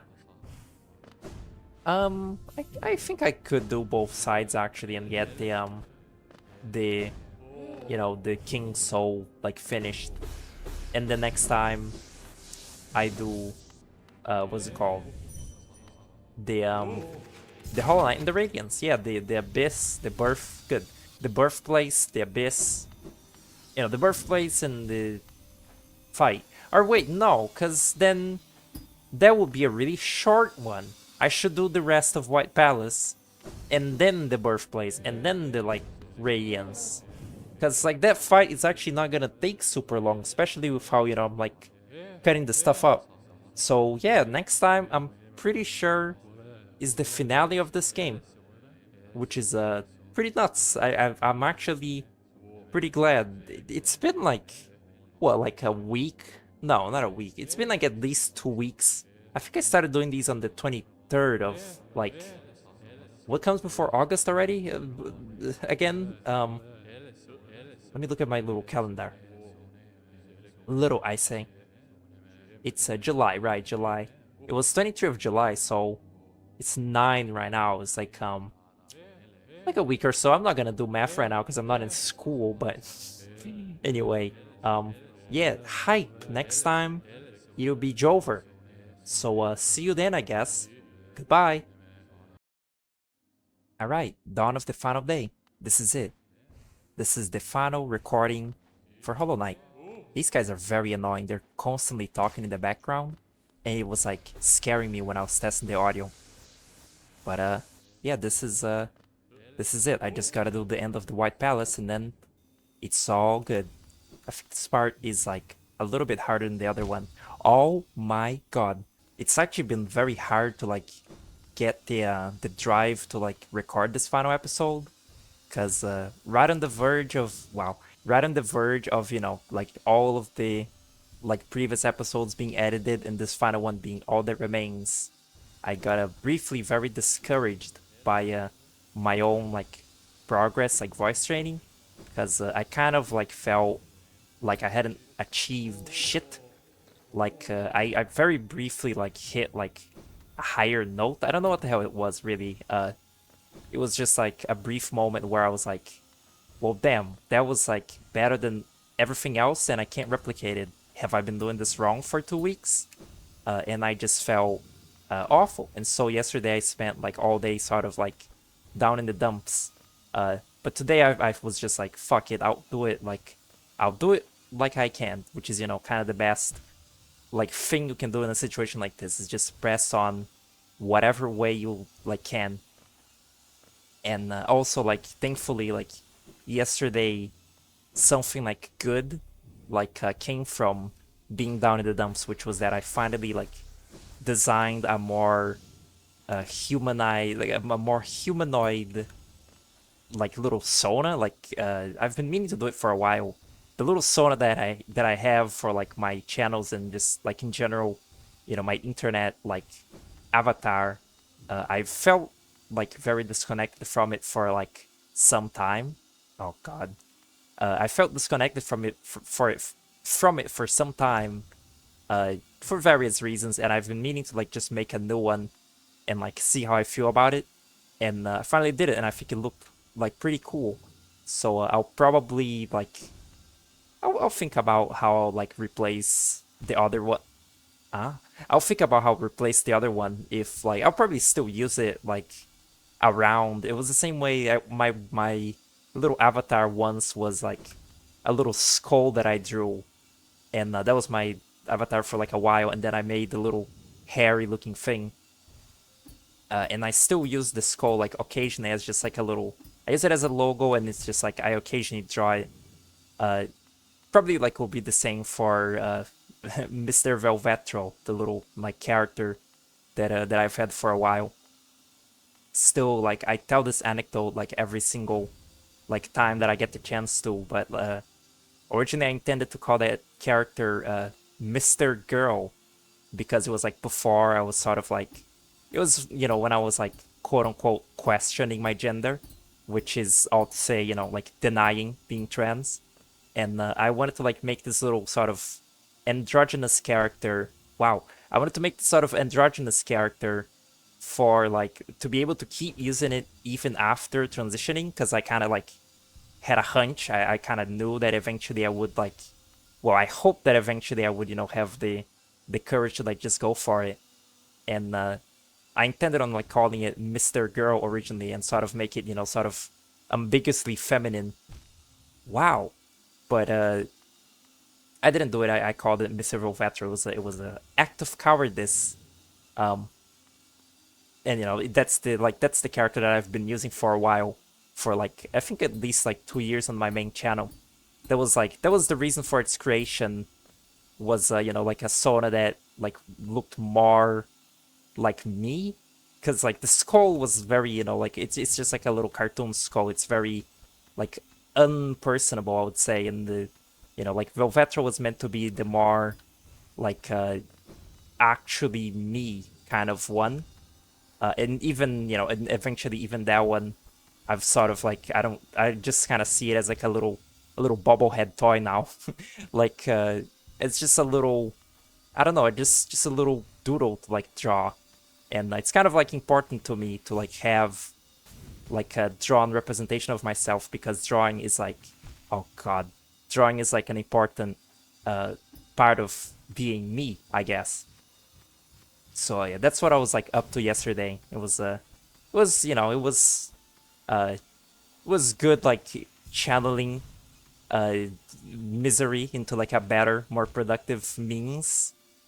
But it was also pretty like evil, you know, like feeling bad enough to like need to channel it to something. And you know, oh no, it's actually just now kind of thinking about how fitting it is to, you know, be talking about these kind of like sorrows of mine in the White Palace, which is, you know, like a sort of I kind of buy into the theory that this place is supposed to be like a physical manifestation of the, you know, like tragedy that that surrounded the Hollow Knight's creation. And you know, the uh what's it fucking called, the infection, like, you know, winning essentially. Like the this whole area is like a tribute to the just misery that was the Pale King's like defeat. You know, it's like him retreating into the dream realm like this was the absolute like peak of his, you know, just defeat.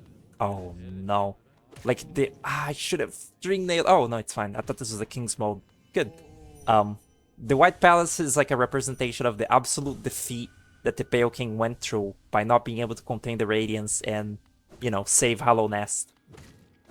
I like that interpretation. It fits. It's like, it's the kind of thing that's like, again, I talked about it at some point. It's like, that feels very in tune with the themes of the game. And I can see that, like, you know, it's like speculation. It's like a theory. But I can really see it being what Ari Gibson and... well, I always forget the name of the other guy. Aaron Palin? Palin? It's something Palin. I always forget it. For some reason, Ari Gibson is more... It's like William Palin, something like that. I can like see that, you know, that interpretation being what they were sort of like going for with this, and you know, the like fucking endless array of buzzsaws in this like world, in this area, you know, the White Palace. I think, oh my god, I think I already like missed where the Path of Pain would be in this. It's like, I think it's like just in a breakable wall, like a little bit down from here. I really like how you can barely hear the music over the sound of the buzzsaws. Like, it's kind of funny, honestly. Like, it's kind of unintentionally like funny. It's just so constant. Like, it just never stops. And like, you know, that makes sense. It's like a bunch of buzzsaw objects. Like the way that, you know, video games like process audio. Like, yeah, if there's more of like a sound effect playing, it'll be louder, but it's just funny how like constant it is in this area, like just never ending. I haven't even bothered like setting up my timer for this, like the 20-minute,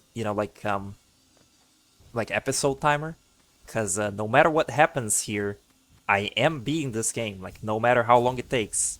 This is, oh, this is the last one. This is the last time that I'm playing, this game like this way.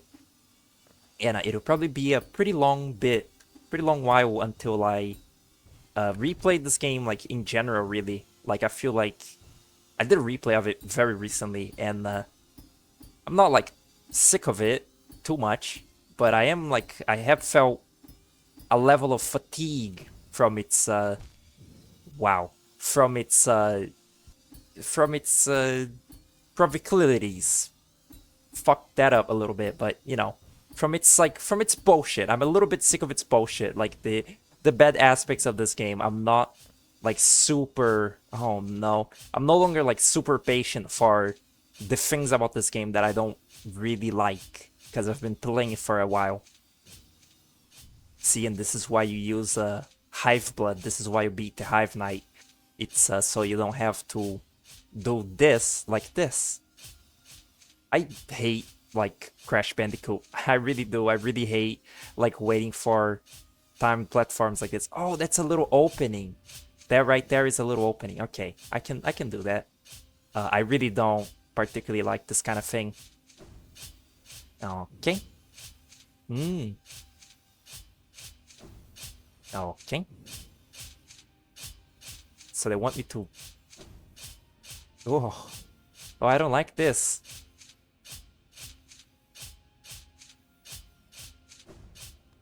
Okay, that wasn't so hard. This is fucked. This is cruel. Hollow Knight is a cruel mistress.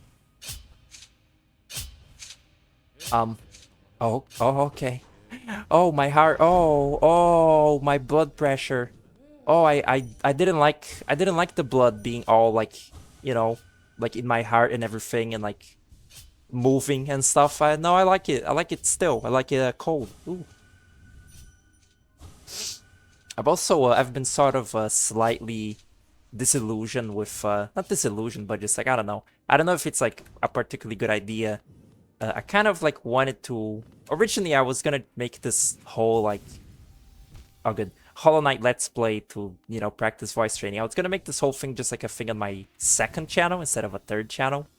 Just because I thought it was a cute, quirky idea, and like, I don't know. I thought it has been fun, but I thought it was just like a neat little short idea. It was before I sort of committed to it more seriously, quote unquote, like I've been doing it now. Ugh. But I was considering going back to that idea of like having it on my second channel by compiling all these episodes, like all these, what the hell? All these YouTube videos into one big YouTube video and like put it on my second channel. Just for like, I don't know, it's like, oh, like the stuff that I, like talked about and just like this playthrough, I feel like I have talked about mildly interesting things. I kind of like maybe, would want like 5 other people to see it. Like maybe, I don't know. It just felt like an idea I might go for. But from yesterday, from feeling that like I just wasted my time for like 2 weeks and like achieved nothing, which is not, I know it's like, it's a very irrational thought. I know it's not really like true that I wasted my time, because any amount of practice is like good practice. At the very start, my throat got really like sore, and now, like at least it doesn't, like my throat hasn't been sore in a bit, like doing this, which like, that is like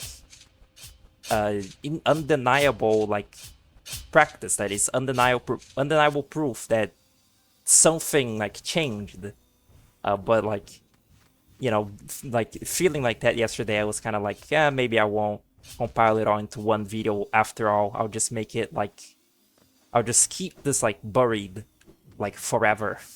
So if you're listening to this like in the big compiled video somehow, just you stumbled upon this, Cool. That's pretty cool. This is fucked. God, it's so like here the repeated sound seems deliberate, like specifically to freak you out. I think it's over. I think it's over. It's over. It's over. It's over. It says it's over. It's over. Yay! That's it. Nice. I also you know, yesterday, like in my desperate struggle, like yesterday when I was, you know, like down in the dumps, I looked up like more. Like I'm now going for the, oh shit, I'm going for the like low viewership, like the sort of more underground, like voice training video tutorials, like see if I find like if I strike some gold, and I feel like a very specific feeling, which I'm certain I'm not alone on. This is a feeling that sort of like sprawls to like a lot of like queer um facets, is like feeling that no little like voice training tutorial quite like has a voice like mine. A lot of those tutorials, they're very sort of broad and general. Hi, Pale King. Like they feel very broad and general, and like it's kind of hard to apply their knowledge to like me and like what I have going on, and that makes it even harder. That makes even more of a disconnect, and you know, a lot of like, I don't know, like I feel like that's a common look. There's one in this room. I feel like that's a fairly common like queer thing, is this feeling of being like feeling sort of like alone in the world. Um, all right, don't do that. Get that. Plays a little song for you. Um, it's you know, it's like it's an unfortunate feeling, but can't help but feel it. Just feeling sort of like alone in like a void, you know, to analyze what's on my screen, to make an analogy to what's on the screen. Is it playing the song? I can barely hear it. As with the rest of these you know, like episodes, I can barely hear the game. But I should be playing the Hollow Knight's theme, or it's the title theme, I think. But yeah, it's kind of like hard. Um, you know, there's not much that like gets accomplished just like complaining about it, but it's just this is like a little video diary thing, and you know, these are my thoughts and feelings. So oh, look at that, cool. Ew, it has an eye. You can see its eye. Scary. All right, we get to beat the game now. Just go into the birthplace, and all will be good. It was probably took like 20 minutes to do all this. It's oh right, hidden station. I'm already there. Duh. Stupid. In the end, I didn't save Bretta. In the end, I didn't like do, you know, the hive. I didn't get the like lifeblood door. A bunch of cool shit. I'm pretty sure most of this stuff I did on my streams of the game, like just on my, you know, like streaming the game uh streams. That's how that works. Wow, I'm pretty sure I did like most everything in the game. So, you know, I guess if you want more of this game from me, you can watch that, I guess. Have I already mentioned how this area is like Junji Ito? Oh, whatever. I think my Dream Gate is somewhere fine. Um, is this not? Hello? Birthplace? Oh, I didn't equip it. Dumb fuck. Actual idiot over here. I forgot that the King's Soul, like, idly gives you 1 little inch of soul, like, per second or something, which is, like, a kind of cool, like, ability, except it costs, like, 5 charm notches, and, you know, you get rid of it immediately. Its only use is to be, like, you know, traded for just the ability to, like, tame the void. It's kind of funny they even gave it a purpose like that. It's just for lore, I guess, like, you know, the Pale King has like some relation to soul, so his charm gives you infinite soul, like as long as you have it. Look at this, what a delightfully morbid visual. Just the piles of dead babies. It's pretty. Wait, does that? Those? No, that doesn't recharge your dash. It's just like this place is very dark. I thought that there was a mechanic in place that if you go through a shade gate, it like recharges your mental. Like, I really was about to call it shadow mental. What do they call it after all? After this whole time, I've not shade cloak. I thought it recharges your shade cloak like thing. That's still very funny to me that the what is his name? The hunter has like stuff to say about, you know, like the siblings and the Radiants. It's all on a sort of technicality, sort of like it's very, you know, it's a video game. Like the hunter's genre in general is very it's a video game. But the idea that, you know, the idea that the little knight is like showing the hunter its journal and it has a little picture of, you know, like a shade, and the hunter doesn't really know what the fuck to like talk about it.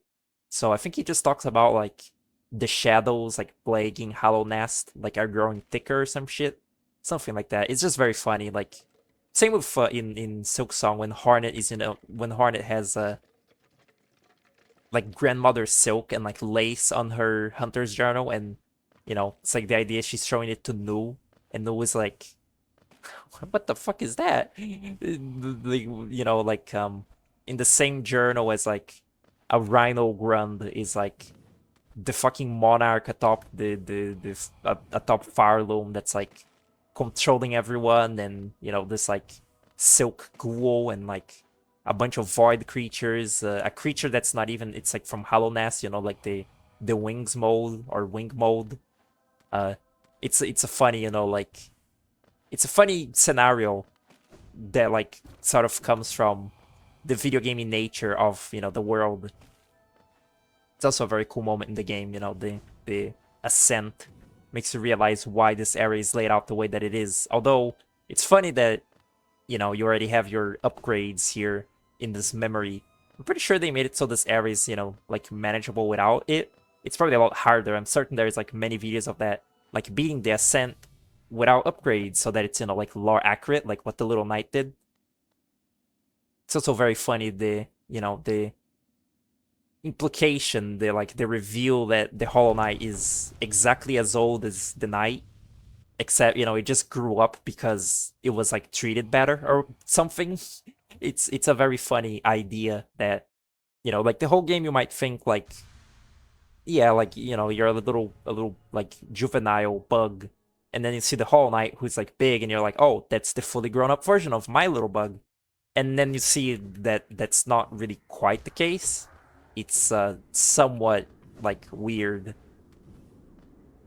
It's also funny that the siblings give no like the siblings give no soul when struck, but they do have glowing white eyes. Like, I guess the idea is that they have such little soul, like unifying their little void, that they don't give it to you. It's like it's enveloped in, you know, it's like void. But they do have it. Like no other void beings in this like world have like glowing spots on them. Not that you see that many, you know, you see void tendrils and that's kind of it. But like the vessels, you know, because they're like born from this sort of strange mixture of you know, like being born from like two gods and then like corrupted by void, they're different. They're like they have sort of like a lingering will is I think how they call the shades, right? There is fragment of a lingering will. Yeah, the hunter just like talks about bullshit. Um it's like the you know, the void is very sort of like one thing. It's very like just a mindless like substance. So like the vessels, you know, they're unique in that after they're gone, their shade sort of like maintains like a level of like it keeps a little fraction of what they once were, but also mixed in with a lot of void. It's actually like, you know, you barely ever see it in this game because you wouldn't just dick around with your own shade, but if you stick around your own shade long enough so that you like can attack, it will do the own spells that you've collected. Like it will like Descending Dark, it'll like Vengeful Spirit, it'll, you know, like Shade Soul or what is it called? Shade? Yeah, Shade Soul. It'll do a bunch of your own spells against you because, you know, it is you. And that's a really fun idea. I love enemies in games that can do the same stuff as, you know, the, like, playable character. I just love that kind of stuff. And with the Shade, it's a very cute, like, also, you know, just like a very cute, like, story thing. Because, again, yeah, the Shade is like a lingering will. And the Shade of the siblings is, you know, like the sibling enemy is like a very frayed little Shade. It's like kind of weak. I guess the idea of, you know, like the Knight's Shade, it's sort of more complete because the Knight has like more going on in its little life, I guess. Hornet will be here, right? Yeah. That's how I sort of interpret it. It's like the siblings are like, yeah, they're very weak because they never really had much of like a chance to like have goals and a will because they never escaped the abyss. They never really existed much. Whereas the Knight has at least like existed a little bit. And the Hollow Knight has a shade as well. It's a big, big shade. And you know, the Hollow Knight was one of the most determined like vessels in, you know, in all of Vesseldom. So it makes sense. Alright. I like how they call this world sense. Like, is it in the game files that they call it world sense? It's a very funny name to me. 89%. Well, I never thought that like the fluke modern stuff as well, like a bunch of not a bunch of like bosses that identify, you know, there was the Hive Knight, the Fluke Mom, and Marm, whatever. It's all good. I'm just glad to like have gotten up to like here, frankly. Oh yeah, this is so cool. I'm so used to just like entering here and they're like ready to fight. This is such a sick moment. I love the sound effects in this game. The ambience of these like chains like about to break is so cool. Like this.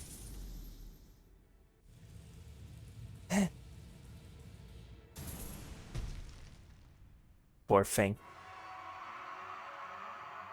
It's so cool. I didn't change my charms at all.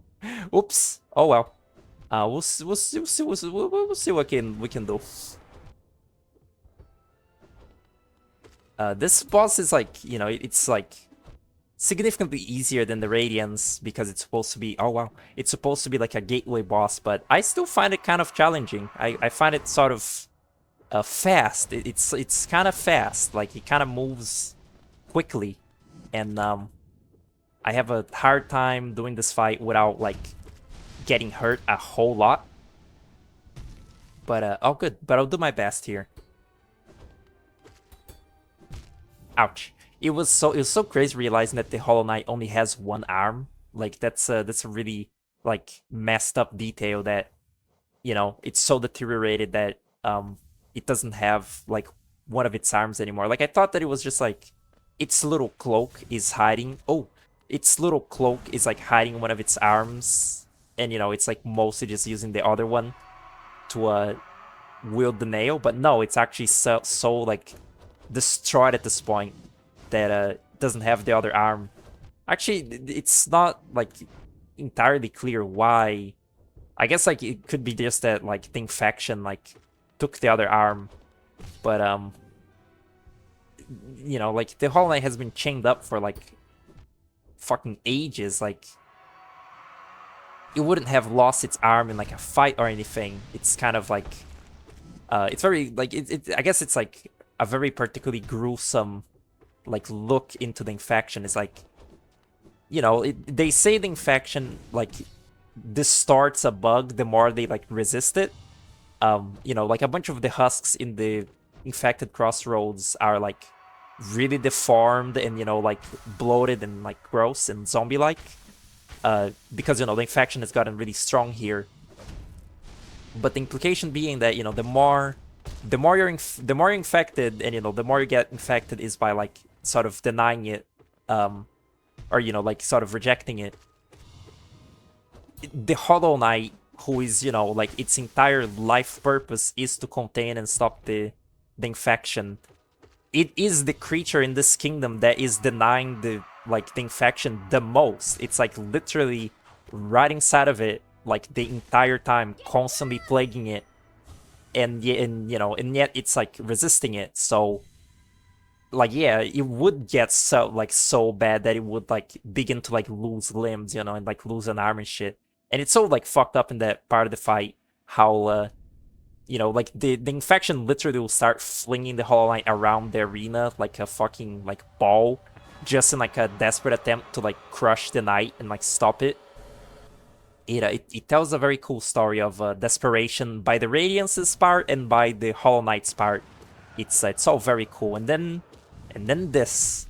Oh, this really like is like fucking like top a million. Hey, wait, that's not good. Like top 10 like coolest fucking moments in video gaming. I don't know. This is so cool. You challenge the sun, and here is like here is the sun. It's a fucking moth thing. It's so cool. The little challenge like motion the knight does is like iconic. This is also This is also one of my favorite songs in this game. I typically don't even like, again, like crate.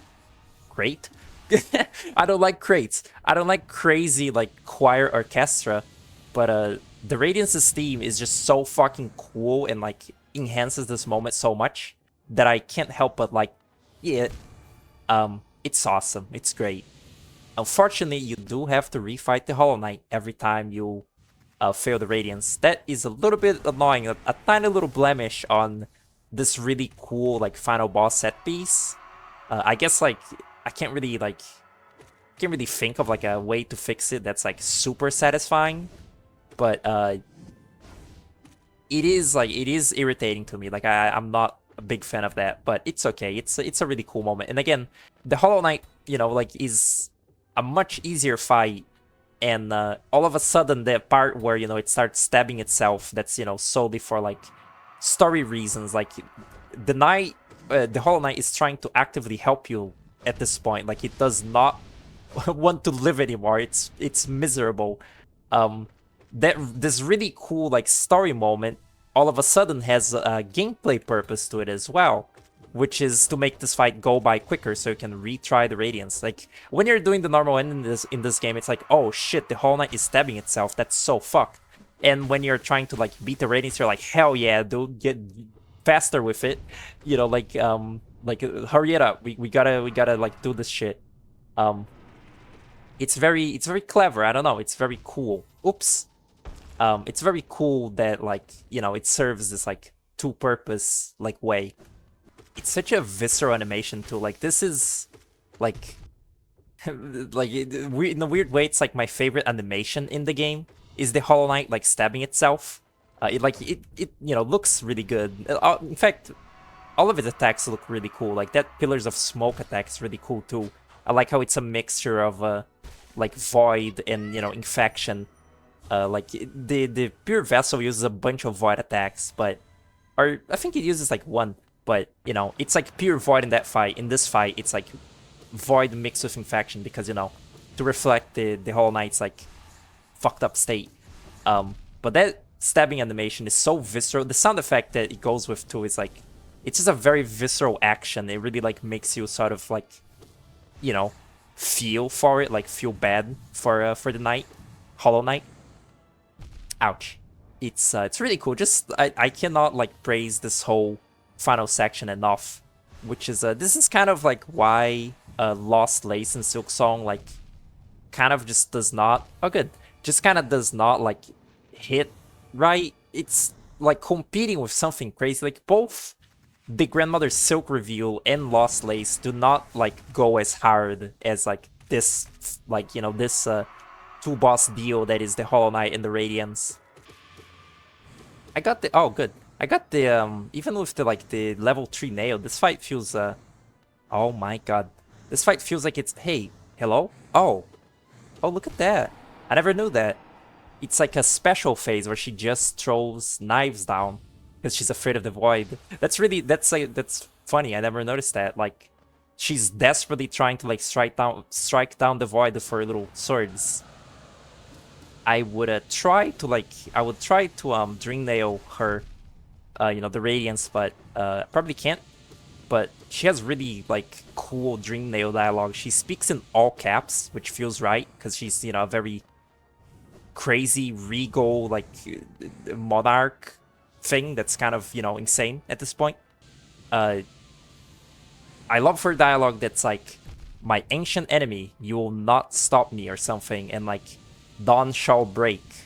The way that she speaks is, you know, very, oh my god, it's very apocalyptic. She speaks in a very apocalyptic manner, and it's really cool just the way that she calls the Void her ancient enemy, because guess what? She is like pure light, and the Void is, you know, like quite literally darkness. So, you know, like many other, you know, like higher beings and just beings that have soul in them, she's fucking horrified of the Void, in a really like kind of like funny way. It's like to a fucking like biblical levels of like fear. It's funny. It's funny. This fight, you would think that it would be like a lot easier as Hornet, you know, like with the little Hornet mod, because you know, it's like a very frantic, fast fight. But with Hornet, it's actually harder because there is actually unavoidable attacks, because this fight is very designed around the invisible shade like cloak. Ow. So it's kind of like fucked up, because the reason this fight is so hard is because the Knight is really like slow. Like that's really it. Like she's constantly throwing stuff at you, and it's very just overwhelming. Like look at that. Those two things overlap, and you just take 4 like massive damage because they deal double in this fight. Like, you know, a lot of these attacks deal double damage. It's very, very frantic and very like overwhelming. You know, you might have noticed that I keep trying to like hit, or that before I tried hitting these little spikes on the ground with my nail to like see if they would go away. That's because in the Grandmother Silk fight in Silksong, you can hit those spikes that she creates on the ground to make them go away, which is something that I had no idea. I saw that in like, I think Mossbag's like streams of Steel Soul Silksong. It's kind of like, I guess, interesting. It's kind of helpful, I guess, that you can destroy those. They're sort of like mildly, you know, like annoying like hazards. They're like they hit you. They sure do hit you. It's kind of neat that you can just, you know, get rid of them. It's just kind of like a hidden game mechanic, I guess. It's the kind of stuff that, like, I don't know, your friends would tell you in the playgrounds, like, oh, you can do this against the Grandmother Silk, and you'd be like, I don't believe you. Oh, what is she doing now? Oh shit. She's also like off screen right now. Like for this second phase, she's like off the screen like often, which is something that happens in Silksong quite a bit. Is like enemies will be off screen, like they will just be somewhere where you can't see in the like arena, and they will like do their attacks and like hit you because you couldn't see what they were about to like do. This is like, I don't know, I guess there is probably other examples of that in this game, but that's the first time I noticed it in this game. This part is also, you know, overall like very triumphant, like the way the Void like comes in from below, like sort of inexplicably, and you know, like tries to like tie her down and shit, and then all the siblings go up and everyone is like in a fucking frenzy to like stop each other, like the Radiance with her weird like light projectiles, and the Void of the siblings, and you and the Hollow Knight. It's all just so cool. I really wish that I didn't suck ass at this fight so that I could just, you know, like show off the cool spectacle and like be done. But I'm very bad at this, I guess. I just unlearned like everything about this game. Particularly these ball projectiles, their physics are really throwing me off hard. And I was never particularly good at this fight anyway, so I don't know. I learned it.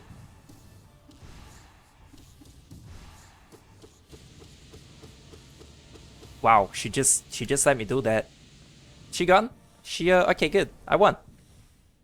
Unlike, you know, the Absolute Radiance where you actually have to do stuff up here, the moment you climb these stairs in the regular like true ending fight here, she's done for. It's over. It's also, there's so many little bits of showing off how desperate the Radiance is to just survive here.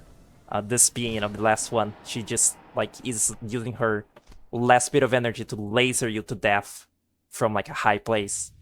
It's yet another like kind of cool, you know, moment of ascending in this game. Again, this whole game is about descending. This is so fucking cool.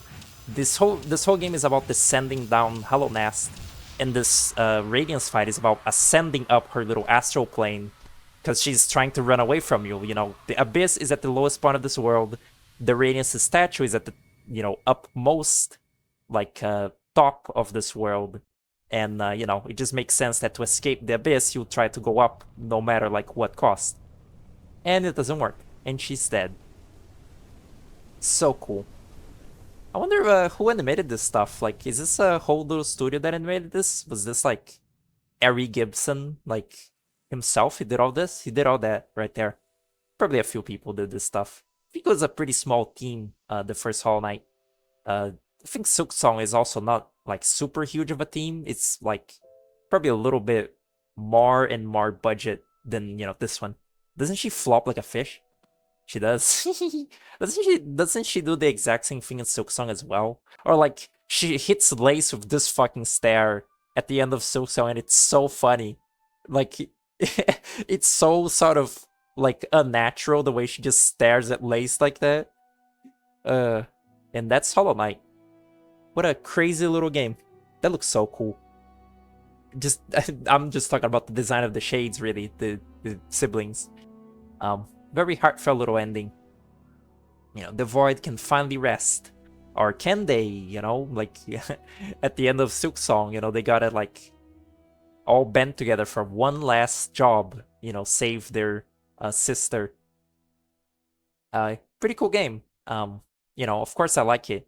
This was just a shit playthrough though. Like I was just so bad at it. I guess like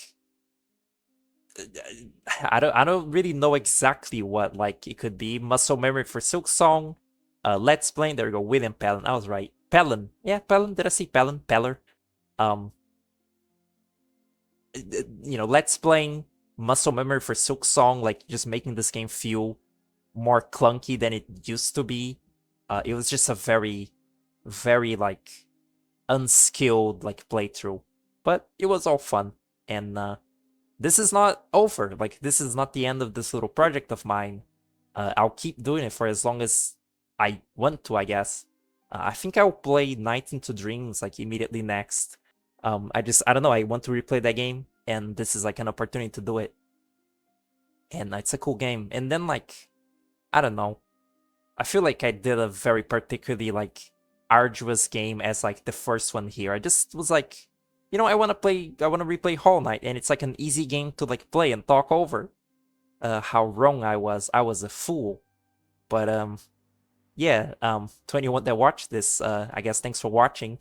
My best of wishes to like trans people out there going through like the same bullshit as me. Isn't it fucked that this can like happen to people? Like that, isn't it fucked that your body can just like not be right to what you actually want? I was thinking about this yesterday. Like this shouldn't happen. Like this shouldn't be like a thing that happens. Everyone should just like live a good life. Anyway, thanks for watching. Goodbye.